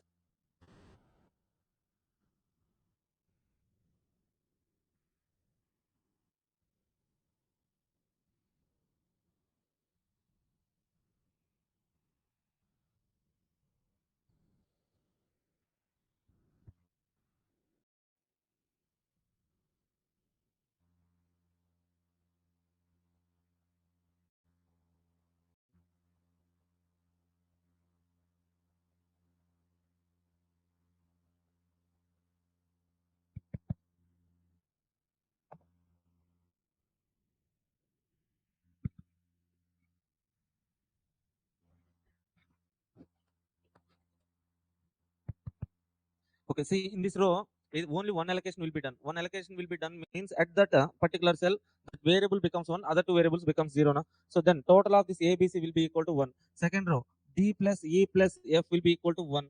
Third row, G plus H plus I will be equal to 1. Why, sir? In each row only one allocation. Okay, wherever we do allocation, that variable value is 1, other variable values are 0. Okay, so column wise, this is a one person, one job condition. We also have one job, one condition. Na? That means this job A should be allocated to any one of the 1, 2, 3 programmers only. That means okay, in this column we should get only one allocation. Wherever the cell we get allocation, that cell variable value becomes 1, other cell variable values becomes 0. That means column wise also we should get the total 1 only. A plus D plus G is equal to A plus D plus G is equal to 1. Okay, B plus E plus H is equal to 1. C plus F plus I is equal to 1. Okay, so A, B, C, D, E, F, G, H, I, all those variable values are either 1 or 0. Okay, here the condition is not like greater than or equal to 0, non-negative condition constraint. Non-negative constraint, variable values either 1 or 0, not greater than or equal to 0. That's the point. Okay, now. Okay, then, so we have finally one model, sir, that is a dual writing.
Okay, next concept, dual writing. So what is dual means? Whatever the original LP model we write, that is called as primal. Okay, the mirror image to that primal equation is called dual. Mirror image means what, sir? If you look at the mirror, if you look yourself in the mirror, okay, left will be right will be left now. Likewise, there will be some rules to write dual from the primal. Okay, so first one is like okay, so first one we need to check is okay. So all the primal in primal. So if primal objective function is maximization, so most probably, no, most probably, so all the constraints will be less than or equal to constraints. If second one, if primal objective function is minimization, most probably all the constraints will be greater than or equal to constraints. Okay, so first point, sir. Second one, for all the constraints, we should have either so greater than or equal to constraints or else less than or equal to constraint. We should have same constraints only. We should not have for one constraint less than or equal to, for one constraint greater than or equal to. If there are opposite constraints are there, means we can convert the constraints into same, either less than or equal to or else either all greater than or equal to. Okay, regarding that point. Okay, now see. Okay, so while discussing the problem, you will understand, sir. Original primal is given. What is the primal? Maximize objective function. Maximize z equal to 5x1 plus 10x2. So what are the constraints given in the question? Constraints are 2x1 minus 3x2 less than or equal to 7. First constraint. Okay, objective function maximization, constraint less than or equal to, fine. But coming to second constraint, see. So the second constraint x1 plus 2x2 that is equal to 4. Okay, so we should have either less than or equal to constraint or greater than or equal to constraint. But here we have equal to constraint. Okay, to eliminate this, to convert this equal to constraint into less than or equal to, what we have to do, sir? Okay, this equality constraint will be converted into two constraints. What are the two constraints, sir? x1 plus 2x2 less than or equal to 4, x1 plus 2x2 greater than or equal to 4. That equality constraint we are writing into, splitting into two constraints. One is less than or equal to, one is greater than or equal to. That means cumulatively both the effect will be equal to constraint only. Okay, now, so first constraint is less than or equal to, fine. Here out of two constraints, one is less than or equal to, also fine. But here we have greater than or equal to constraint now. Okay, all the constraints should be either less than or equal to or else greater than or equal to. Here we have one greater than or equal to constraint now. Let's convert that also into less than or equal to constraint. How to convert, sir? General mathematics only. To convert that greater than or equal to less than or equal to, or else less than or equal to greater than or equal to, we need to multiply both the side of constraint with minus, negative sign. Then what will happen, sir? Minus x1 minus 2x2 less than or equal to minus 4. That's it. Now we have all the constraints less than or equal to. Okay, so conversion part done, sir. So first point. So all the constraints should be either less than or equal to or greater than or equal to. If all the constraints are not less than or equal to, if two are less than, one is greater than, convert to less than. If all are greater than, one is less than, convert that less than to greater than. First point. Second point. Okay, we will discuss that one in another problem. Okay, so we have converted this constraints. Now let's write total. In total, how many constraints are there? In total, can you tell me how many constraints are there? We have three constraints, sir. First constraint, second constraint, third constraint. Now this is the primal objective function, three constraints. Now we need to write dual. How to write dual, sir? So to write dual from the primal, there are some rules. Okay, so first of all, we need to learn the rules, apply that rules to write the dual. Okay, if you learn and applying that rules means somewhat complex. So first of all, we will discuss some format to write the dual. After that format and all, so if you learn the rules means that will be easy for us. So that's why. So first of all, take the format. How to write dual? Format to write dual.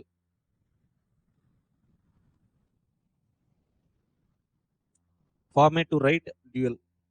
So in this format, first of all, take one heading, sir. Primal. Primal is maximization or minimization? Maximization. In the brackets, write maximization. Maximization. Okay. Okay. Now look at primal constraint, sir. So primal constraint, just look at the format of primal constraints. The format of primal constraint is like, okay, some relation is there, right? RHS, LHS. In LHS part, x1 variable, x2 variable. That means variable part relation RHS values. Okay, variable part, variable 1, variable 2, relation RHS. In this format, constraint was there. So for that format, we take some columns. For x1, x1 column, x2, x2 column, relation column, okay, RHS column. Now present the information in these columns. From the first constraint,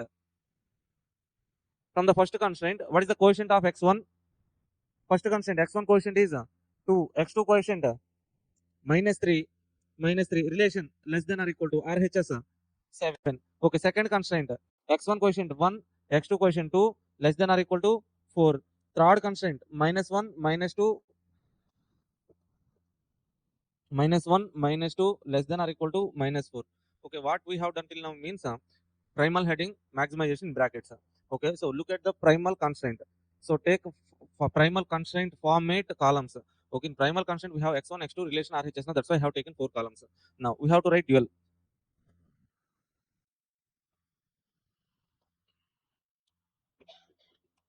So take dual heading like this. Dual minimization. Okay, in brackets, write minimization.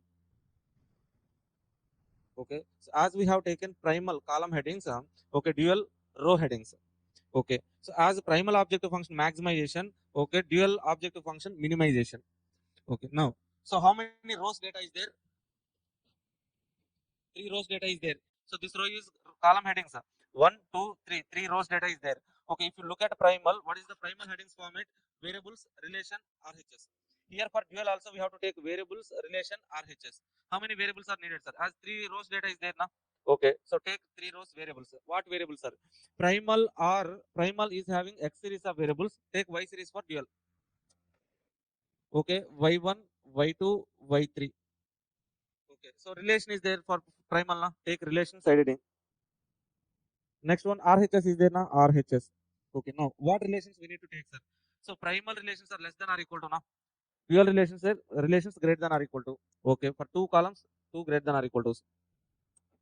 Next one, we need to take RHS values. From where we can take this RHS values, sir? Primal objective function coefficients. Primal objective function coefficients of x1, x2. Take that 5, 10 as RHS values. Now, this is the format, sir.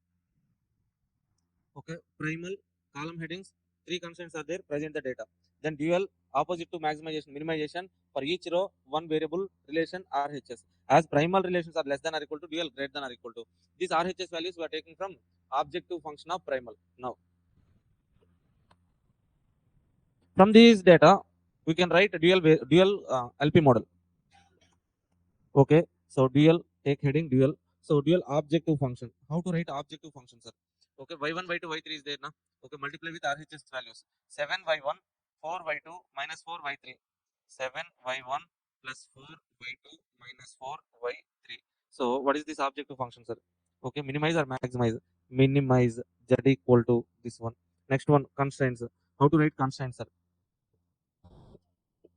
Okay, this column one constraint, this column one constraint. 2y1, okay, 2y1 plus 1y2 minus y1 y3 greater than or equal to 5.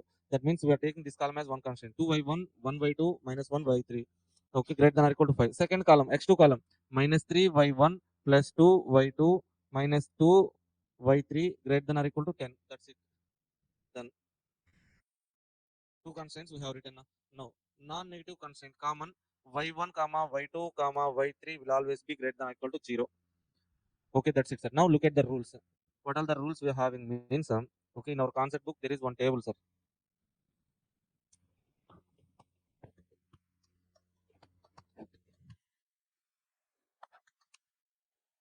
See, look at this table. Primal dual. If primal objective function is maximization, dual objective function will be minimization. If primal is minimization, dual maximization, opposite mirror image. Okay, constraint. Number of constraints in primal becomes number of variables in dual. Is it? Okay, number of constraints. 3 constraints are there. Now 3 constraint data we have presented. Primal have 3 constraints, 3 constraint data. For each constraint, for each row we have taken one variable now. That means number of constraints in primal becomes number of variables in dual. Number of variables in primal, 2 variables now. These 2 variables we are writing it as 2 constraints. Okay, where number of variables in primal becomes number of constraints in dual. See that point. Number of constraint, the relation, number of constraint, number of variables. Okay, are you able to understand that one? What happened?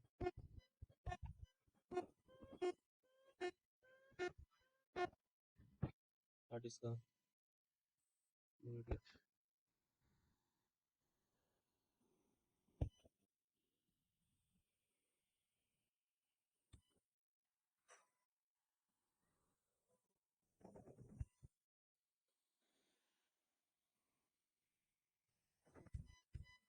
okay, no issue with that.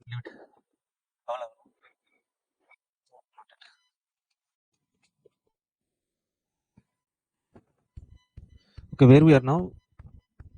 We are in Chennai. No, that's what you are telling. Okay, that one, sir. Number of constraints in primal becomes number of variables in dual. Primal has 3 constraints. That's why we have taken 3 variables. Number of variables in primal becomes what? Number of constraints in dual.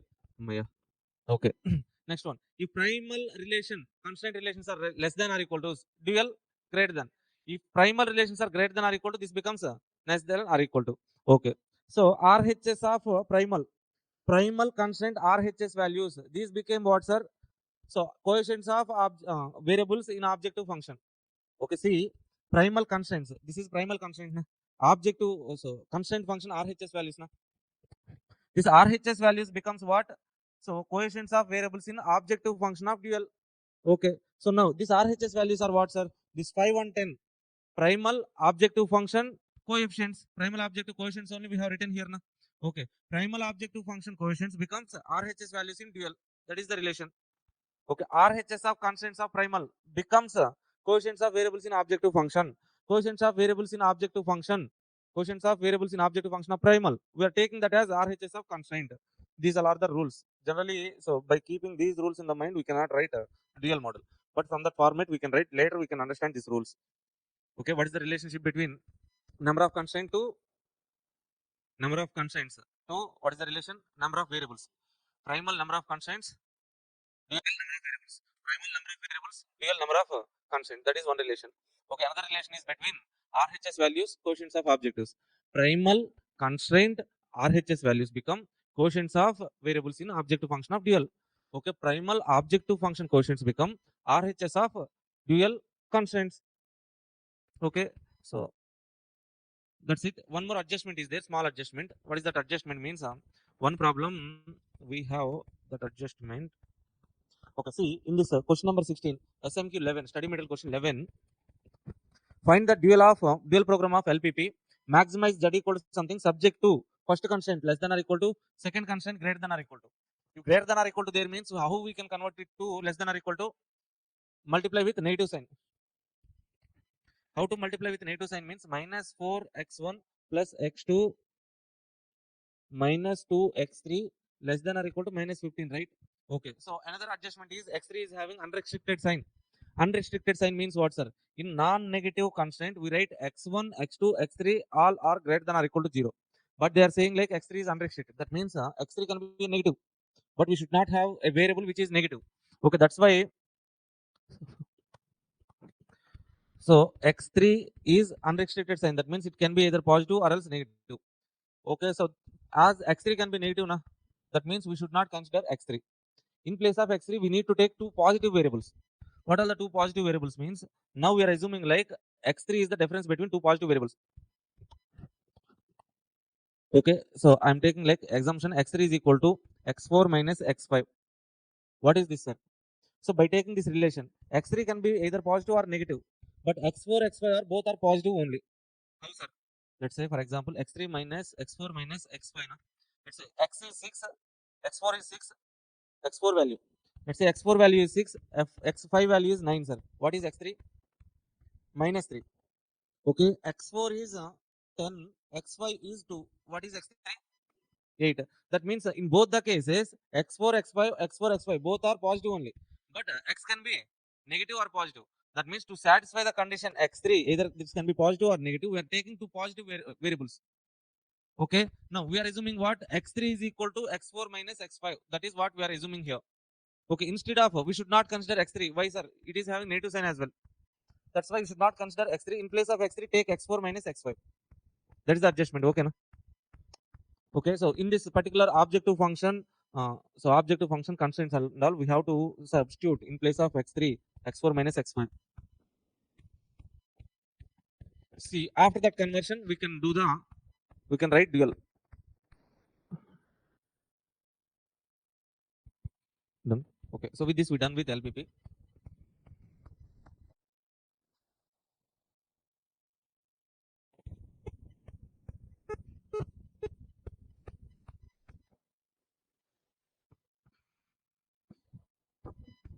Next one, ABC. ABC.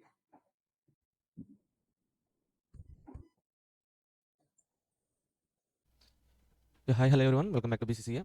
See guys, this is the CMA final group 3 SCM&DM MCQ session.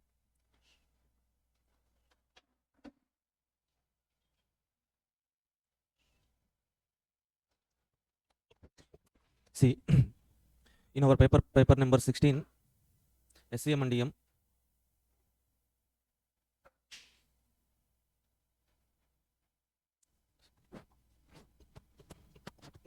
In our paper number 16, SCM&DM. So 15 chapters are there. Out of 15 chapters, from chapter number 1, we can expect one MCQ. From chapter number 2, we can expect one MCQ. And from marginal costing, one MCQ, sure short MCQ. And chapter number 15, tools for data analytics is there, 2 MCQs compulsory. And standard costing, 1 MCQ compulsory. Network analysis, 1 MCQ, sure short MCQs. Okay, sometimes from marginal costing, one more question can be asked. That means 2 MCQs from marginal costing itself. That means these are the MCQs, sure short MCQs. 1, 2, 3, 4, 5, 6, 7, 8 MCQs from definitely from these chapters. Okay, from remaining chapters, chapter number 4, 1 or 2 MCQs we can expect. And so from remaining chapters of DM and remaining chapters of SCM, we can expect remaining MCQs. Okay, we don't know from which chapter compulsory MCQ will be asked. Okay, so that's why. So theoretical MCQs, chapter number 1 and 2 theoretical. Network, this tools for data analytics, chapter number 15, 2 MCQs. These 4 MCQs are theoretical MCQs. This MCQ material. In this material, I have covered ICMAI MCQ booklet questions. And past attempt June 23, December 23, June 24, December 24, June 25 attempt, last 5 attempts MCQs covered, and also MQPs June 23, December 23, June 24, December 24, June 25 MCQs as well covered. Okay. So these MCQs are more than enough to secure at least 10 to 12 MCQs. You can write from these MCQs. Okay, and okay, so these 200 to 250 MCQs around are there. Some repeated MCQs are also there. Okay, around let's say 250 MCQs, more than enough. So starting with chapter number 1. So which of the following important pillars of strategic cost management determines company's comparative position? So pillars of SCM, sir. There are 3 pillars of SCM. Sir, what all the 3 pillars means? So strategic positioning analysis, cost driver analysis, value chain analysis, strategic positioning analysis. Out of these three pillars, so which pillar determines the company's comparative position? Comparative position, strategic positioning analysis. Comparative position, strategic positioning analysis.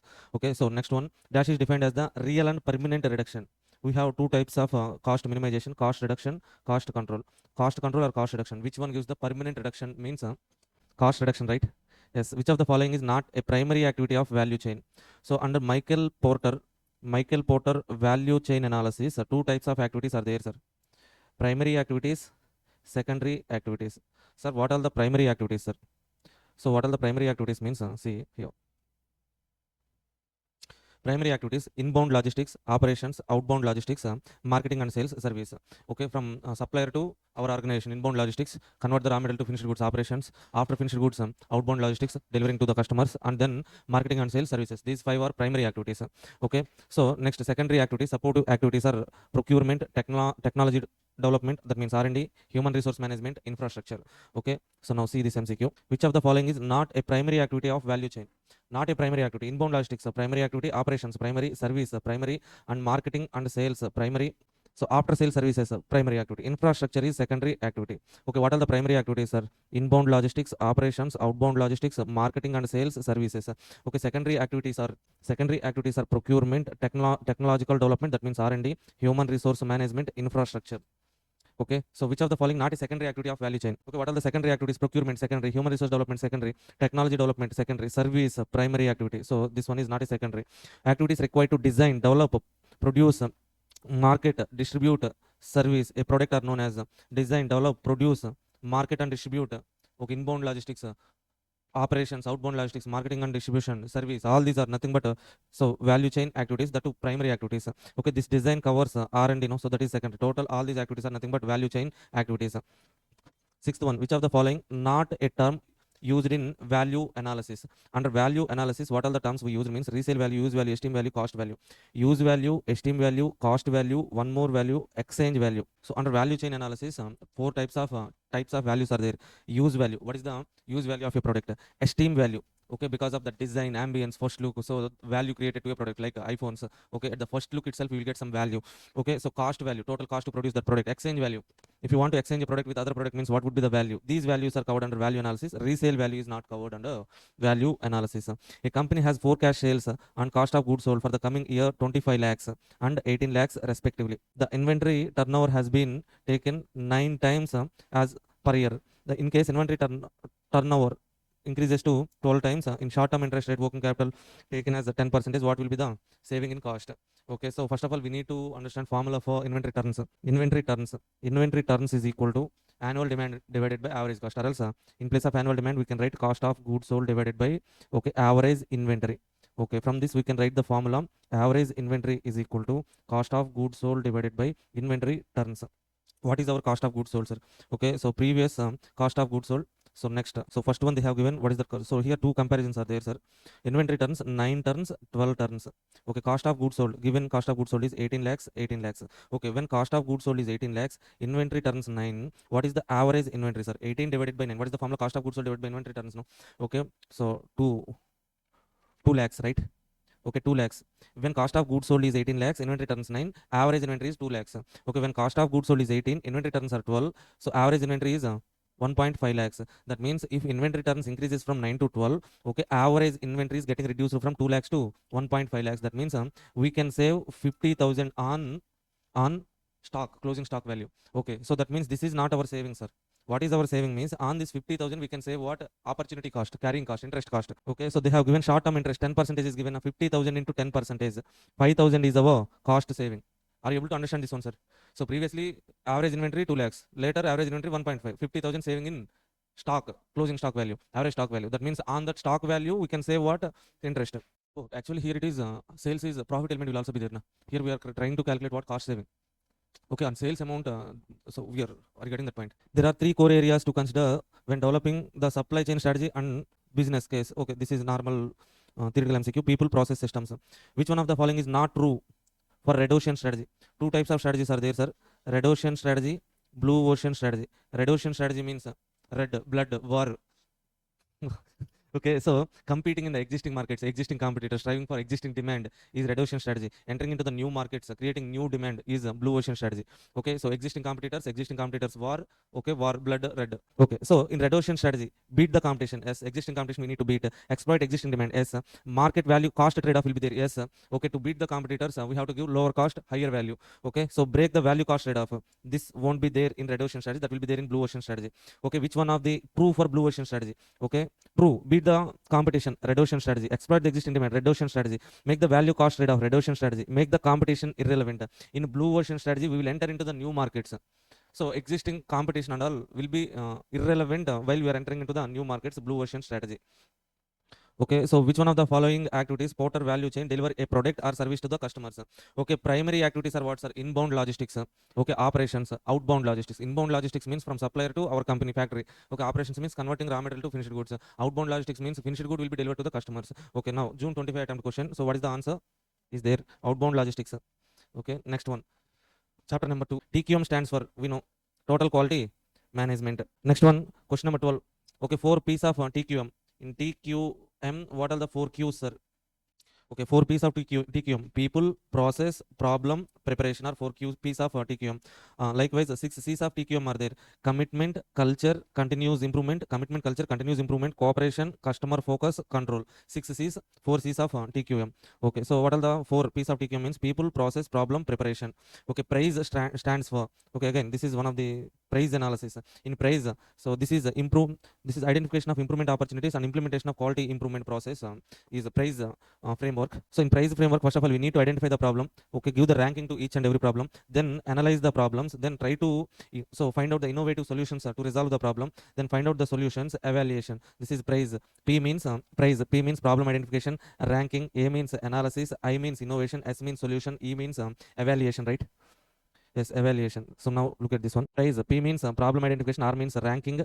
Okay, A means analysis. I means innovation. So S means solution. E means evaluation. Okay, so Six Sigma. Six Sigma is about what, sir? Six Sigma is quality improvement technique. It will not say directly improve the quality of product. It will say like, okay, if you develop systems, operations, machines, okay, the rules, guidelines, whatever you are following, the system you are following for production of product, if that system is quality system, means ultimately output will, you will get a quality output. That's why this talks about quality systems. So two types of approaches are there for existing product: DMAIC, new products DMADV. DMAIC, DMADV for existing products, for new products. DMADV is a methodology associated with Six Sigma. Okay, Pareto analysis. Pareto analysis is something like ABC analysis. ABC analysis is 20, 70, 20, 10. Okay, but Pareto analysis, it says 80-20 rule. This Pareto analysis only later developed into the ABC analysis. Okay, which one of the following is not a quality parameter for service organization? Same question was given in June 25 attempt for manufacturing organizations. Okay, not a quality parameter, parameter for service organizations. The quality parameter is consistency, okay, friendliness and promptness. Durability is the quality parameter for product, not a service. Okay, so see last somewhat June 25 attempt question, last question is there. Which one of the following is not a quality parameter of manufacturing? Manufacturing organizations, they have asked the question in June 25 attempt. Okay. So reliability, product reliability should be there. So product durability should be there. Serviceability should be there. These three are quality parameters for manufacturing organizations. That friendliness is not a quality parameter for manufacturing organization. That is a quality parameter for service-oriented organizations. Okay. Two related MCQs. Warranty period return. Okay. From here onwards, we need to understand cost of quality, sir. Okay. In cost of quality, there are 4 types of cost.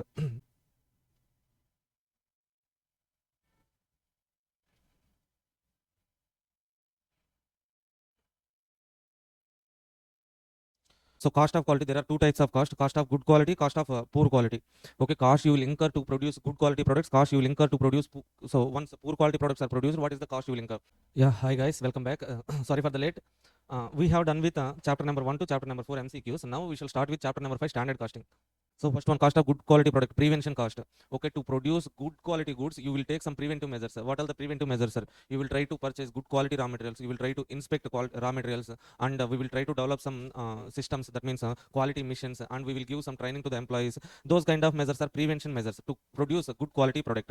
So next one, once the products are produced, this prevention cost you will incur before starting the production, sir. Before starting the production, you will incur prevention cost. Once the production is started, once you produce the finished goods, then you have to check whether the goods produced, finished goods, are quality goods or not. Okay, for that what we will do is like inspect the materials. Okay, see first one. Okay, so before starting the production, if you incur the cost to get good quality products, prevention. Once the production is completed, you will inspect the finished goods. Okay, in that inspection, you may find out whether the produced goods are good or bad.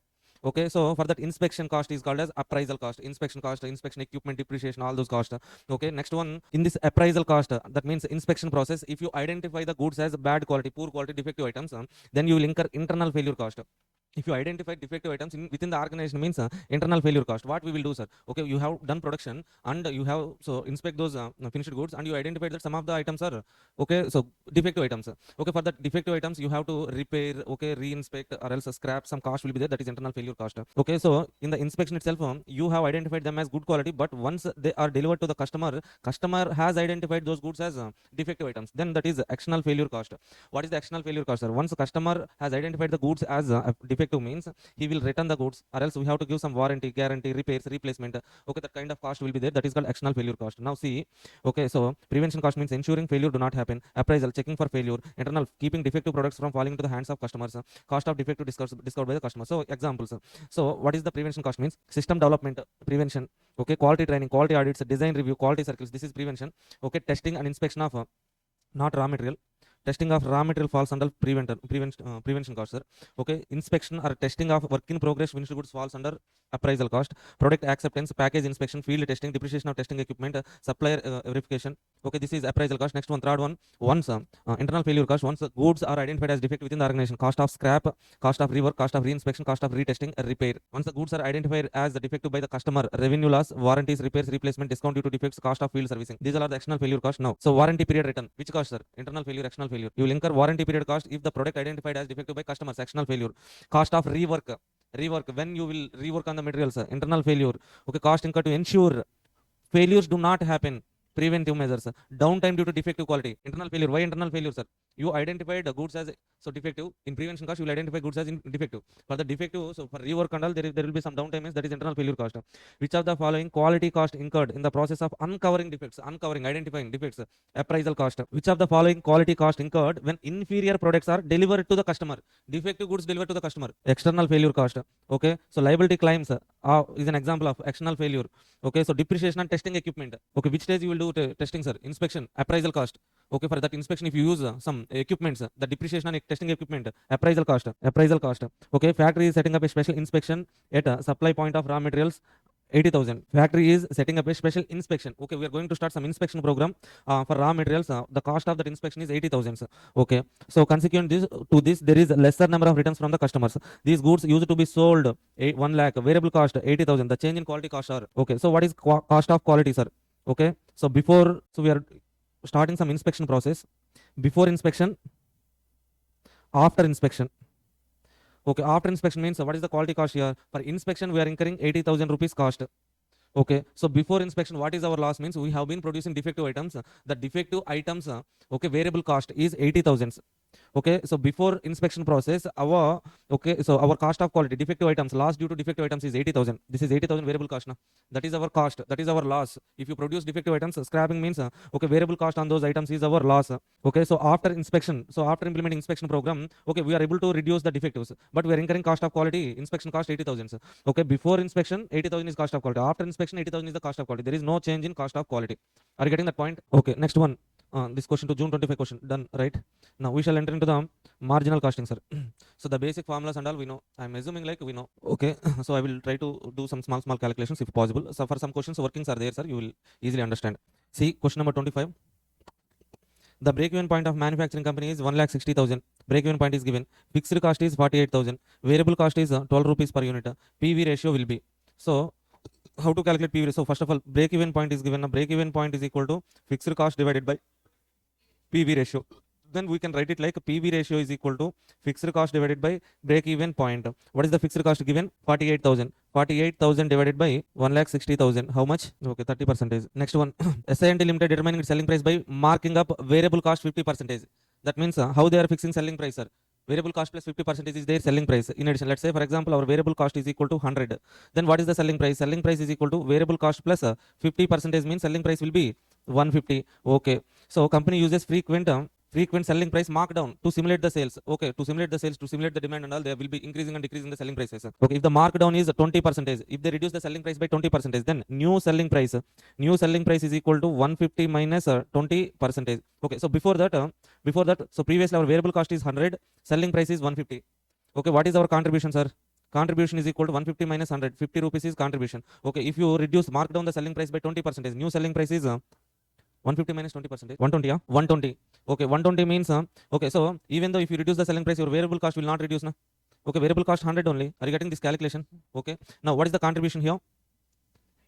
So 20 rupees only. Previously our contribution is 50, now it is 20. But they're asking percentages, right? Okay, so what is our new contribution? Contribution 20, PV ratio 20 divided by 120 into 100. PV 20 divided by 120 into 100, 16.67 percentage. Fine. Which of the following is true about theory of constraints? Theory of constraints means what, sir? Whenever there is constraint, you need to calculate preference ranking. How to calculate that preference contribution for limiting factor unit and all we do know. Theory of constraint recognizes that lower inventory means lower response to customers. No. Theory of constraint recognizes that lowering inventory decreases the carrying cost. Okay, and thus decreases operating expenditure. Okay, so this is right. So theory of constraint says like if you reduce the inventory, your operating cost will reduce, you will get a higher income. Okay, if you reduce the inventory, that doesn't means a slower response. That doesn't mean like that. TOC recognizes lower inventory means more defectives, not this one. Okay, clearly you can see this is the point. higher the actual hours worked. Okay, so what they are asking is like capacity usage ratio. Capacity utilization ratio is equal to, there are three types of hours, sir: actual hours, standard hours, budgeted hours. So from this actual, standard, budgeted hours, efficiency ratio, we know efficiency is standard hours divided by actual hours. Okay, what is capacity utilization means utilization. So let's say, for example, budgeted hours, total 1000 hours we are having, but actually we are working 800 hours only. What is our utilization means 800 divided by 1000. That means actual hours divided by, so budgeted hours, capacity utilization ratio. Okay, if this higher, so actual hours numerator part increases, what will happen to capacity utilization, sir? If numerator increases, ratio will also increases. If numerator decreases, ratio decreases. If denominator increases, ratio reduces. Okay, so this is the formula. Next one. Okay, you can answer this question, sir. Excel product manufactures 4 products. Example: product E, product F, product G, product 3 products. Product H, there should be some there should be some space. E, F, G, H, 4 products they are producing. The input requirements for A, B, so E, F, G, H are 1, 2, 5, 7 respectively. Product wise selling price and variable cost are given. Selling price of products, selling price is 100, 150, 200, 300. Okay, next one, variable cost are 50, 70, 100, 125. So with this information we can calculate what contribution. 50, okay, 150 minus 70, 80, 200 minus 100, 100, 300 minus 125, 175. Okay, assuming raw material availability is limiting factor, ranking we need to calculate. What is the raw material requirement per unit? Raw material requirement per unit is 1 kg, 2 kg, 5 kg, 7 kg. What is the contribution per kg of raw material? 50 by 1, 50, 80 by 2, 40. Okay, 100 by 5, 25, 170 by 175 by 7. This is okay, 20, 25. Okay, now what is our preference? First preference, second preference, third preference, fourth preference. E, F, H, G. EFHG. So the tech company has fixed cost of 4 lakhs and variable cost 75% of the selling price. To realize the profit of 1 lakh from sales of 5 lakh units, the selling price per unit should be. Okay, so how much is their profits are 1 lakh? What is their fixed cost? 4 lakh. So to earn profit of 1 lakh, how much contribution they have to earn, sir? So take this income statement: sales minus variable cost, contribution minus fixed cost, profit. Profit 1 lakh they are expecting. Fixed cost is 4 lakh. Okay, 1 lakh plus 4 lakh. Contribution we need to earn is 5 lakhs. Okay, this 5 lakhs is equal to variable cost percentage they have given. If variable cost are 75%, contribution will be 25%. That means this contribution 5 lakhs equal to 25% means okay, variable cost will be 75%. Now what is the amount for 75%? Okay, so 1 is to 3. So 3 times variable cost 15 lakhs. Okay, so variable cost 15 lakhs, contribution 5 lakhs means sales should be 20 lakhs. Okay, okay, sales amount we need to achieve is 20 lakhs on how many units? 5 lakh units. 20 lakh divided by 5 lakh, 4 rupees is the selling price. Okay, next one, same question, June 25 attempt they have given, sir, with some numbers change. See next question, next question, June 25 question. 5 lakhs is fixed cost, variable cost 70%, selling price to realize the profits. How much? 1 lakh from sales of 4 lakh units. They have interchanged 5 lakh, 4 lakh in previous question. Previous question is which attempt question? MQP June 25, MQP June 24. 2 attempts MQP they have given, but in June 25 attempt direct question they have given, sir. That means some MQP questions of that particular attempt is also being asked in the final examination. Okay, you can solve this question. Okay, do it later. Then Robinson Limited, a manufacturing company, has break-even point when sales are 1 lakh. Sorry, 10 lakh. Fixed costs are 4 lakh. To realize the profit of 2 lakh from the sales of 30 lakhs, a manufacturing company has break-even point when sales are 10 lakh, fixed costs are 4 lakh. So break-even point we know, sir. What is the break-even point? Break-even point 10 lakhs we know, fixed cost 4 lakhs we know. To realize the profit of 2 lakh from the sales of 3 lakh units, the selling price per unit will be. So with the information given, break-even point and fixed cost, break-even point in rupees is given. What is the what is the break-even point formula? Break-even point in rupees, fixed cost divided by PV ratio. Okay, then PV ratio is equal to break-even fixed cost by PV ratio. Fixed cost 4 lakh divided by 10 lakh, that means 40%. PV ratio is 40%. Okay, now we need to realize profit of 2 lakhs. To realize the profit, so sales at desired profit, you know that formula, right? Sales at desired profit, that is equal to fixed cost plus profit divided by PV ratio. Fixed cost how much, sir? 4 lakhs plus profit 2 lakhs divided by 40% means how much we need to earn? 15 lakh sales we have to generate. 15 lakh sales for how many units? 3 lakh units. 15 lakhs divided by selling price. Selling price is equal to 15 lakhs divided by 3 lakhs. We will get 5 rupees selling price, right? So 32, a company make 100 units of necessary component part with the following cost. Okay, so 100 units with the following cost elements. Direct material cost. Direct material cost how much, sir? 60,000. Direct labor cost 10,000. Variable overheads. Variable overheads 30,000. Fixed overheads 20,000. Okay, so company can purchase these components externally for 1,10,000. Only 5,000 of fixed cost can be avoided. Okay, so fixed cost is how much? 20,000. See, if I want to produce in-house, this is nothing but a make or buy decision, sir. So if component is bought externally for 1,10,000, only 5,000 of fixed cost can be avoided. What is the correct make or buy decision? Okay, if I make what is the cost to make 100 units? If I make direct material cost 60, direct labor 10, variable fixed, total cost how much? 1 lakh, 1,20,000. Okay, okay. If I decide to buy what is the purchase cost? 1,10,000. Okay, any other cost I will incur? Okay, if I go for buying option, okay, my fixed cost is 20,000, but I can avoid 5,000 only. That means 15,000 cost anyway I have to incur. Unavoidable fixed cost. Okay, so total 1,25,000. So what is the cost under buying option? 1,25,000. What is the cost under making option? 120. What is the difference? 5,000. Okay, make in-house and save 5,000. Okay, so are you okay with that? 15,000. That is the point. Generally, what most of students will do is like they take 5,000. Okay, 110 plus 5, 120 they take. Not that, sir. Okay, so 33. AP product sells a product at selling price of 40. Cost per unit based on full capacity is 5 lakh. Direct material 6, direct labor 3. Okay, full capacity of 5 lakh units and direct material 6, direct labor 3, indirect manufacturing expenditure 60% of which fixed is 10. Okay, let's write. What is the direct material cost? 6 rupees, sir. Direct labor cost 3 rupees. Indirect manufacturing expenditure expenditure total 10. Okay, manufacturing overheads total 10. Out of this 10, fixed part is how much? 60% means okay, variable cost percentage is 4, fixed cost is 6, right? Okay. Now, only one time only special order 50,000 units was received from overseas distributor. The only other cost that would be incurred in this order would be 4 rupees per unit for shipping. Okay, for shipping additional 4 rupees we will incur. AP has sufficient existing capacity to manufacture additional units. Okay, if you are having surplus capacity, okay, then what is your cost, sir? Only variable cost you will incur. In negotiation a price for special order, AP should consider minimum selling price per unit. Okay, if you want to fix minimum selling price means you have to fix the selling price at variable cost only. Why variable cost, sir? Here they are having surplus capacity. So just because of accepting this offer, okay, they won't incur any additional fixed cost. Already they have surplus capacity now. Okay, to produce, if they accept means they will incur variable cost. What is the variable cost, sir? 6 rupees, 3 rupees, 4 rupees, 13 rupees is variable cost for manufacturing. And also additionally for the special order they will incur 4 rupees for distribution.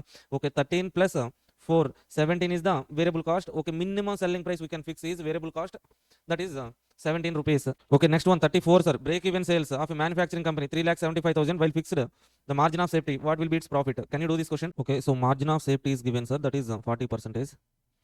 Break even point. So if margin of safety 40%, break even point will be 60%, right? Okay, this break even point is given, sir. Break even sales of company 3,75,000. For 60%, 3,75,000. Okay, that means for 40%, how much, sir? Can we calculate that? 3,75,000 divided by 60 into 40, you will get 2,50,000, sir. 3,50,000 is margin of safety, MOS. Okay, now, so what they're asking, but they're asking for profit. To calculate profit by using margin of safety formula, profit divided by PV ratio we need. Okay, so we need PV ratio, sir. To calculate PV ratio, we can use break even point. Okay, so fixed cost we know, right? Fixed cost we know, break even point we know. Can we calculate PV ratio? PV ratio is equal to, okay, so fixed cost divided by break even point. Fixed cost is 1,12,500 divided by break even point 3,75,000. How much, amma? Then margin of safety we know that margin of safety point 2,50,000 is equal to profit divided by PV ratio. Then profit is equal to PV ratio 30%. Profit is equal to 2,50,000 into 30, 75,000. 35. A company produces a product which is sold at a price of 80. Its variable cost 32. Selling price 80. Variable cost 32. Then contribution is 48. Okay, the company's fixed cost 11,50,000. The company operates at a margin of safety of 40%. Total sales of the company. How can we calculate, sir? Contribution we know. From this contribution, what we can calculate? Margin of safety. Same, sir. Previously, we have done one question. The margin of safety 40% means break even point 60%. Okay. So, can we calculate PV ratio? Fixed cost is there. Contribution is there. Break even point is equal to fixed cost 11,52,000 divided by contribution per unit 48. Okay. Break even point in units. How much, sir? Okay. Here we have the calculation, right? 24,000 units.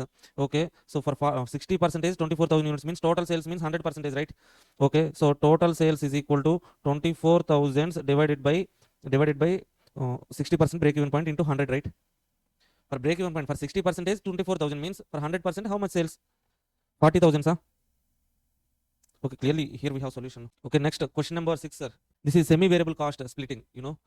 Okay, following alternative capacity levels. Okay, at level E, the cost total cost, sir. This is total cost units produced. We produce 5,000 units at 1 lakh. At level F, we produce 10,000 units at 1 lakh 50. At level G, we produce 15,000 units at 2 lakh cost. What they're asking? Fixed overheads remains constant. Fixed overhead cost per unit at level E. They're asking for fixed overhead cost. Semi-variable cost splitting. You know. Okay. See here from E to F. How many units increased? For an increase of 5,000 to 10,000. 5,000 units increased. Cost increased by how much? 50,000. That means okay, fixed cost is constant, means for that 5,000 additionally we incur what? Only variable cost only. Okay, that means change in cost 50,000 divided by change in units 5,000. That is nothing but variable cost per unit. How much? 10 rupees. Okay, so 10 rupees is variable cost per unit. At level E, they're asking, sir. At level E, okay, what is the total variable cost? At level E, 5,000 units we are producing. 5,000 into 10 means total cost is 1 lakh rupees. Out of that 1 lakh rupees, variable cost 5,000 units into 10 rupees total variable cost. That means 50,000. Remaining cost is 50,000. This 50,000 is nothing but fixed cost. Okay, fixed cost per here, but here they have given per unit point. Okay, 50,000 is fixed cost. How many units we are producing at level E? 5,000. 50,000 divided by 5,000 per unit fixed cost is 10 rupees. Per unit fixed cost, sir. Okay, this is a question on semi-variable cost splitting, basic question. Okay, question number 11. A company has break-even point when sales are 3,20,000. Variable cost is the repeated question. Okay, let's do this.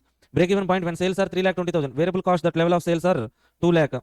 Okay, how much would be the contribution margin to increase or decrease variable expenditure dropped by 20,000? Okay, take that. Okay, let's say sales 3,20,000. Okay, then variable cost 2 lakh. Contribution we get is 3,20,000 minus 2 lakh. 1,20,000 is contribution. Okay, now what happens, sir? How much would the contribution margin increase or decrease if variable expenditure dropped by 30? So let's say sales are same sales 3,20,000. Variable cost now reduced. Variable cost dropped by 30 means 1,70,000. That means contribution will be increased by 1,50,000. Okay, so previously they're asking contribution margin. That means previously contribution 120 divided by 320 into 100. What is the PV ratio? 37.5. Okay, revised PV ratio 150 divided by 320, 46.875. Okay, what is the difference? Increase or decrease? Increased by how much? 37.246 means 9.375. 9.375 increased. Okay, a company has the capacity to producing 80,000 units. So this question we have done, sir. I think if you remember, first day itself target costing question. Okay, price is sensitive to selling price.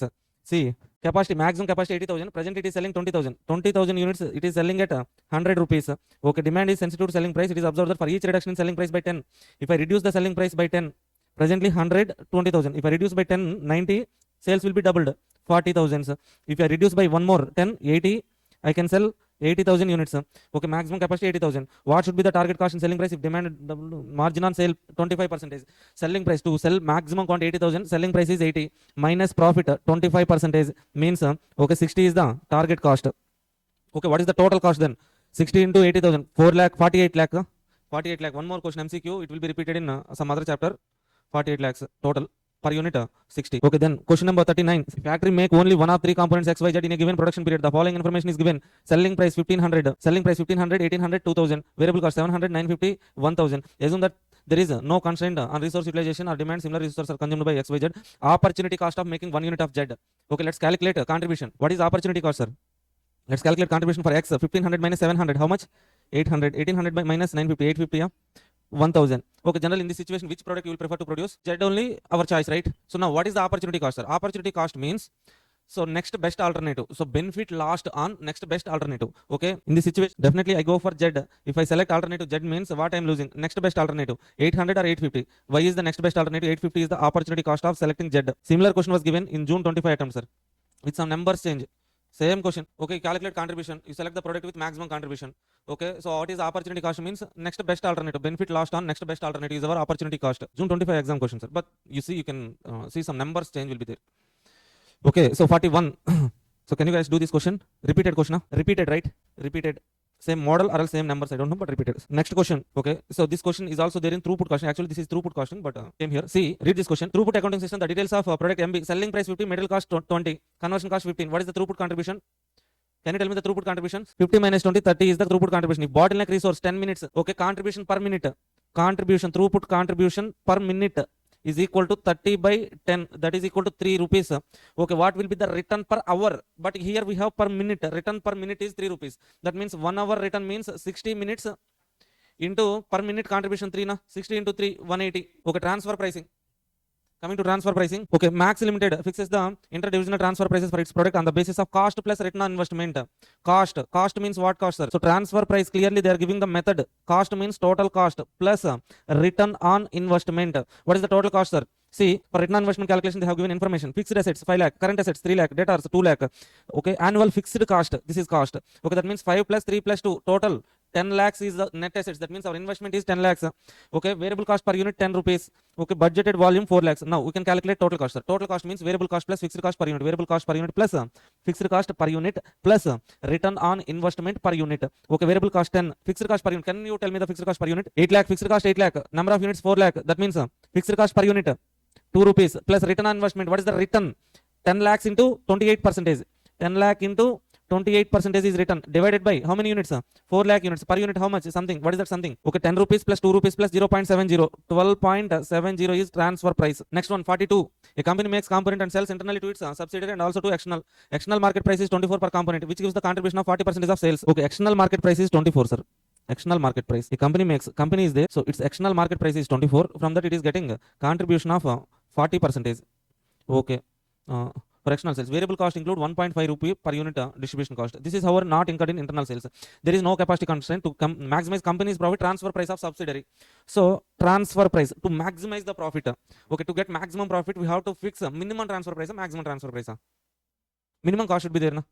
Okay, so what is the minimum transfer price? Okay, how to calculate minimum transfer price range? We know, right? Maximum transfer price, minimum transfer price. How to calculate minimum transfer price, sir? Minimum transfer price. Okay, if surplus capacity, variable cost. No surplus capacity, variable cost plus opportunity cost. Here they have given surplus capacity, right? Okay, no capacity constraint means surplus capacity. What is the variable cost? We need to calculate variable cost, sir. Okay, so market price, external selling price 24. Okay, so minus contribution 40%. What is the variable cost? Can you tell me variable cost from this information? Sir, 24 minus 40%. Variable cost is 14.4, sir. Okay, actually our variable cost is 14.4. When, sir? When you sell in the external market.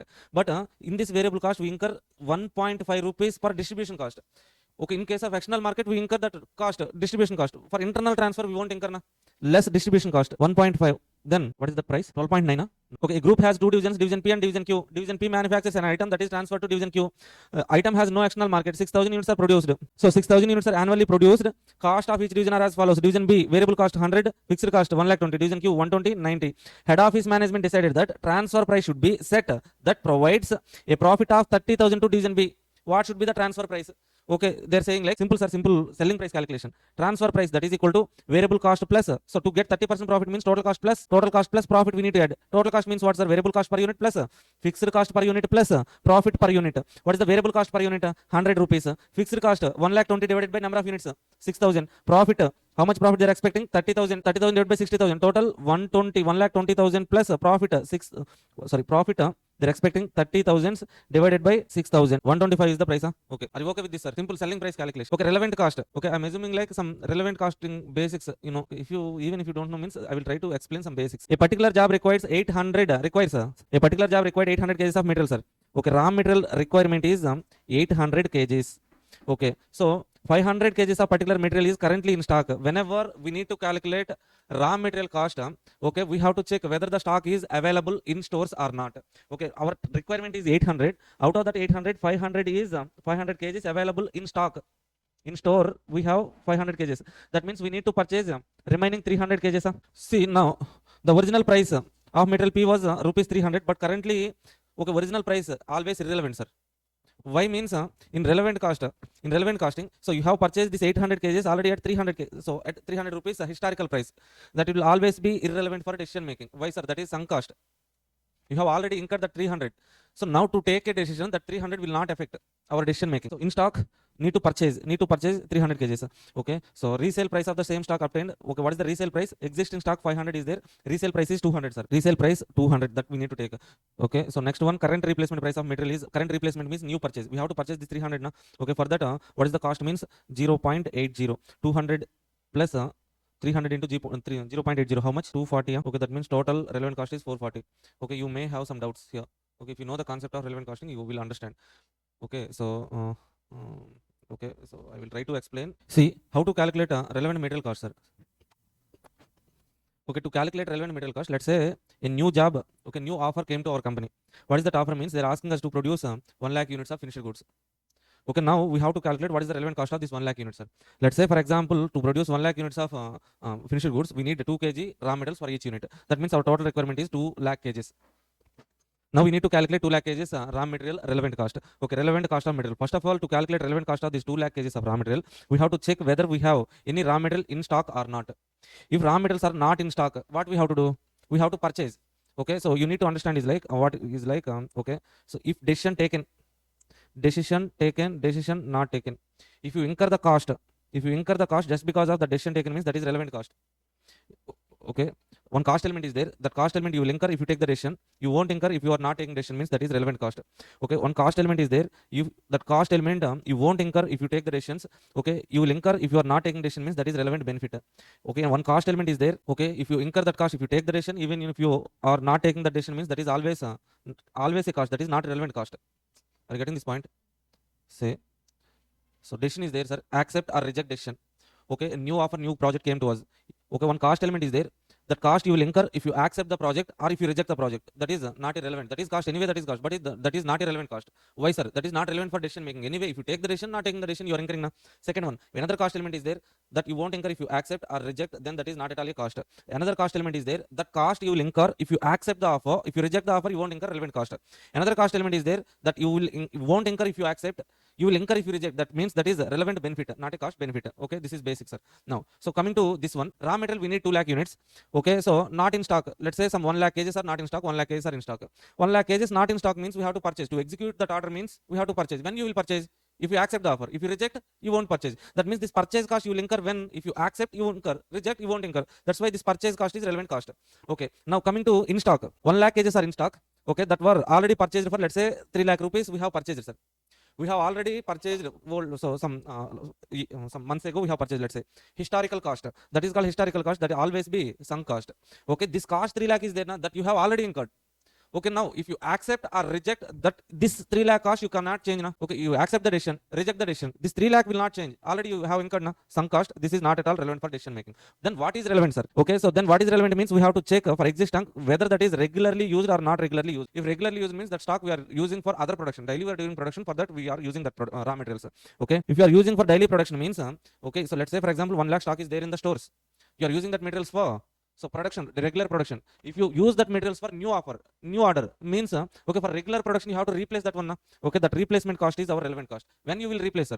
If you accept, you will use that materials, you have to replace. That's why the replacement cost is our relevant cost. This point is not given in our MCQ here. If that stock is not regularly used, okay, stock is there, that is not at all used. Okay, so then if you use means if you use that raw materials means what you are using, what your opportunity cost means. Okay, you can scrap that one. Okay, you can scrap that one. This is resale value. Opportunity cost is our relevant cost. So if you you got new order, some stock is there. If you use that stock for new order means what is your opportunity means scrap value, resale value you will lose, or else alternate use value. If both are there, whichever is higher. Okay, this point not needed. Not regularly used means scrap value is given in the question. Resale value, that resale value is our relevant cost. Now where we are? Okay, raw material 800 kgs needed, sir. Already in stock 500 kgs. That purchase cost is not at all relevant. Already purchased historical cost. For this 500, what is relevant cost means scrap value. Okay, regularly used, that was not given now. So we are assuming like that is not regularly used. We have resale value. That resale value 200 is our relevant. Okay, 300 kgs we need to purchase. When you will purchase, if you accept the offer, that means that purchase cost 0.80 is our relevant 440. Now next come to what is the opportunity cost of making a component in a factory given no alternative use of the capacity. Some capacity is there, sir. Capacity. Okay, so till now that is no alternative use. That means idle capacity. Okay, this capacity we can use for now for new order. What is the opportunity cost of using that capacity for new order means? Okay, what is next best alternative? Keeping idle. Idle means we won't get any benefit. Okay, zero opportunity cost. Next one, if a project has NPV, project A NPV how much? 30 lakhs. Project B NPV 50 lakhs. Opportunity cost. So generally A is having 30 lakhs, B is having 50 lakhs. Which project you will select? 50 lakhs. Okay, if you select the best alternative 50 lakhs, what is your opportunity cost? Next best alternative, nothing but this 30 lakhs. Next one, Excel Limited has 1000 units of obsolete item which is carried in the inventory at a original cost of 50,000. If these items are reworked 20,000, they can be sold for 36,000. Okay, and they can, so alternatively they can be sold for scrap of 6,000 in the market. In the decision making model, use analysis for reworking proposal. Opportunity cost should be taken as. Okay, here we are calculating opportunity cost of reworking, sir. Rework. Okay, if you rework, yes. If you don't rework, no. If you rework, what is the benefit? If you don't rework, what is the benefit. Let's calculate. Let's say we are not doing any rework, sir. Then inventory original cost 50,000. Okay, not irrelevant. If these items are reworked 20,000, they can be sold for 36,000. Okay, so if I rework, I will sell at 36,000. For that rework cost is 20,000. I will be getting benefit of 16,000. Okay, if I don't rework, so this can be sold for 6,000. No, if I'm not doing any rework means I will sell it for 6,000. Okay, definitely for which alternative I will go, sir? If I'm not doing any reworking means scrap value 6,000. If I do rework by incurring 20,000, I will get 16,000. I will definitely go for rework alternative. Okay, then what is my opportunity cost? 6,000. Then production of JIT Limited has the capacity to produce either 4,000 units of A or 3,500 units. Okay, A, B, C. A, how many units? 4,000 units of A, 3,500 units of B, 5,000 units of C. Only one can be made in the production period. The contribution per unit are 10, 11, 8. What is the total contribution? 40,000. 35 into 11, how much? 38,500, right? So 40,000. Okay, in this situation, the opportunity cost of A would be, opportunity cost of A means, let's say, for example, I'm selecting product A, sir. If I produce, okay, are you okay with that calculation, sir? Number of units contribution is given. I have calculated total contribution 40, 38, 40. Okay, now let's say, for example, I have selected product A. Okay, so what is the opportunity cost means next best alternative. Next best alternative, B or C. C, I go for C. So that means opportunity cost. So 49. Shadow price of a skilled labor is 10. What is shadow price, sir? Shadow price means, let's say, for example, I'm producing product A, sir. From product A, I can get contribution of 10 rupees. To produce product A, I need 2 hours of labor. Let's say, for example, now in this situation, okay, demand for product A is 2 units. I have labor hours, limited hours are available. Labor hours, only 2 hours are available. Now, so first preference, what I have to produce, I will produce product A. How many units I can produce? 2 units is demand, but with the available hours, 2 hours, for unit 2 hours needed, I will produce, okay, 1 unit of A, 0 hours available. Now, let's say, for example, in this situation, if I have one more additional hour, limiting factor, labor hours are limited to 2 hours only. If I have one more additional hour, what I will do, sir? I will use this hour to produce product A. Okay, so to produce product A, 2 hours needed. With 2 hours, 10 rupees is the contribution. Per hour contribution. Sir, are you able to understand this one or not? So let's say product A, if I produce, I will get 10 rupees contribution, sir. Okay, to produce product A, 2 hours are needed. That means what is the contribution per hour? 10 by 2, 5 rupees is contribution per hour. Let's say, for example, now labor hours are limited. Okay, I have used all the hours. Okay, now, so if I have one more additional hour, limiting factor hours, I will invest these hours on product A. If I invest 1 hour in product A, what is the benefit I will get per hour? 5 rupees. Now, what is shadow price means? This is somewhat like opportunity cost. What is that opportunity cost means? Lack of limited hours. Just because of limiting factor, I'm not having labor hours. Okay, not having labor hours means per hour I'm losing contribution 5 rupees. That is the question. Okay, shadow price of skilled labor is currently 10 rupees per hour. That means what, sir? Opportunity cost. Contribution will be increased by 10 rupees per hour for each extra hour of skilled labor that can be obtained. If so, shadow price of 1 hour 10 rupees means, okay, if I have one more hour, I would have generated per hour 10 rupees contribution. That is the meaning. Next one. Fifth one. If factory can make only 1 unit of 3 products XYZ given production period, the selling price per unit of XYZ are given, variable cost are respectively given. Assume that there is no constant resource utilization, demand, and opportunity cost. This already we have done now. Repeated question. The company has 2,000 units of repeated. Okay, MN paid 5,30,000 for a machine powder wheat. Okay, see, read that question. So here a machine can be sold for 1,30,000. The sale value of wheat is 8 lakh and its variable cost is 4 lakh. The opportunity cost of producing wheat. Okay, they're asking for production. Produce the wheat. Okay, if I produce, yes. If I don't produce, what will happen, sir? Okay, if I produce the wheat, okay, so I can sell that sale value of wheat is 8 lakhs. Okay, variable cost is 4 lakh. I will be getting contribution of 4 lakh, right? If I do not produce anything means I will sell this machine for 1 lakh 30,000. Okay, what is the opportunity? So out of these two alternatives, what I will do? I will go for 4 lakh alternative. Then what is my opportunity cost? 1 lakh 30,000. A company has forecast sales. Repeated question. In chapter 2, we have done this question. Inventory. Repeated. Question number 18, repeated, 60% is fixed. Okay, minimum selling price is variable cost only. Okay, 6 rupee plus 3 rupee plus, okay, here variable cost is 4 rupee, 13 rupee plus this cost, variable cost, total 17 rupee. We have done, sir. Repeated. Next one, 54, a particular job MB requires 800 kgs of metal, 500. So repeated. Relevant costing, question, repeated, sir, 440. Pricing decisions, cost plus pricing. Cost plus pricing means you will fix the price at cost plus either profit or else margin or else return on investment. What is the alternative we are having? Desired return on investment. Cost plus pricing means markup we can add return on investment or else some fixed amount of profit or else markup percentage. Target costing is an answer to market driven prices. There's two types of markets will be there: sellers market, buyers market. In sellers market, selling price equal to cost plus profit. In buyers market, okay, so industry will fix the price. Okay, taking that price minus our desired profit, you will get a target cost. Target costing is answer for market driven prices. Now come to the 57. T Limited produces and sells a product. The company expects that following revenue and cost in 2024. Revenue 400 sets sold for 600. Okay, 2,40,000. Sales 2,40,000. Variable cost how much? 1,60,000. Fixed cost, okay, 50,000 rupees. To earn a target net income of 63,000. Wow, they're giving some big questions, sir. Okay, sales is 2,40,000, variable cost 1,60,000. Then what is the contribution? So 80,000 is our contribution. Okay, next one, what is our fixed cost? Fixed cost 50,000. Okay, then we will get profit of 30,000. Okay, fine. Now, what amount of sales must have to earn target net income of 63,000? Okay, from this profit, if there is tax of 30% minus tax 30% is there, sir, then we will get net profit. Okay, now what they're asking is like we have to get a net profit of 63,000. To get 63,000 profit, okay, so after tax 63,000 means this is equal to 70%. Na?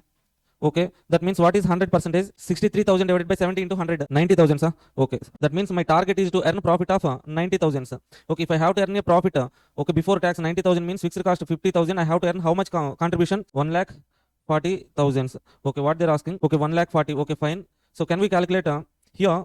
With the previous information, can we calculate PV ratio? 80 by 240. PV ratio is equal to 80 by 240, 33.33. Now, so with the 33.33, can we calculate sales? Yes, sales is equal to 1,40,000 divided by 33.3. So this contribution, if this contribution is equal to 33.33%, what is 100%? 4,20,000. Reverse calculation, sir. Amount Limited plans to introduce a new product, ZOS, and using a target cost approach. The selling price of product is set at 120 rupees each unit. The sales revenue for the coming year is expected to be sales revenue 9,60,000.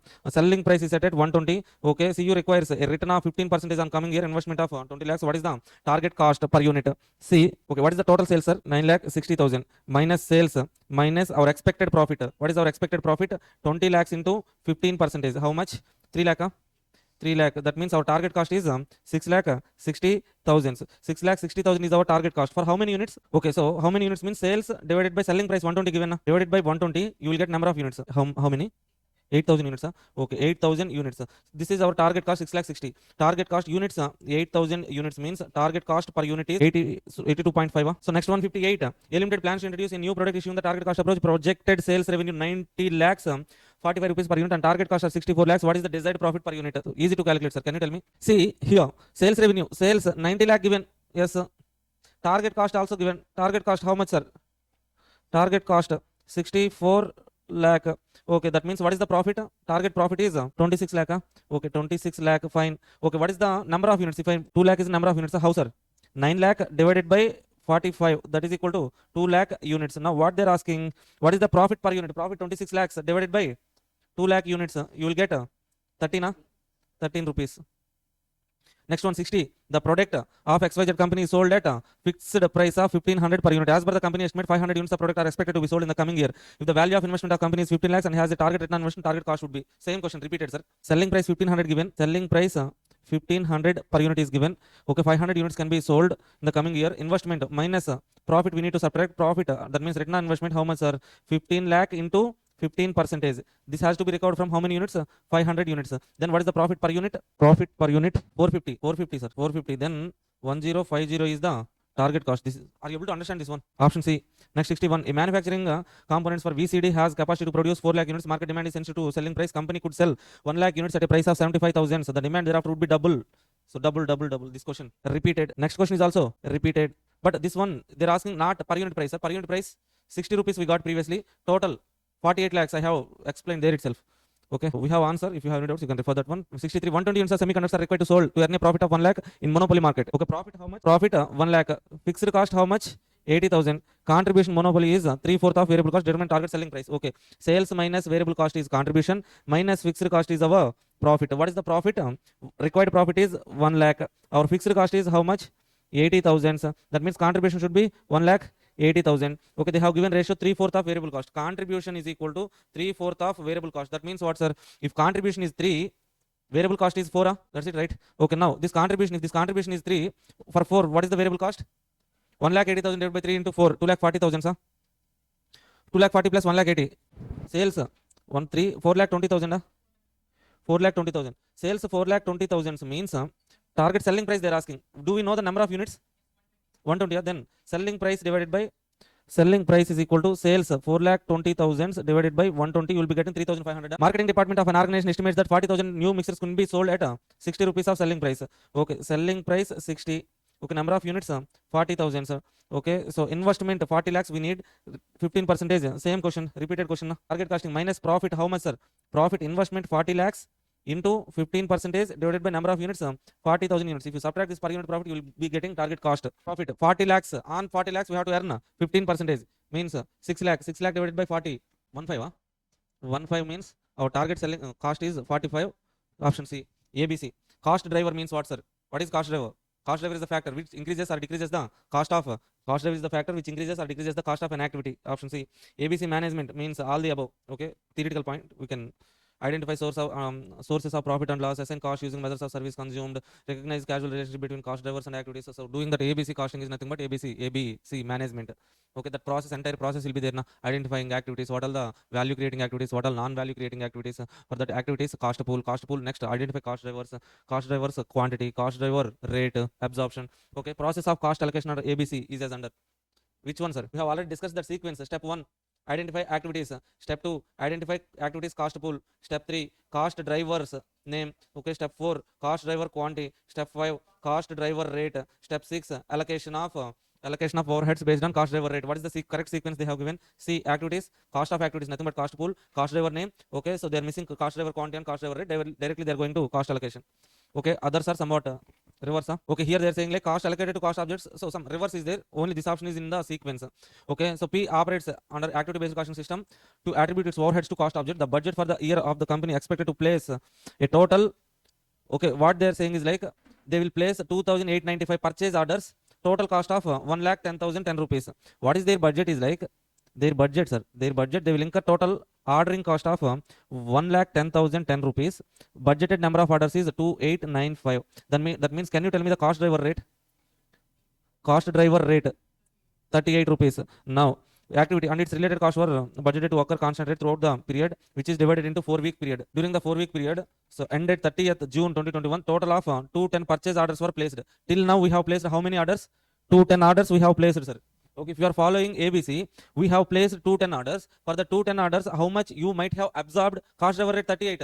38 per order. 210 orders placed. 210 into 38. How much? 7,980. Okay, this, if you are following ABC, okay, you might have absorbed this much of overheads. This is absorbed overheads. Okay, what is the actual overheads?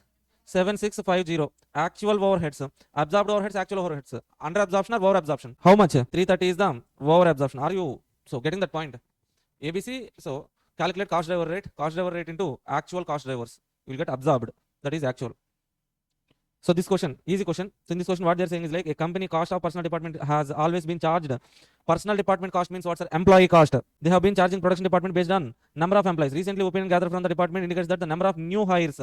Okay, better predictor of personal cost. The personal department cost. That means HR department overheads is 2 lakhs, sir. That has to be absorbed on which basis? New hires basis. Okay, what are the departments? 3 departments are there. Okay, personal department overheads are 2 lakhs. We have to absorb these overheads on what basis? New hires basis. Okay, 2 lakh has to be divided between 3 departments. Okay, in which ratio means A, B, C in their new hires 8, 12, 5 ratio. If number of new hires considered is the cost driver, what is the cost that will be allocated to A? 8 plus 12, 20 plus 5, 25. What is the cost of A means 2 lakh into 8 divided by 25. That is 64,000. Next one, production overheads of XYZ Limited for 50 units of product XR. Mission oriented activity 1,35,400. Material ordering overheads 69,500. Mission oriented activity cost is 1,35,400. Okay, so material ordering overheads 69,570. Machine hours, okay, 1.50 hours per unit. Number of material orders 6 per unit. What is the mission oriented cost per unit? Material ordering cost per unit. How many units are produced, sir? 50 units are produced. Okay, product A, how many units are produced? Units 50. For 50 units, machine cost we have incurred 1,35,400. For 50 units, we have incurred middle ordering cost 69,570. Okay, can we calculate the cost per unit? So what the most of the students, the mistake most of the students will do is like here in this question clearly mission oriented cost per units. This is the total cost. What is the cost per unit? We can calculate. Or else, okay, directly cost per unit how much? 1,35,400 divided by 50. 2.8. 2708. Okay. Okay, here divided by 50, you will get 1391. 14. That's it. 0.4. 1391. 0.40. Okay, 2708 1391.40. Okay, this is the option A. Actually, okay, see here. The mistake most of the students will do is like mission oriented activity means mission hours. Okay, per hour overhead cost driver rate they will calculate. Per hour means 50 units. Per unit mission hours are 1.5. Total mission hours are 75. Okay, 1,35,000 divided by 1,35,400 divided by total mission hours 75. They will calculate what cost driver rate. But clearly they have asked what per unit. Per unit cost. So the difference, are you able to understand or not? Okay, which of the following is not suitable for just-in-time system? Batch production is well not suitable, sir. Why, sir? In batch production, we'll be producing and storing. Okay, just-in-time is not for. So we're trying to eliminate carrying cost. If you do batch production, means you have to produce and stock. Carrying cost will be there. Just-in-time relates to inventory and product handling delivery systems. Okay, so Kanban Japanese system under just-in-time approach ensures that continuous supply of inventory and product. Okay, next come to question number 74, sir. Backflush. Okay, you know this backflush accounting. Okay, even if you don't know, fine. Let's win uses just in time and backflush. Okay, generally when a backflush accounting will be used means whenever you are following just in time system. In just in time system, we will not be having so over stocks will be won't be there now. Okay, we won't have higher raw material stock, higher work in progress stock, higher finished good stock will not be there. For that, we need a simple accounting system, that is backflush accounting. Under backflush accounting, we skip okay, issue writing and work in progress stock valuation, all those things we skip. What we do is like, okay, when raw materials came, entry in, so receipt entry. Okay, when raw materials are converted into finished goods on completion, we write one entry. That's it. Simple accounting system we follow. But under traditional integral, non-integral accounting system, whenever the materials received, receipt entry, whenever the materials issued to production, okay, issue entry, conversion cost entry, after that finished good many so entries will be there, complex system. Okay, here backflush is somewhat easy system. Okay, if you are following backflush accounting means you are following just in time and standard costing, that is basic assumption. Okay, so it does not use a raw material stock control account. Okay, so during September 2018, 10,000 units are produced and sold. The standard cost per unit is 150, which includes a material cost of 60. During the September, 9,90,000 conversion costs were incurred. The debit balance in cost of goods sold account. So cost of goods sold account, sir. Nothing but what we need to calculate is what is the actual cost. Generally under backflush we follow standard costing, but when we are writing entries in cost of goods sold, we calculate standard material cost, standard labor cost. Along with that, any under absorption is there. Okay, under absorption or over absorption, that also be adjusted. Okay, that means what is the material cost, sir? Standard material cost per unit 150, which includes material cost 60. Okay, so can you tell me the material cost now? 10,000 into 60, 60,000 is the material cost, right? Okay, so next one, what is the labor cost, sir? Standard labor cost is 10,000 into 90, 6 lakh. Okay, I wrote a mistake, 6 lakh. Okay, remaining. So what is the conversion cost? Can you tell me the conversion cost? Out of 150, 60 is the material cost, means remaining 90 is what? Conversion cost. Okay, what is this? Is 90 is standard conversion cost. 90 into 10,000 units, 9 lakh. Okay, conversion cost. Standard cost is 9 lakh, but actual 990. Under absorption or over absorption? Actual 990. We have absorbed 90 under standard costing. Under absorption. Under absorption means we need to add that under absorbed cost of 90,000 as well. Total debited to 15 lakh, 90,000 debited to cost of goods sold account. 15 lakh 90,000. Okay, just simple cost of goods sold account, sir. In that we need to calculate what actual cost. What is the actual cost? Means material cost plus material actual cost, conversion cost actual. Okay, throughput accounting. Okay, so easy question, sir. See, Glasso manufacturer large windows is experiencing bottleneck in his plant. Setup time for one of its workstation has been identified as a culprit. A manager has proposed a plan to reduce the setup time at a cost of 7,20,000. The change will result in 800 additional windows. The selling price per window is 18,000. Direct labor cost are 3,000 per window, and the cost of direct material. So what is the selling price? 18,000. What is the direct material cost? 7,000. That means throughput contribution 11,000. Okay, so assume all units are produced and sold. What is the result? Increase in throughput contribution. What is the throughput contribution? Okay, contribution per unit is 11,000. How many additional units we are able to produce? 800. 800 into 11,000, 88 lakh. Simple question. So they are doing some process, sir. Setup time. Okay, something they are doing. With that something they are able to produce 800 additional units. Okay, so for that something activity, what is the additional contribution they are generating? Throughput contribution.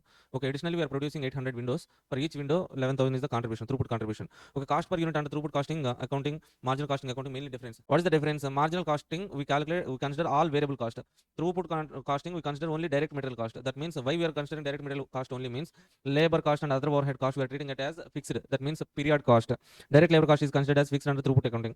Okay, so Ankit Limited operates throughout the throughput accounting system. The details of product A per unit are okay. This question we have done, sir. Under marginal costing or somewhere we have done this question. Okay, what is the throughput contribution? Selling price 75.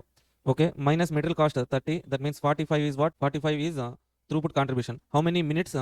10 minutes. Okay, 45 divided by 10 means 4.5 rupees per minute contribution. What is the contribution per hour? Per hour means 60 minutes into 45. 4.5. How much? 270. Similar question we have done. There we got a throughput contribution 30 only. Okay. Are you able to recall that question? Yeah, done already.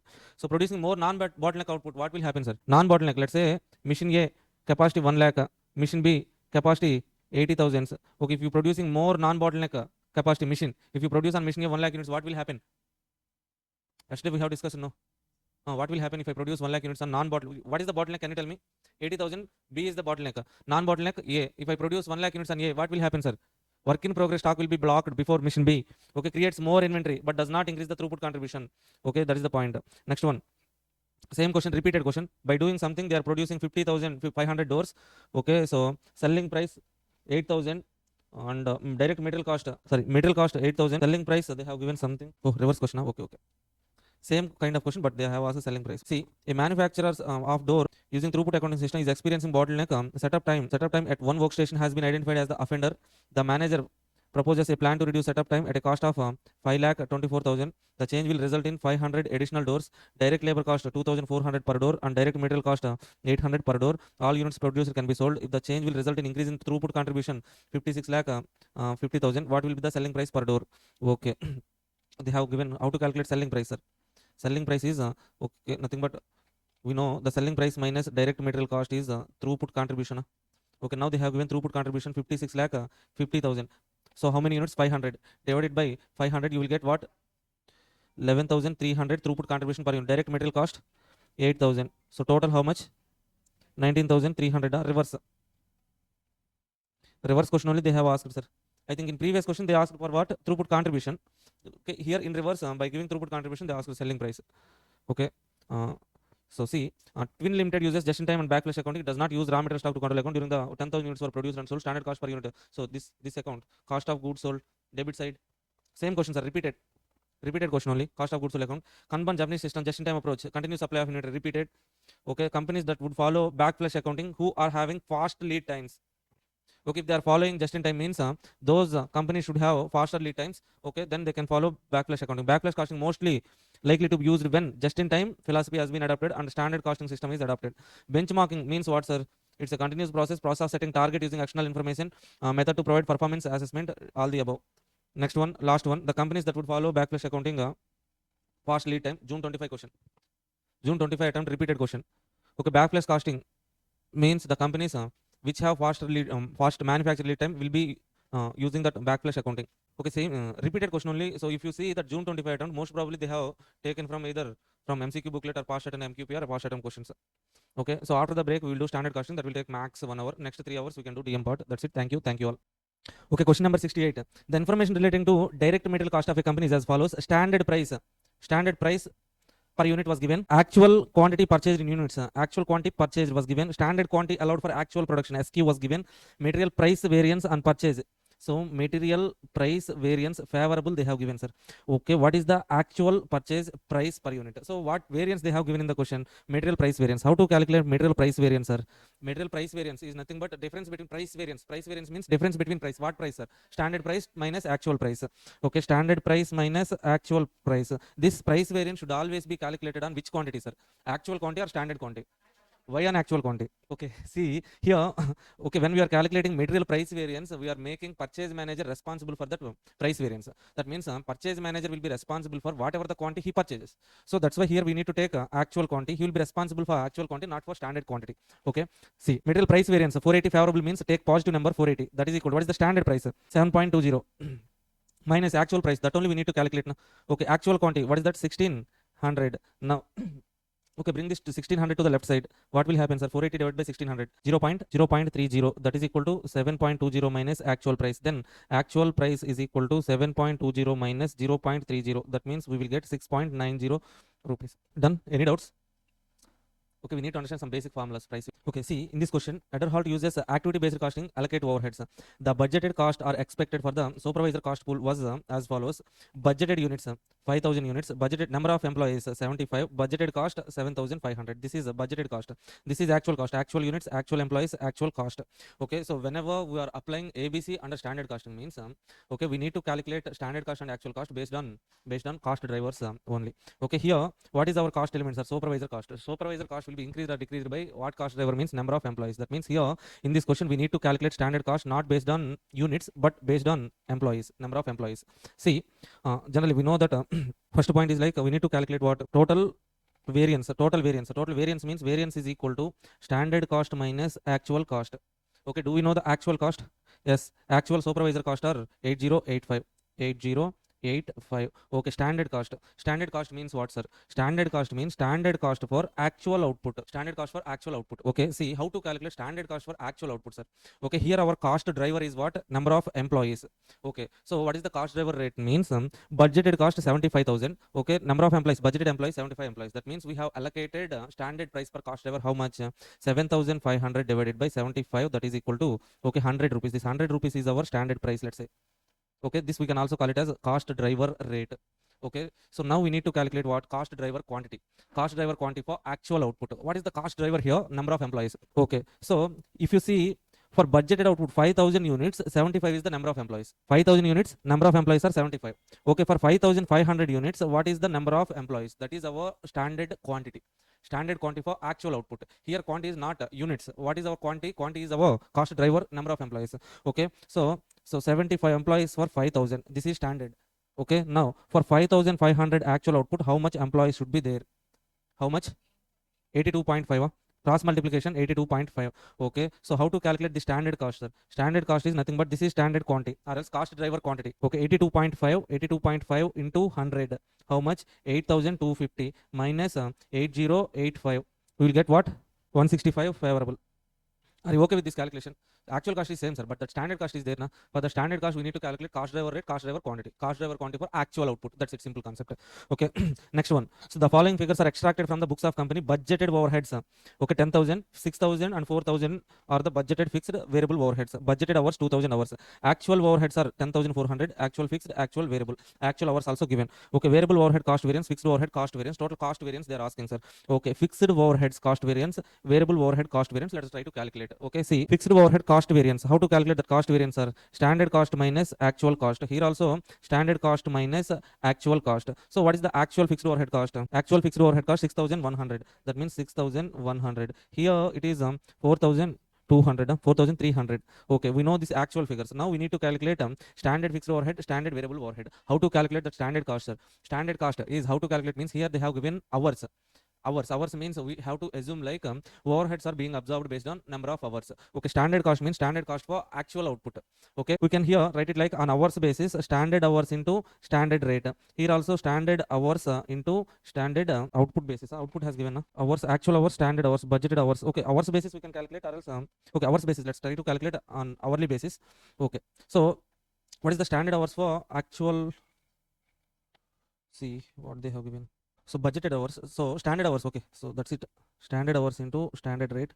Here also standard hours into standard rate. The standards and all we don't know, no. So that's why we can take actual hours as standard hours. Here they have given budgeted hours and actual hours. Okay, output they haven't given. So if you know the output, okay, we can calculate standard hours for actual output. But we can assume like actual hours only our standard hours. Okay, see now. So based on the budgeted information, we can calculate what the standard rate for fixed overhead absorption rate, variable overhead absorption rate. See what is our fixed overhead. So standard rate, fixed overhead standard rate is budgeted cost 6,000 divided by budgeted hours 2,000 hours. That means standard rate, fixed overhead standard rate is 3 rupees. Okay, from coming to variable overhead, okay, 4,000 is variable overhead divided by 2,000. That means 2 rupees is standard rate, variable overhead standard rate. Now, so what is that standard hours? Standard hours, as information is not available, we can take actual hours. 2,100 into 3 here. Here that is 2,000 actual hours, 2,100 only. 2,100 into 2 here. Okay, that means 6,300 minus 6,100. You will get 200 favorable. Yes, fixed overhead favorable. Okay, here we will get 4,300 means 100 and adverse. Okay, fixed overhead 200 favorable, variable overhead 100 adverse. Which option? Option C. Option C. Okay, so first they have given variable, next they have given fixed in the question. So next question, information relating to direct material cost of company is as follows: standard price per unit. Same question, huh? Same, repeated, right? Repeated, sir. First question only. That is nothing but standard price. Okay, price variance 480, material price variance formula we can calculate. Okay, next question. Okay, preparation and use of standard cost, their comparison, calculation of standard cost, comparison with actual cost. Okay, this measurement analysis of variances is originating causes is defined as what? Standard costing. Okay, easy question, but they won't ask this kind of MCQs, but asked in June 2017. So what is standard costing? They are defining, that's it. Okay, next, this June 2018, December 24, June 25 attempt MCQ. See, in a factory where standard costing system is followed, production department consumed 1100 kgs of material, 8 per kg. Product 40. Multiple solutions exist in linear programming when, sir, let's say our objective function line is straight line. Linear programming planning na, objective function and constraint function, all functions are linear equations only. Generally, let's say that blue line is our objective function, the two red lines are constraint functions. The point at which they intersect is our optimal solution. Say for example, only one constraint is there. Okay, that constraint is on that objective function. That means any point on that objective function is our optimal solution. That means multiple optimal solutions when so we get when objective function is parallel to one of the constraints. Okay, the linear function of variables which to be optimized. Okay, which we optimize our objective function constraints, we try to optimization. Maximization or else minimization is called as minimization or maximization is called as optimization. Which we optimize means objective. Okay, so there will be two types of solutions in LPP under graphical method. Let's say for example, two constraints are like this. Okay, if two constraints are less than or equal to constraints, this is the bounded area.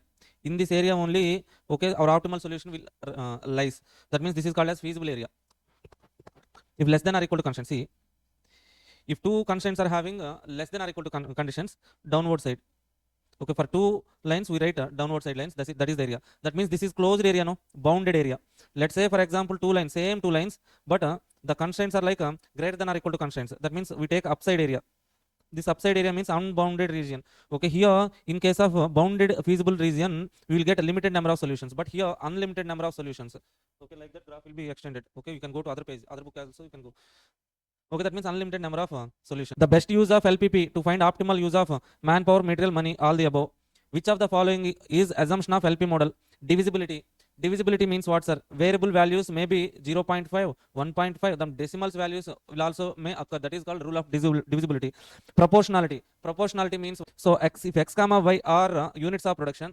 Okay, if x increases our profit. So let's say our objective function is maximization of profit. If x value increases, profit increases. If y value increases, profit increases. If x reduces, profit reduces. Y reduces, profit reduces. Proportionality. Okay, additivity. Additivity means total profit depends upon individual profit of x, individual profit of y. Okay, to calculate total profit from product A, total profit from product B, we add, okay, 5x plus 10y. So maximize z equal to 5x plus 10y. What is that, sir? Let's say this 5x is profit from A, profit from B. Additivity. 3 rules. Transportation. Which of the following considers difference between least cost and the cost before least cost? What is that? Which method? Penalty calculation, right? Vogel's approximation method. When total allocation of transportation problem match with supply and demand values, the solution is, that means what? Initial basic feasible solution. We shall try to allocate the quantity which is equal to, so we try to satisfy total demand and total supply. Okay, so satisfying supply, total supply and total demand, nothing but initial basic feasible solution only. Next one. Okay, solution transportation problem with m sources, m n destination. That means m number of rows, n number of columns is feasible if the number of allocations are, okay, so that means nothing but m plus test of degeneracy, right? Test of degeneracy. This is number of allocations. If number of allocations equal to m plus n minus 1, okay, equal to number of allocations equal to m plus n minus 1. Degenerate solution or non-degenerate solution? Number of allocations, number of equal to means non-degenerate. Go to step 3. Not equal means degenerate. Resolve the degeneracy. Yeah, epsilon. Okay, that is also there. Next MCQ, that epsilon only. Okay, the concept to resolve the degeneracy, the solution of, so if number of allocation not equal to m plus n minus 1, we call it as a degenerate solution. To resolve the degeneracy, allocate epsilon quantity, epsilon infinite small quantity at unallocated least cost independent cell. Sir, what is independent cell, sir? The cell where we cannot form the loop. Excellent, madam. Okay, so that allocation epsilon is there, na? That epsilon we call it as point B, epsilon, point C, that is a Greek letter. Okay, point A, dummy, We cannot call it as dummy allocation, sir. Why, sir? Dummy means zero allocation. Okay, zero allocation means no allocation. But here, so that epsilon means what, sir? The difference is slight difference. Infinite small means something is there, that is infinite small. Dummy means zero, that means empty. Empty allocation means no allocation, that is called dummy. Okay, epsilon means something is there. How much something means infinite small, that we cannot even. Okay, that is somewhat equal to nearly zero, but not zero. That is called epsilon. Are you able to understand? This is basic mathematics. See, what is that concept means? Okay, let's say while calculating transport, let's say here cost per unit is 8, sir. If you allocate here 0 means that is no allocation. That will be counted as unallocated cell. Okay, see now if I allocate epsilon here means, okay, that can be counted as epsilon, so allocation. But while calculating the cost, epsilon means what, sir? Infinite small quantity. That means 0.000000000000000 something one last. Okay, that much quantity I'm allocating there means that much quantity into 8. How much? Nearly equal to 0, na? Okay, so that is the concept. This we can count as allocation. Dummy we cannot count as allocation. That's the basic some minute difference only. That's why they are not using the word dummy. Which of the following is not correct with respect to transportation, a tool of quantitative technique? Supply. So one of the condition for transportation problem, total supply should be equal to total demand. Test of optimality test. How many methods we have? Stepping stone method, MODIS, optimality test. What is MODIS, sir? Modified distribution. In solution of transportation problem, empty cells are called as unoccupied, unallocated, empty cells, synonyms. Transportation problem deals with transportation of single product from a source to several destinations. Okay, higher negative upper delta is equal to, okay, delta value we have calculated in yesterday's class now. Okay, we got for unallocated cells we got -2, -1. Okay, 5, 6. What does it indicate, sir? Opportunity. Okay, if I allocate at this -2 cell means cost will be reduced. Okay, what they are saying, highest negative opportunity cost value of unused cell. That means nothing but opportunity cost is delta. Transportation matrix used to improve current solution because it represents maximum possible cost reduction. I think this one we have discussed, sir. Transportation matrix, the second cell allocation will be what they have given. Let's say R1, R2, R3, C1, C2, C3. So first allocation R1, C1. Second allocation can be done at R1, C2, R2, C2, R2, C1. Which alternative is there? R1, C2 is there. R1, C2 means this one. R2, C3. R2, C3. This cannot be done. R1, C3. This cannot be done. Okay. Either of these three only we can allocate, right? Which of the method used to solve assignment problem? All. So to solve assignment problem, Hungarian method, northwest corner method, Vogel's approximation method, stepping stone method. Stepping stone method is what? Optimality test for transportation. Hungarian method. Okay, or else if they have given like simplex, transportation, if they have given these methods means all the above. Okay, so these three methods used to solve transportation problem. Assignment of work to men and machines, nothing but we call it as loading, workload assignment. In assignment matrix, 5 by 5 matrix is there, sir. 5 by 5 matrix means 5 rows, 5 columns. 5 rows, 5 columns. Okay, how many decision variables? 25 cells will be there. Okay, if you are writing LP model for assignment problem, how many decision variables we need to take? Each cell, each one variable. Okay, that means 25 variables, 5 into 5. Okay, so now read that question, sir. Easy question only. Hi Samiksha, hi Rubel, hi Deepthi, hi Pratiksha Das, hi Kirti Kumar. An assignment problem is solved to minimize the total time required to complete the job. There are 3 different missions such that each job is processed by one mission. Each mission processes exactly one job. One mission, one job condition. They're saying the minimum total processing time is found to be, okay, after solving the problem, we got 480 minutes. Okay, after few days, the operation 3, there has been a change in the design of second job. Due to this, process time for second job increased by 15 minutes on either of the machines. On any mission, time was increased by 15. That means if you if you take revised time and calculate, so minimum processing time through Hungarian method, you will get, so this minimum time will be increased by 15, sir. 495. Say for example, now A, B, C, D, E, F, G, H, I. Okay, this is the matrix. You have solved this matrix. You got the allocations here and here and here. Okay, 1, 1, 1 relation you got. Okay, so by A plus E plus I, you got 480. Later, you discovered that the second mission job processing time was increased. Okay, plus 15, plus 15, plus 15. By taking this plus 15s and all, if you calculate one more time, the solution means, okay, in this column, any one cell can be allocated. Na? Okay, if you select any cell, that will increase cost by 15, right? Are you getting that point? Okay, one row, entire row or one column. So they are giving what? Per machine, that means either of the machines, for job, second job, either of the machines, time is getting increased, means one column itself revising, one column, all the values increased by 15. Okay, that means, okay, your total time will be increased by 15. Assignment problem can be considered as particular case of transportation and LPP. Dummy row column is added to an assignment problem. Why? A, B, two rows are there. Jobs, job 1, job 2, job 3 is there. Now to balance the matrix, what we do? We add some dummy row. For what? Balancing. While solving assignment problem, an activity is assigned to a resource. Okay, for total cost minimization. Simple. In an assignment problem, first activity is assigned to first resource. Sorry, in assignment problem. So read that alternatives. First activity, first resource. No. Any number of activities can be assigned to each resource. No. 1-to-1 relation should be there. No. Okay, it depends upon how many resources are available. No.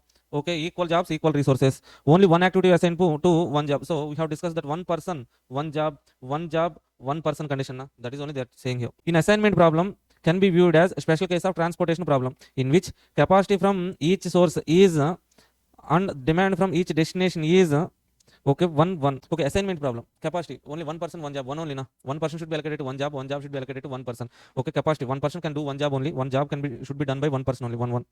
In making assignment, which of the following should be preferred? Okay, in step 6, while doing allocation, how we do allocations are? Okay, so we search for column or row which is having single zero. Okay, at that cell, first of all, we do the allocation. In step 6, if you know that step 6, assignment matrix is always a square matrix. Why, sir? The condition number of jobs should be equal to number of persons. Equal rows and equal columns. Read this question. In a factory where standard costing system is followed, the production department consumed 1100 kgs of material, 8 per kg. That means this information actual or standard? Okay, now you know actual cost. Actual cost 1100 into 8 means 8800 actual cost. Okay. Material price variance 2200 favorable. Material usage variance, both the variance they have given, sir. Okay. Material price variance, material usage variance. Price variance is 2200 favorable. Okay. Usage variance 1000 adverse. That means what is material cost variance is equal to 2200 adverse. Can you tell me material cost variance? Why we need calculators? Okay. So favorable means positive. Adverse means negative. 2200 positive plus 1000 negative. That means okay, 1200 positive material cost variance. Okay, how to calculate material cost variance? Material cost variance is nothing but standard cost minus actual cost, that is equal to material cost variance. Material cost variance is how much? 1200 favorable. Favorable means take a plus sign. Adverse means negative sign. Now we need to calculate what is the standard material cost? Standard cost is equal to, okay, so 1200 plus 8800, 10,000. 10,000 standard cost. Okay, see, AB Limited uses standard costing. The following information pertain to direct labor for product X for the month March 2019. Okay, fine. Standard rate per hour. Okay, labor variance question, sir. 8 is the standard rate. Okay, actual rate 8.40. Okay, sorry, actual rate. Now, standard hours allowed for actual production. Standard hours also given in the question. Labor efficiency variance they have given, sir. What is actual hours worked? Okay, how to calculate efficiency variance, sir? Okay, simple. What is the efficiency formula based on time? Okay, efficiency formula we know, right? Standard hours divided by actual hours. Okay, that is efficiency ratio. To calculate efficiency variance, standard hours minus actual hours. Okay, this is hours. To calculate the value, we need to multiply with some rate. What rate, sir? Okay, standard rate. Why standard rate? Again, question. Okay, see, this hours variance, hours efficiency variance. For efficiency variance, who is responsible? Okay, so for this efficiency variance, top level management will make a production manager as a responsible person. Okay, that production manager efficiency or inefficiency will be calculated based on standard rate only. Okay, so actual rate, actual hourly rate, and so that the difference between standard labor rate and actual labor rate, rate variance or price variance. For that, okay, HR manager will be responsible. Okay, so production manager will not take the responsibility of okay, efficiency or inefficiency of HR manager will not be okay, what we call it as that responsibility he will not take. Who? Production manager. That's why we have to take standard rate here. Okay, see now, so usage variance, efficiency variance, and all standard rate, price variance, actual quantity. See now, what information we have here? Efficiency variance, labor efficiency variance, that is equal to adverse means 1600, adverse means take negative sign. Standard hours, do we know standard hours? Yes, 2000 hours minus actual hours, that is only we need to calculate actual hours into standard rate. What is that standard rate, sir? 8 rupees. Okay, bring that 8 to the left side. 1600 by 8 means minus 200. Okay, that is equal to 2000 minus actual hours. So actual hours, if I bring this actual hours to left, 2000 to right, I will get actual hours is equal to 2200 hours. Okay, so which option? C. Okay, so uniform costing may not be successfully applied in the following cases. Okay, in which case we cannot? So uniform costing, why we use uniform costing means okay, for comparison purpose, sir. If one organization producing similar products, okay, for comparison, uniform costing means so within the interform also we can do, sir. Okay, if an organization having producing multiple products in multiple divisions, we can do comparison. Okay, in single organization multiple divisions are there, multiple divisions producing similar product, we can use uniform costing. Okay, so between the organization, if they are producing same kind of product, means we can do so comparisons. Okay, uniform costing. In a single enterprise having number of branches, each of which which manufacture same set of products, same facilities. Okay, same kind of product means we can use uniform costing. In number of entities, same industry bound by trade association, that means we can assume like they're producing similar kind of products, we can use uniform costing. Okay, see, in a number of units across different geographical locations manufacturing one or more given set of products, if they are so whatever the place they are, if they are producing similar kind of products, we can use uniform costing. D, in different branches of same company, each branch is making different product. Okay, for different products, okay, cost and all we cannot compare, sir. Why, sir? Why means, let's say for example Tata producing cars, another side let's say they're having some other product. What is that, tell me, some other product of Tata? Salt. Yeah, Tata Salt. Okay, so cost sheet of Tata, okay, Tata Harrier cost sheet, we cannot compare. No, that's it, simple. Okay, this is somewhat lengthy question, sir. You please try it later. Detailed answer is also there. Next one, coming to question number 9, December 22. RVN Limited manufacturing of a product CMO with a standard costing system provides the following information pertaining to direct material for the month of November. 1 ton here. 1 ton of material input yields standard output of 1 lakh units. If you give input of 1 ton, we will get output how much? 1 lakh units. Okay, fine. Standard price of material kg, standard price 20 rupees. Okay, see, price they are giving per kg. Input they are given in tons. Okay, so this is the standard price. Next one, actual quantity of material used. Okay, actual quantity given in tons, but price given in kgs. Okay, we shall take that input also in kgs. 10 tons means 10,000 kgs, right? Okay, actual price of raw material, actual price per kg. Okay, this is actual quantity. Actual output obtained for the month 9 lakh. Okay, what is our standard ratio? Ratio given, input output ratio is 1 ton 1 lakh units. Okay, we have produced actual output of 9 lakh units. Okay, with the 1 ton input you are so the standard ratio is to produce 1 lakh units. If your actual output is 9 lakh units, how much standard input we should have given? 9 tons. 9 tons. 9 tons means 9,000 kgs, standard quantity. Now we have standard quantity, actual quantity, standard price, actual price. What they're asking? Material cost variance. Cost variance means standard cost minus actual cost. Material cost variance, that is equal to standard cost. Standard quantity into standard price minus actual quantity into actual price. Standard cost minus actual cost. What is our standard cost, sir? Standard quantity 9,000 into standard price 20 rupees minus actual quantity 10,000 kgs into actual price 21 rupees. Okay, what is the difference? How much? Okay, 30,000, sir. Okay, nice. 30,000 adverse, favorable, adverse on that material itself, fine. Even if you are not writing means also fine. Just try to listen. Okay, later I will share this PDF. That's see, next question, question number 10. Okay, somewhere I'm getting feeling like we have done this question somewhere. No? Okay, read this question once. Boson LTS using standard costing system providing the following information pertaining to direct labor for its product. Okay, standard direct labor rate. Standard rate they have given. What is the standard rate? 16. Standard rate 16. Actual rate. Actual rate also given. Labor rate variance 15,000 favorable. Standard hours allowed for actual production. Standard hours given. Okay, actual output. Actual output also given. Okay, how many direct labor hours worked during the month? Also labor hours, actual hours they are asking, sir. Okay, what variance they have given? Labor rate variance. Labor rate variance, that is equal to, how to calculate rate variance? Rate variance means rate difference. What rate? Standard rate, actual rate. Okay, standard rate minus actual rate multiplied with actual hours. Okay, rate variance how much? 15,000. Favorable means take plus sign. Standard rate 16, actual rate 14.50 into, okay, actual hours. Okay, this difference 2.5 1.50 na. Okay, 15,000 divided by 1.50, 10,000. Actual hours is equal to 10,000 hours. That's it, simple. Okay, next one. Okay, next question, sir. A company producing output X and Y uses standard costing. That standard overhead contents of each product is X. Overhead, standard overhead X 3 units per unit, Y 2 products are there, X, Y. Okay, standard cost per unit 3 rupees, Y per unit 2.25 rupees. Budgeted overheads 860, budgeted time 3440 hours.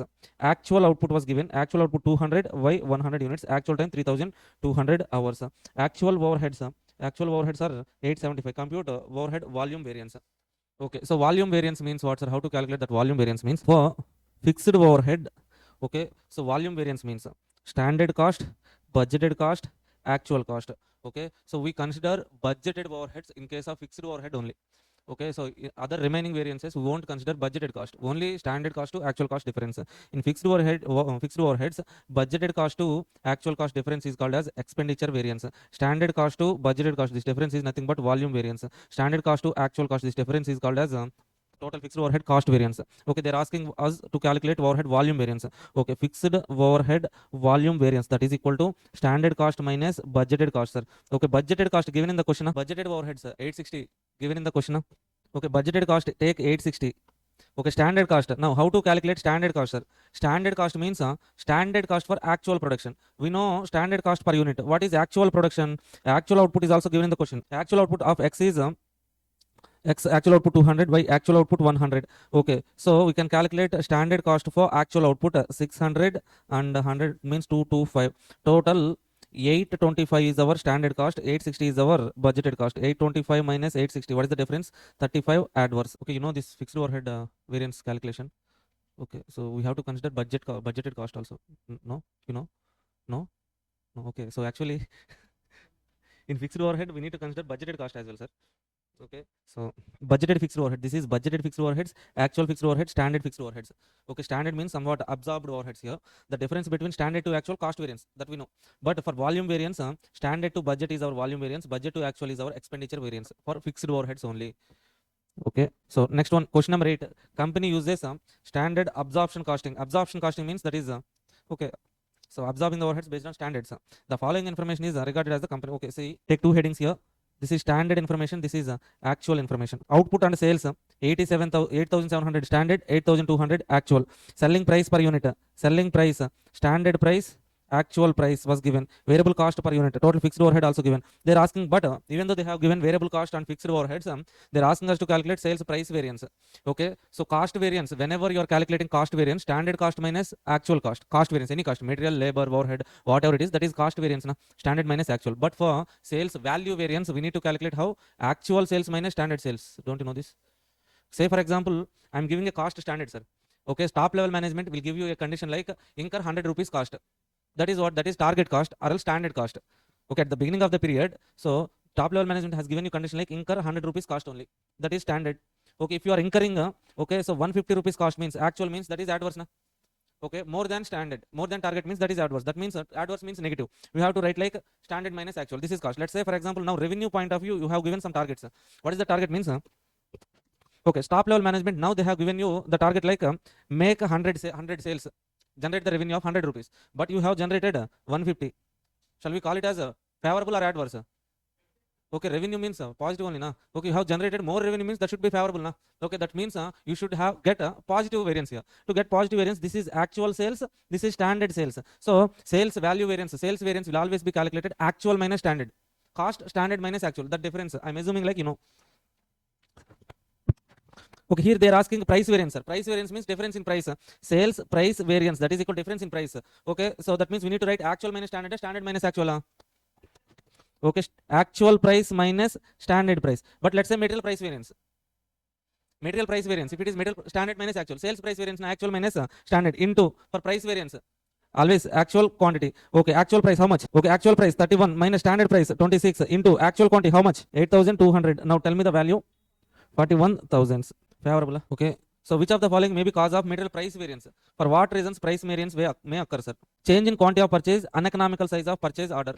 If you are ordering uneconomical, so if you are placing orders at EOQ means lesser prices, lesser cost you will incur. Okay, uneconomical quantity. So if you are not following EOQ means you may incur more cost. That means there will be some price variance. Okay, yes, correct. Failure to take advantage of off-season price failure. Okay, that is also one kind of reason. If you are not taking an advantage of lower price variance. Change in basic purchase price of material. Okay, for this reason also price variance may occur. All the above. Variance and analysis involved in breaking down and analysis of total variance to explain how much variance caused by the using resources that different from standards. The quantity variance. Okay, so what they're asking, sir? How much of variance is caused by using resources that are different from standards? Quantity variance, correct. How much variance caused by using cost of resources being different from standards? Cost, resource rate variance. So all the above correct. Both are correct. So they have given some definition like quantity variance and rate variance definitions they have given, sir. Nothing is there. Standard costing contains following key elements. Setting standards. Yes. In standard costing we should set some standards. So get actual performance. Yes. Analyzing variance. Calculate variance and analyze. All the above. Okay, which of the following statements are correct?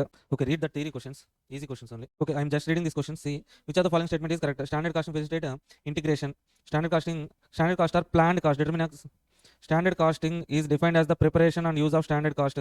Okay, you see, go through that points. All are correct points. Okay, which of the following statement is true? If actual cost is more than standard, we call it as adverse, right? Yes. In case of sales and profit, same points, which we have discussed. If standard is more than actual, sales or profit. Standard is more than profit. That means you are not achieving the standards. Okay, 100 rupees target, sales target you were given, but you are producing, you are doing. Okay, you have generated 90 sales only. adverse na. So that means if standard is more than actual, that is adverse. Okay, in case of cost point of view, okay, simple sir, cost point of view, we write standard cost minus actual cost. In profit or sales point of view, standard sales minus, sorry, actual sales minus standard sales. That is only they are telling there. Standard cost and budgeted cost are interrelated and interdependent. Sir, how interrelated and interdependent, sir? Interrelated. How? So you calculate standard cost based on what, sir? Budgeted cost. If you know the budgets, from the budgets you can calculate standard. How, sir? Let's say for example, to produce 100 units, you have given 10,000 rupees budget. You have prepared a budget like for 10,000 units, produce 100 units. That means now what is the standard cost? For 100 units, 10,000 budget means 10,000 divided by 100 per unit, 100 rupees is standard cost. From budgets we prepare standards. Sometimes if you know standard, from the standard you can prepare budget. Okay, interrelated. How interdependent, sir? Okay, so if you want to standard costing to be succeed, then you should have some proper good budgets. Okay, so you want to get some good result from standard costing means your budget should be some proper and accurate. Or else if you want to get good results from budgetary control, okay, then your standard costing should be accurate. That means they are interdependent. Okay, the success of standard costing depends upon budgetary control. The success of budgetary control depends upon standard costing. Interdependence. Okay, interrelated. How, sir? While fixing these numbers, those are interrelated. Okay, efficiency ratio. We know that efficiency ratio, right? Standard by actual. Okay, higher the actual. So this question was already discussed, sir. Capacity usage ratio. Capacity usage ratio. What is the formula? Actual hours divided by budgeted hours. If numerator increases, usage ratio also increases. Uniform costing may not be successfully applied. Repeated question. Uniform costing, it's a technique of costing up, method of costing up. Uniform costing, technique, right? Okay, so linear program planning. Linear program planning, LP model, constraint in LP model. What does it mean by constraint, sir? Okay, if something limits our production, that something is called as a constraint. Okay, let's say we have maximum 100 kgs of raw material. Okay, that is our limiting factor. That limits what, sir? That limits our available resources. Okay, so that also limits our variables, decision variables. Let's say for example, so two products are there, A comma B. Number of units of production of A comma B is X comma Y. If you have only 100 kgs of raw material, to produce 1 unit of A, we need 1 kg, here 1 kg. Can we produce unlimited units of X comma Y? Can I produce okay 1000 units of X, 1000 units of Y? No, I cannot produce due to limiting factor. Okay, this limiting factor so limits use of resources, decision variables also it limits. Next one, it also limits the value of objective function. So let's say our objective function is to get maximum profit. Okay, I cannot get 1 lakh or 2 lakh, 10 lakh profit with the limited 100 kgs. Okay, objective function will also be limited to some level only. All the above. A feasible solution in LPP. Feasible solution means okay, good solution that satisfies all the conditions. One, objective function. Simple question, sir. Objective function Z is equal to 3x1 plus 2x2. x1 is 10, x2 is 5. That means 3 into 10 plus 2 into 5. How much? In the Hungarian method of solving assignment problem, the row reduction is obtained by, row reduction means what? Subtracting each entry in the table from maximum. No, this is wrong, sir. Option C highlighted, but that is not wrong answer. Row operation. Row operation means what? Minimum element of that row should be subtracted from all the elements of that row, right? Which option? Maximum value. Okay, so no option. Okay, right. Option E, none of the above. Okay, in examination, they won't give that kind of option. They will give correct option. Okay, so you should know the concept. In Hungarian method of solving assignment problem, row reduction is. Oh, next question is there, sir. In that. Okay. You know what? Here options are correct, sir. Question is wrong. Regret matrix means what? Yeah, identify the maximum element across the matrix. From that, subtract all the elements. That is only the point they're asking. Second one, you know, right? Row operation means minimum. Okay. The horizontal and vertical lines drawn to cover zeros. Total opportunity matrix for optimal solution must be minimum number of lines drawn is equal to order of the matrix. Order of the matrix means what, sir? M is equal to n. That should be equal to the number of lines equal to number of columns. Equal to the order of the matrix. Similarity between assignment problem and transportation problem. They both will have one objective function, non-negative constraints. Yes, we have discussed in either. Okay, so transportation or else assignment, either maximization or else minimization, objective function they should have. Also, they will have some constraints. What are the constraints in assignment means one job, one person, one job, jobs equal to persons. Okay, what are the constraints in that transportation means? Okay, total demand should be satisfied, supply should be satisfied, demand equal to supply. Okay, non-negative constraints means variable should always be greater than or equal to 0. Okay, so next one, 126. When we try to solve assignment problem by transportation algorithm, the following difficulty will arise. Okay, so now assignment problem, we are applying transportation algorithm. Step 1 we can do, sir. In step 2, the problem we get is test of degeneracy, you know, right? Okay, let's say this is A, B, C, J1, J2, J3. This is an assignment problem, sir. Okay, in assignment problem, 3 by 3 matrix, how many allocations we get generally?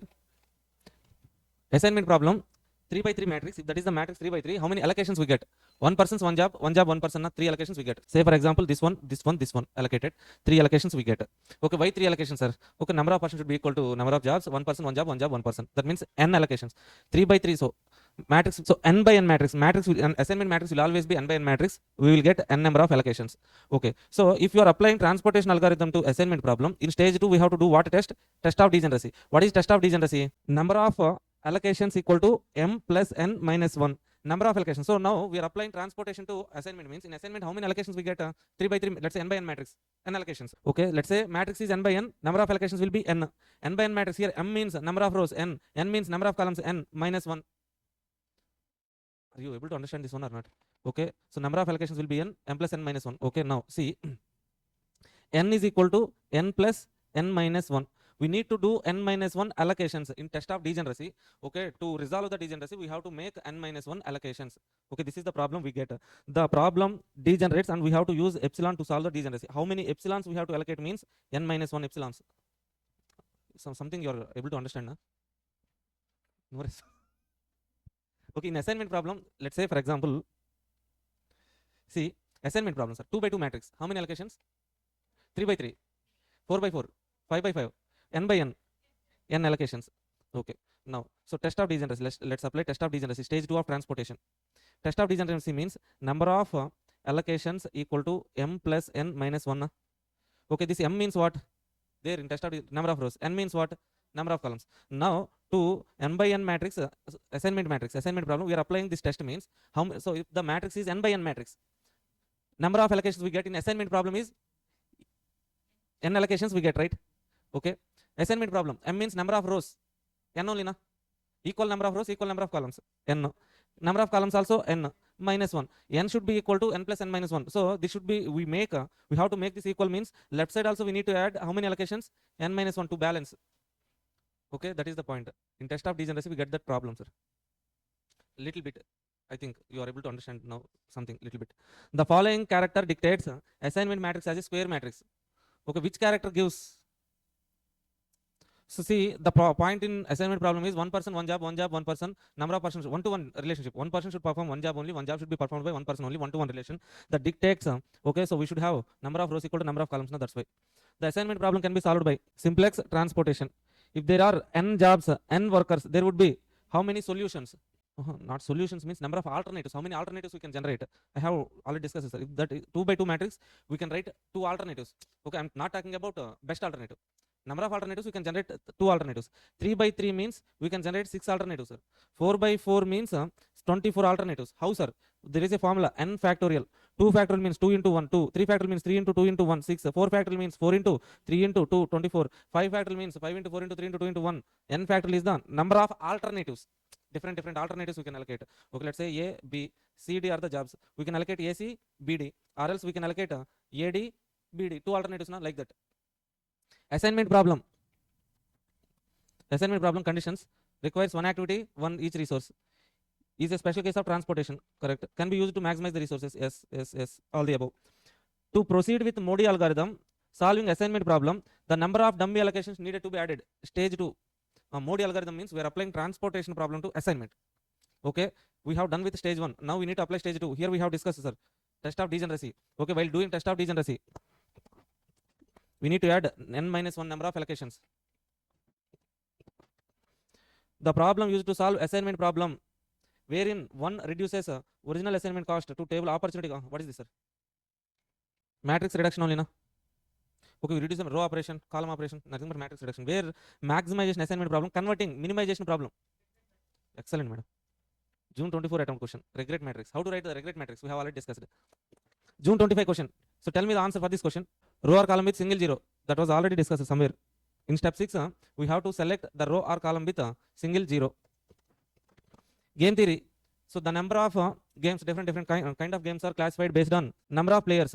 Okay, 2-player game, n-player game are there, sir. 2-player game means only 2 players. What kind of games? Chess, 2-player only, na? N-player game, carom board. Okay, so in case of cricket, we only 2 teams only, na? Carom board, 4 players. Yeah. Sum of payoffs. Payoffs means, let's say, value of let's say mini max maximin equal to 4, sir. That means one person maximizing player getting 4, minimizing player losing 4. Okay, maximizing player plus 4 he is getting, minimizing player minus 4 he is losing. Okay, so if you add this one, total is 0. Sum of the games. Okay, sum of payoffs, zero sum game. This is zero sum game. Like that we can divide the zero sum game, non-zero sum game. Number of strategies. Okay, maximizing player is having 3 strategies. Minimizing player is having 2 strategies only. What is the matrix? 3 by 2 matrix. Like the 2 by 2 matrix, 3 by 3, 4 by 4. So different matrix will be there based on the strategies. All of these. Okay, 2% zero sum game means what, sir? 2% zero sum means, okay, so maximizing player gain is equal to minimizing player loss. The sum of losses of one player may not cancel this not.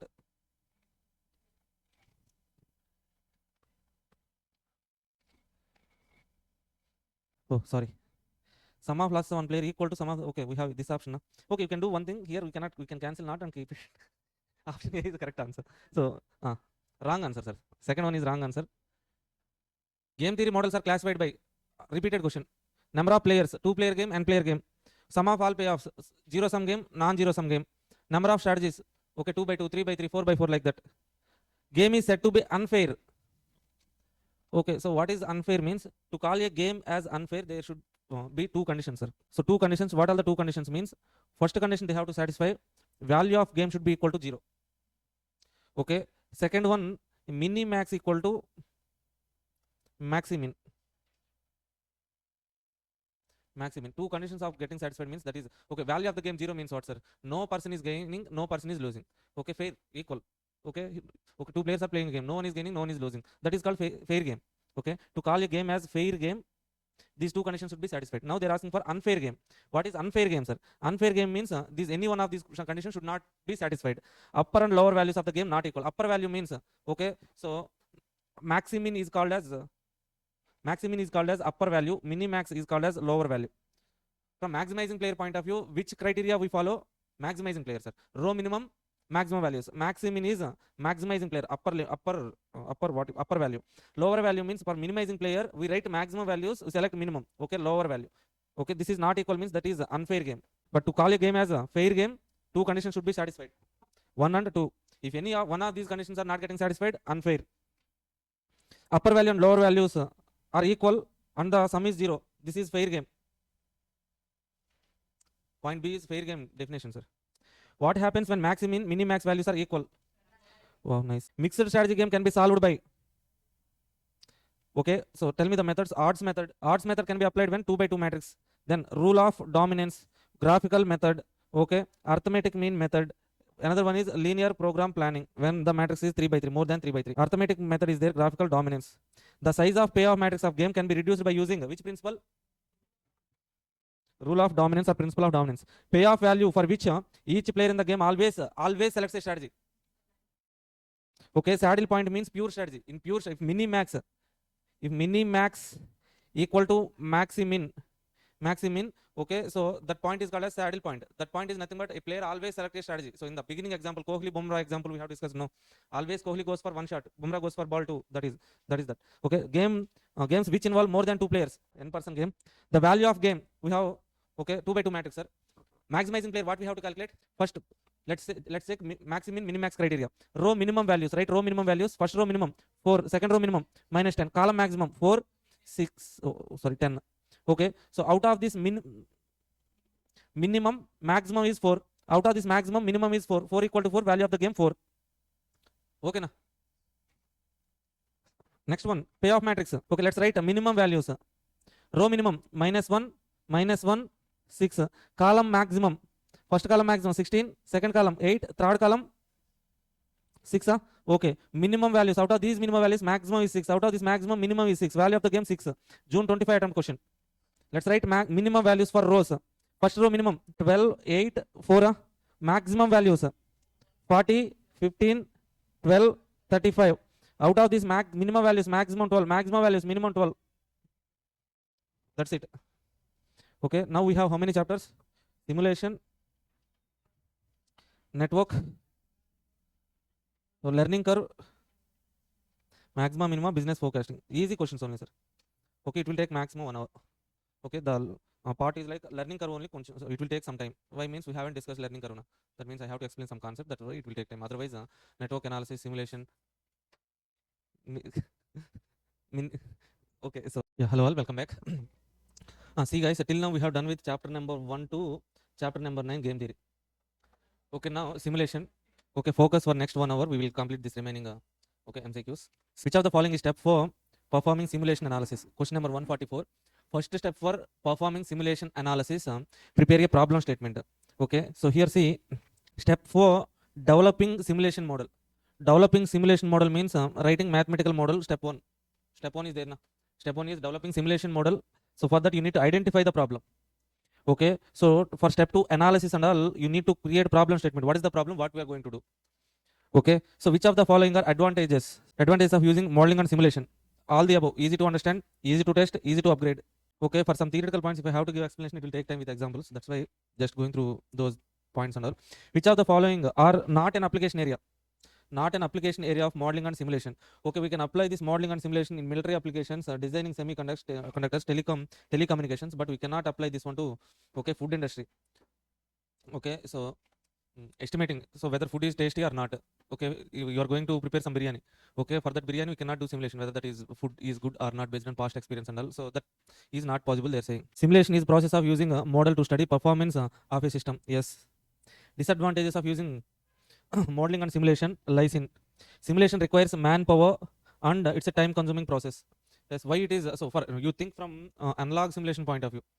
Okay, for the simulation, manpower requirement is there. So to construct model and all, we need some manpower. Simulation results are different, difficult to translate. Only experts can understand. For analog simulation results, it is somewhat difficult to understand. Okay, simulation is an expensive process. For analog simulation, to create some model, it will be expensive process.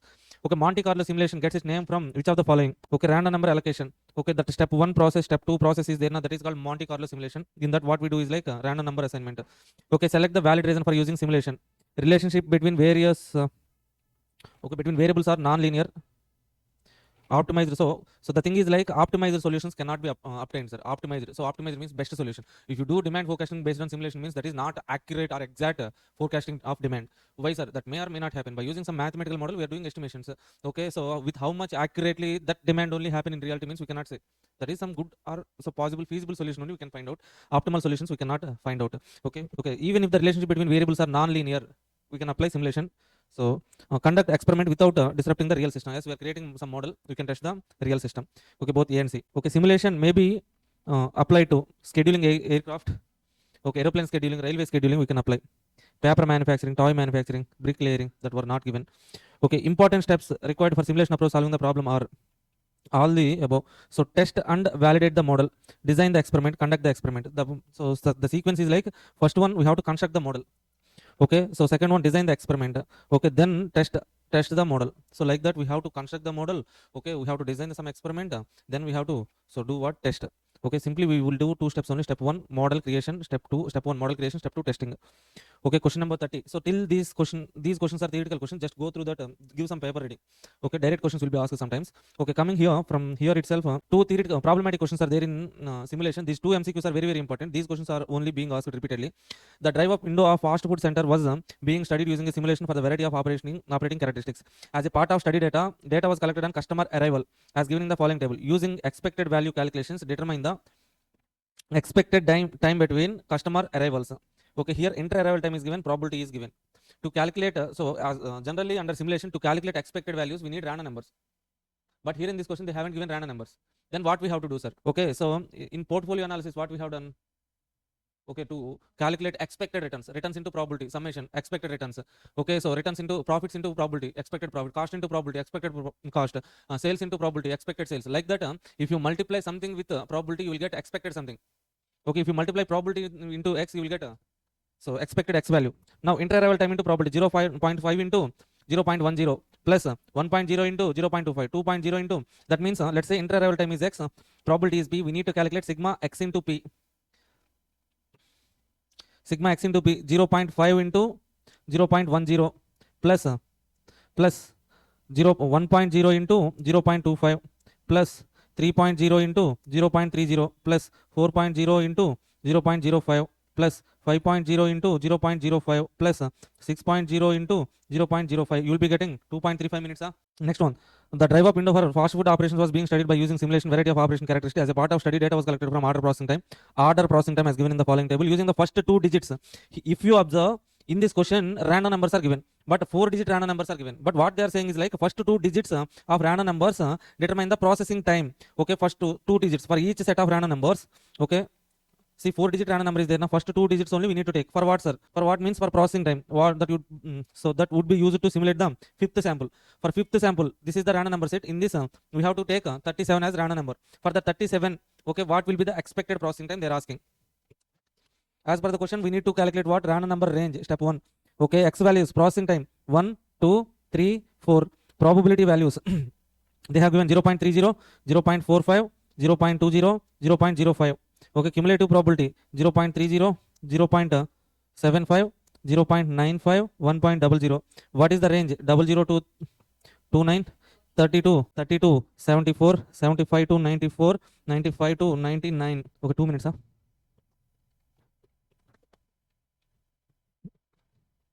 Okay, this 37 falls under second class interval. 2 minutes of processing time. That's it. That is the answer. Okay, next one. Children park is an example of which kind of simulation? Analog. Why analog? Okay, why children park is analog simulation?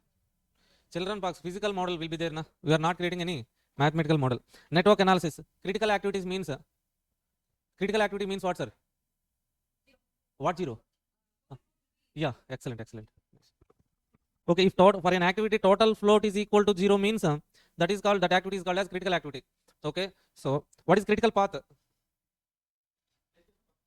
So the path which is having highest duration, lengthiest path. Okay, or else the path in which all activities total float is 0 is also called as critical path. Second question, PERT chart, the activity time distribution is beta. So this is question. Okay, this point we need to remember, sir. Activity time distribution will be there now. Okay, the time by which activity completion time can be delayed. So read this question and tell me, sir, without affecting start of succeeding activity. 3 floats are there: total float, free float, independent float. Total float means what, sir? How many days we can postpone an activity without affecting total duration of the project. Free float means it is also part of total float, which will not affect succeeding activity float. Okay, now what they're asking? Succeeding activity, free float, preceding and succeeding, independent float. Which of the following statement is not true?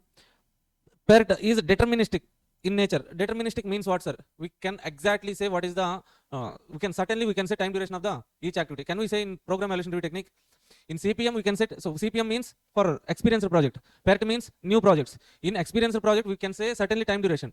Okay, in program evaluation review technique, new projects, we cannot say time duration certainly. Okay, that's why program evaluation review technique is not deterministic in nature, it is probabilistic in nature. CPM is not probabilistic, it is deterministic in nature. PERT network cannot be crashed. So no, this also can be crashed. After writing PERT network, we can crash. Okay, all the above are not true. Okay, read that 158, sir. Amount of time by which activity can be delayed without affecting project completion time. Total float only. In project planning, free float can affect. Okay, what is the definition of free float? Which float which will not affect succeeding activity? That means which can affect preceding. Solution of problems crashing has started by applying technique on. Okay, we apply CPM on which path? Okay, that's why that is called as CPM. CPM means critical path method. Na? Crashing, CPM, critical path method, critical path, critical activities.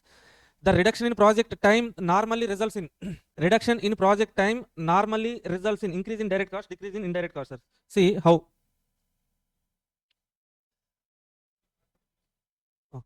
Okay, so we already discussed crashing will affect the project in 2 ways. Okay, why we do crashing means to reduce the overhead cost. That means indirect cost can be reduced. To reduce this indirect cost, what we have to do, sir? We have to engage additional resources.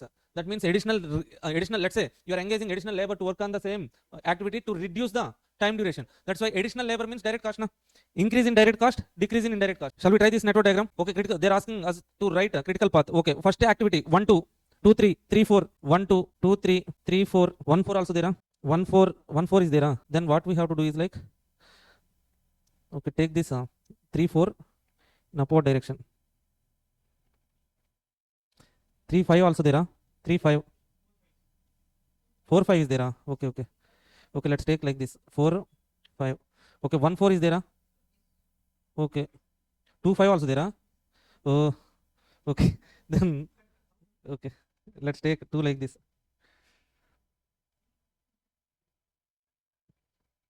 4, 5. All the conditions are satisfied. Now look at the diagram, sir. Maybe so. Okay, what we have to check is like 1, 2. Yes, 1, 2 is there. 2, 3. 2, 3 is there. 3, 4. 3, 4 directions. Please take the directions as well. Okay, 2, 5, 3, 5, 4, 5. 2, 5, 3, 5, 4, 5. Correct. Okay, 1, 4 is there. 1, 2 is there. 1, 2. 1, 4 also there. 2, 3, 3, 4. 2, 3, 3, 4. Okay, so now take duration 2 days. For 1 to 2 days, sir. 1 to 2 days. 2, 3, 1 day, na? 1 to 2 days. Okay, 2, 3, 1 day. 3, 4, 3 days. 1, 4, 3 days. 2, 5, 3 days. 3, 5, 2 days. 4 days. Now let's write different paths. 1 to 5 is our target. 1, 4, 5 we can go. Or else 1 to, okay, 1 to 2, 2, 3, 4, 5, one path. 1, 2, 3, directly 5, another path. 1, 2, 5, 4 paths are there, sir. Any other path? Can we go by 1, 4, 5? 1, 4, 3, 5? Okay, 1, 4, 5. I have taken 1, 4, 5. 1, 2, 3, 4, 5. 1, 2, 3, 5. 1, 2, 5. Now 1, 4, 5. How much duration, sir? 1, 4, 5. 7. 1, 2, 1, 2, 2, 3, 3. 6 plus 4, 10. 1, 2, 3, 5. 1, 2, 3, 5. 5. 5. 1, 3. 5. What is the critical path? 1, 2, 3, 4, 5. Okay, activities A, D, F merges at event 6. This is event 6. A is meeting there. D is meeting there. F is also meeting there. A, D, F, 3 activities are meeting at 6. How early they can finish means earliest finish times of A, D, F 13, 17, 8. Then earliest time of event 6. How early? Let's say for example from 6 we can start an activity H. Okay, how early we can start an activity H means okay after completing A, D, F. Okay, that means whichever is later. 17. The slack times of tail and head event of activity P or slack. Take activity P. This is activity P. Tail event. This is tail event slack 10. Head event slack 4. Free float of activity is 12. Free float is given, sir. That is equal to 12. Okay, total float they are asking. How to calculate free float? Free total float minus head event slack na. That is equal to 12. Okay, so total float we need to calculate minus total float minus head event slack how much? Okay, if I bring this 4 to the right side, minus becomes plus 12 plus 4. Total float is equal to 16. Slack time of tail event of activity Z of a project is to, let's say an activity Z. Tail event slack they are giving 2. If total float free floats of activity Z are 10 days, 7 days. Total float is equal to 10. Free float is equal to 7. The independent float of activity Z. Independent float, how to calculate independent float, sir? Free float 7 minus tail event slack 2. Independent float 5 na. Simple formula 166. For an activity pessimistic, most likely optimistic times are TP is equal to 6. TM is equal to, sorry, this is 10, this is 6. TO is equal to 2 na. Expected time TE is equal to 4 into 6. 24 plus 10, 1 into 10 plus 1 into 2 divided by 6. Excellent. Optimistic time and pessimistic time of activity are respectively TO 4, TP 16. Variance they are asking. How to calculate variance, sir? TP minus TO by 6 whole square. Okay, 16 minus 4 by 6. 12 minus 6, 12 divided by 6. 2 square, 4. That formula, you remember that formula? Standard deviation equal to maximum time minus minimum time divided by 6. Standard deviation square is the variance. Okay, 168. The expected time for an activity of a project LM is expected time means TE. TE is equal to how much? 20 days. Most likely time TM they have given 19. And pessimistic TP they have given 28. Variance of the activity. To calculate variance, what we need, sir? TP minus TO by 6. We have TP, but TO we need to calculate. For that, we need to use TE formula. Okay, let's use this formula. TE is equal to TP plus 4TM plus TO by 6. TE 20, TP 28 plus 4TM, 4 into 19, TM 4 into 19 plus TO divided by 6. Bring the 6 to the left side.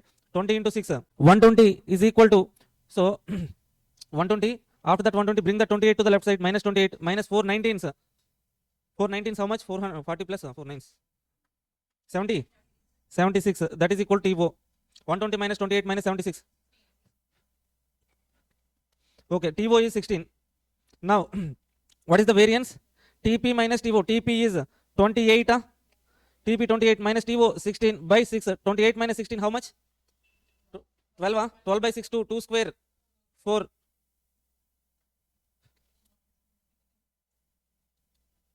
that same formula, some basic formulas if you know means you can do these questions.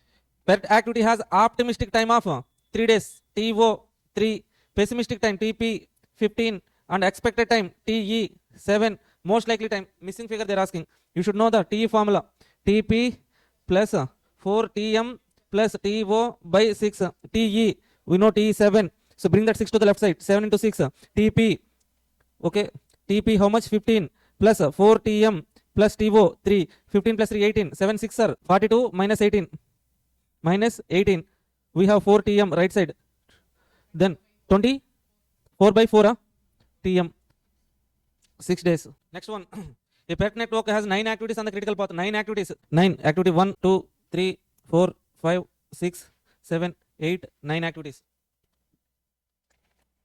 Okay, so what they're giving, the standard deviation of each activity on the critical, each activity 3 3 3 3 3 3 3 3 3.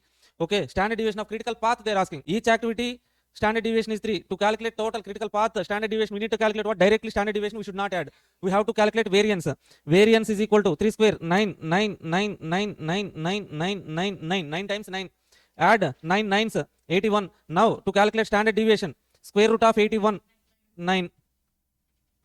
Answer 9. Now for June 25 attempt question, see, okay, same question was asked in June 25 as well. For that June 25 attempt, they have given standard deviation 4, sir. In this question, you have, see, this is MQP question, sir. With standard deviation 3, MQP June 25 question. That question they have given 9 activities, but 3 are standard deviation. But in direct exam, June 25 exam, standard deviation 4 was given. Okay, that is only the change. If 4 is the standard deviation per activity, can you tell me the, okay, total standard deviation of the critical path? 12. Okay, 4 square 16, 16, 9 16, sir. Yeah, excellent, excellent. Wow, mind blowing. Yeah. Next question. In PERT network, optimistic time for particular activity is 9 weeks. TO 9, pessimistic TP 21. Which one of the following is best estimate of standard deviation? TP minus TO by 6 whole square 20. Standard deviation they're asking, no square. Only standard deviation means no square. TP minus 21 minus 9. How much? Nice. That's it. Normal duration, normal cost of an activity are 10 days 350. 10 days 350. Cost slope 75 per day. Cost slope, that means cost slope is nothing but crash cost per day 75. Okay, crash duration 8 days. Crash duration 8 days. What is the crash cost of the activity? Crash cost of the activity means, see how 10 days, from 10 days we can crash the activity to 8 days. 2 days crash we can do. 2 into 75, that is equal to 150. 350 plus 150, 500. Excellent. Yeah, super, mind blowing. Which of the following is incorrect? Definitely both are not event oriented. PERT is event oriented, CPM is activity oriented. So that chart I have written now, the difference between PERT and CPM. Okay, experienced, inexperienced. Okay, like that I have given one chart, sir. If you refer that chart means you can answer this question. PERT is suitable for projects having probabilistic time estimates. Yes. In program evaluation review technique, we estimate timings. CPM suitable for project having deterministic activities. Yes, exactly. If you are able to say the time duration, then you can crash. Both PERT and CPM are event oriented. Wrong. PERT is event oriented. Okay, A, B, D are correct. C is wrong. Activity must be completed prior to the start of an activity is called preceding activity. Okay, reduction in the project duration, crashing. Critical path method, so that can be used for large projects. They're saying, oh, small projects means, okay, let's say a small project is there that we can complete today itself. Okay, why crashing one day activity? The optimum duration means 3 types of durations in crashing. Okay, normal duration, optimum duration, minimum duration. Normal means before crashing. Optimal means after crashing till the total cost of the project is minimum. Okay, so till as long as benefit is greater than crash cost, if you crash means you will get optimum duration. If benefit is less than cost, if you crash further means you will get minimum duration but cost will be increased. Okay, one which gives the minimum total cost of completion of project. Which of the following not a notable challenge while scheduling independent activities? Okay, not a notable challenge for scheduling project means independent means that is not dependent upon any other activities. That means that activity we can start anytime, we can complete anytime. Okay, so for that scheduling that activities, we won't face any problems. Let's say, for example, network diagram is like this, sir. Okay, this is network diagram. One more activity is there, that is independent activity. Okay, let's say this is an independent activity. Let's say some independent activity. So we can perform, we can start that activity anytime, we can end that activity anytime. So for that, what we generally do is like, okay, we connect this activity here and connect with dummy. Okay, we'll be having huge float here. Okay, anytime we can start, anytime we can complete, independent. But you see this activity, this is depend upon which activity? Previous activity. After completion of this one, we have to complete this one. Okay, if this is completed, then only we can start next one. No? Okay, some scheduling will be there to complete the project on time, but we can start this anytime, complete anytime within this time frame. That is independent activities. Critical path is longest path. That's it. What? Activity critical path is longest path, the path that begins from start node. Wow, how that is critical path? Say for example, every path starts with the starting node, ends with ending node.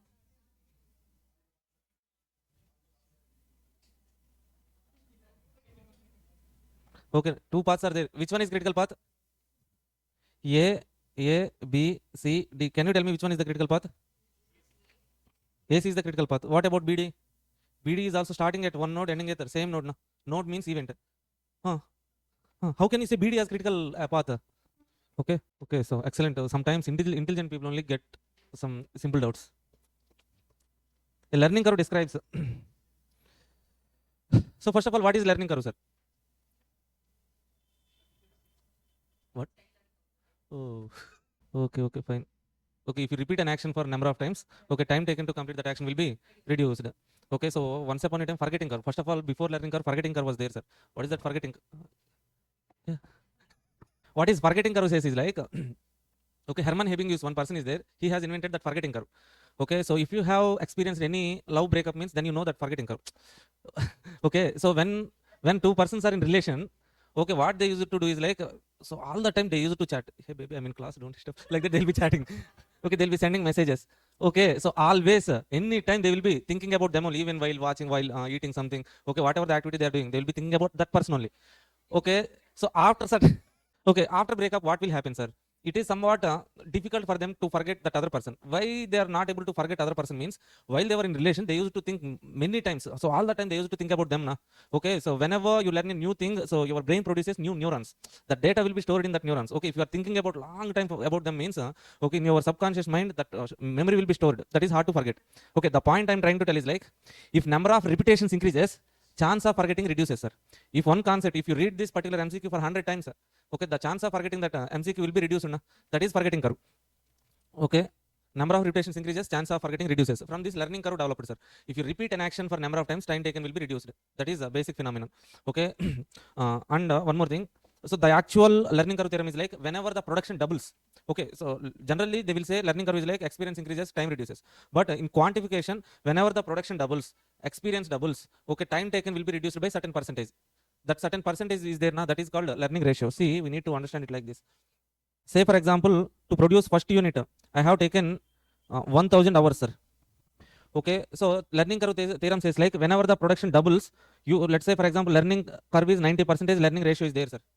Whenever the production doubles, that means production double 2 units, you can apply on previous average 90%. Time will be reduced to 1000 into 90, means 900. Okay, again, whenever the production doubles, 2 became 4, you can apply 90% on previous average. 8, 10. Whenever the production doubles, okay, you can apply on previous average 90%. 7, 20, 729, something like this. Okay, so this is what, sir? This is cumulative number of units. Cumulative number of units. This is what, sir? This is average time. Okay, now try to understand this one, sir. Whenever the production doubles, time taken, average time taken to complete the action will be reduced by certain percentage. That percentage is called learning rate. Okay, this is learning curve theorem. Okay, so for first unit you have taken 1000 hours. For first 2 units, on an average time is 900. This 2 is not second unit, sir. This first 2 units, cumulative units na. First 2 units, 900 average time. That means in total for first 2 units, we have taken how much total time? 2 into 900, 1800 hours. Can you tell me the time taken for second unit only? First unit was produced in 100 hours. Okay, first 2 units 180 means, are you getting this difference? This is average time. This is the total time. Now, first 4 units average is 810. That means first 4 units total 4 into 810. 4 8s, how much? 3240, right? Okay, this is total time for first unit, second unit, third unit, fourth unit. This is the total time for first unit and second unit. Can you tell me the total time taken for third unit and fourth unit? Okay, how? 3240 is the time for 4 units. Let's say 1, 2, 3, 4. 4 units total time 3240. First 2 units total time 1800. What is the time for this one? Means 3240 minus 1800, 1440. Okay, are you able to understand this one? Okay. Okay, so when we can apply that learning curve ratio means whenever the production doubles, then only we can apply this learning percentage on previous average, not on total. This is cumulative units, this is average time, this is total time. We can apply the learning rate on previous average if and only if so production doubled. This is the process as per learning curve theorem. Okay, in this approach we can calculate average times if and only if doubling units are given. Doubling approach. This is called as doubling approach. If doubling number of units are not given, let's say for example, what is the time taken for some random 10th unit? What is the time taken for 10th unit? They're asking. That will not be covered under this doubling units. No? Then what we have to do, sir? For that they have given some nice learning curve function y is equal to a x power b. Sir, what is this y, sir? Y means average time for x units. Average time for x unit. What is a, sir? Time taken for first unit. What is x, sir? Cumulative number of units. Cumulative units. B means what, sir? Learning index. This B is the very, very important thing here. Sir, how to calculate B, sir? B is equal to logarithm of learning percentage divided by log 2. Sir, why log 2, sir, in denominator? So whenever the production doubles, we are saying, no. That's why you have to take in denominator log 2. That means you need to understand this B, sir.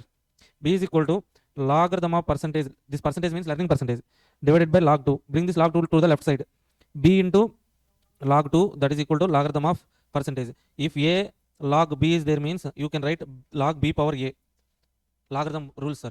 That means you can write it like logarithm of 2 power B, that is equal to logarithm of percentage. Okay, then it becomes what? Okay, cancel log 2 power B is equal to percentage. Let's say logarithm percentage is 90%. Now we are trying to do what? So we are trying to express logarithm, some rate, learning rate into 2 power something. Okay, exponential form we are trying to convert. That exponential term will be there now, that is called as learning index here.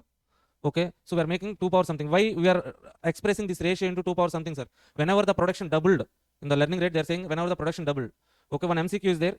In that MCQ they will be asking like okay, so in learning index B calculation, okay, by mistake manager has taken in denominator logarithm 3. What does it indicates? So learning index B, logarithm of percentage divided by log 2. Whenever the production doubles, we can apply learning percentage. Now that's why I'm writing log 2 here. Now manager wrongly taken logarithm of percentage divided by log 3. What does it indicates? Whenever the production triples, then only we can apply learning effect. Okay, so one MCQ is there. Okay, these points are enough, sir. So first one, this approach, if you understand this approach means enough. Doubling units, whenever the production doubles, on previous average, we can apply learning percentage. On average only we can apply. Okay, so how to get totals means number of units into average time, we can get totals. Okay, now come to this particular, where is that? Learning curve describes, okay, increase in number of units produced per unit time as per the number of units produced increases. Okay, see, what they're saying is like, whenever the production increases, time taken per unit will be reduced. Na? Okay, if time taken per unit is getting reduced means, okay, so within the less time we can produce number of units. Na? Per unit, number of production will be increases. Na? Increase in units per unit time. So per unit time production will increases whenever your experience increases.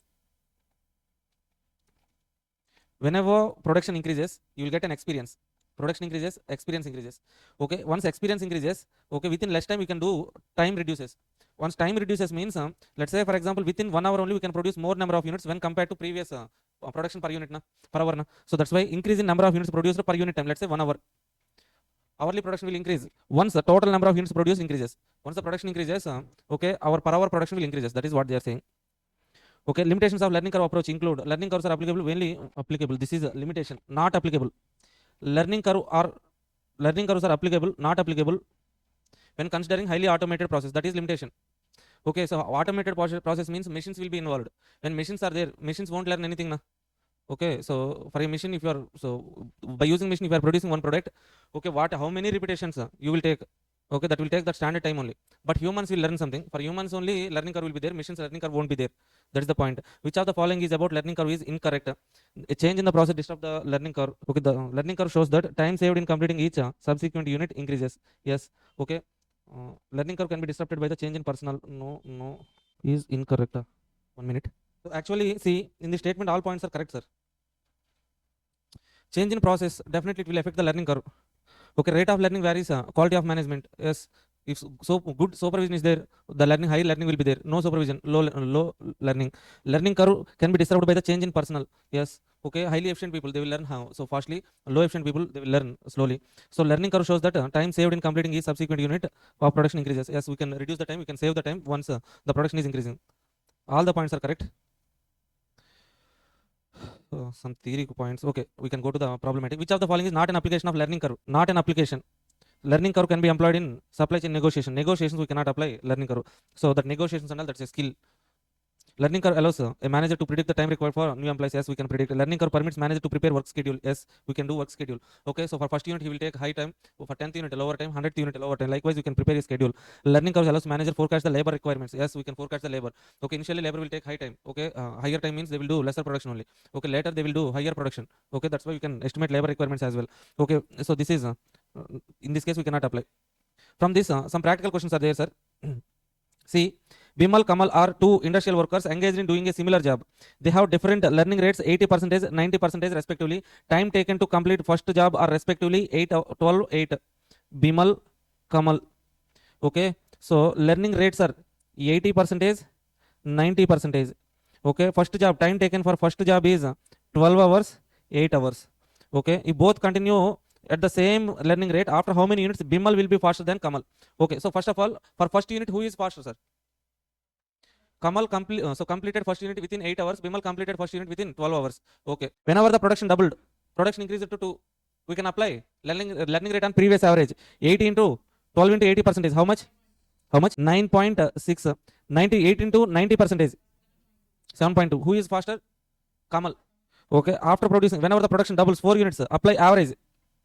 96 into 8%. 7.68. 7.2 into 90%. 6.48. Okay. Again, here also. Kamal is faster than Bimal. Okay, again, once the production doubled 8 units, 7.68 into 80%, 6.144. Okay, here, 6.48 into 90, 5.83. Next, whenever the production doubled 16, 6.144 into 80%, 4.912. Here it is 5.83 into 90. Okay, what does it indicate, sir? Okay, so here Bimal is faster than Kamal, right? Somewhere in between, after 8 units, in between 16 units. Okay, after 8 units, before 16 units, Bimal will be faster than Kamal. Okay, so what alternative we are having in between 8 to 16? 11th unit, no, right? Okay, are you able to understand this one? Okay, simple question. How long it will take to produce a 5th unit with 80%, 85% of learning rate? Oh, if 3rd unit took, okay, see. So many calculations are there, sir, here. This is somewhat like not just an MCQ. This one is somewhat like 7-mark question. We have to take y is equal to a x power b equation. So 3rd unit, okay, when here x is equal to 3, they have taken y is equal to 13 hours. By taking y equal to 13, x equal to 3, b value at 85%, something minus 0.234, something will be there, sir. Yeah, next level point you're asking. Okay, I will explain. So b at 85% of learning rate minus 0.234. How to calculate, sir? You're asking such a good point you're asking. So let's go to the learning curve. So at learning rate 85%, 0.85 na? At this 85%, b value is equal to logarithm of 0.85 divided by log 2. Now we need to calculate that value. So what generally this b value should be given in the question. If they are not giving, means what we have to take do is like, do we know log 2 value? Don't know, na? Then apply this approach.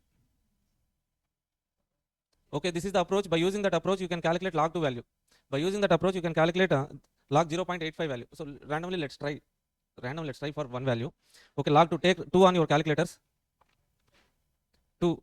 Take 2 on your calculator. Then press root 14 times. Root. Yeah, you have done this calculation. Huh? That is different. This is different. Okay, so take 2, press root 14 times, subtract 1, divide with 0.0000700271. Did you get that log 0.3010? Check whether you are getting log 2 0.3010 or not. Take 2, press root 14 times, minus 1, divide with 0.0000700271. You are not getting a log 2 value. Press root 15 times. Okay, try with 15 then.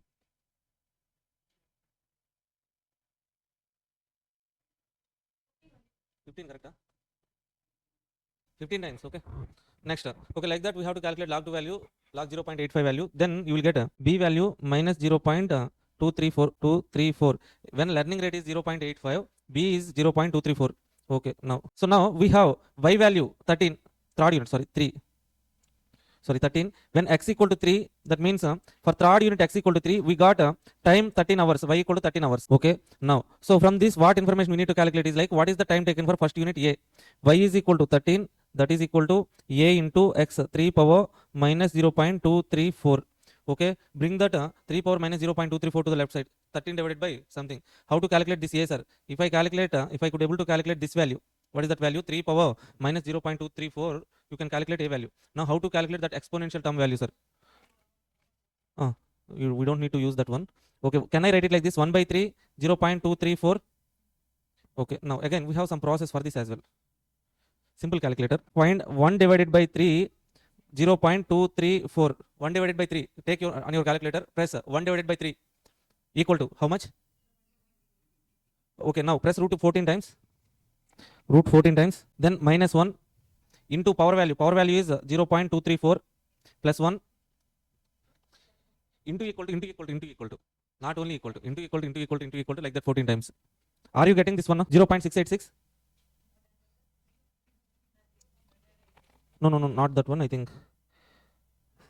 Okay, some different value should get. How much? 773. 773 now. Okay, nice. Okay, 0.773, sir. Finally we got it. 13 is equal to A into 0.773. A is equal to 13 divided by 0.773. How much? 16.81. Okay, let's say 16.81. Okay, now take that A value 16.81. Now substitute y.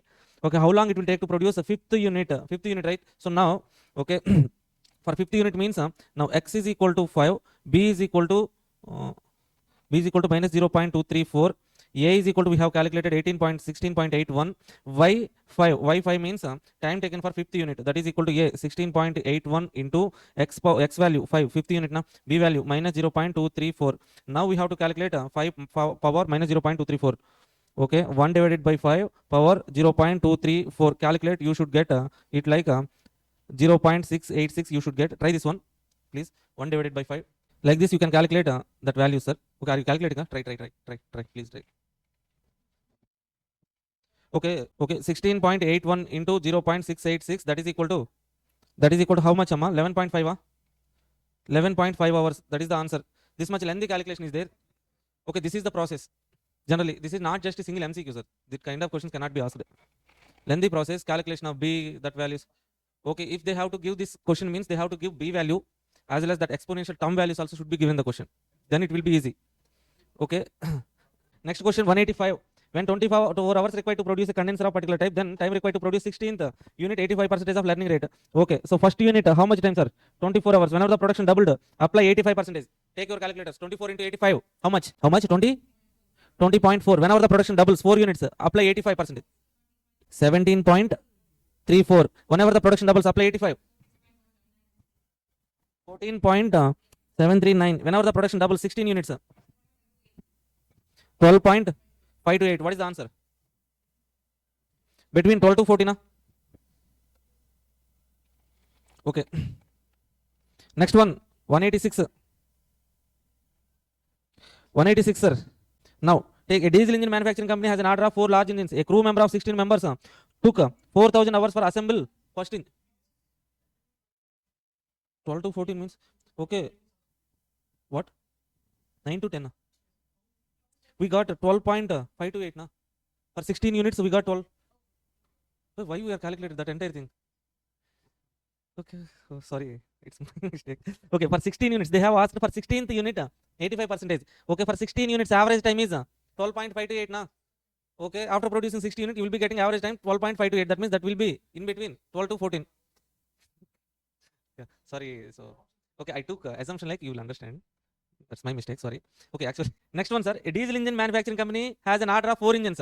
A crew of 16 members took 4,000 hours to assemble the first engine. 80% learning curve is used. Then what will be the labor cost for fourth engine, assuming that average labor rate be 180 per hour? Okay, let's do this question. For first engine, how much time, sir? First engine, 4,000 hours. Okay, So then then what will be the labor cost for fourth engine they're asking. That means whenever the production double, apply what percentage? 80%. How much? 3200. Again, how much? 2560. Okay, now 2560 hours they will be taking on an average for fourth unit. What is the cost per hour? 180 into 180. How much?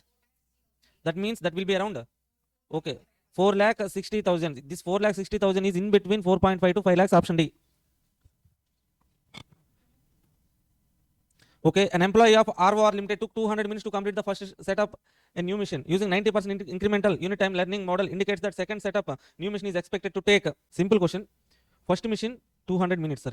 90 whenever the production doubles 2. Okay, so we have to apply 90%, na? Okay, 180. Okay, so now with this information, can you tell me the time taken for second unit alone? 180. So tell me what is your understanding of 180? How 160, sir? Excellent, sir. Okay, it is average time, na? On average only we apply 90%. Okay, what is the total time for first 2 units? 2 into 180, 360 minutes. First unit took 200, first 2 360 means second unit alone 160 minutes, na? Next one. Okay, again this one also, sir. Repeated, huh? Okay, same process. For first unit 4000 hours. Fifth to 8th unit means okay, 2 4 8. Apply that repetitions 4 times, then you can calculate that time. Fifth unit to 8th unit. Okay, total of 4th unit total, 8th unit total you can calculate. Okay, this equation, this is somewhat a lengthy question that will take some 10 to 15 minutes now. Okay, I will give you the answer for that. Next one, last question. Lonex Limited manufacturing company has delivered a new product and just completed the manufacture of first 16 units of the product. First unit took 6 hours. First unit 6 hours to manufacture, and first 16 units together took first 16 units together took 62.9856 hours. The learning curve rate would be, okay, see, 16 units together 62.9856, sir.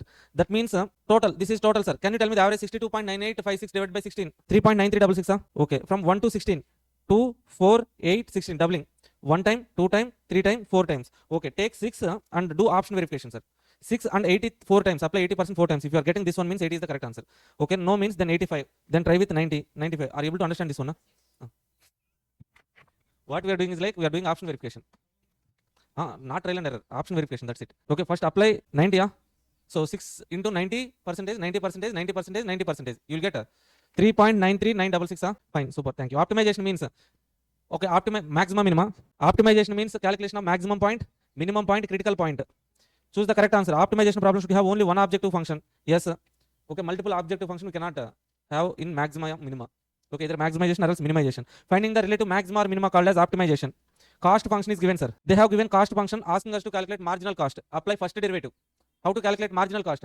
First derivative of total cost is marginal cost, na? Okay, 3q square derivative, 3 into q square derivative, 2q, 6q plus 7. Option B. MR is first order derivative of total revenue. Okay, in the expression of D equal to AC minus B square, we calculate delta for multivariate function used for describing sufficient condition for unconstrained optimization involving two variables. The meaning of ACR.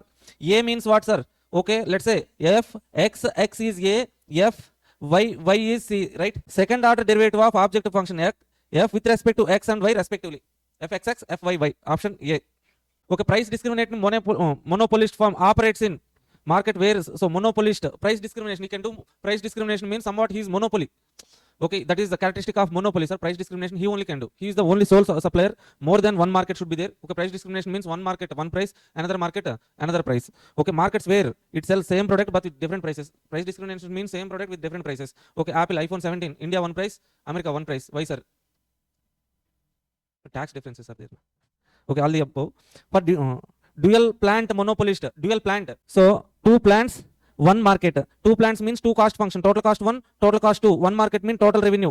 Okay, what is the condition? Okay, we need to calculate MC1 is equal to MC2 is equal to MR. MC1 equal to MC2 equal to MR condition. Option C, not option 1A. Option C is correct answer. Total revenue from the sale of quantity is given by the R equal total revenue is given. Marginal revenue is 25. What is the number of quantity units? Okay, total revenue is given, sir. Can we calculate marginal revenue here? 3x cube derivative, 9x square minus 2x plus 10. This is marginal revenue. That is equal to 25 they are saying. Okay, bring that 25 to the left side. 9x square minus 2x minus 15. That is equal to 0. From here, how to solve this equation, sir? Okay, don't get confused. Do option verification later. Okay, substitute each and every option you will get. So what? So take 6 in the equation in place of x, substitute 6. It is making 0 means this is the answer. 4, substitute 4 in place of x. It is making 0 means that is correct answer. Okay, how much you should get means you should get 5, I think.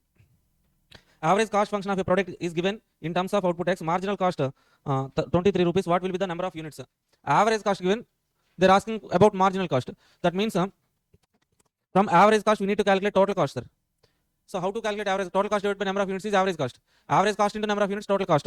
Okay. So average cost into number of units, 1 by 3 x square into x, 1 by 3 x cube plus x into x, x square plus 8 into x, 8x. Now to this total cost apply first derivative. You will get marginal cost.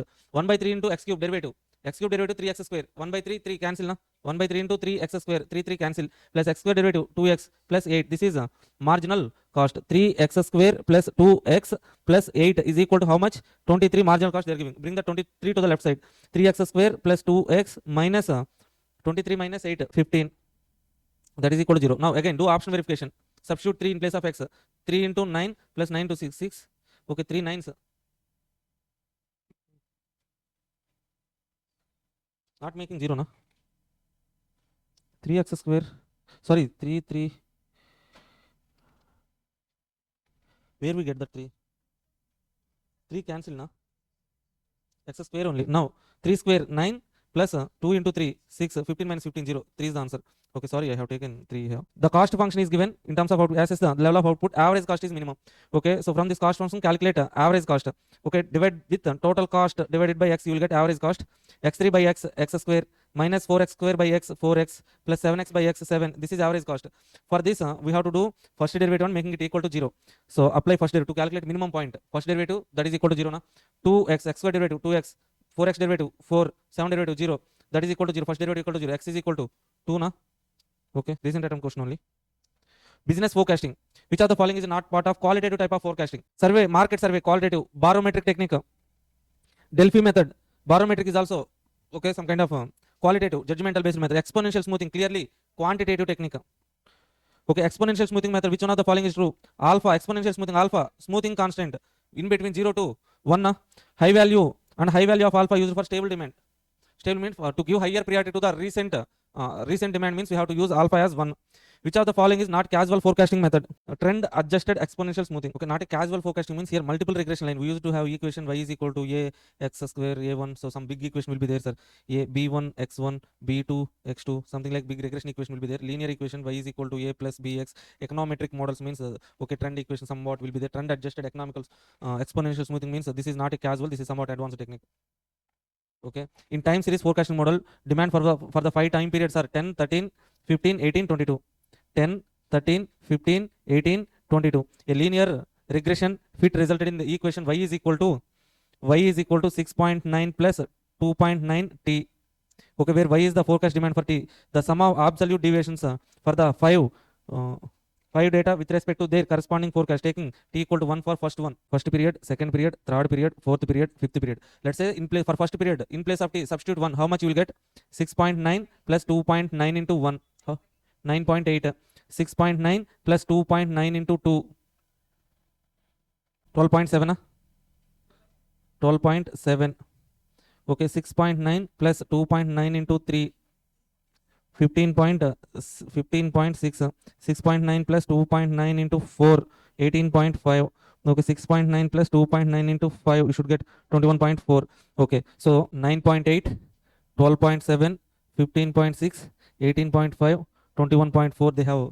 So from the regression equation we can calculate these values. Sum of absolute deviations for the 5 data period with respect to the corresponding forecast. Okay, this is forecasted values, this is trend values. We need to calculate deviations. Deviations means what, sir? Difference. 10 minus 9.8, 0.20 na. 13 minus 12.7, that is equal to 0.30 na. 15 minus 15.6, so what?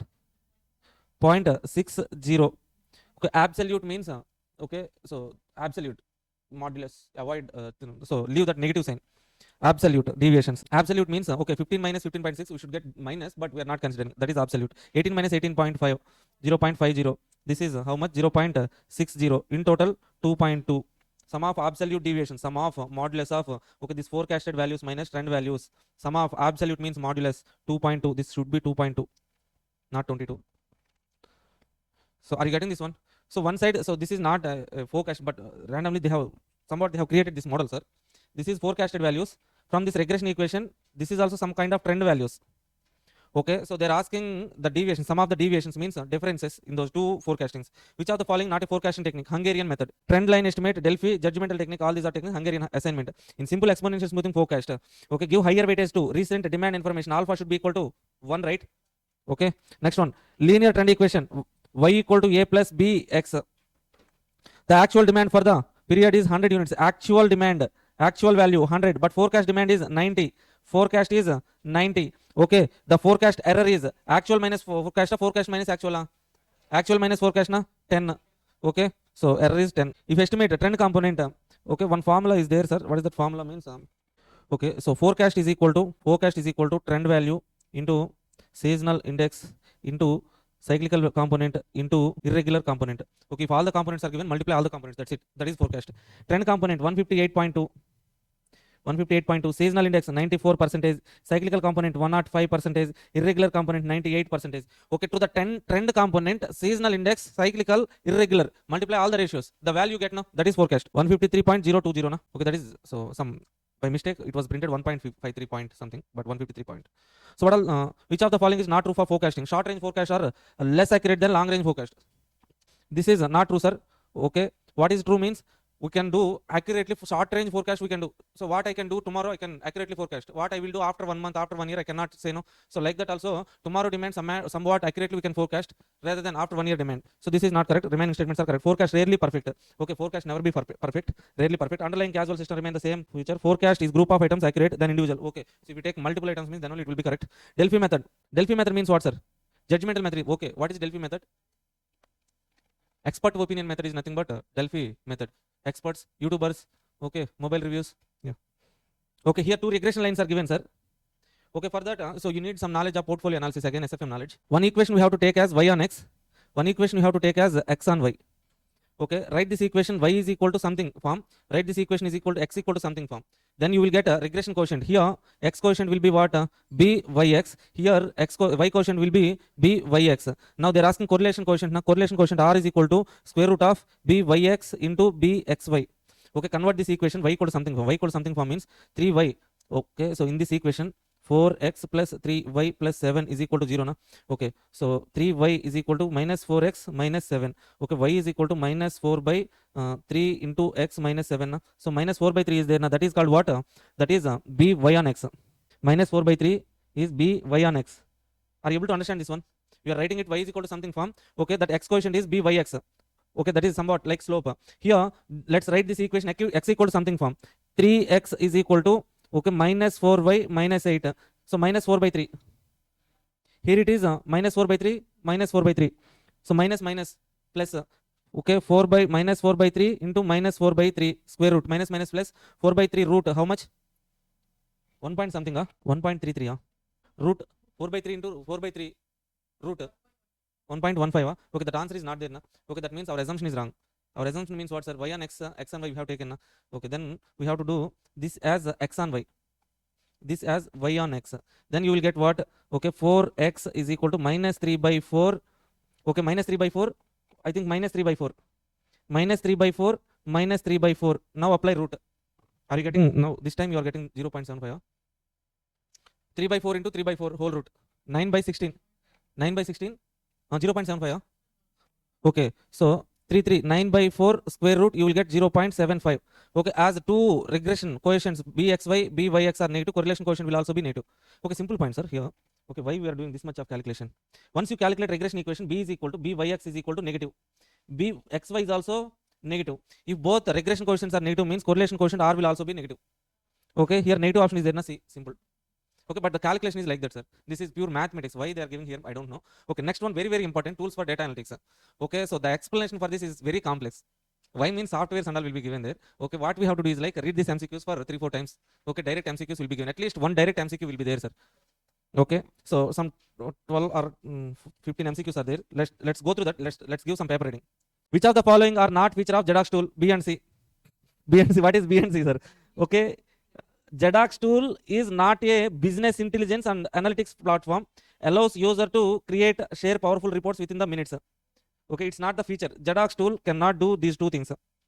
Which of the following related to financial data analytics? Okay, value driver analysis is financial data analysis, predictive sales analysis, financial ratios analysis, all the above. Recent June 25 attempt question only. Next one. Explanation is there, you can read it later. Python can be used on Linux, Windows, many more. So Python software can be used on many operating systems. That is a platform independence, sir. Okay, what category language feature? The language feature, that language, Python language can be operated on multiple operating system, means platform independence actually. Okay, but so this embeddable, robust, so all other also okay features of Python. But so what they're asking is like so operating on multiple OS is platform independence. That feature only they're asking. Even embeddable means Python can be embedded into other languages. Okay, this is also feature of Python. But they're asking clearly what? So executing on multiple OS is called platform independence. Tableau is business intelligence tool, visualization tool. Okay, which of the following statement is correct? For data analytics purpose, ETL tool is same as ELT tool. What is ETL and ELT, sir? Okay, go to concept book, there you can. Which of the statements is incorrect? None of the above. All the statements are correct, they are saying. Microsoft Excel, we know about Excel, right? Most popular among all available spreadsheet. Spreadsheet means what, sir? Rows and columns, that is called spreadsheet. Okay, give me some examples of spreadsheets. Excel, Google Sheet, another 2, 3. Oh, we know this two only, sir. Zoho Analytics is a tool used for financial data analytics. Yes, visualization, reporting tool. Okay, prescriptive analytics is very important. 4 types of analytics is there, sir. Descriptive, prescriptive, predictive. Okay, so in our concept, I will show you. Last.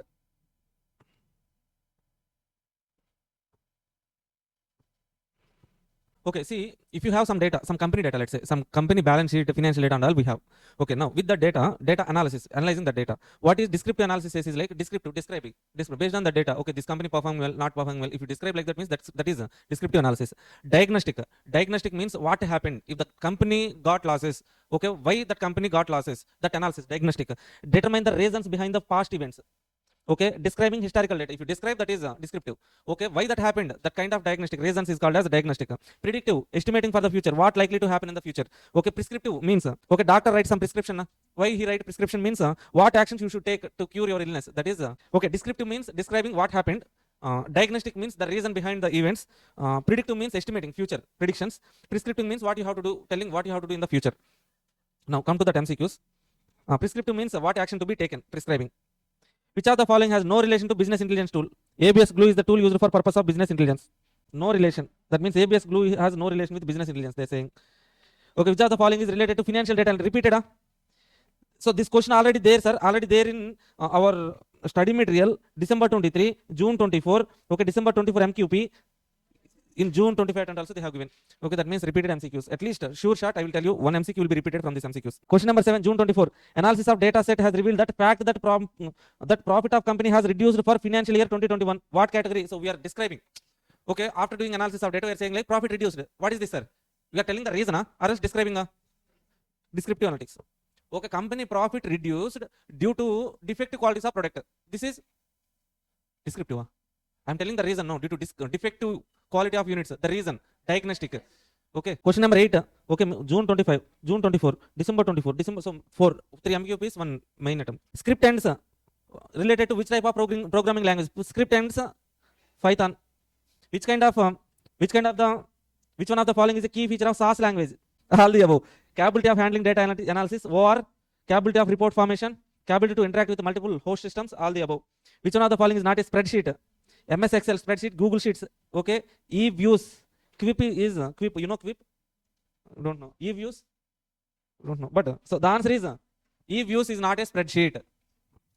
That's it. Successfully we have. So go to this theory MCQs, tools for data analytics. Read these MCQs for 2-3 times.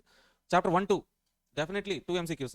Here from this tools for data analytics we will get 2 MCQs. But we cannot say okay sure shot 2 MCQs from these MCQs only. One will be, I can say, okay, one definitely will come from these MCQs. Another one, our luck.